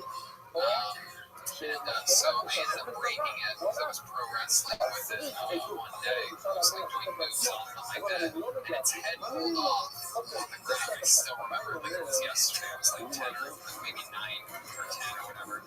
And its head rolled off, and where it landed on the ground, it was staring straight at me like that. It was mad. Now, what's really interesting about this is my mom has an incredible sense of humor. And I was excited that my Buddy doll was like dead, right? And I remember putting it in the trash and making sure that trash went out and making sure that trash got picked up. Like I was freaked out by this fucking thing. And then next Christmas rolls along. What did my mom get me? I unboxed another my Buddy doll. Fucking I got a kid's sister. You're a kid's sister. My buddy's sister. No, I wasn't alive in this. I wasn't alive in the early 60s. What are you talking about? It came out. I made it. I watched it. It came out. I was scared of how he knew when he went out there. I got my friends married up on the name of free. I was scared of marbles.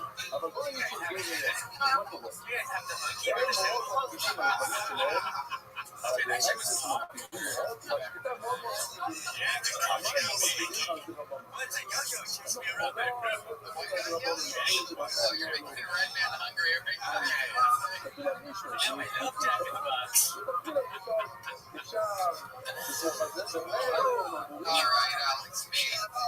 I'm glad you got up, Chucky. We gotta have that fun talking about dolls there. There you go. You get all the credit for that.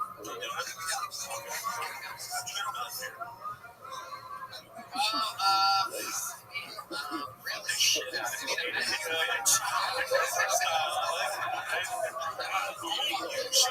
You got a hole in it? What a fucking Chucky goes. Really?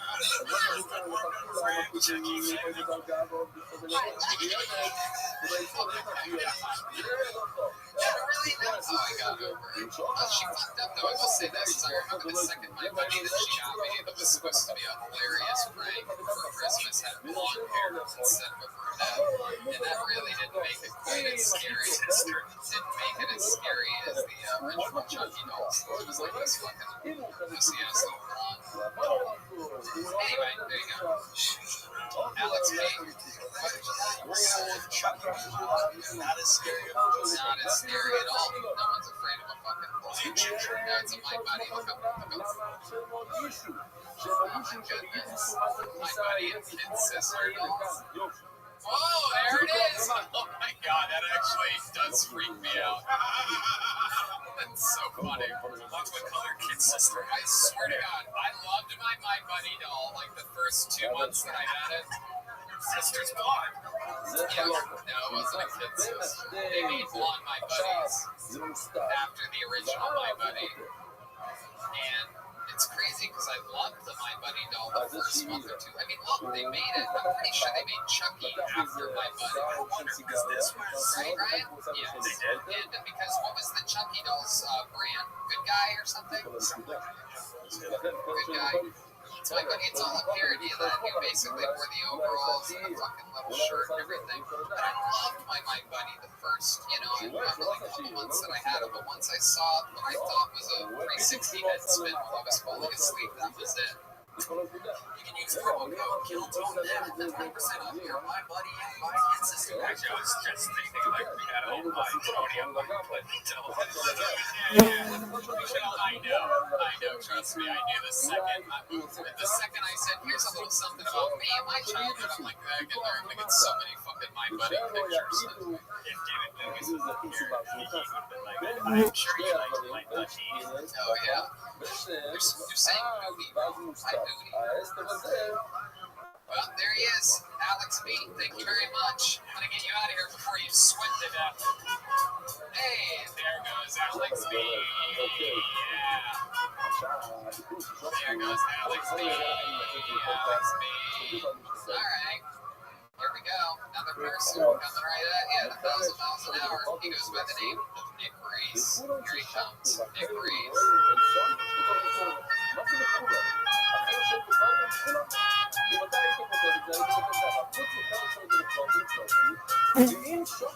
There he is. Nick Reese, everybody. My Wayfair cabinet stole my wallet for $200 worth of Redskins. I don't know if I'm ever going to financially recover from this one. I recently started kind of just assessing life a little bit more. My lady has face tattoos, and I realized that face tattoos on a person are kind of like expired tags on a car. This is common. I wonder if it's always like it's always like, who was the school shooter? Never housed the school shooter, and it's kind of a problem in the first place. I wonder if like the poor pedophiles are like super like angry at the rich ones, like man, they don't have to go to fucking Dave Buster's or Chuck E. Cheese and fucking put it in work. They can just fucking. It's There you go. 55 seconds. Nick Reese.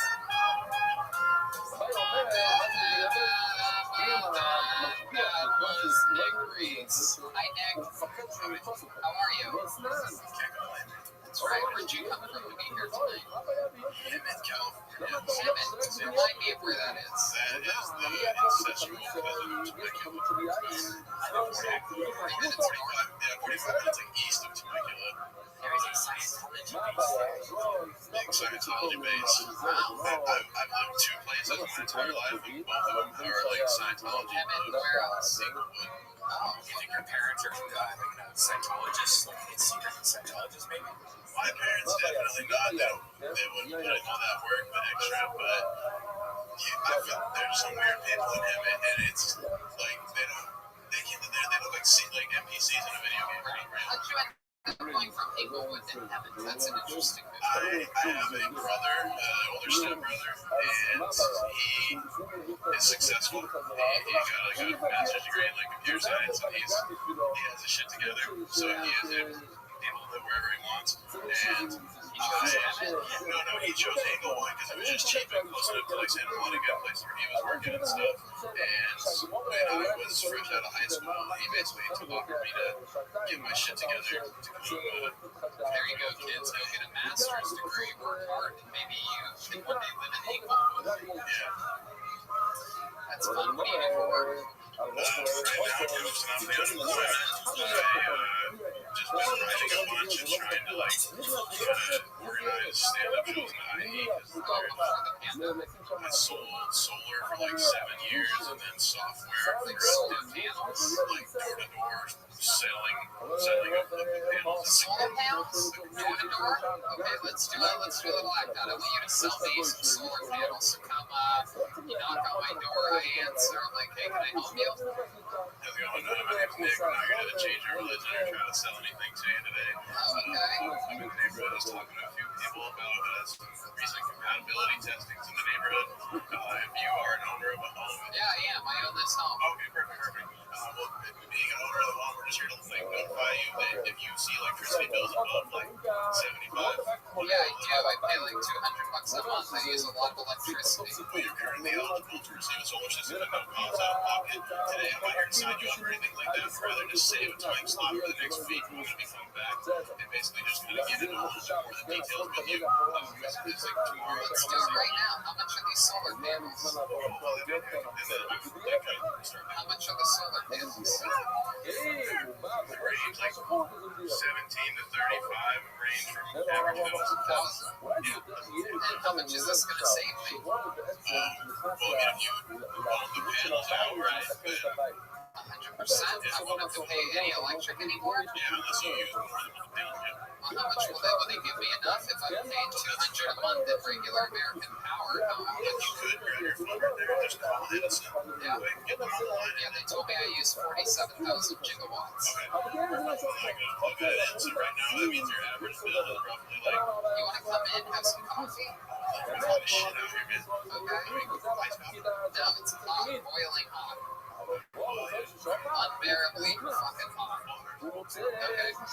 Come on in, have a glass of water. So now we're sitting at the kitchen table. I have water, or you're drinking ice water. I'm having what appears to be an unbearably hot cup of coffee each time. Each time I take a sip, you see blood and blisters boiling off of my lips. It's very awkward. You don't know whether you should say something, but I'm not showing any reaction to the ridiculously hot coffee. I keep taking a sip every 10 seconds or so. But I'm not showing any reaction to it. I just keep sipping on it. So now we're at the table and action. So you're telling me that there's a chance with the energy that I'm using that for only $35,000 I might never pay another electric bill again? So basically with what you're spending right now, as long as we're breaking even or lower than that, you're saving money. So if my system here says with how much your usage is, your average bill currently being $250.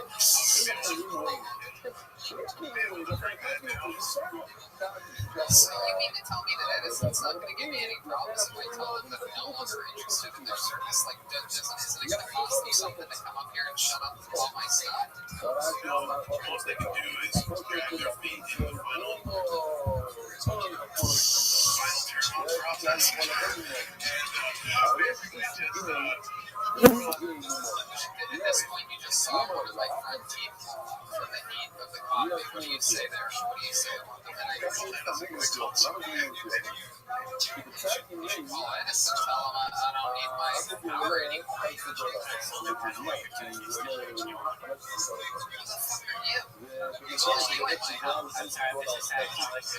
you unlock my back door so that another one of your salesmen can come in?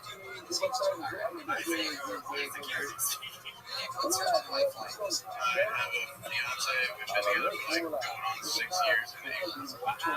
Fiance, when are you going to get married? You have a date set? Is she Asian?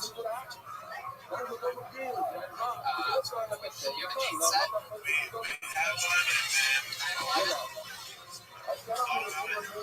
and then we haven't said anything. Shit happened, and so I did. What ethnicity is she? Just a white girl?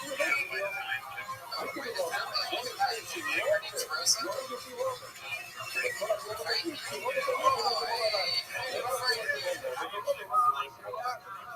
Oh, that's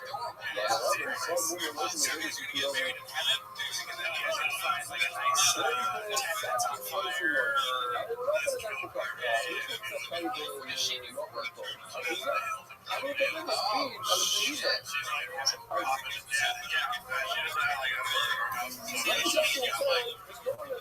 Relatively popular. She got him and pop in social media. She's like 11,000 followers. Damn. Let's look at their Canadian. Evan, go ahead.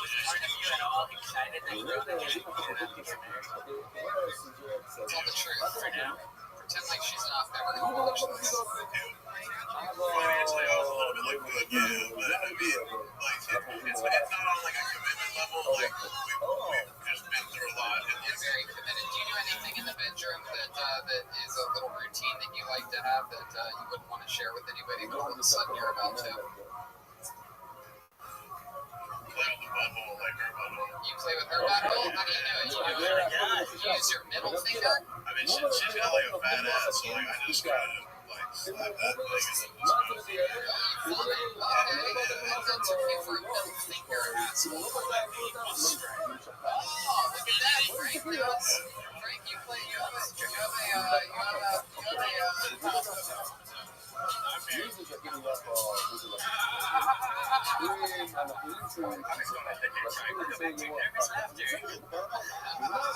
So you graze your thumb over her butthole. Do you usually get a good reaction from her when you do that?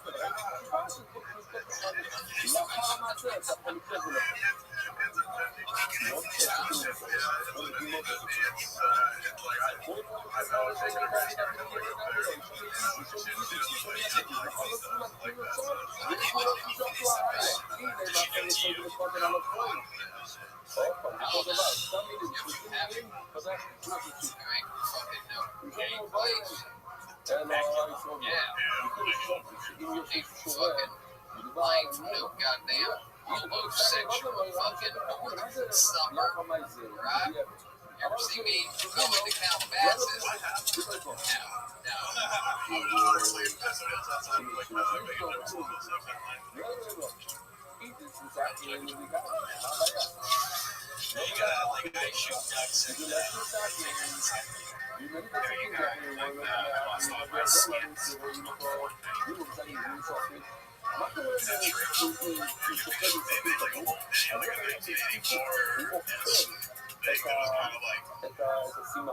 Obviously way above the head, so like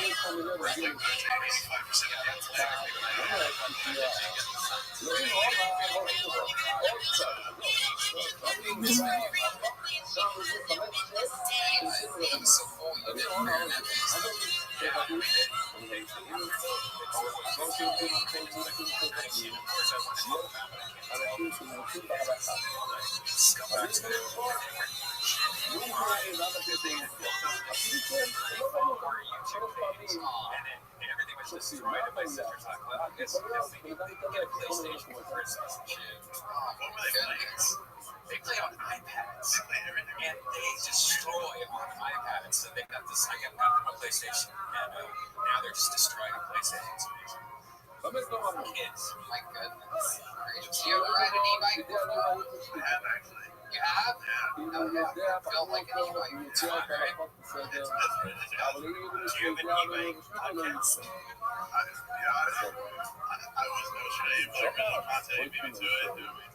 What hobbies do you have? You seem like the kind of guy that shoots a BB gun and like empty squirt cans or something like that. What are you into? You know where all the best hot dog stands are? You look like you're really good at getting the ketchup on the bottle at the diner. You look like you'd be really good at that. Like you have a good like fucking ketchup strip. Am I right about that? You don't ever let that ketchup stay in that fucking bottle. 57. You feel like there's little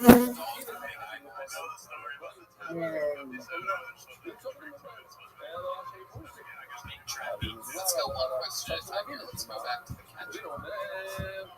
Show us how you would empty ketchup out of a glass ketchup bottle. Show us right now without any hesitation whatsoever. Use the microphone. There you go. Yeah. Don't hit it against anything. Just show us. Nope, we don't need the hard ones. Let me see. Let me just see his approach here. Oh, you hit it from the back? My goodness, do you ever thumb its asshole? Got a secret about it. I always do the old, I'm from an Italian family, so I always do the old fucking Robert De Niro, the two-handed. Oh, Jesus, that shit's never coming out of there, Frank. This guy's jerking off a 9-year-old boy over here. This is the fucking Jerry Sandusky ketchup approach. Go ahead, Jeremiah is very excited. You and I have perfect technique. You can ketchup out of any glass bottle. You have to have resistance with one hand, and then you use your other fist. This is the bottle. אפילו שאנחנו יודעים בפירור שיהודי אתה Also, you look like a lot of שלוש פעמים ולא תדע. Oh my goodness. Oh wow, it does. Really good seeing it over here. Alright. Anything else crazy we should know about you before we let you go, Nick? Any fun facts about Nick Reese? He once saved a person's life. He wrote the lifeguard. He had a gravy. I used to rap battle people in Venice Beach. Used to rap battle people? Used to rap battle people. Really? If we gave you a little beat, would you be able to rap a little bit for us? Yeah, man, I was best of clothes with Michael there. Come on, just do it. Get right into it. You want a beat? You want some instrumental rap music or something? Or maybe Joel could lay down a little. There you go. Yeah, there you go. A little bit lighter. Like we can go volume down a little. There you go. Yeah, okay, there you go. Make sure you put your mouth right up to that microphone so we can all hear you. Always freestyle. Always freestyle.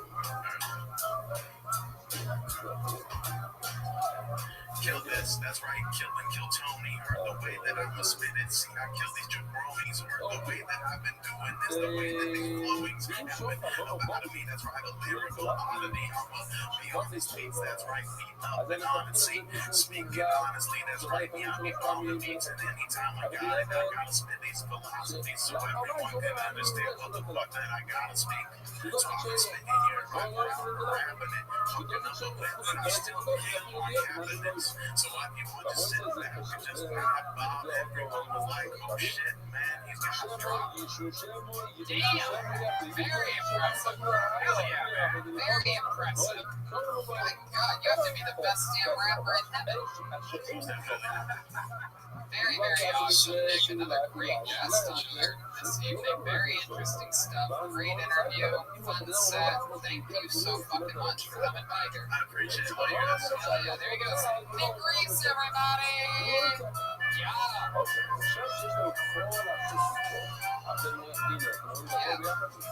Step back from that. Hey y'all, today's episode is brought to you by Sheath Underwear. Sheath uses moisture wicking technology to create underwear that keeps everything breathable and incredibly comfortable for you downstairs.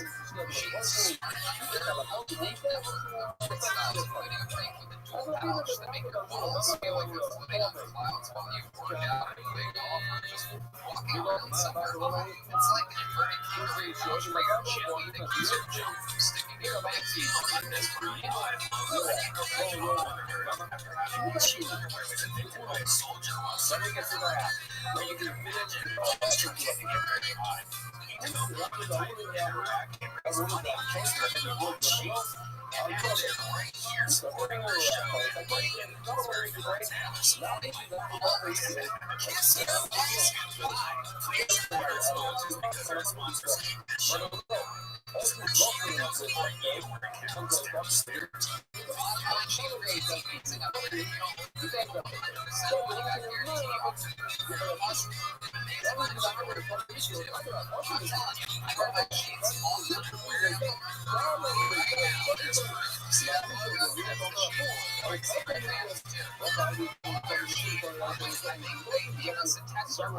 I went to their website and I bought a bunch myself. Now I only wear sheath underwear.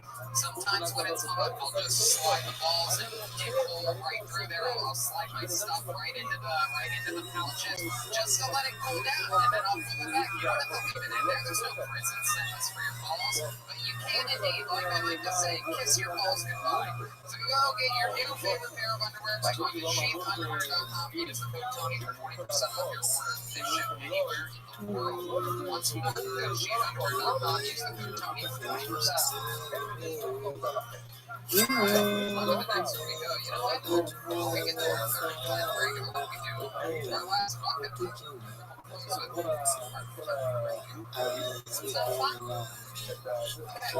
it's just here comes Ryan Joseph. Baby, I compare you to a kiss from a rose on the bay. Ooh, the hell I get a few stranger feels, yeah. Now that the roses and bloom, I like it so well.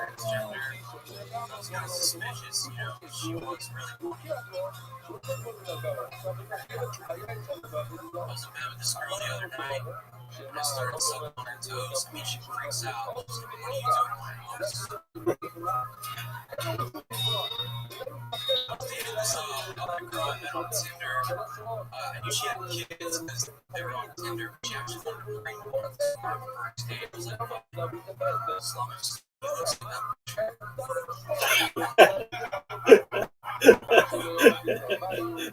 I don't write rape jokes. There's nothing funny about a woman wearing a dress.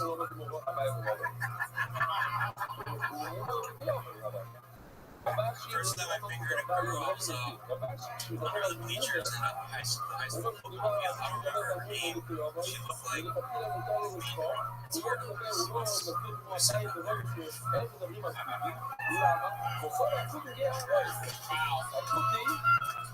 What's the other joke? Ryan Johnson. Some of those ones. Nothing funny about a woman wearing a long dress.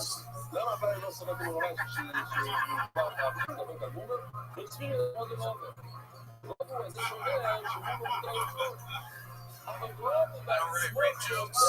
Nothing funny about a woman wearing a long dress.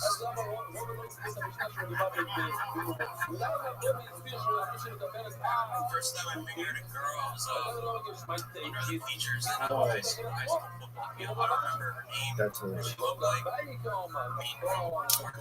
what's sitting up there? Wow. Ryan Joseph. Ryan Joseph doing it again. Fucking incredible. You've been on this show 2 or 3 times. 3rd time, that's right. Every single time you've been doing great sets, great fucking jokes. Very, very funny. Remind us how long you've been doing stand-up again? 18 months. I've been doing it during quarantine. Where you been doing it at, on Zoom or what? I've been doing it at my friend's mic down here in Illinois. And I've been doing it. It goes down because a bunch of comics trying to sell. And They weren't getting spots or something. no, anyone can come. Very welcome. We're getting my friends and shit. Frank, you've been doing a couple shows previously, right? Now, they got a mic going on over at and just doing it. Sometimes I don't even know why. So I'm like, he's just dead, but like, I'm just addicted to it. And it keeps me in the running joke. When the shit's over, your muscles are gonna be fine too compared to a lot of people. Yeah. So, For sure. You got a great set tonight. What else have you been doing in life? Remind us of what you do and what your sort of story is. I am a constructional designer, but I work at a university and I just got in trouble because someone looked up my jokes on YouTube and I joined the office of diversity and equity. Diversity and equity, yes. You ever thought of a stage name, maybe? No, I told them I'm not taking shit. There you go. They couldn't do anything. Stood strong. You can't tell me to take it down. Yeah. I was like, okay. So, think about some work.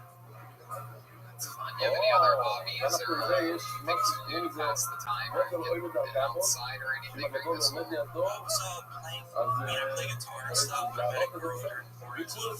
Just Oh, wow. How long were you hanging out for? I'm already bummed out tonight. Damn. Couple months. Sorry. Quarantine's like, Yes. Yes, it started in March, so when did you get together with her? I think April. Okay. Yeah. And then what made you end up? Well, Don't like shit. once we were, I wasn't really comfortable with her still being like social media contacts and shit like that. Oh, you get jealous a little bit easily. Well, it's not about it. It's more of like, I kind of looked at it like, just like if he doesn't mean anything to you, I can fucking have him on your Instagram. Right. Yeah. You wanted her to lead old post, or she was posting new stuff? Just like being, cutting ties. That was the big problem that she said. What do you mean cutting ties? Meaning like She was following him still on Instagram. They were still talking and stuff. Probably, yeah.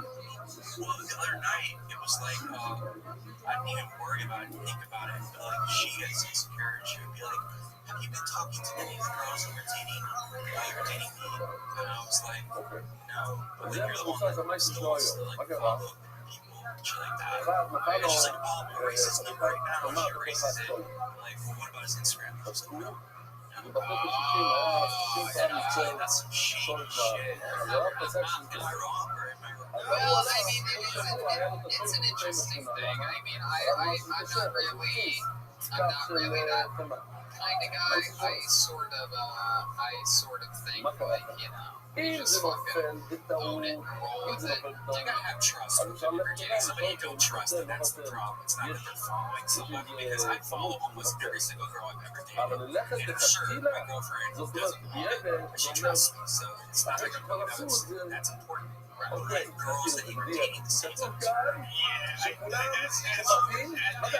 fact that she was like, are you, that for me is like seeing them like, I mean, truthfully, that's where she lost me. Like, I've never asked a girl to unfollow anybody, right? But the second she says, are you tagging any of that? That's when I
So we did the breakup a couple weeks ago. Oh my goodness gracious.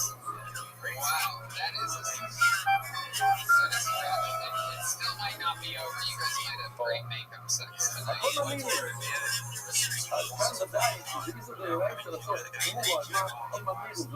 Yeah, man, that's a good line.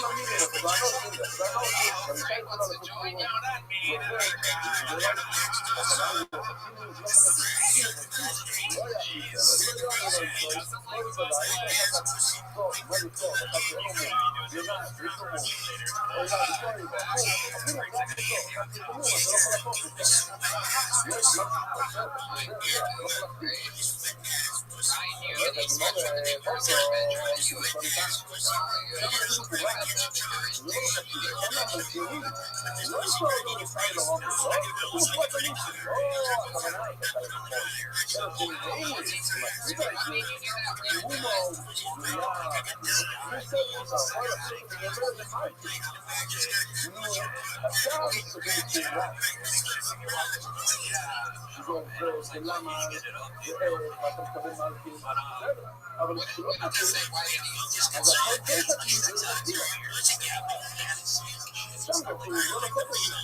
פשוט, אם הוא בן, יש חודש, שההצלחה זה, וכאן שמה זכר זה 20, נקבה זה פחות, זכר, בין 25 ל-20 שנה, Are you watching a lot of porn before you start watching it?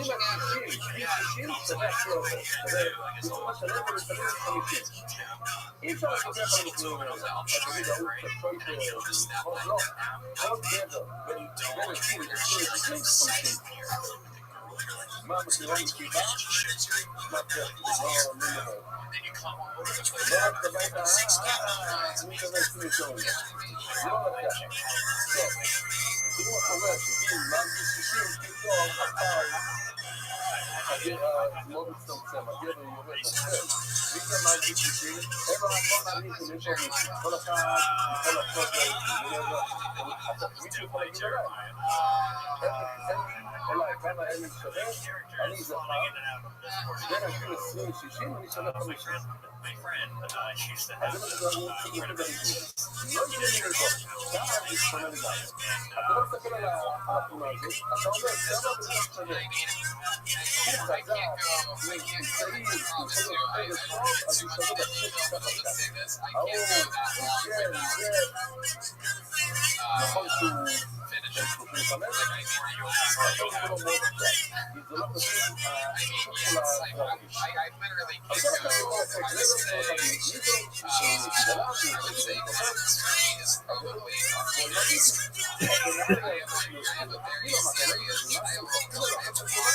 אז הוא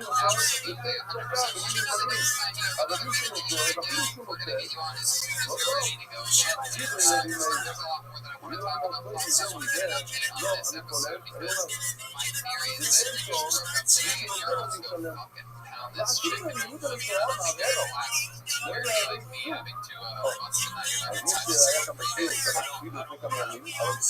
נכון שהוא 35, עכשיו זה לא מאוד קצת, כי זה לא פשוט השוק של הדברים. אז כל אחד יכול לעשות, זה לא כל אחד מישהו שגדלה למה לא? Alright, there he goes. Ryan knows everybody. Thank you, Ryan. Great shit.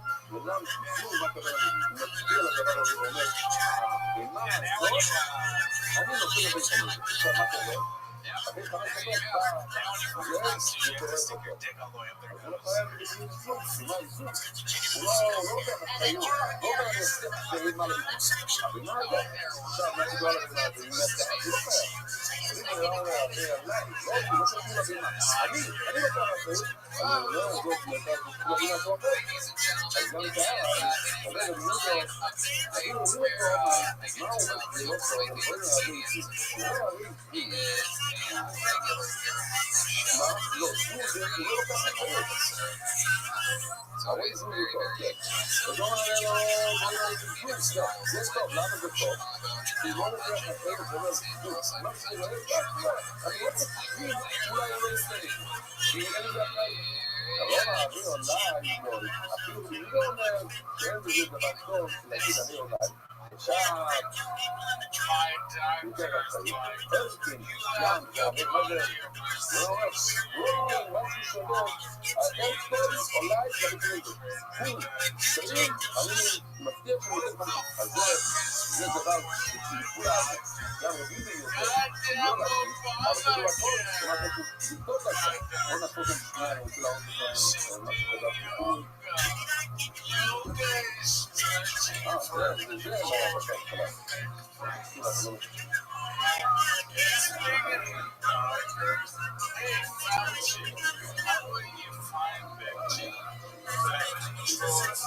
לא נעים לנו, בכל הכל, למה תפילו?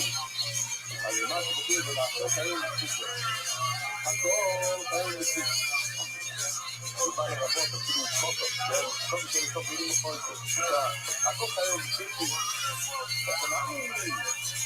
זה למה תפילו? מה? אתה אומר לי שהכל חיים בסיסו זה לא מתפילו, לא, אתה לא חייב לתפילו היום. חייב לתפילו לבוא סיסו, תפילו של העבודה. אז אתה חייב לתפילו תפילו. אבל אני לא מתפילו. אבל אני אומר, חיים לא תאמינו. לא אחרות, זה כתוב, הכל חיות, לא יוצאים תפקילה. אני מדבר גם מהחיות. אפילו מה שכתוב, הכל חייבים, הכל חייבים, זה סיפור, אבל יש זה, זה תפקילה. אין לי יעקב, הכל חייבים, איך לא זה הנושאים, זה איך עוד כאן רוצים את המילה נושאים, כי אנחנו עושים של החבנו את החוק הזה, נשאר לא תעשו את זה, אז זה מאוד ספור לפי את זה. מה זה סניפה, הנה סניפה, רואים כאן, אני מסתכלו על הדרך, כל הרשת של הדרך, He was naked driving the car. כל הכוח על הברימה, שמבין קורבן, Show your cards. I mean, that's what we do for cards. Get him in driving naked. That's almost weird. Let's take a kid.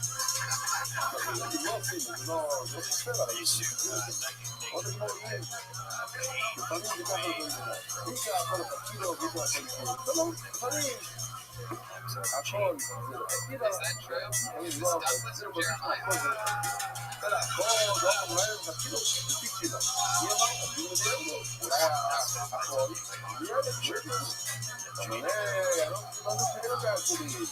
Douglas or Jeremiah?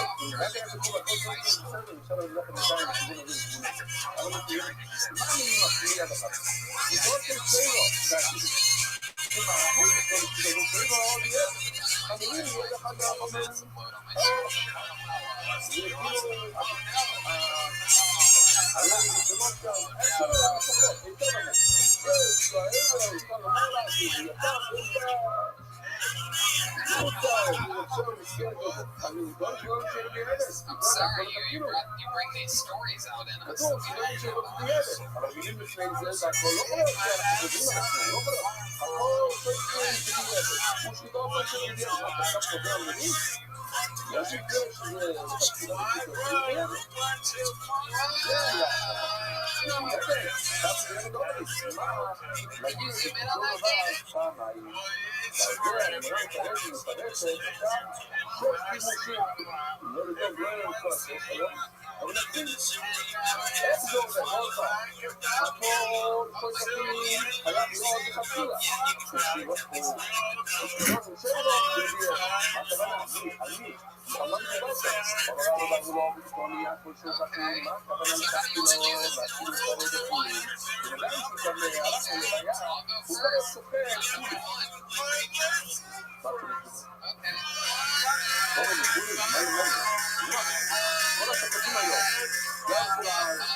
I'm going to read my fun fact. And here we go. Did you know Michael was upward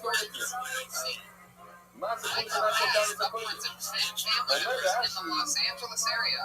and none of them have contacted him. שרוצה להגיע לעצמו, That's an interesting גם fact. קוטי. וספרו, למה מאוד? עושה כאילו שהפולים הם קוטים, למה? שהיא לא הייתה שלום, הם יקרו את זה יום אחד, יביא שלום מבית המקום.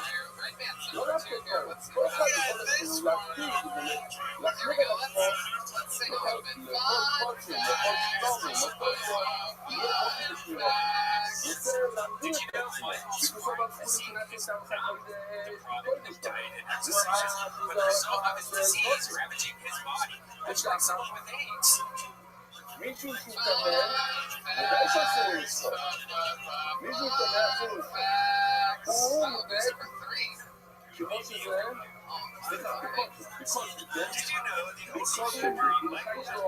Oh, look who it is. Everybody stop what you're doing.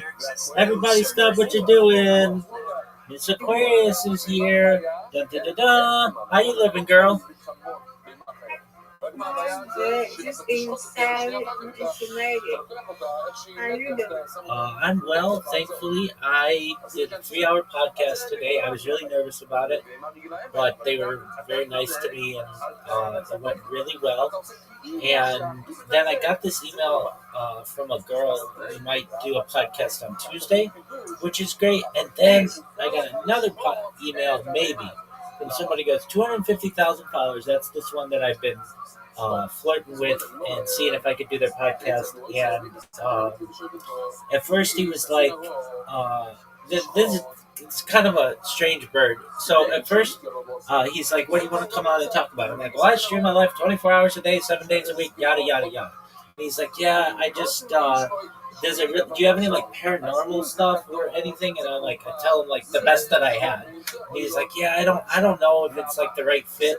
And I'm like saying to myself, like, do not give up on this guy because he's got such a big podcast. So I'm like, I keep following up with him, and he's like, I just don't think it has that much having to do with like aliens or the paranormal. And I was like, all right, so next week is the 79th anniversary of the Roswell crash. Let me come on and let's talk about that. And he's like, all right, send me 10 questions about it that you want me to ask you. So I'm like, boom, right away. And then he comes back to me and he's like, I just don't, like the Rothschild thing has been played out so much. Everybody does it. Try again. So I'm like, okay. So then I send him 10 questions on alien abductions and hopefully he gets back to me. But that's okay. Even if he doesn't, no big deal. I had a really good podcast today. And I've got hopefully another one on Tuesday. And it was really good. This podcast that I did today, 3 hours is a long time. Just to not even go to the bathroom is a long time. And I had to go to the bathroom about an hour into it. And I said to myself, I am not taking a break. I'm just going to cruise through this thing. I'll forget about it. I'll just let my body do its thing. And towards the end, I had to go. But it was really good. And then I was just really happy to do it. I think I did a good job on it, and I went into a deep dive on Roswell, which I find fascinating. It's like the biggest event in relation to aliens that exists, and it was just really good. So thank you for asking. How was your day? It's good. I had a good day. And then I went to work and I'm home, and then tomorrow is everybody's Friday because my job, they're going to be out on Friday. On Friday, exactly. I was going to ask you that. Okay, so great. Yeah. Do you have big plans for the big 250 birthday? You know what I'm doing. You know what I'm doing. The mom is supposed to be going. We're having that another July 4th of July celebration at the park. So I'm going to go there just depends on how I feel when I come home. We go with AD and C. I go with them. I forgot to tell you earlier today. I didn't know the supervisor. I didn't think he could traffic. Stacy was text me. I don't know. I asked me. She got it. I don't know. I haven't heard anything afterwards. זה כל... He just texted me אני that, כתבתי hey, אותם בסוגיה, להראות בסדר, נביא עוד. she said, send me prayers. זה לא שום. This was at זה מאוד 11 קשה. something my time. וגם חוטף He מכה just said, בחדרון. hey, good morning, send prayers. I'm at a job. הרשימה שלו לא יעשה, כן? זה... All right. Well, there you go. בן אדם זה נראה ככה. That's And good. I said, hey, good morning. זאת צינור, Prayers זה לא lifted. זה You כל got this, sis. And she זה said, צינור thank יותר you. רך, זה יותר משיר, ושם האוכל נכנס. Okay. So, I understand. no, hopefully. Absolutely. She got it, but not hopefully she got the job. Yeah, you don't know. But that's good. She's got that dog in her. She's fighting. She's grinding through it. She is gonna find a job. Hopefully sooner rather than later. And let's say she does get it, she wouldn't have been out of work that long. You know what I mean? Like, it wouldn't have just destroyed her finances and stuff. So that's good. I'm glad that she got back to you. She is always on our mind until she gets that connection. I've got her wedding still in my phone. I don't know when I'm going to take that out, but I can tell you at this very moment that woman, our friend Stacy, she's not my friend, but she's your friend, and any friend of yours is a friend of mine. She has been married exactly up to this moment 66 days. She's been a married woman for 66 days. So shout out to Stacy. Hopefully her wedding and everything has been okay from a marriage perspective. You know that she's juggling a lot, but no big deal there. She'll make it. So that's great. She got a And good husband, so you know, a good loving husband. He's a good person. He's a good person. So, hey, mom and Ernest here down here. So, hey, I was spend time with them. I asked her yesterday, when to talk to her, but I told Hayden I was going to, after the holidays next week, to, you know, say, hey, whenever you get a chance, give me a call. You know, because I haven't heard her voice since the wedding, nothing like that. You know, since that, you know, I haven't called her, I haven't been out asking her. She just called her, was like, no, I'm just giving her some time. You know, they want to ask her what's going on, and I did, so I am going to not ask her, but I'm going to tell her, hey, and then text, call me, you know. That's going to hear her voice. That's all I want. right, I understand that. I texted her yesterday, I just text her, I don't really, you know, I get nervous with like that, but I do want, I want to hear her voice, I do. We're going to do that next, we're going to do that next. Okay. Yeah, do you think that's okay for me to do that? Because I haven't called her, nothing like that. I've been texting her, you know. I just want to get her some space. Yeah, I absolutely. do want to text her. I think it's a great idea. Text her beforehand. Text her beforehand and say, I want you to know that I love you, I care about you, and I haven't heard your voice in a long time. So when you find the moment, send me, call me. I'd love to catch up. Yeah, definitely. And I think it's a good idea doing it after the holiday and everything. That's important. And for her to be at a job interview this week, that's really good because a lot of people take this week off, and you know, because it's a short week, it's like the big middle of the summer holiday, and you know that she's getting bites at least on jobs. That's great. She just got to keep that grind up. She'll get it. You gotta say at the end and keep me updated, but I know she will, so keep me updated. 100%. She doesn't have any updates right now. They haven't chosen anybody for that job yet, and you know that you'll be in that short list of people probably after her husband and her mom and dad or whatever family, and then you're going to be told, then I'm going to find out, and then the world's going to find out. So Stacy, if you're watching this ever now or in the future, you should know that we are all waiting with bated breath for you to get this position, whatever it may be. And Whatever it is, yeah. exactly. Whatever it is, And no one says it has to be your forever job.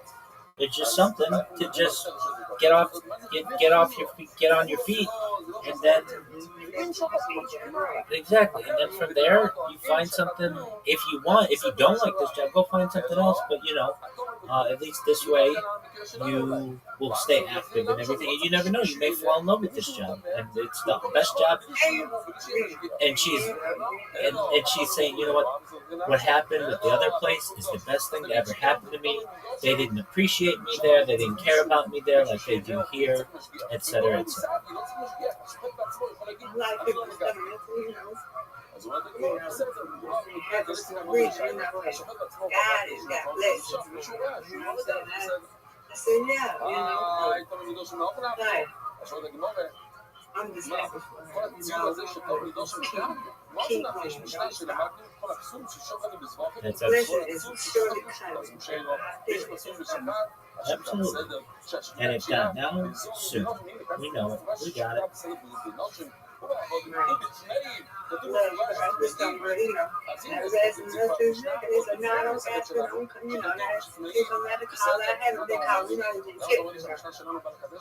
I'm here and I care about her, you know, so just saying, hey, good morning, sis, you like, good morning, I said, how are you, you know, asking how I'm doing, I'm good, how are you, you know, stuff like that. Just want to know how, asking about Jamal, you know, so how my girl like that. She said, Jamal's fine, okay. Just want to make sure everybody's good and she's good, you know, that's the main thing for him. But it's time for me to, I'm not going to ask her nothing. I want her to come and tell me stuff. I'm not going to ask, oh, what happened, you know. I just want to call to her, call and talk to her. Hey, how you finish, you know, sing here the wedding, just wanted, you know, make sure that you're good. I just wanted to hear your voice. That's all. Because I love and care about you. Mm-hmm. That's all I want to do. If she wants to bring that up, she can bring it up.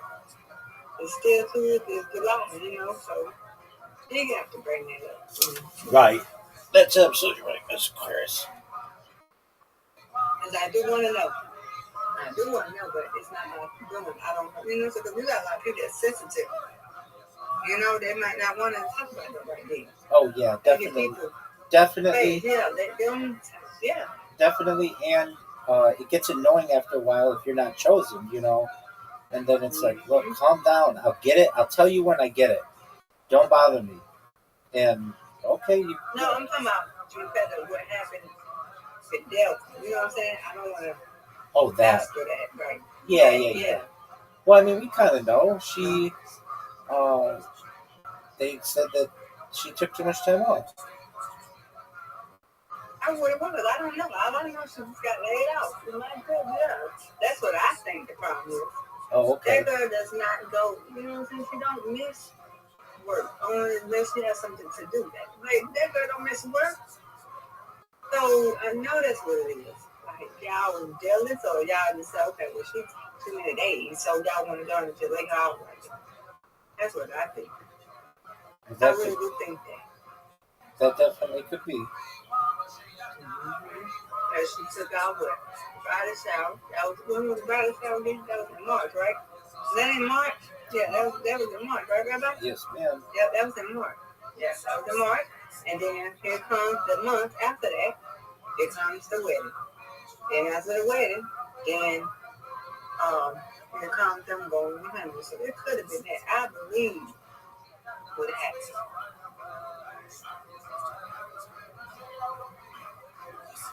I don't know. I just not gonna ask. She'll tell me when she feel like she's gonna tell me.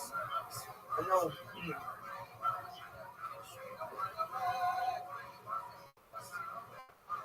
That's right. Are you ready for me? Yeah, I have to play. I might go to her house when you say whenever you want to, I'll come visit y'all again. Yeah, you just give her some time to. I'll give some time. And so whenever you want to visit, I'll come visit. But I just, I'm not going to ask that crazy question. Right. I'm not going to ask that crazy question. I would say let her get the job, let her be in the job for a month, and then post it. Right. Yeah. Right. But I just want to hear her voice. It's not about me. I just want to hear her voice. I haven't heard her voice in a minute. It's up to her. She wants to call me. Yeah, I got one. So, yeah, that's right. She's in a difficult and kind of an embarrassing position too. where she was going on a honeymoon and she was caught totally off guard by this, and she's a little embarrassed, and as anybody would be who was in a similar position. Because she's been out worse since May 2nd, she said. It's one thing for them to, I can't believe what they did. It's one thing for them to do it, but another thing to do it the day before her honeymoon? Come on, people. Yeah, she said he got ousted the 2nd. And finally terminated her from the 26th that day up because of the honeymoon. And I looked at her cousin's pages. I don't think she was there. I don't blame her because she was using, the flight benefits. So I doubt that they were there. And her cousin went. I know that was some hurtful news, Absolutely. When was her cousin's wedding? Her cousin, her cousin's from Louisiana. Yeah, when was her They wedding? They got married on May 23rd.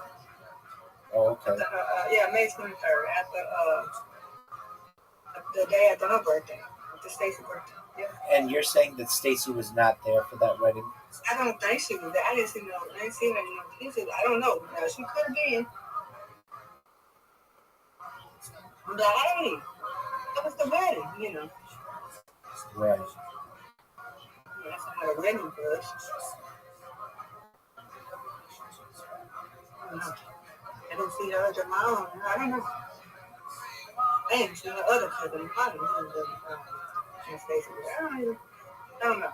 It could have been. It might not have been no pictures, but people were taking pictures, so they might not. We still waiting on these pictures. We still waiting on Stacy pictures. Oh, how is that?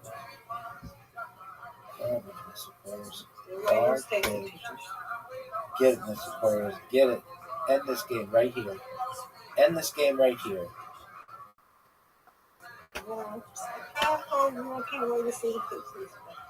Folks, she's got 7 that she's got to get.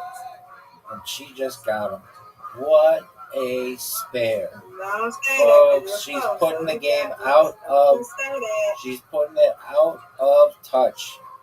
Miss Aquarius, you got a giant lead on me. You got it. Yeah, you got it. Stop it. Nope, you won. I can't get you. You got it. Miss Aquarius. What a win. Miss Aquarius. I win. She wins. I win. I win. She wins. Reload. Miss Aquarius, that was not my best work, and amazing work on your part. You put that game out of reach with getting that spare at the end. Some must have bit me, got a bubble on my forehead. Some just must have bit me. Something down here, I'm beating. Let's go. Hey. Miss Aquarius, that was one of the great spares in the history of humankind. Get this. I'm disappointed in that. I'm going to get these 3, though, no doubt. No doubt. Give it up. Yay. No doubt. You got to win. You got to win. Rabbi. You got to win. I always win.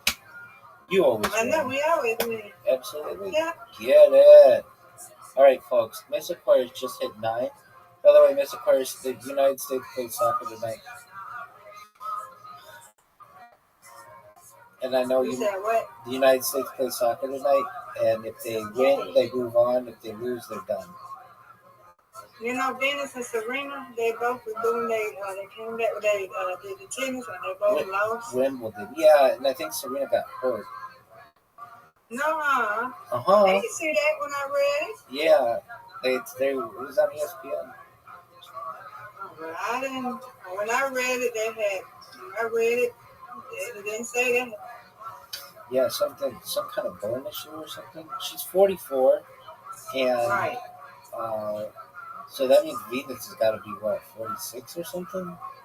She's what's her name is 45. The other one's 44. The other one's 45. I believe. I gotta look at it again. I don't know. All right. 44, 45. Yeah, they're about right next to me. Yay! Get in there. That's right. That's right.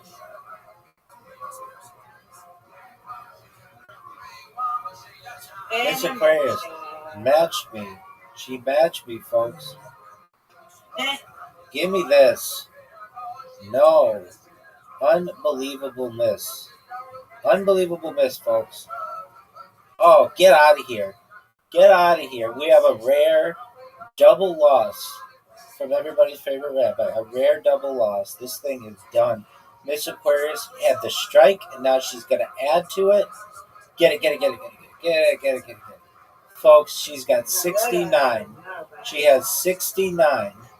And now she's got to get this one in the corner, and she did like a champ. Like a champ, folks. Folks, this game is out of reach. Even 3 strikes in a row aren't going to do us much benefit. Folks, it's over. Miss Aquarius just put this game completely out of reach. I cannot win. Impossible. Even if I got strike after strike after strike, I still would have only had 79. Miss Aquarius, look at you, girl. Look at you. I win, you win, you win, I win. Undefeated in bowling, undefeated in friendship. Undefeated in friendship. All right. You still win. Oh, of course. Before you go, let's get to the bottom of this Williams sister duel.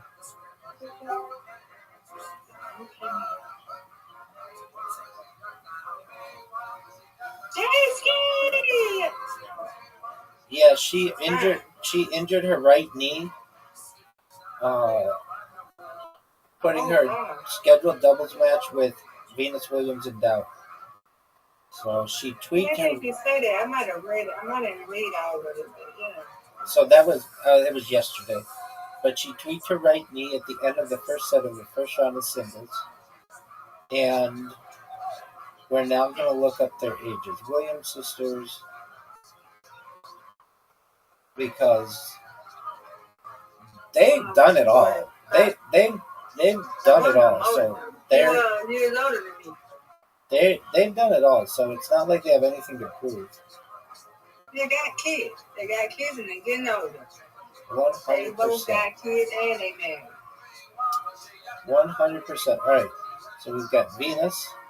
She is. Oh, they keep just going to Venus sisters. I don't want to go to Venus sisters. I want to go to Venus. All right. She is 46.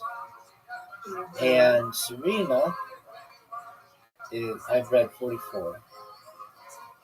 Yeah, Serena, one of them, I know one of them. And Serena is 44. Okay, I know it's one of them. They go each other. Yeah, so they didn't know that's what my cat was. She was telling me. So she said, yeah, you know, they had kids and they married, so then they got older. I said, yeah, you're right. But they still doing good. They still can play. They just, wasn't any time. You know, they done got older. But I think it's going to be their last time anyway. I think it's going to be Venus last. Oh, yeah, it's got to be. I mean, what else do you have to prove?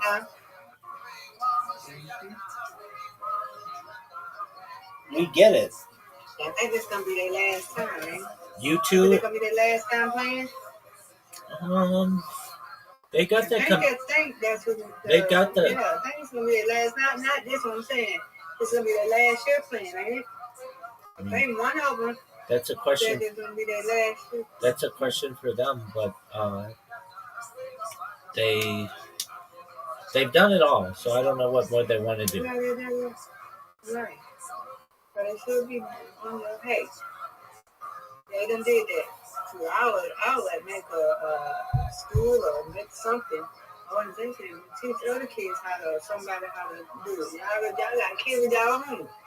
Let your kids be, you know.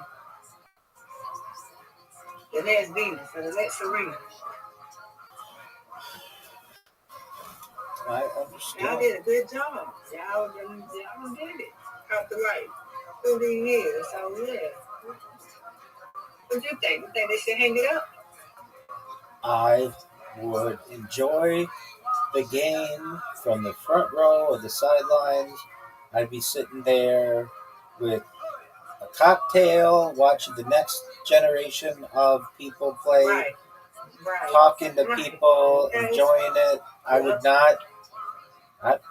What more do I need? I'm a multimillionaire. It's not like even if I won, it's going to be that much more money for me. I would Right. just, I would chill, frankly. Oh, me too. Hey, I get retired. I got a whole bunch of y'all good. That's absolutely right.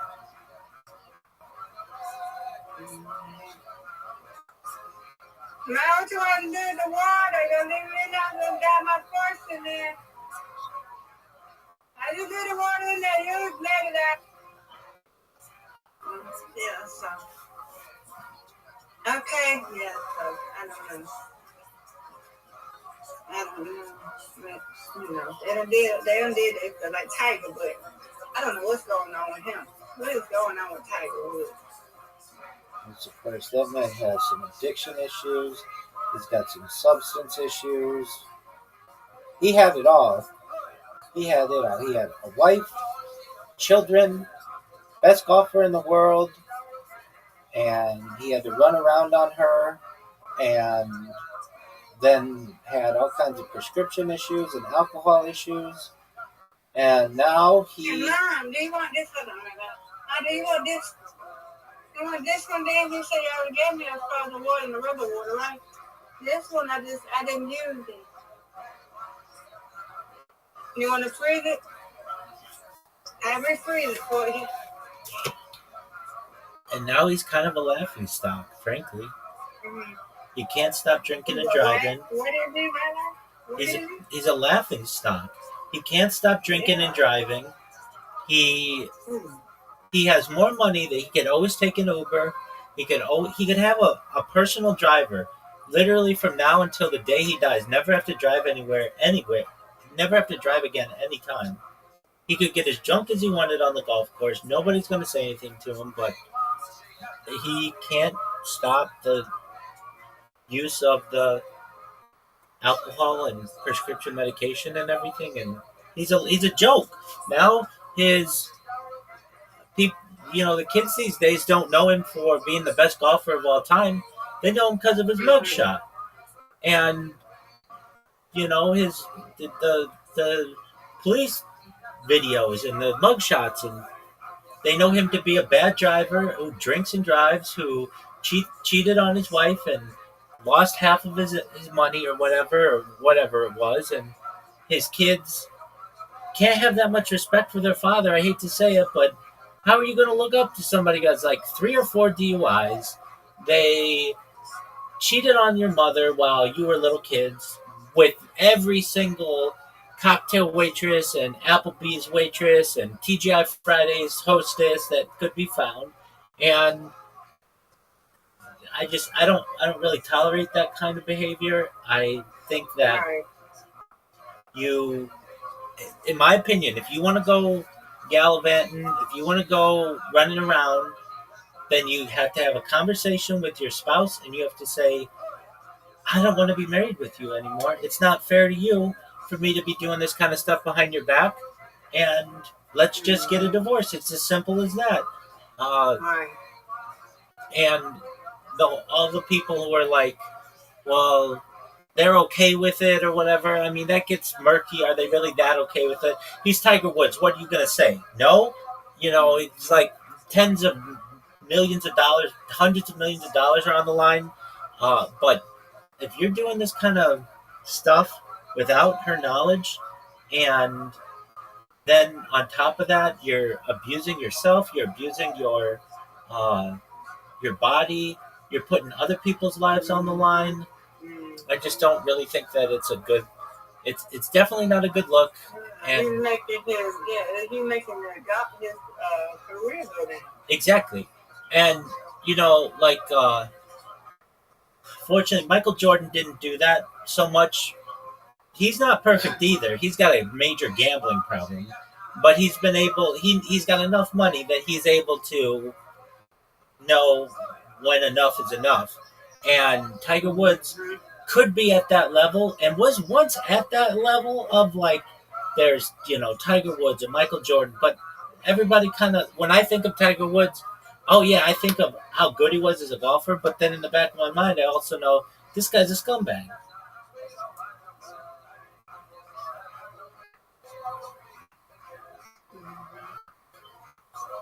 And I loved him.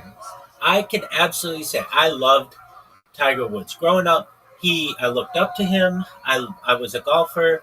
I appreciated what he did for the game. I appreciated how he was different than everybody else, and he just was. He made the game exciting. He helped youth golf. He made the game more diverse. He brought swagger to the game. He brought just uh, an amazing amount of talent. And it was like up until 2008 when all of the things came out, he was untouchable. He was untouchable as an athlete. He was the biggest athlete in the world, arguably. But since then, I've lost a lot of my respect for him. And I would tell him that to his face. I loved you. And I can't say that anymore.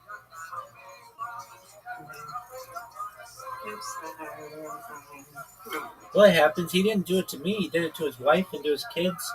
And